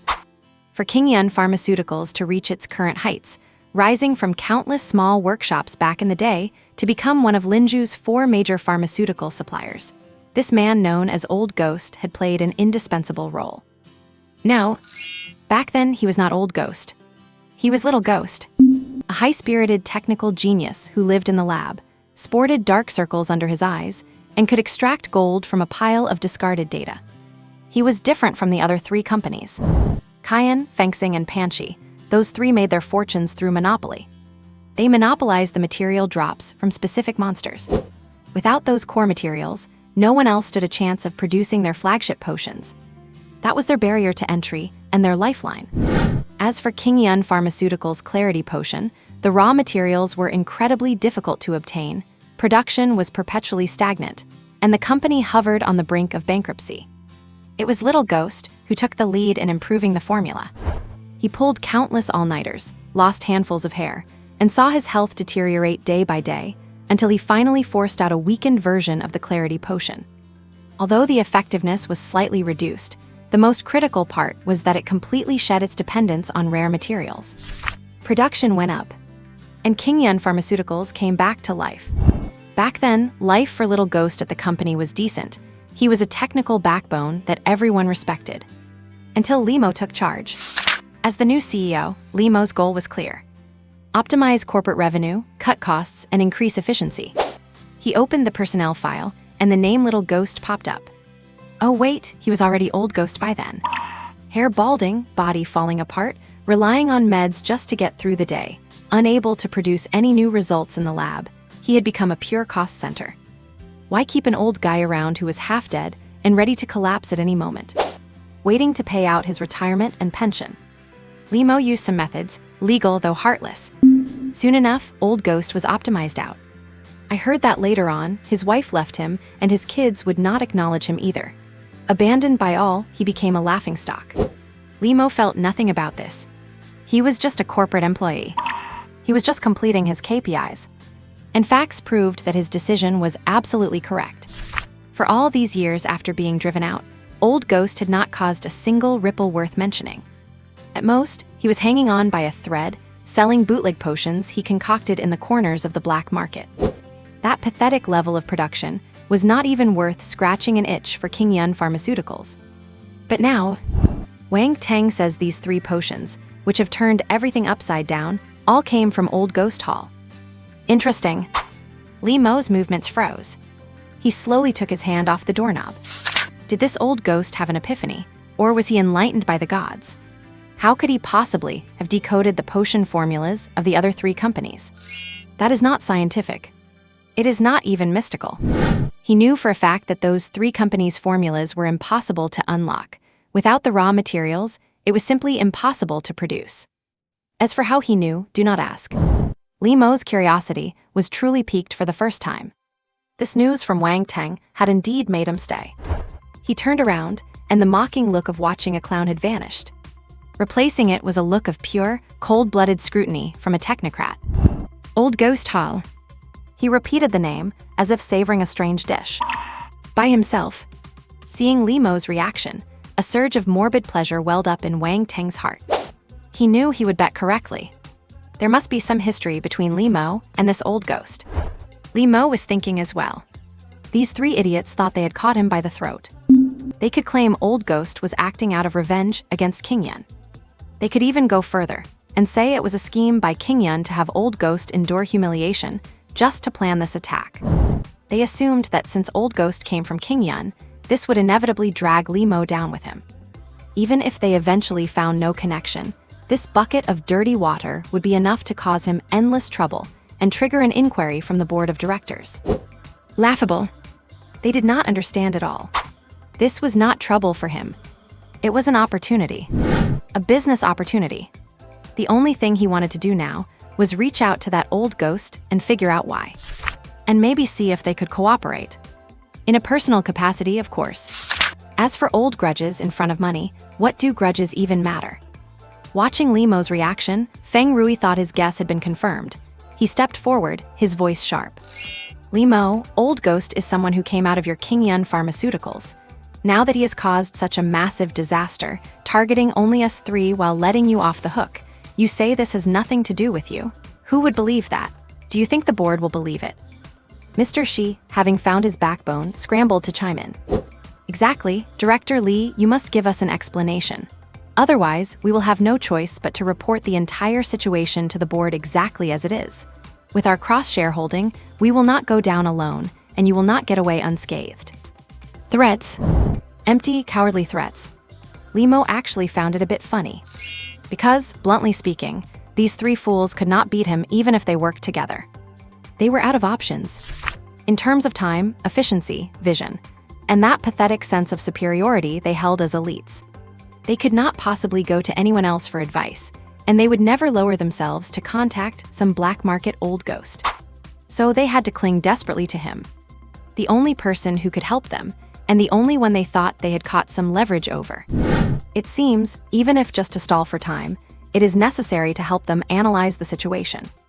Otherwise, if these three idiots really go crazy, who knows what they might do? Lin Yu's expression remained unchanged. He walked back to the conference table, but instead of sitting, he looked down at the three of them. "No need to beat around the bush. You want me to help you, fine," he said calmly. "But before that, I need you to answer a few questions." The three of them were taken aback. First, has there been any abnormality in the source of the core raw materials you depend on, the production sites for those specific monsters? Has any new force intervened? Wang Teng replied instinctively, "No. In the abyss, the territory of the fire-maned lion has always been under my family's control. Outsiders cannot get in."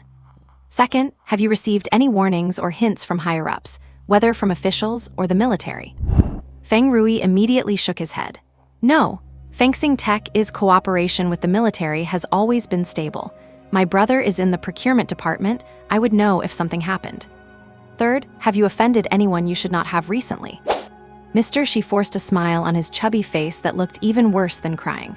"Director Li, we are all business people. We prioritize harmony and profit. How could we?" "Good." Lin Yu cut him off. He reached out his hand. In other words, the opponent's attack comes entirely from the market level. No interference from higher powers, no disruption of your supply of raw materials. This is a purely commercial war. Lin Yu paused and swept his gaze across the three of them. "And you are losing." These three words hit Wang Teng and the others like three slaps across the face. Lin Yu did not give them a chance to argue. He continued. "Since this is war, panic and infighting are the most amateurish behaviors. Now, I will give you a plan. Whether you listen or not is up to you." He held up one finger. "First, looking inward. Stabilize your foundation. I do not care what connections or methods you use. Go and reconfirm immediately if your monopoly on raw materials is secure. I need to be 100% sure that no second faction can get their hands on those core materials. This is the bedrock of our confidence in starting a price war." He held up another finger. "Second, looking outward. Boost confidence. The stock market is panicked, short sellers are running wild, and the snowball is already rolling. You must come forward immediately and hold a joint press conference with a tough, high-profile stance. What to announce? Announce that the three groups will jointly inject capital to launch the Nova project, signing a wide range of outstanding emerging professionals in Lin Yu." Feng Rui frowned, signing newbies. "What good is that?" "Fool." Lin Yu did not mince his words. "This is to show the market, especially those two mythical tier talents. Spare no cost to reach out to them. Give them the best contracts and the most generous terms. Even if you cannot sign them, make it look like you are. Let everyone see that the three of you have not been crushed, but are instead so well off that you are expanding against the trend. This little market fluctuation is not even as important as signing new talent. This is what we call building castles in the air, get it? Use a giant vision to stabilize investor confidence and drive the stock price up. On the other hand, let everyone know that the three of you are united. Only when you are tied together will the market have confidence, and it will prevent the turmoil from spreading." Finally, he extended his next finger, pointing directly at the three of them with all three fingers. Third, looking downward, dimensional reduction strike. If I recall correctly, in order to maintain high profits, you three have always strictly controlled the circulation of potions on the market. The stock you have piled up in your warehouses must be an astronomical figure, right? The expressions of Wang Teng and the others shifted slightly. This was their biggest commercial secret. Now, it is time to bring that inventory to light. Lin Yu's voice carried a hint of cold cruelty. "Starting tomorrow, the three companies will jointly hold a Awakening Season giveaway. All main potions combined will be sold at 30% of their retail price." "What, President?" she shrieked. 30%? We will lose a fortune." "Strictly limited quantities," Lin Yu added. "Our battlefield is the legitimate market, while Old Ghost Hall is the black market. Our advantage is our massive inventory and brand effect. When everyone in the market thinks they can buy authentic potions at 30% off, who would go to the black market to buy their goods? Once his products stop selling and pile up in his hands, we find people to go into the black market and buy up his entire inventory. As long as our raw material supply is guaranteed, his production capacity and inventory will inevitably have a limit. We can choke him to death with endless stock. After he goes bankrupt and the promotion ends, prices will return to normal. Not only will we have eliminated a competitor, but we will have bought back a batch of products at low prices that we can resell. It is a guaranteed win." Looking inward, consolidate the walls. Looking outward, bluff and posture. Looking downward, cut off the fuel supply. This is a perfect closed loop. However, this plan, the cost is too high. President Xi was the first to hesitate. He wiped his sweat and muttered, just the 30% discount alone would cause astronomical daily losses. Feng Rui adjusted his glasses as well, and buying his stock from the black market is too risky. What if he has a huge source of supply? Are not we just handing him money for nothing? Li Mo did not know whether to laugh or cry. Then wait until the black market price is driven down to cost before you strike. No matter how strong he is, his costs cannot be lower than yours, can they? That way, you will not lose money no matter what. Wang Teng did not speak, but his tightly furrowed brows said it all. They were still agonizing over petty gains.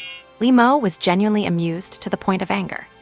Looking at these three fools who sat on a gold mine, yet lacked the courage to put everything on the line, he felt like he was casting pearls before swine. Tens of billions. He gently spat out the three words. The three were stunned. The opposition is using tens of billions worth of goods to smash your market. They are smashing your company, your livelihood, and your lives. Li Mo's voice raised suddenly. And you are haggling with me over the cost of that little bit of inventory. Have you forgotten that, if your company goes bankrupt, the only thing left for you to do is jump from the top floor of this building?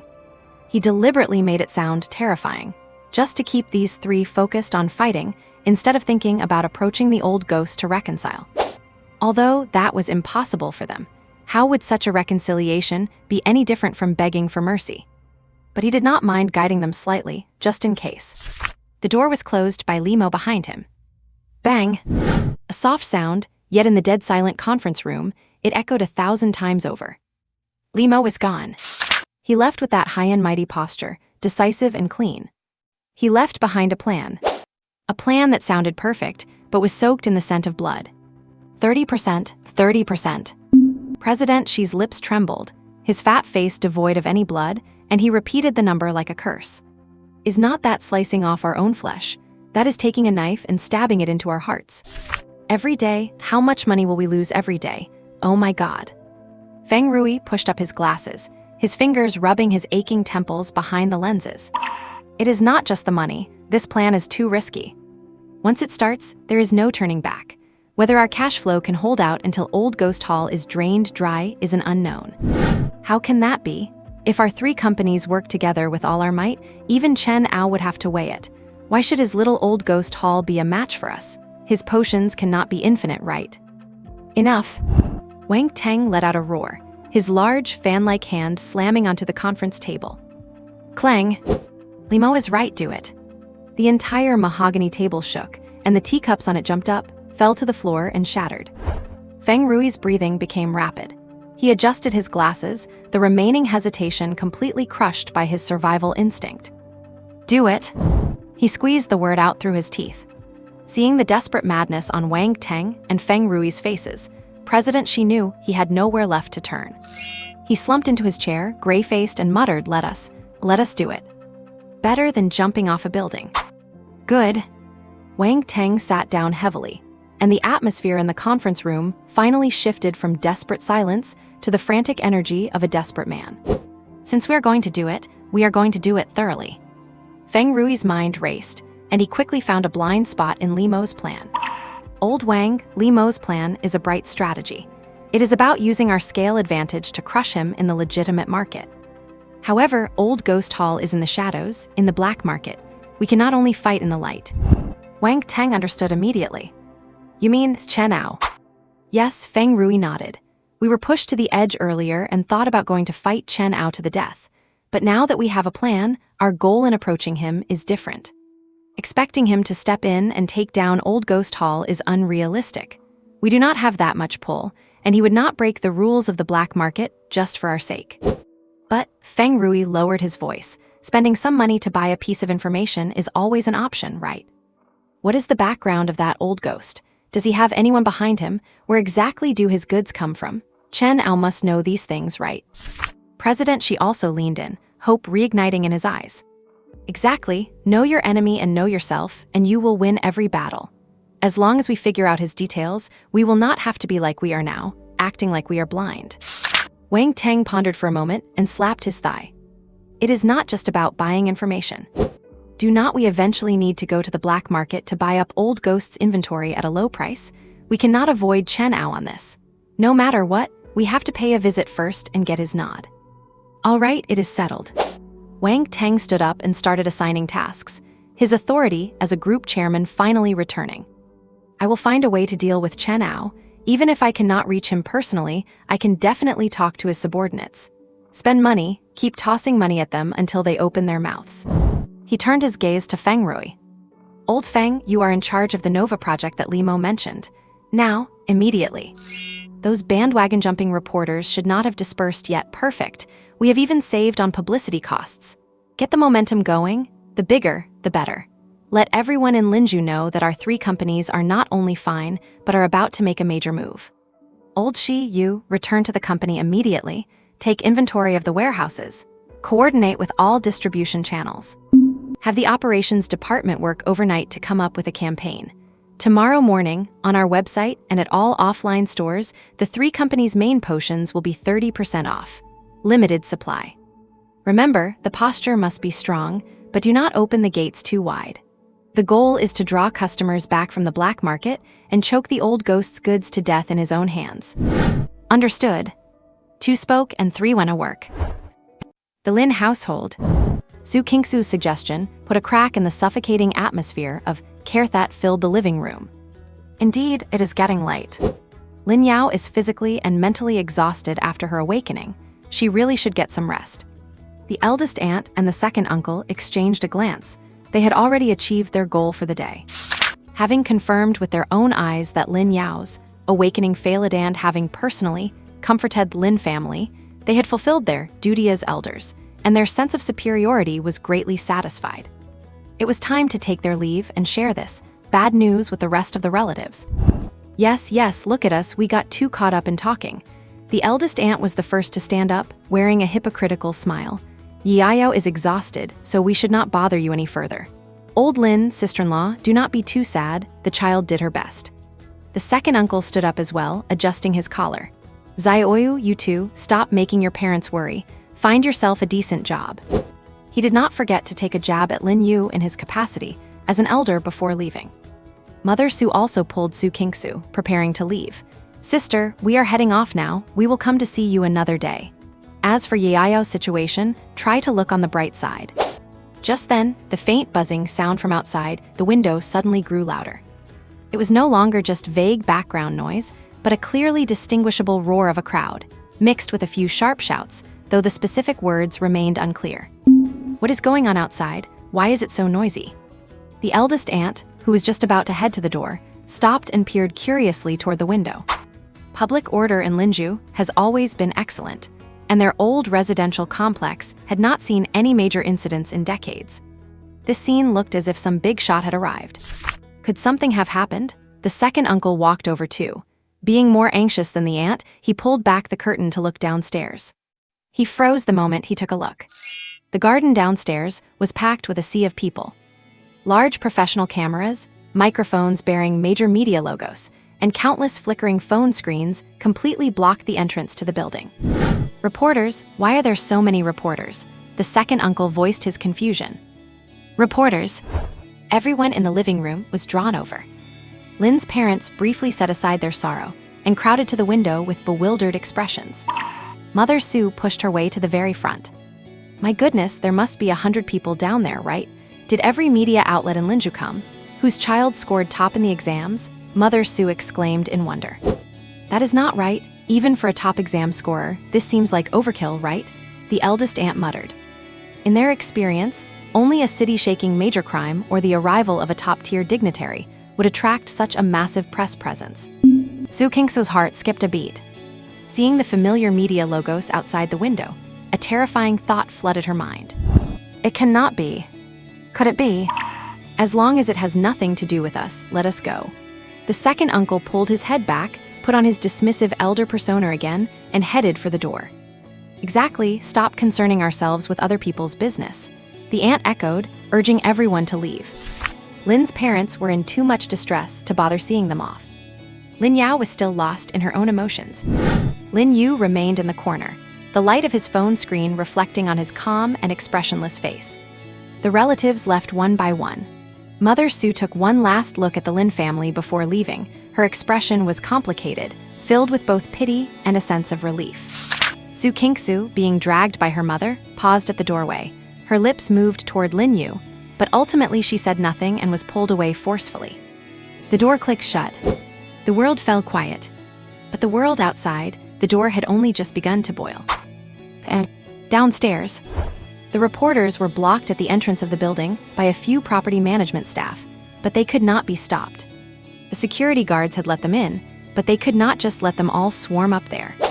A crowd this size would definitely lead to an accident. The people were like a surging tide, crashing against the fragile defense line wave after wave. Let us in, we have the right to report. Building B, Unit 7, this is it, charge. The first few reporters to get the news had already charged to the front, with the main force following closely behind, creating a scene of absolute chaos. However, in the midst of this chaos, a few veteran journalists simultaneously stopped and gathered together. They were the group including Brother Wang, who had been discussing at the complex gate earlier. "Stop shoving, damn it," Brother Wang yelled at the crowd behind him. He was a veteran with high prestige in the Lin Yu media circle. What is the point of charging up now? With everyone shouting, you will not get a damn answer. A female reporter from a TV station chimed in. Exactly. If you scare them off and they hide inside, we all wasted our time today. As soon as she said that, the restless crowd actually quieted down a bit. Everyone understood this logic. Interviewing is not a robbery, especially when dealing with a top-tier genius who has just taken a leap to greatness. The first impression is crucial. Seeing that the situation was under control, Brother Wang took a cigarette pack from his pocket and offered one to each of his veteran colleagues. Guys, this story today, it is not simple. He lit a cigarette and took a deep drag. It is far from simple. A bespectacled peer pushed his glasses up. One family, first an epic, then a mythical. You will not find another story like this in the whole country or even the entire world. I was just thinking about how to write the draft. The TV reporter blew a smoke ring. Genius falls, siblings walk different paths, or two dragons in one house, two prodigies. Either way, it is explosive. The key point is not Lin Yu, Brother Wang said, hitting the nail on the head. Everyone's attention turned to him. Mythical professions are impressive, but there is always one in the country every 2 years. Reporting on a new genius is routine. Brother Wang flicked his ash, but Lin Yu is different. A former epic-tier genius, the pride of Lin Yu 5 years ago, now silenced and turned into a laughingstock. Now, his younger sister has awakened a mythical profession even stronger than his. Think about it, what is he feeling right now? Jealousy, joy, or numbness? Digging him out from the past and contrasting him with his sister. This dramatic conflict and topical appeal is 10 times higher than just reporting on Lin Yu. The veteran reporters around him nodded repeatedly, their breathing growing heavy. They were masters of words and public opinion, and they immediately grasped what Brother Wang meant. A perfect genius girl is eye-catching, but it is nowhere near as impactful as the combination of a tragic beauty and a fallen genius brother. The news industry is a deep game indeed. I just pulled some strings and asked an old classmate at Lin Yu No. 1 high school. A reporter, who had been silent and burying his head in his phone, suddenly looked up with a look of almost manic excitement. What did you find out? Everyone crowded around immediately. The reporter swallowed hard and spoke with difficulty. It is confirmed. Lin Yu and Lin Yu are indeed biological siblings. Is not that obvious? Brother Wang urged impatiently. Get to the point. The point is, the reporter held up his phone, and the chat history on the screen was clearly visible. My classmate said that Lin Yu, who wasted 5 years, is actually going to take the college entrance exam this year too. Boom! This news exploded in the minds of all the reporters like a thunderclap. What? He is taking the exam too. Did not he give up a long time ago? It has been 5 years. What does he have to take the exam with? He must be crazy. This is even more outrageous than his sister awakening a mythical class. If the previous news only excited them, this news was enough to drive them insane. A madman who delayed his exam for 5 years is returning to the testing center. This is a massive headline served on a silver platter. There is more, even more explosive news. The reporter who broke the news was trembling. You guys don't forget, the difficulty doubles for every year delayed. If Lin Yu takes the exam this year. It is the 32 times difficulty hell mode. Huff, the cigarette smoke Brother Wang had just inhaled trembled right out of his mouth. 32 times the difficulty. This number plunged everyone from the media into a deathly silence. They knew better than anyone what this number represented. That is the real hell. It is a trial ground specifically prepared for those top-tier monsters among monsters. Since the founding of Lin Yu City, the highest record was only 8 times the difficulty. 32 times. This is not an exam, this is suicide. A loser who has wasted 5 years wants to challenge a difficulty level that even top geniuses would not dare to think about. This is no longer just news. This is worth reporting as a legend. Damn it, the cigarette butt in Brother Wang's hand fell to the ground without him even noticing. He snatched the reporter's phone, staring fixedly at the line on the screen as if he wanted to see right through it. It is real, it is really true. Quick, hurry, Brother Wang reacted the fastest. He crushed the cigarette butt under his shoe, looking as if he had just been injected with adrenaline. Modify the interview draft, rewrite everything. All questions, shift the focus entirely to Lin Yu. First question, ask him why he wants to challenge the 32 times difficulty. Second question, ask for his thoughts on his sister awakening a mythical class. Third question, ask him what he has been doing for these past 5 years. And Lin Yu, ask her what she thinks about her brother challenging hell mode. Does she support him? Is she confident in him? Several veteran reporters seemed to wake from a dream. They immediately took out their work terminals, fingers flying across the virtual keyboards, trembling with excitement. The conventional questions prepared for the genius girl were instantly cast to the back of their minds. Thoughts on awakening, future plans, all of it paled in comparison to the bombshell of a former genius, challenging a 32 times hell mode exam. Listen up, everyone, let us discuss this. Brother Wang lowered his voice, but the excitement was impossible to hide. When we go up, do not fight. One at a time. Let us ask the core questions first and get the primary material. As for follow-up in-depth interviews, we will see who is capable of what. How does that sound? Agreed. Let us do it. Faced with massive potential gain, these usual rivals formed a rare united front. They knew today's events were not just about snagging an exclusive. They were about to witness the birth of a super news story that would go down in Lin Yu history.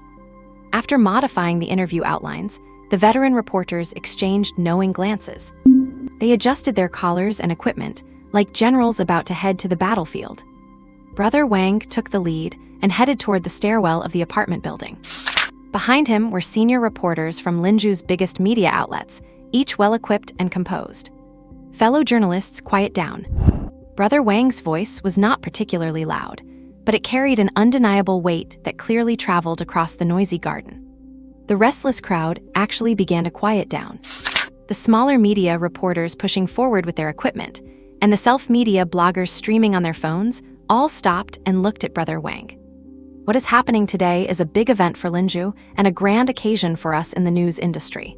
Brother Wang looked around, but even more so, we cannot be chaotic. If we scare the geniuses, nobody gets the story. He paused and continued. We, the mainstream media outlets, have discussed this. When we go up, we go first. We will ask the questions everyone cares about most. Once we get the core material, we will come back down immediately and share the first-hand information. As for follow-up interviews, we will compete fairly based on our own abilities. How about that? As soon as he finished, ripples of discontent rose in the crowd. Why do you get to go first? Exactly, are there levels to the news? A young reporter could not help but protest. The female reporter beside Brother Wang sneered. Because we are the Lin Yu Daily and we are the Lin Yu television station, our report will be pushed directly to every citizen's phone in the city tomorrow. And you, how many people will see your report? This was the crushing reality of industry status. The young reporter's face turned red, but he could not utter a word in rebuttal. People from the smaller media outlets also dared not speak up, silently lowering their microphones.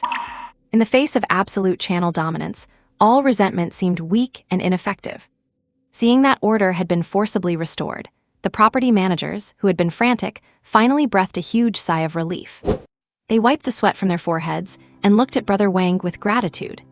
Finally, someone in charge had arrived. And meanwhile, in the hallway of Building B, Unit 7. Click. The heavy anti-theft door of the Lin household closed behind them, shutting out the stifling air inside. The world was suddenly quiet, but the mood of Sue's mother and the others remained anything but calm. Oh, it is driving me crazy, this Lin Yu, he has no manners at all. As soon as they entered the hallway, the aunt could not hold it in anymore and started complaining in a lowered voice. Did you see the look on old Lin and his wife's faces? Like their parents had just died. Serves them right. Why were they so cocky before? The uncle adjusted his glasses and walked ahead slowly, adding a comment. That is fate. Some people are born to live a good life. Others, no matter how high they are lifted, must eventually fall. That was the case for Lococo Yu, and now it seems the same for Yao Yao. HMPH, a brat with no upbringing. Sue's mother's voice carried undisguised disdain. Kingsu, stay away from him in the future. Do not let him lead you astray. Exactly. The aunt immediately chimed in, curling her lip as she pressed the elevator's down button. He used to look like a decent person, but now, he is like a street punk, hanging around the house living off his parents, completely hopeless. The elevator doors opened slowly, and the group stepped inside. In the confined space, the complaints sounded even clearer. Old Lin and his family have truly had the worst luck for 8 lifetimes. The uncle adjusted his glasses with an air of world weariness. A perfectly good genius went insane just like that. Now his sister has failed her awakening too. This family's fate is sealed. Sue's mother felt much more at ease hearing this. She took Su Kingsu's hand, changed the subject, and began to show off. Speaking of which, our Kingsu is the lucky one. She is capable, and the boyfriend she found is outstanding too. The aunt's attention was immediately drawn, and her face broke into a smile. Oh, indeed, sister-in-law, Kingsu's boyfriend is Chen Rui, right? I heard my husband mention him. He is young and promising. Oh, when a child is young and promising, it is mostly due to their parents' good upbringing. Sue's mother raised her chin a little higher. His father is the director of the logistics department at Fencing Technology, and he himself is a key talent being groomed for the future. Once they get married, our Kingsu will be a wealthy lady. She has better luck than I did as a mother. That is truly incredible. Kingsu has always had a good eye since she was a child. The elevator was filled with a cheerful atmosphere, and the praise from the aunt and uncle made the pride on Sue's mother's face practically overflow. Only Su Kingsu stood in the middle of the crowd, as if plunged into an icy cave. A wealthy lady. A promising future. What echoed in her mind repeatedly, however, were Chen Rui's arms twisted at grotesque angles in the underground parking lot, and his face contorted in agony. And Lin Yu. The Lin Yu who stood motionless and destroyed Chen Rui just by using rebound force. If someone like Chen Rui counts as young and promising with a bright future, then what about Lin Yu? What does that make the Lin Yu who could summon lightning with a flick of his finger and destroy the entire parking lot? A monster? Or a deity? Su Kingsu dared not continue that line of thought. She felt as if her perception of reality was being torn apart, and a vast sense of absurdity enveloped her. Ding! The elevator reached the first basement level, and the doors slowly opened. However, outside the door was not the familiar parking lot, but a yellow maintenance cordon, with a sign standing next to it. The underground parking lot is temporarily closed due to an electrical failure and accident. Residents are requested to enter and exit through the main lobby on the first floor. They had subconsciously come to the basement level, forgetting that the residential parking lot was undergoing major maintenance. What is going on? The uncle was the first to complain loudly. How can this crappy complex have issues every single day? They cannot even keep a parking lot running. Exactly, the management is terrible. The aunt complained along with him. We pay property fees every year and get no service at all. Sue's mother furrowed her brows even more tightly. I said a long time ago they should have made old Lin's family move out. Living in a place like this, how could they have any good luck? As she spoke, she pressed the button for the first floor again. Su Kingsu looked at the accident sign, feeling a chill run from the soles of her feet straight to her scalp. An accident. Electrical failure. She had seen it with her own eyes.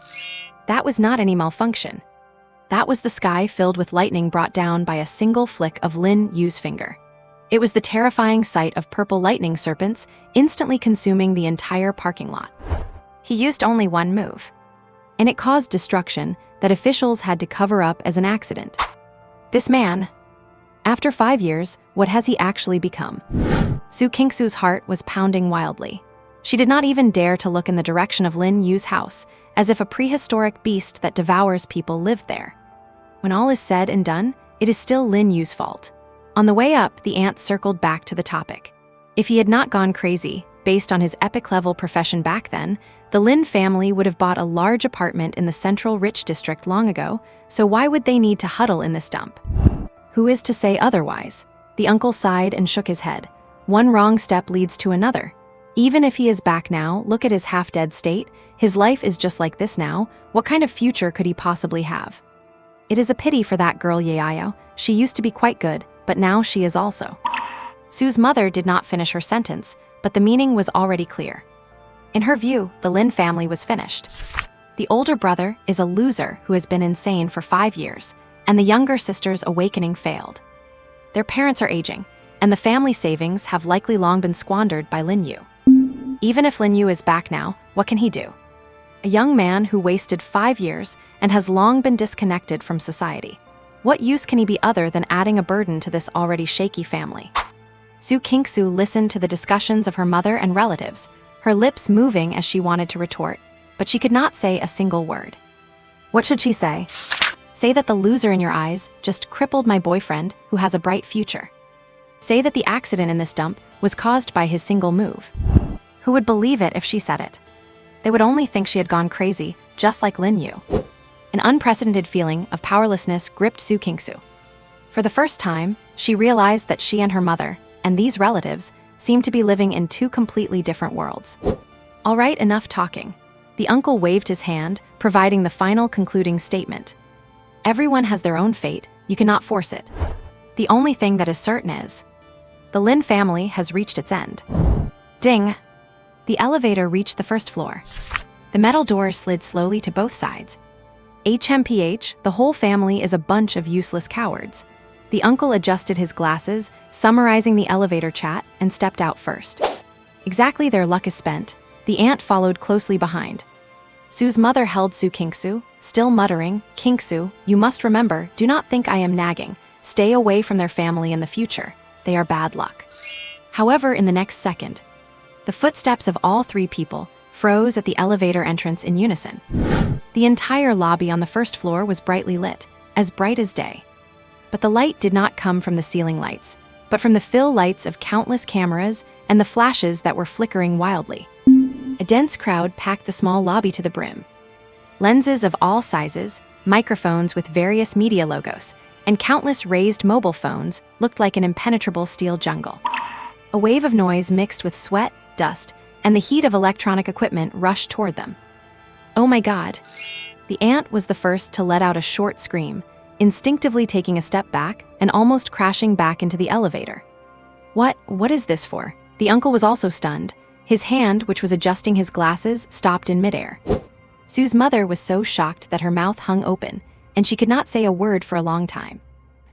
As they stepped out of the first-floor elevator, the group was truly taken aback. They had known that people were coming to the residential complex, but from their window upstairs, they only saw a crowd gathered in the garden below. Who could have guessed that these people would all be packed into the lobby of their own building? What is going on here? Su Kingsu's face turned pale in an instant. Looking at the scene before her, a chill crawled up her spine to the back of her head. They are here. They actually came.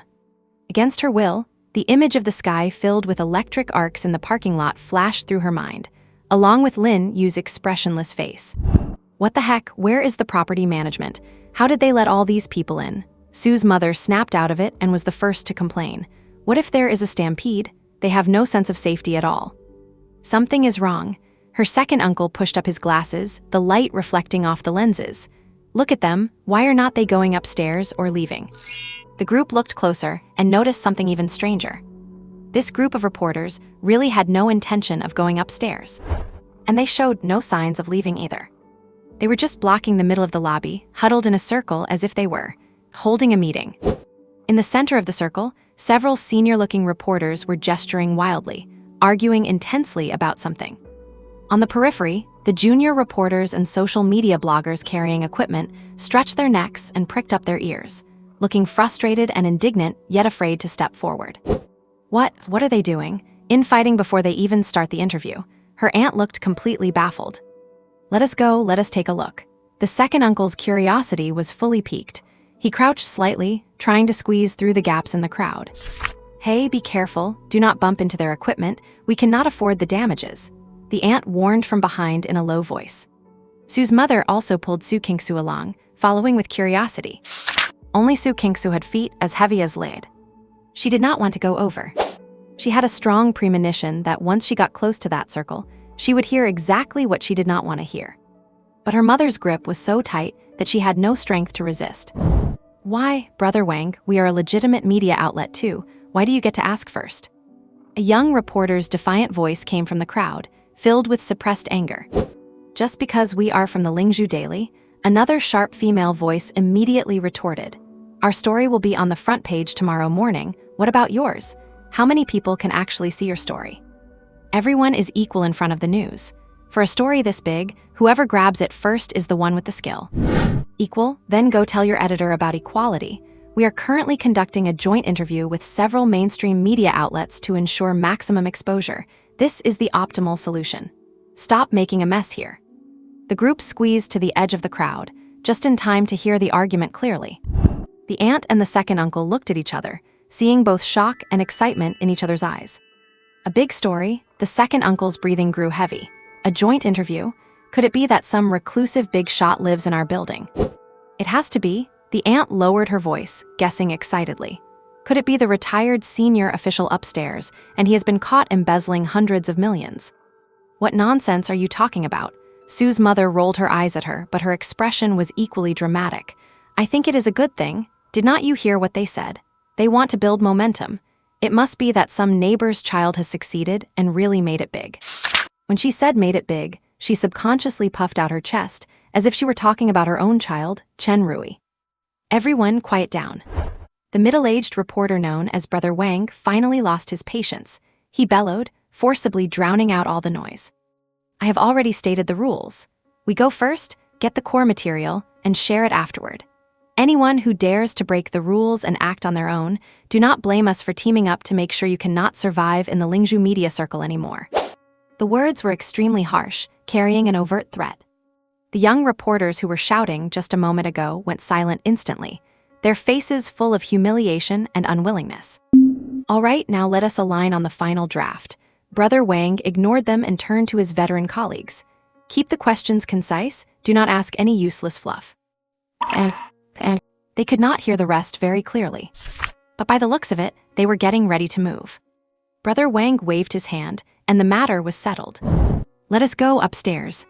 He took the lead, with the mainstream media reporters following closely behind, aggressively making their way toward the stairwell.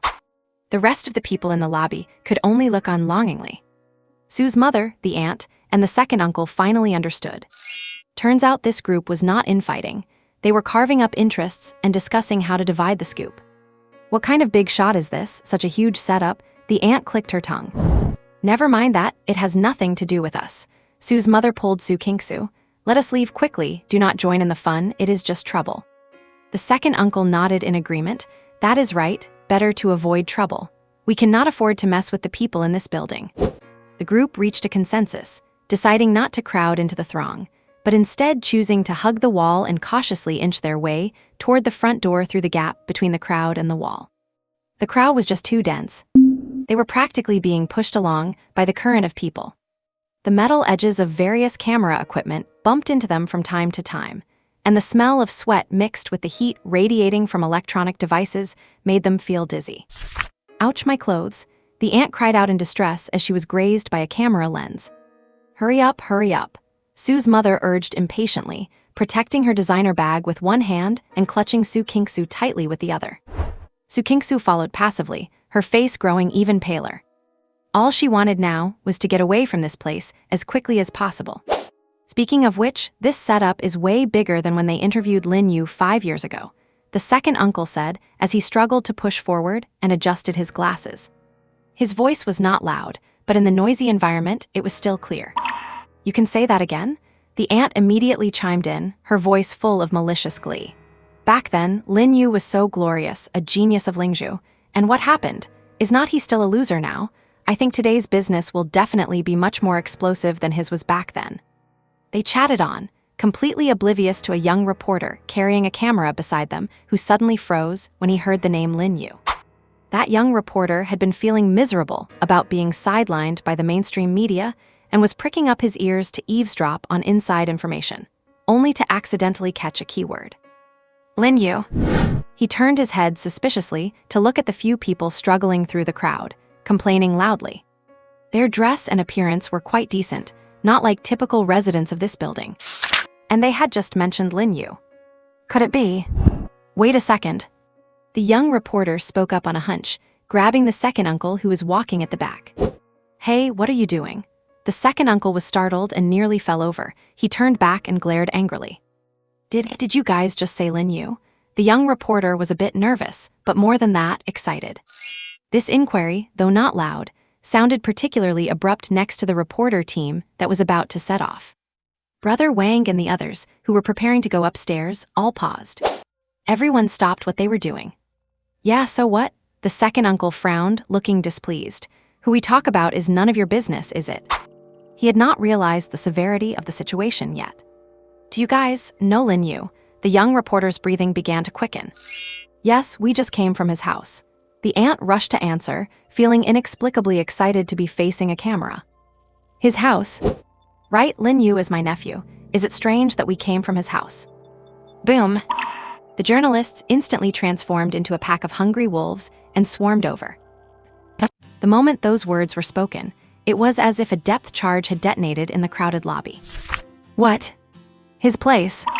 701. Countless gazes snapped and locked onto Sue's mother, her aunt, and her uncle. The look in their eyes was no longer that of casual bystanders, but of hungry wolves spotting fresh meat or vultures catching the scent of carrion. The reporters, who had been relatively restrained just a moment ago, went instantly mad. Crash!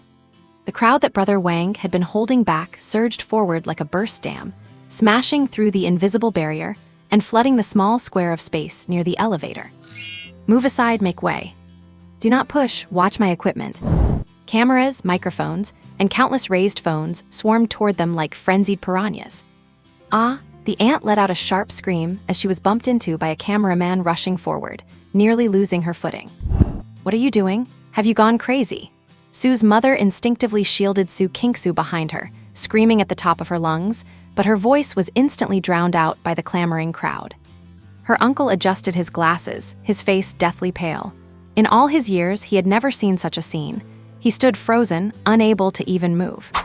"Excuse me, are you related to Lin Yu and Lin Yao? Did you just come from their house? Then you must know the inside story." Lin Yao awakened a mythical-grade profession. "As her family, how are you feeling right now?" Lin Yu announced he would challenge the 32 times difficulty level of the Gaokao. "Do you support this?" One question after another hit them like cannonballs, leaving the trio dazed and dizzy. Sue's mother, her aunt, and her uncle were completely bewildered. Lin Yao awakened a mythical-grade profession. Lin Yu is challenging the 32 times Gaokao. What is all this nonsense? They wondered if they had misheard, or if the reporters had all collectively lost their minds. What mythical-grade profession? The aunt was closest to one of the microphones, and she asked instinctively, her face full of disbelief. "You must have it wrong. Did not that child Yao Yao fail her awakening?" Once those words were out, the entire noisy lobby fell into an eerie silence for a second. Every reporter and every blogger holding a phone had their expressions frozen on their faces. Even the aggressive Brother Wang stopped pushing and stood there, stunned. The silence lasted only a second. The next second, it exploded into even greater madness. "What? Failed the awakening? Impossible, the official announcement is already out. A red mythical-grade profession, the all-knowing weaver." It was pushed to the whole city. A young reporter held his phone up, practically shoving it into the aunt's face. The aunt stepped back in fright, bumping into Sue's mother. Sue's mother caught her, and when she saw the words on the screen, she was completely stunned. "Red mythical grade. The all-knowing weaver. How is this possible?" What echoed in her mind was Lin's mother's ashen face back at the house, and the heavy, continuous sighs of Lin's father. And Lin Yao, that girl had been so soul-crushed, not saying a word. Did that look like someone who had successfully awakened a mythical-grade profession? You must be mistaken. Sue's mother finally found her voice and retorted firmly. We just came down from upstairs. We saw it with our own eyes. That child was weeping, her parents' faces were pale. If the awakening was a success, would they be acting like that? Exactly. The aunt also reacted, feeling she had been played by these reporters, and her anger flared up. You bunch of people, making up lies just for a headline. That family is grieving, and you are here spreading rumors. Do not you have any conscience? The uncle adjusted his glasses and added with a frown, facts speak louder than words. What we saw is the truth. As for this mythical grade thing you are talking about, it is utter nonsense. The three of them spoke in turns, sounding completely convinced of their story. Now, it was the reporter's turn to be confused. On one side, an official, infallible system announcement. On the other, the relatives who had just come from the scene, speaking with absolute certainty. Who is lying? What is really going on here? Everyone felt their brains could not keep up. Brother Wang stared hard at them, trying to find any trace of deception. But he failed. Their expressions were purely those of certainty and the anger of being wronged. They did not look like they were lying at all. Could it be the official announcement was wrong? As soon as this thought occurred, he dismissed it himself. So where is the problem? Just as everyone was plunged into great confusion, a well-dressed reporter with glasses on the edge of the crowd suddenly raised his hand, his voice trembling with excitement. I have got it. Everyone's eyes converged on him once again. I have been reviewing all the details of the awakening ceremony. The reporter with glasses pushed them up excitedly. Lin Yu's awakening itself was a phenomenon. She did not awaken directly, but triggered thousands of purple profession runes first, and only performed a fusion at the very end. Fusion. This word struck like lightning, instantly clearing the fog in everyone's minds. Brother Wang's eyes brightened fiercely, terrifyingly so. He understood. He understood everything. So, another female reporter reacted as well, her breathing becoming rapid. The official announcement is that Lin Yu successfully fused a mythical grade profession. That is the result. But Brother Wang took over, his voice filled with uncontrollable fervor. Her family says she failed, that she is heartbroken. This means something went wrong in the process. The fusion failed. No, not a failure of the fusion. The reporter with glasses was practically screaming. It is that she succeeded in fusing the mythical grade profession, but for some reason, it collapsed at the final step, or it developed a fatal flaw. Boom! This inference was 1,000 times more explosive than the idea of a simple failed awakening. A genius girl, with miraculous omens, who had gained the qualification to step into the realm of myths, only to fall from the clouds at the very last step. What a tragedy. And what a compelling, massive news story. My God. 2 geniuses in one family, the brother struggling for 5 years, and the sister's mythical dream shattered. Is this family cursed? This is the perfect tragedy of the year. All the reporters were going crazy. The way they looked at Sue's family was no longer that of looking for a news source, but that of miners discovering a glittering gold mine. Excuse me, is this speculation true? Did something go wrong with Lin Yu's mythical grade profession? How is she doing now? Has she suffered a massive mental breakdown? What about Lin Yu? Does he know about his sister's situation? Is his decision to challenge the 32 times difficulty level triggered by his sister's failure? The questions were denser, sharper, and even more cruel than before. Mother Sue, the aunt, and the uncle were completely bewildered by the wild theories of this group. What fusion, what collapse? They did not understand. But they did understand one thing. Lin Yu seemed to have really awakened a mythical grade profession. But at the same time, it seemed like she had truly failed. This huge contrast and information overload caused their brains to shut down completely, leaving them to answer subconsciously in line with the reporter's words. Yes, it was a failure. The child is devastated. Their brains could no longer process such complex information. They could only rely on instinct to cater to these frantic reporters. Yes, she is devastated. Mother Sue nodded blankly, her mind a complete void. When we saw her, she did not say a word. She just kept crying, the aunt added, thinking she was stating the facts. Her parents are worried sick. The uncle adjusted his glasses, his voice trembling. These words fell into the ears of the reporters and were instantly processed into the perfect storyline. Excitement flashed in Wang's eyes as he spoke into the camera beside him. practically narrating his report on the spot. What are we witnessing? A family tragedy.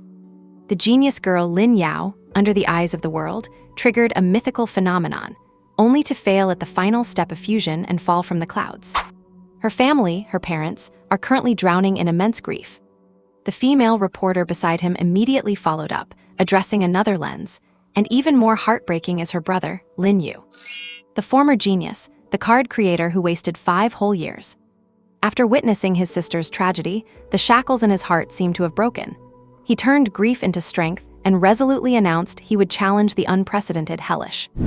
Not 32 times, the bespectacled reporter in the crowd who had been checking data suddenly screamed, interrupting her, latest news. The official site just updated the announcement.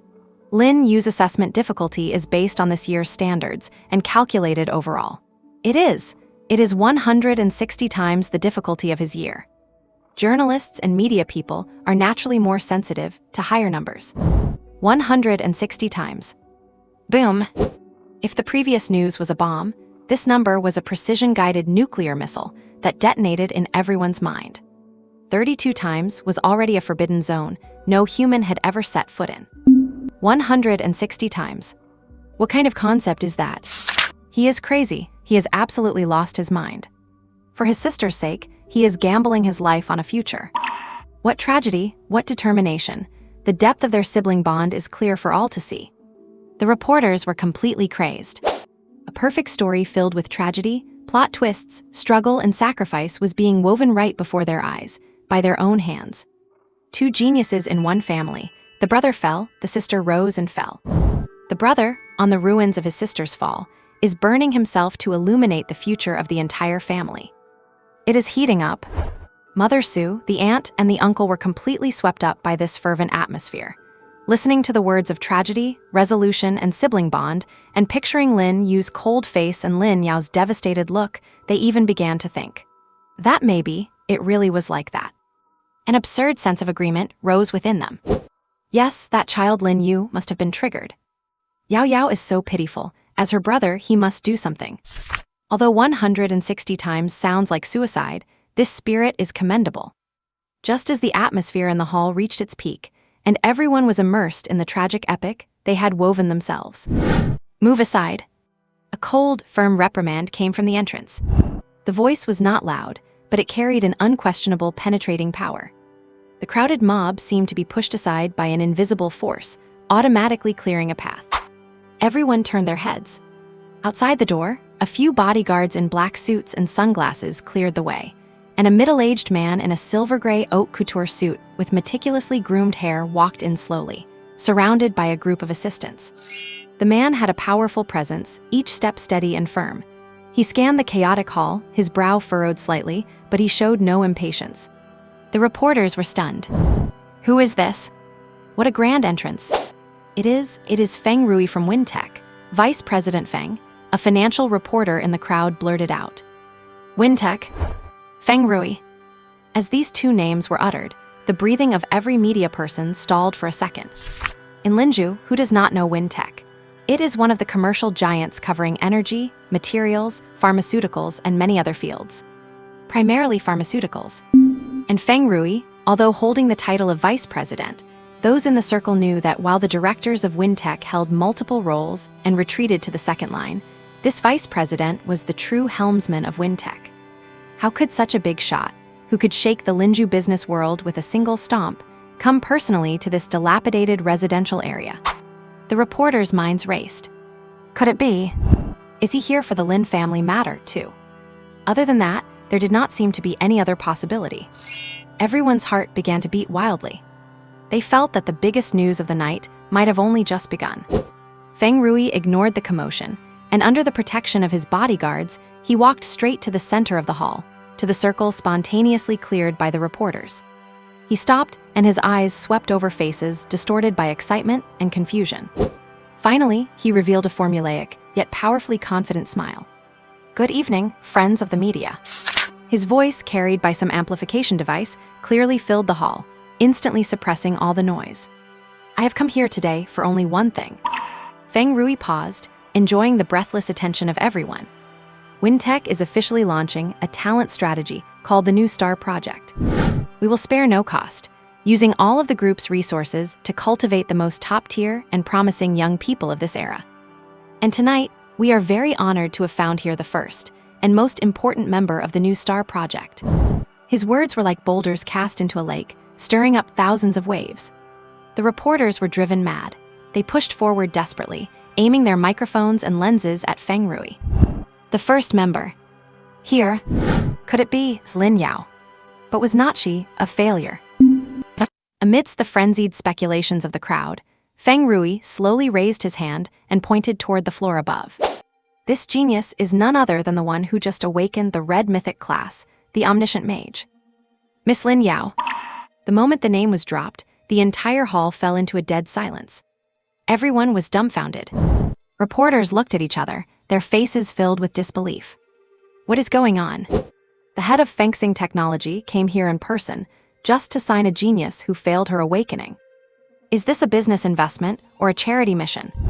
Sue's mother, the aunt, and the second uncle were struck like lightning, standing frozen on the spot. They had just been lamenting Lin Yu's failure and grieving the tragedy of the Lin family. But in the blink of an eye, the boss of a multi-billion-dollar group shows up to sign her.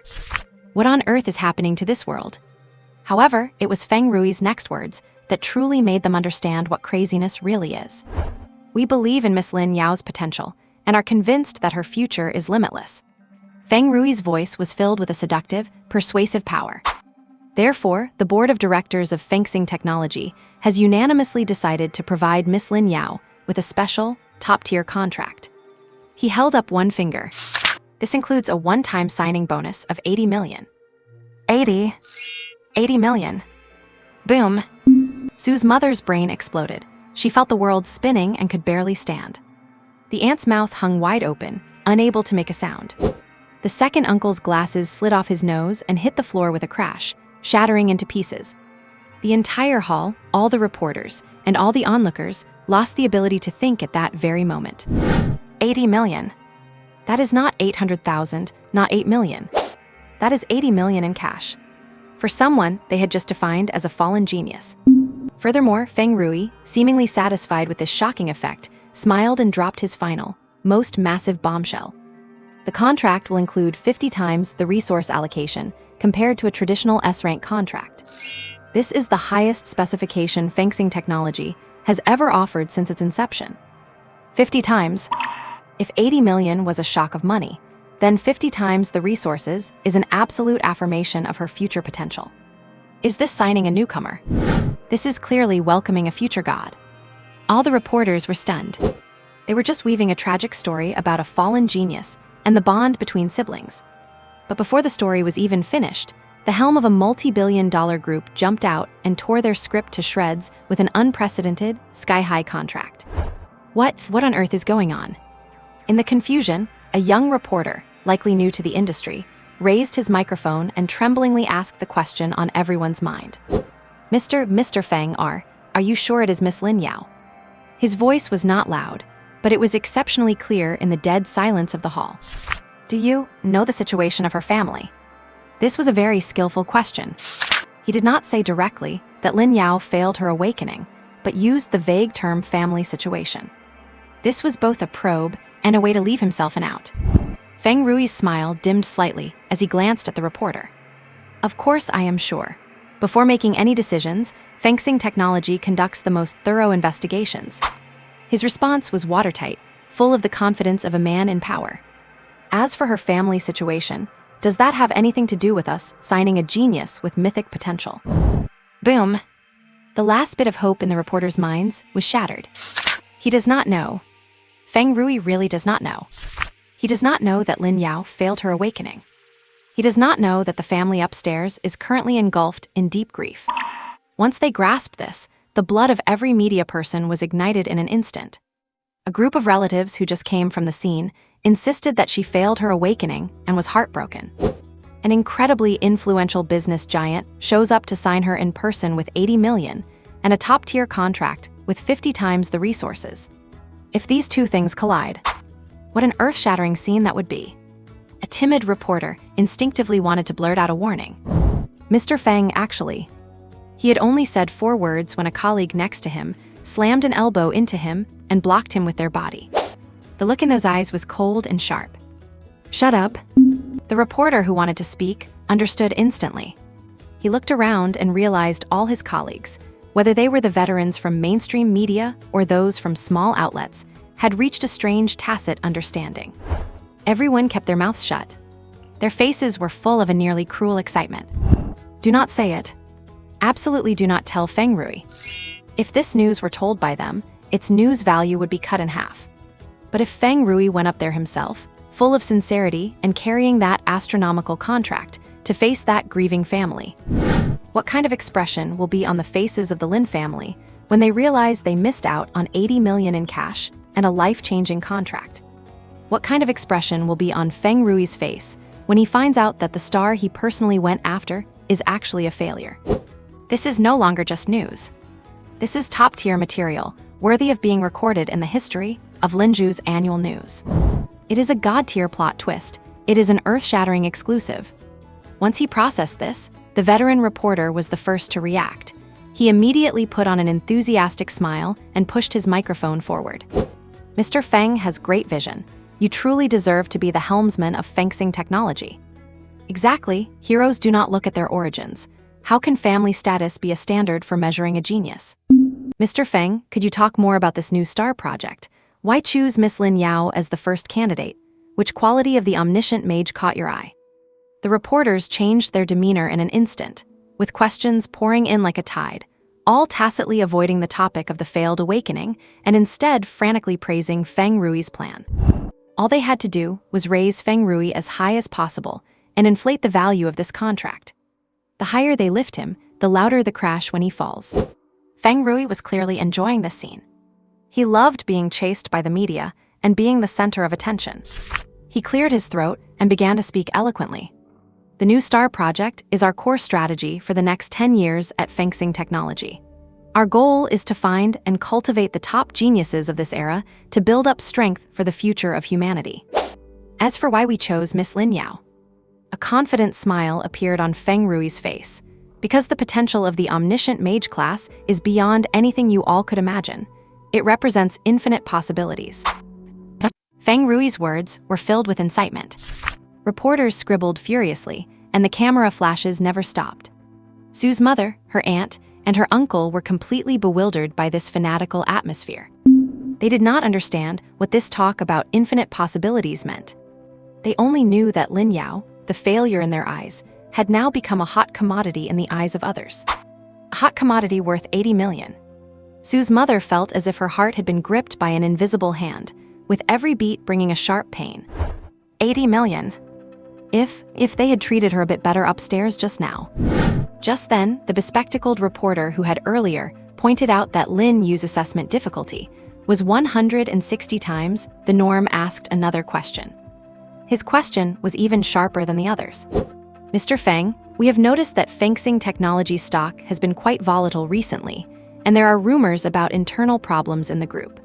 By launching the new STAR project so high-profilely at this time and personally coming to the front line, are you trying to use this plan to boost market confidence and respond to outside doubts?" This question made the atmosphere at the scene instantly freeze. Everyone looked at Feng Rui. This was practically asking him to his face if fencing technology was in trouble. Feng Rui's smile remained unchanged, but there was a hint of added pressure as he scanned the crowd. "Doubts?" He repeated the word, then laughed. "If fencing were really in trouble, do you think I would still be standing here today? If the rumors were true, do you think I would have the leisure to personally launch such a costly new STAR project?" He did not give a direct answer, but his retort was more powerful than any explanation. Indeed, if a $100 billion group were in real trouble, how could its helm have the mood to come to a place like this and show his face for a single contract?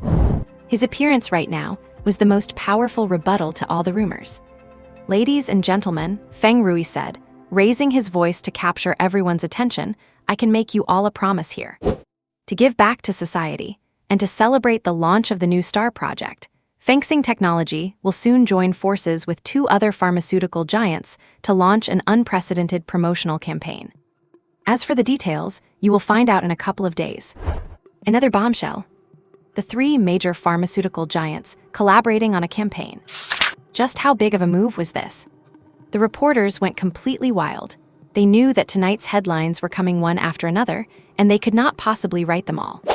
Feng Rui was very satisfied with the effect on the scene. The goal of promoting the new star project had been achieved. The goal of responding to market doubts had been achieved. He even managed to warm up the market for his upcoming activities. 3 birds with 1 stone. Perfect. He adjusted his suit, ignoring the swarming reporters. All right, everyone. I am going up to meet the first member of our new star project. With that, he turned and walked toward the elevator of Building B, Unit 7, protected by his bodyguards. Behind him, a large crowd of reporters carrying cameras and microphones followed closely, like sharks smelling blood. Every face wore a look of fanaticism, as if they were about to witness history. The elevator was within reach. Feng Rui's assistant had already pressed the up button. That world-shaking signing farce seemed about to unfold in the next second. However, just as Feng Rui was about to step into the elevator, bang! The old glass door of the apartment lobby was roughly pushed open from the outside. The force was so great that the entire door frame groaned under the pressure. Immediately after, another large crowd swarmed in. They were also dressed in uniform black suits, with well-trained bodyguards leading the way. But unlike Feng Rui's calm and collected team, this group came faster, more urgently, and their momentum was even more overwhelming. They practically charged in. The middle-aged man leading them, with a receding hairline and a prominent belly, had sweat beads on his forehead. As soon as he entered, his eyes locked precisely onto Feng Rui at the elevator. Feng Rui, you dirty scoundrel, you have no honor. A roar echoed through the entire lobby. Everyone was stunned. The reporters' cameras instinctively swung from Feng Rui toward the door. Is that President Cayenne from Beishang? Why is he here, and why is he berating Feng Rui? Before they could react, a second wave of people, then a third, followed in quick succession. Move aside, everyone get out of the way. Tanking Group is on business. Donghua Heavy Industry, stand back. Company names that were household names in Lin Yu were shouted out by these newcomers. Each name represented a titan in its industry. Yet their people were now pushing and shoving their way into this shabby apartment lobby as if it were a marketplace. The entire lobby was instantly packed with a sea of people. The atmosphere instantly shifted from the previous fanaticism to a suffocating, heavy, and absurd tension. The reporters were completely dumbfounded. Wang's mouth was hanging open wide enough to fit an egg. The bespectacled reporter's hands were shaking so much he could barely hold his camera. What is going on? Are all the big-name companies in Lin Yu holding their annual meeting here tonight? Sue's mother, her aunt, and her uncle were scared senseless by this show of force. They cowered in the corner, watching one after another of these big shots they had only seen on financial news walk past them, not daring to let out a breath. Their brains were completely incapable of comprehending the scene before them. I get it now. In the crowd, Wang suddenly slapped his thigh, his whole body trembling with excitement. I get it all. He stared fixedly at the new company representatives, then glanced at Feng Rui, who was blocked by the elevator with an ugly expression. The rules, it is the rules. What rules? The young reporter beside him pressed. The unspoken rules. Wang's voice was very low, yet filled with ecstasy. Every year after the awakening ceremony, there is an unwritten rule among major companies regarding top-tier geniuses. Let them cool their heels for a few days. Wait for them and their families to calm down, drive down their psychological price expectations, and then make a move to sign them. This saves costs and avoids vicious competition. But today, Wang's eyes gleamed with intensity. Feng Rui, that old fox, broke the rules to get an early start for his damn new star project. He tried to jump the gun. Boom! Every reporter understood it at that moment. They looked at Feng Rui and then at the aggressive latecomers, feeling their blood burning in their veins. No wonder these tycoons had to get involved themselves. Feng Rui wanted to use an information gap and a seemingly astronomical contract to lock in a mythical-grade profession in advance. And the others, once they found out, could not sit still any longer. How could they let fencing technology walk away with a mythical-grade profession so easily? Even if we cannot get it, we absolutely cannot let you get it comfortably. We are here to bid against you. We are here to ruin your good thing. We are here to make you feel absolutely disgusted. In an instant, the true motives of all those who followed became glaringly obvious. President Qian of Beisheng, who had been the first to rush in, pushed his way through the crowd and stood before Feng Rui. He looked Feng Rui up and down with a cold, mocking smile that did not reach his eyes. "President Feng, you move pretty fast. I heard Fengxing is launching some new star project. What? Is your stock price falling so low that you cannot even maintain appearances, and now you have to sign a rookie just to boost your luck?" His words were filled with undisguised sarcasm. Feng Rui's expression darkened. The composure and confidence he had maintained all night vanished in that moment. He had miscalculated. He never expected these old rivals to react so quickly. And even less did he expect them to cast aside all sense of decorum, throw off their masks, and chase him all the way here. "Fatty Qian," Feng Rui said coldly, "my business is none of your concern." "None of my concern?"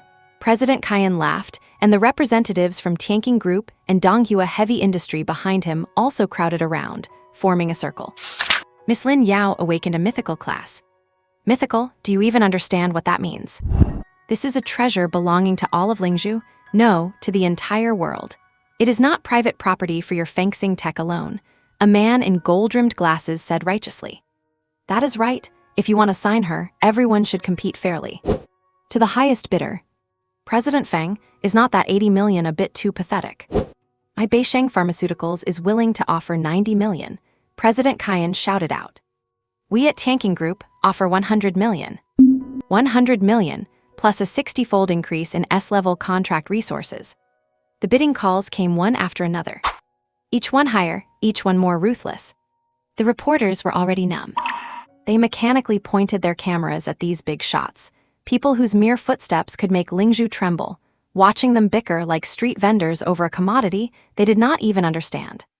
As for Sue's mother, when she heard the number 100 million, her eyes rolled back, and she nearly fainted on the spot. Fortunately, her aunt beside her caught her just in time. 100 million. This figure loomed over her like an insurmountable mountain, pressing down so hard she could not catch her breath. The reporters had also completely lost their ability to speak, instinctively and mechanically recording the scene, which had become absurd to the extreme. The leaders of Lingzhou's major groups were frantically raising bids for what they called a treasure. And the family of that treasure was heartbroken over what they called her failure. The massive contrast created such intense dramatic tension that everyone present felt their skin crawl. In the midst of this near-frozen chaos, Feng Rui, the eye of the storm, made a move that nobody expected. He smiled. Not that formulaic, hyper-confident smile from before. It was a genuine smile, one that held a hint of amusement.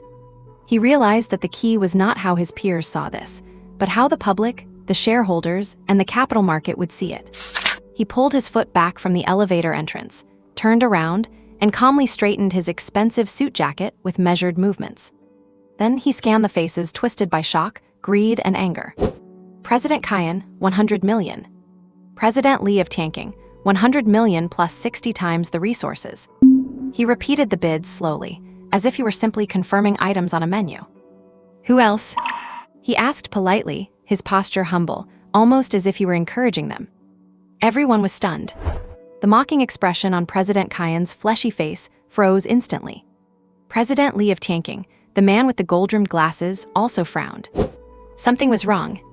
This reaction was completely wrong. According to the normal script, Feng Rui should be furious right now, or at least putting up a show of defensive aggression. He should be accusing them of breaking the rules and engaging in predatory competition. But he did not. Far from being angry, he was happy. He was even inviting everyone to keep bidding. What is this? Is he in such a hurry to destroy himself?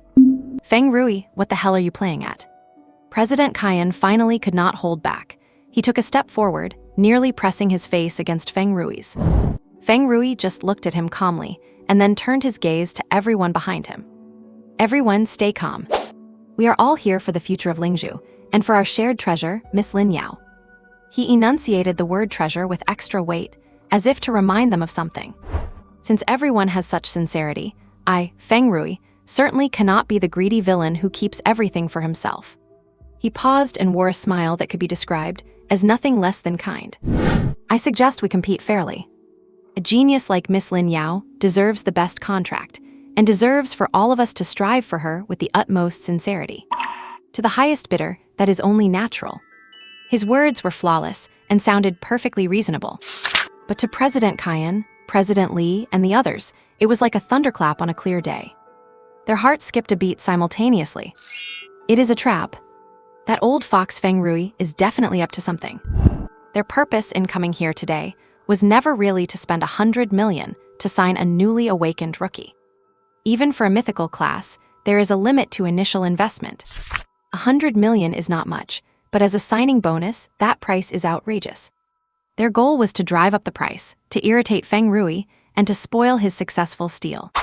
To make Feng Rui either give up in frustration or bleed money, signing her at such a cost that he would be held accountable by his company's board of directors.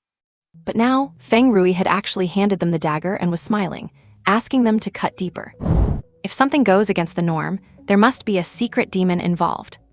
The minds of every company representative were racing at full speed.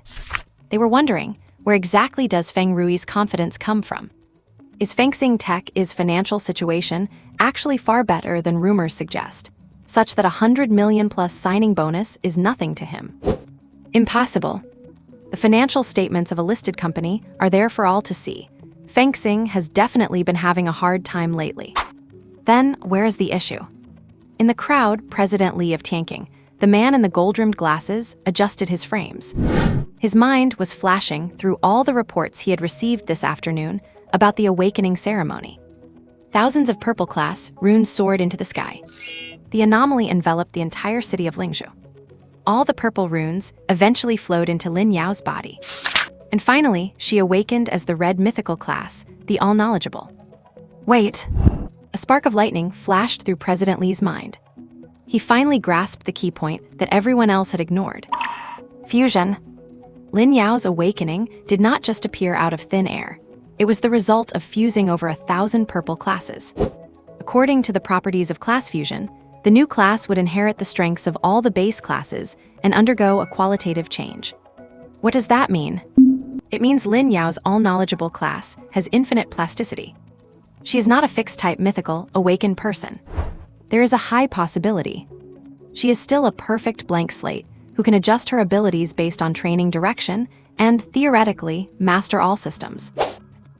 Upon realizing this, a cold sweat instantly broke out on President Li's back.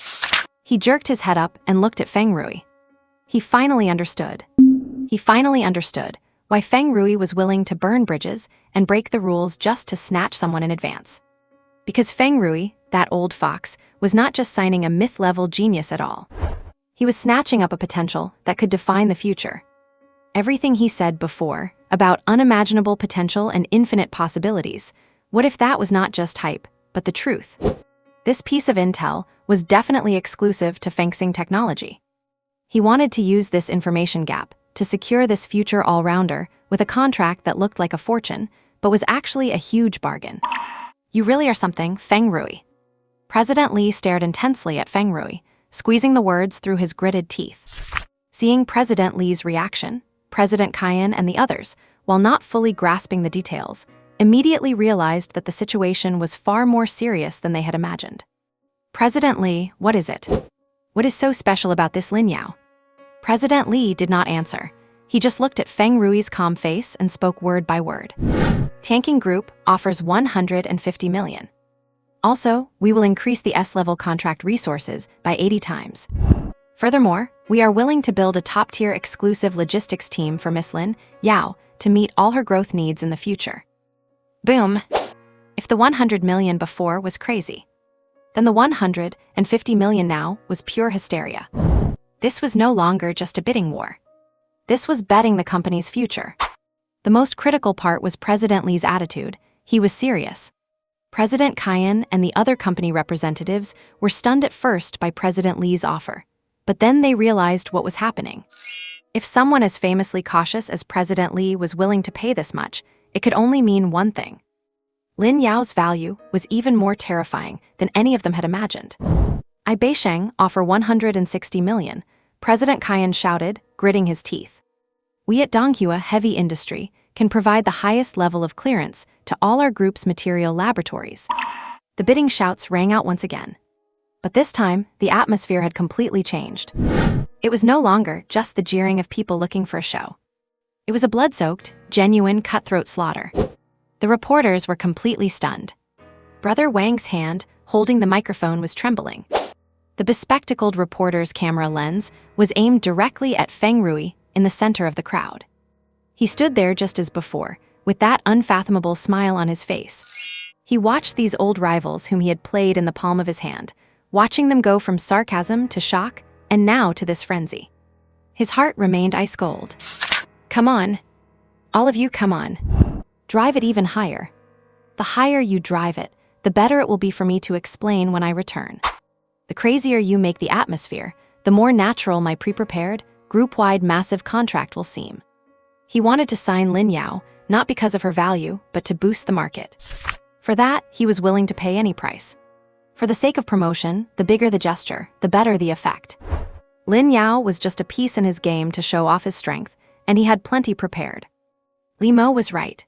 If old Ghost Tang was throwing billions of dollars of goods at them, why would they care about this small amount of money? As for whether this Lin Yu was worth it. Once she was signed, Liu had plenty of ways to make back the investment from her.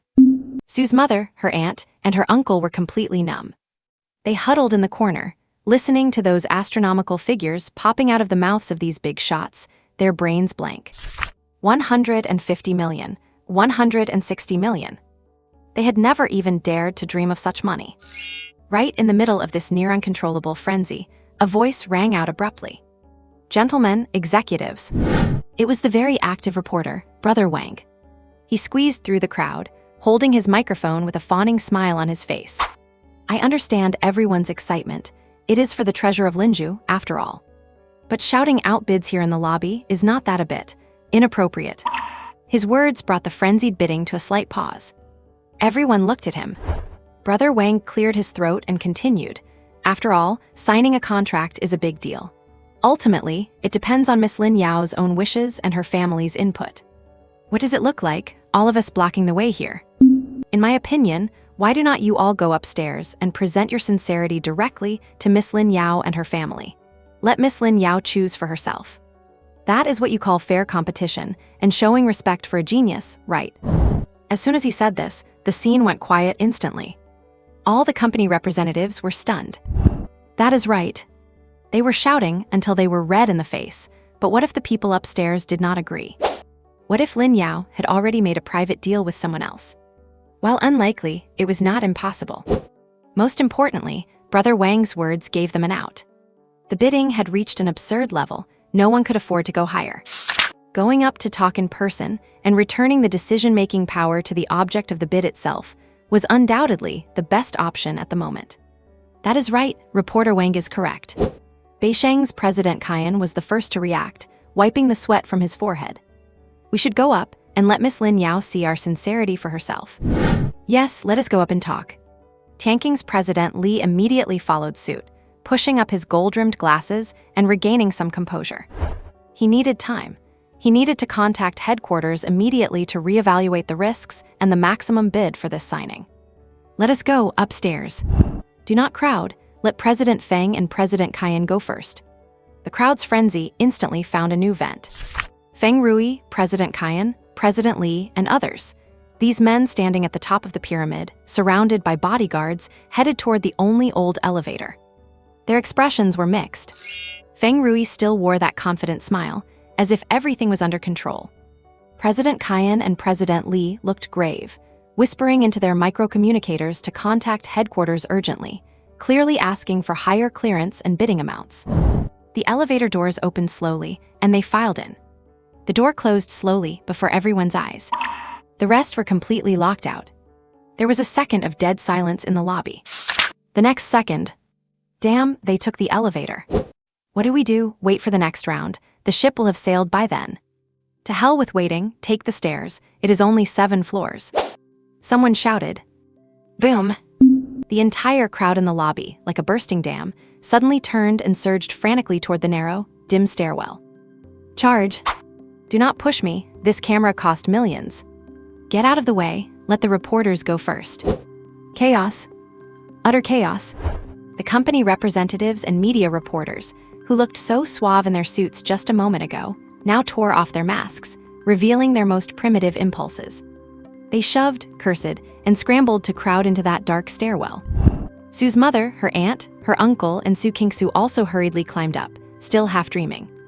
Brother Wang was knocked around, but he still held onto his microphone tightly, his face showing a pathological excitement. The bespectacled reporter was swept along by the crowd, adjusted his glasses, and curled his lips into an arc that no one else could understand. He locked eyes with Brother Wang next to him. Both of them read the exact same meaning from each other's expressions. The good part was just beginning. Those big shots upstairs are still fighting tooth and nail over a myth-level profession. Still going crazy, adding to a 1 or 200 million signing bonus. Ridiculous. Too ridiculous. They have no idea what they are about to face.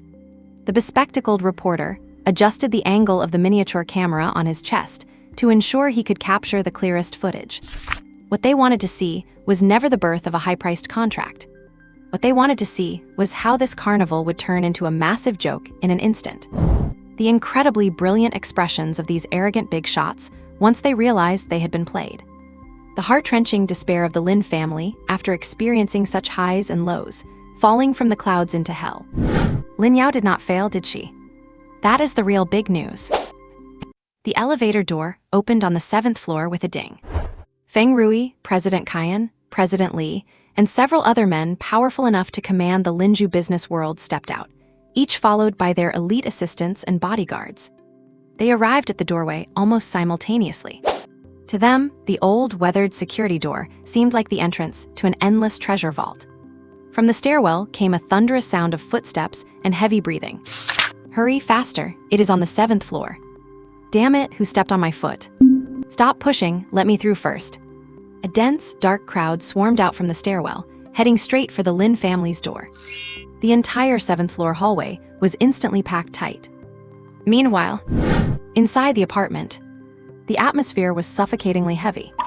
Lin Yu sat on the sofa with her head buried in her knees. She was not crying, but that silent gloom was more heartbreaking than any wailing could be, and she felt completely distraught.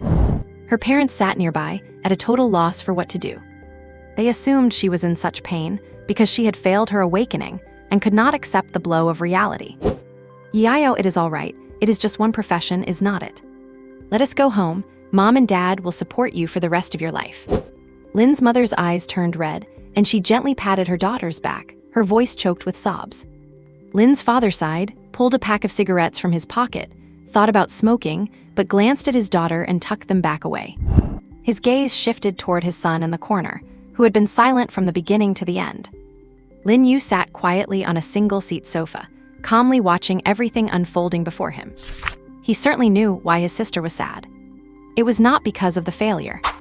It was because at the awakening ceremony, she had seen the greedy and ugly faces of those elites competing to claim her. That made her feel disgusted and powerless. Of course, those relatives were also part of the reason. However, Lin Yu believed in Lin Yu. She was far stronger than she appeared. Knock, knock, knock. Heavy, rapid knocking shattered the silence of the room. It was not a polite visit. It sounded more like a death knell, striking the hearts of everyone inside. Lin's mother jumped in fright, her hand pausing in midair as she patted her daughter's back. Lin's father also stood up abruptly, staring vigilantly at the vibrating security door. Who is it, in the middle of the night? Lin Yu buried her head even deeper. She did not want to see anyone right now. Sister, it is me, Su Mei, and your second brother, open the door. From outside the door, Su's mother's voice called out, anxious yet tinged with excitement.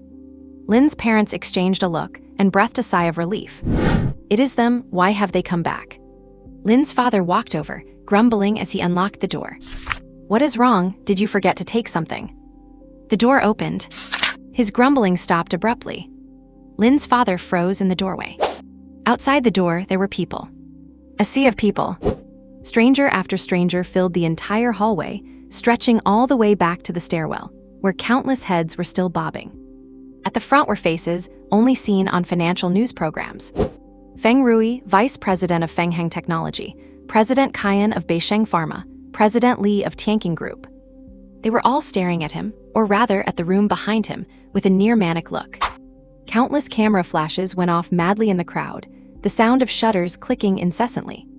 Lin's father's mind went blank. What is going on? Brother-in-law, let us in quickly. Su's mother squeezed through a gap between Feng Rui and President Kaiyan, followed by the aunt and second uncle, who looked equally terrified. Behind them, Su Kingsu looked pale, staring at Lin Yu in the corner, her body trembling. Old Lin, what is happening? Lin's mother also sensed something was wrong and walked over. When she saw the scene outside the door, she was just as stunned as her husband. So many people. Who are they? What do they want? In the corner, Lin Yu's analytical eye had already seen through everything. They came fast. Faster than he had expected. He thought only a bunch of sensationalist reporters would show up. He had not expected the heads of these major companies to jump in personally this quickly. He looked at the suited men at the door with interest, observing the undisguised greed and desire in their eyes. Lin Yao lifted her head and saw the sea of people at the door. Seeing those ugly faces she had encountered at the awakening ceremony, and her expression turned even more resentful. She was truly curious. How did her brother manage to chat and laugh with these people under the spotlight 5 years ago?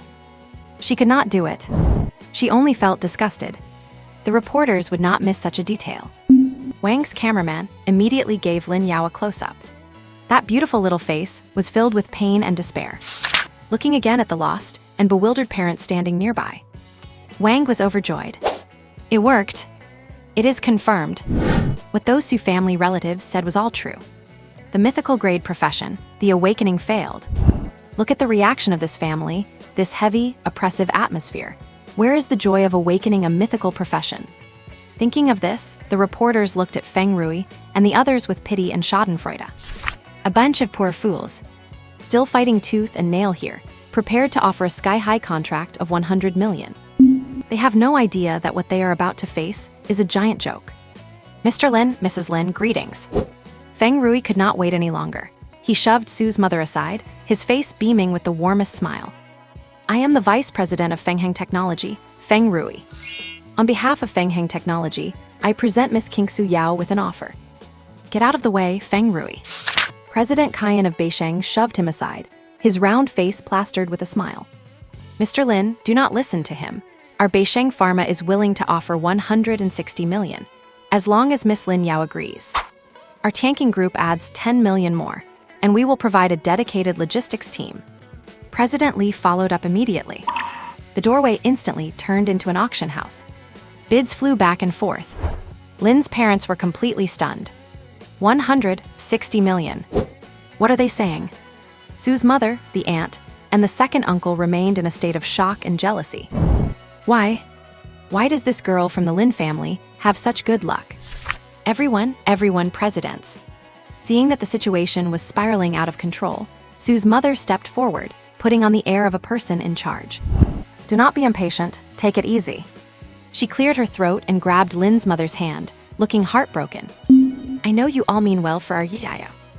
But she sighed deeply, looking at the big shots arguing until they were red in the face, and said in a voice loud enough for everyone to hear. Stop arguing and stop bidding. Our Yaya, her awakening failed and she is feeling sad right now.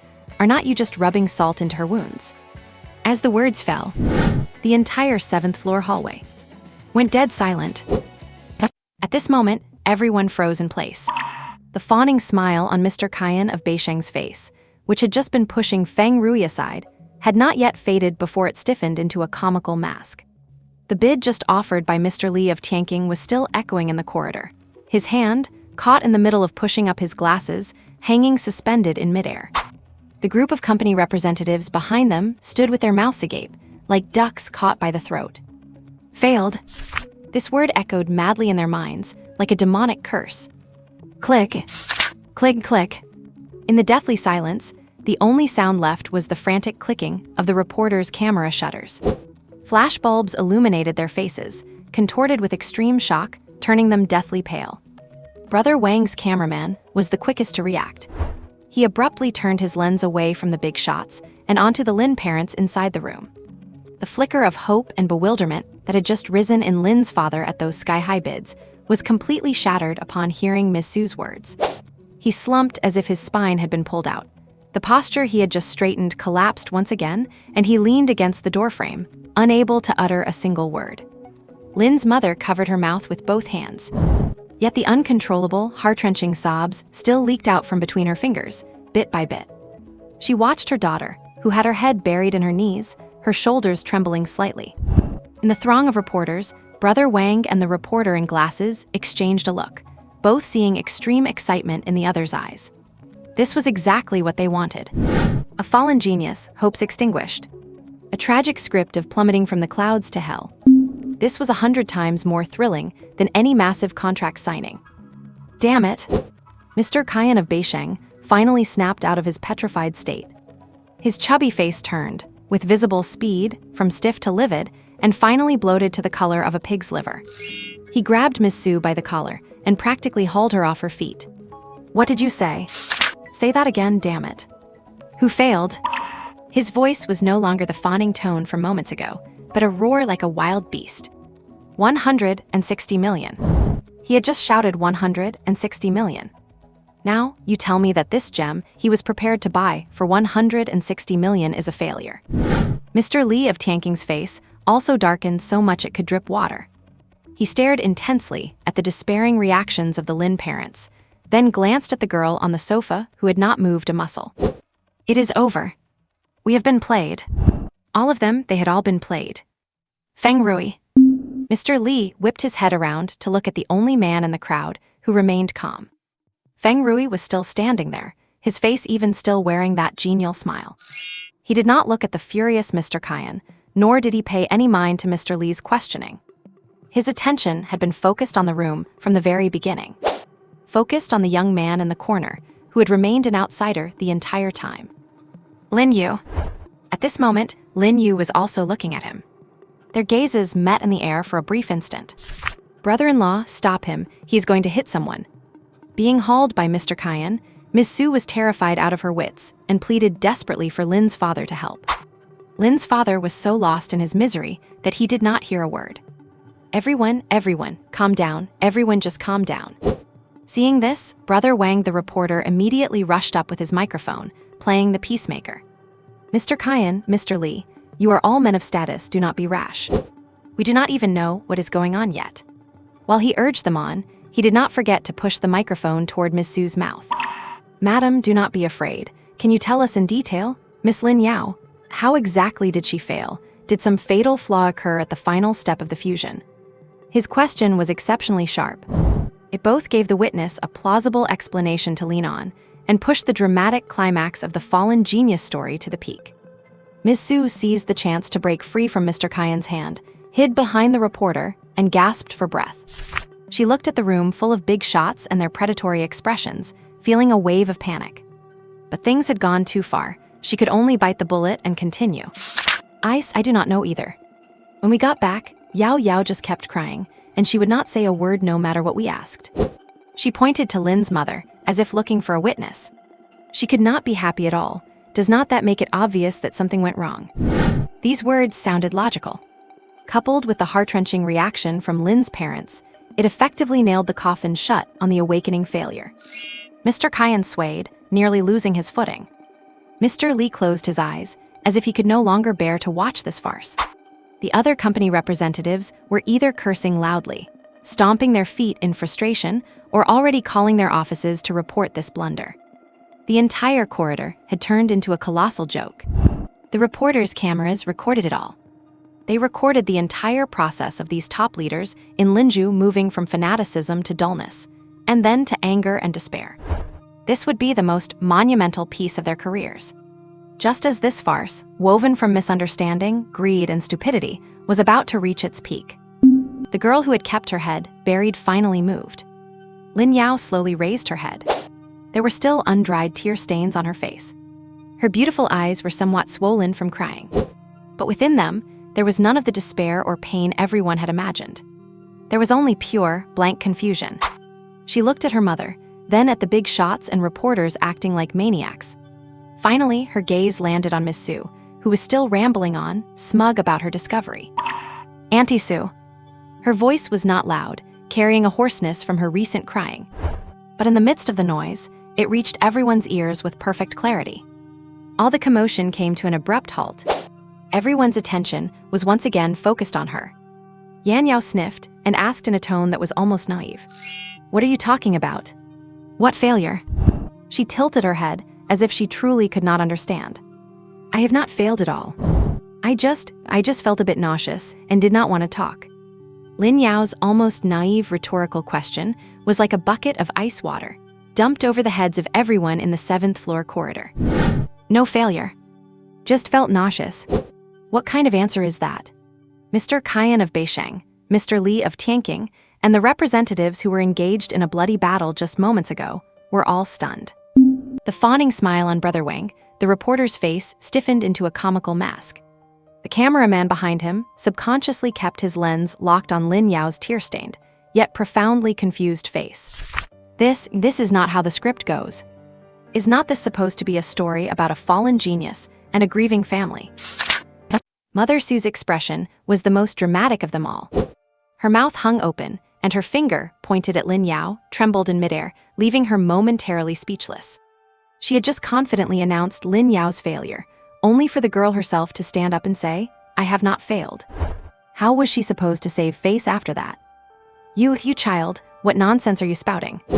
Mother Sue finally snapped out of it, raising her voice in an attempt to regain control of the conversation.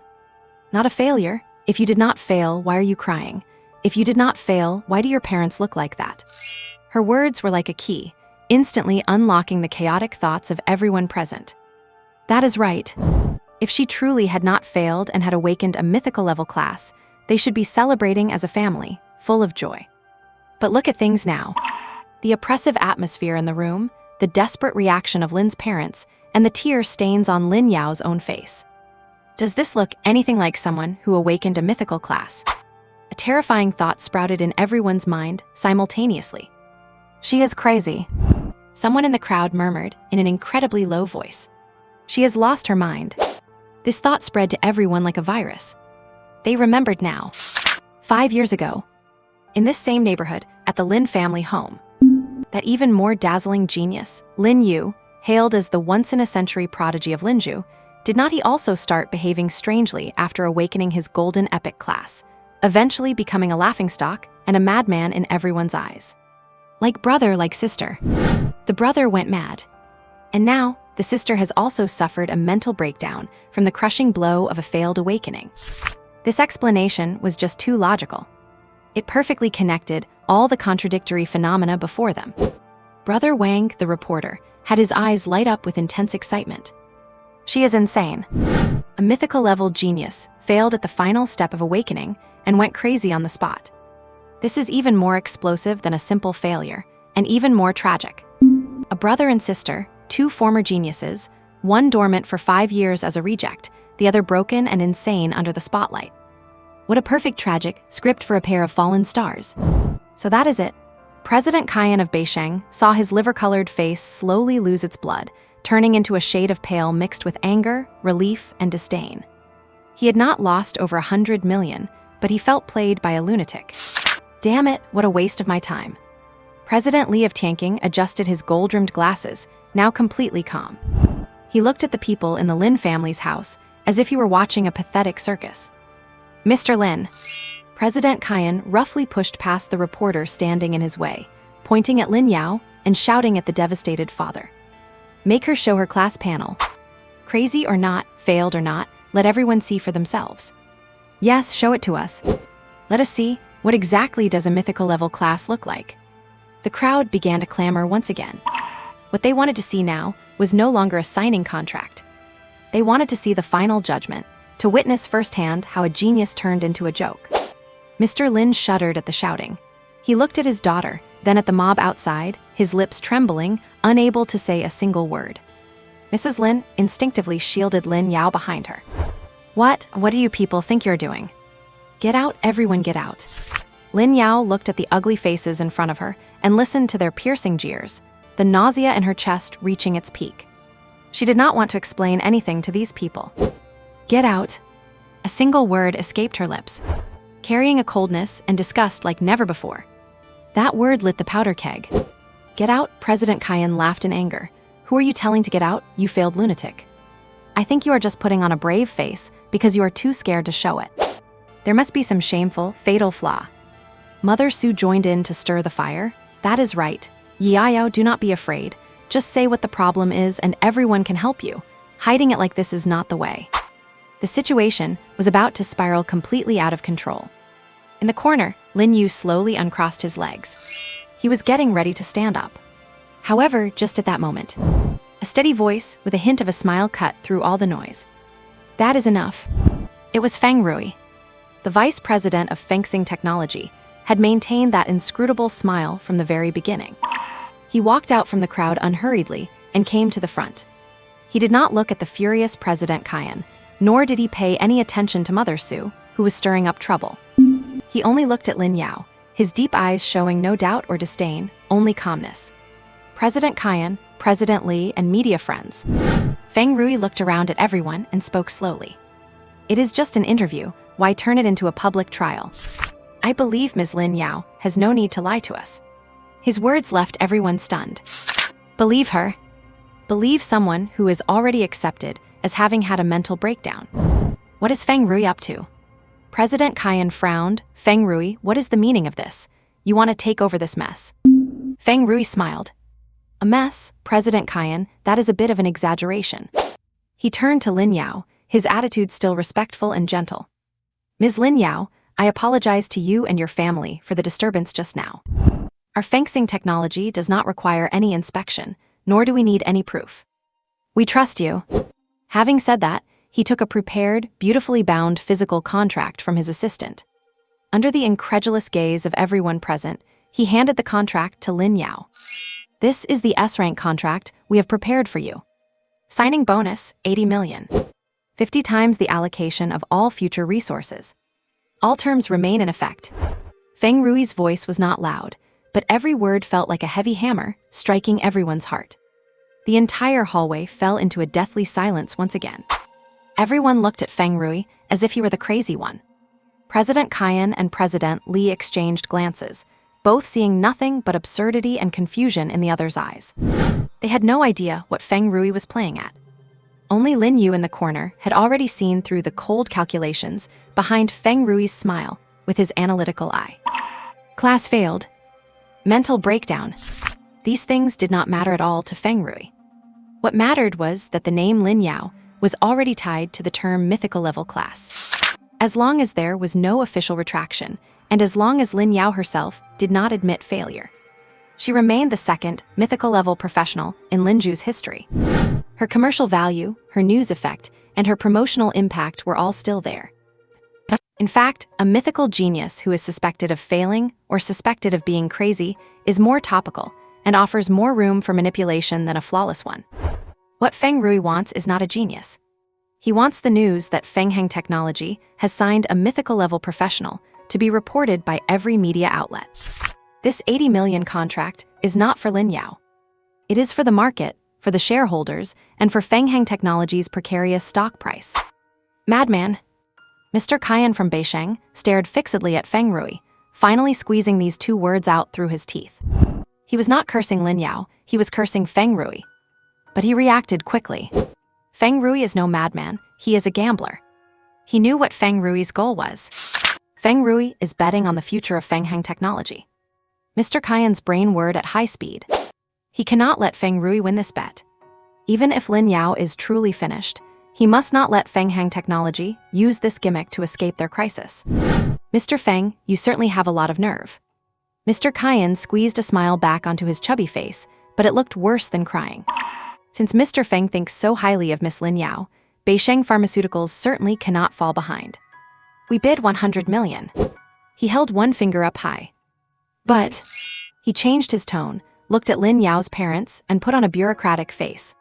To be responsible to our company, and to be responsible for Miss Lin Yu's future, we must conduct a comprehensive physical evaluation of Miss Lin Yu before signing. This is standard procedure, and I trust Mr. and Mrs. Lin understand. This statement was airtight. It matched the bid while leaving himself plenty of room to retreat. If she checks out, fine. Signing a mythical level talent for 100 million is a massive profit. If there is a problem, the contract is automatically voided. Beisheng not only loses nothing, but also gains a reputation for being thorough and responsible. Mr. Kyan is right. Mr. Lee from the tanking group followed up immediately, pushing up his glasses. Our tanking group bids 110 million. Likewise, we require a pre-signing health assessment. After all, cultivating a mythical level professional requires massive resources, and we must ensure everything is perfect. For a moment, the hallway became lively again. Our Feihong group bids 120 million. Shenlin Heavy Industries, 125 million. Bids flew back and forth, but each one tacitly included the restrictive clause of a comprehensive medical check. They are all sharp operators. They understood the schemes of Mr. Kyan and Mr. Lei in an instant. They could spoil Feng Rui's plan while minimizing their own risks. Why would not they do it? Lin's father and mother were completely dazed. Looking at these big shots who were ready to tear each other apart one second and were throwing money around like crazy the next, their brains simply could not process the information. Only Aunt Sue in the corner had a face twisted beyond recognition by the flames of jealousy. Why? Why is this little brat worth so much money, even if she is crazy, even if she is a failure? 100 million, 200 million. She had never seen so much money in her life. She could not accept it. Yaya, listen to me. Aunt Sue rushed out again, grabbing Lin Yao's arm with a heartbroken expression. You cannot let this money blind you. Look at them, what are their intentions? Talking about checks. This is clearly a lack of trust in you. It is an insult to us mythical level professionals. She was filled with righteous indignation, as if she were the one being insulted. You are a mythical level talent, the only one Lin Yu has produced in years. Your future is limitless. How can you be bound by contracts with such conditional strings attached? Listen to your aunt, think twice. You must think twice, you deserve better. This heartfelt advice sounded oh so sincere. Reporter brother Wang's camera faithfully recorded Aunt Sue's flushed, excited face. He was already laughing on the inside. Incredible. This old woman is a natural-born drama queen. Killing with kindness. A blatant attempt to kill with praise. She wants to roast Lin Yao over the fire, making her reject all contracts for the sake of so-called mythical dignity, only to end up with nothing. When that happens, she can play the victor and offer comfort to the niece she personally ruined. The ugliness of human nature is the perfect news material. All the pressure converged instantly onto Lin Yao alone. She looked at all these hypocritical, greedy, and ugly faces in front of her. Feng Rui's smile that hid a knife. Mr. Kyan's bullying and unreasonableness. Mr. Lee's hypocritical calculations. And Aunt Sue's poison-laced concern. She felt like she was suffocating. She did not know what to do. She instinctively looked at her parents, but they were long since frantic and could only look back at her with equally helpless expressions. Finally, her gaze drifted past the crowd and landed in that corner, on the figure who had remained incredibly quiet from start to finish, as if he were completely detached from it all. Brother, Lin Yu. Only he was completely out of place with everything here. As if no matter how noisy the outside world was, it could not shake him in the slightest. Miss Lin Yao. The smile on Feng Rui's face remained gentle as he offered the contract with no strings attached once more. What is your decision? Lin Yao ignored him. She just kept looking at Lin Yu, her swollen eyes filled with confusion and a plea for help. Brother. Her voice was very soft, tinged with a sob. But these two words made the entire hallway go quiet in an instant. Everyone's gaze shifted in unison from Lin Yao to the young man forgotten in the corner. Lin Yu, the genius from 5 years ago, the loser of today. What is she calling him for? Under everyone's gaze, Lin Yao took a deep breath, and with all her remaining strength, said something that left the entire room petrified. I do not know what to do. Brother, please decide for me. Whatever you say, I will listen to you. The words fell. The whole world seemed to have been put on pause. The fat on Mr. Kyan's face twitched. Mr. Lee's hand, which was adjusting his glasses, stopped in midair. Aunt Sue's mouth, ready to continue her persuasion, hung wide open in an O shape. Reporter brother Wang felt like his brain had been struck by a thunderbolt. It is over. This time, it is really over. Let Lin Yu decide. Let a recognized madman, who has wasted 5 years obsessing over making garbage cards, decide on a contract worth hundreds of millions. A madman with a madman. The Lin family has truly managed to collect a pair of idiots. This is no longer a tragedy. This is a damn comedy, a farce. Amidst everyone's gaze, mixed with shock, disdain, pity, and schadenfreude. The man who had been treated as a madman for 5 years. Lin Yu finally stood up slowly from the sofa.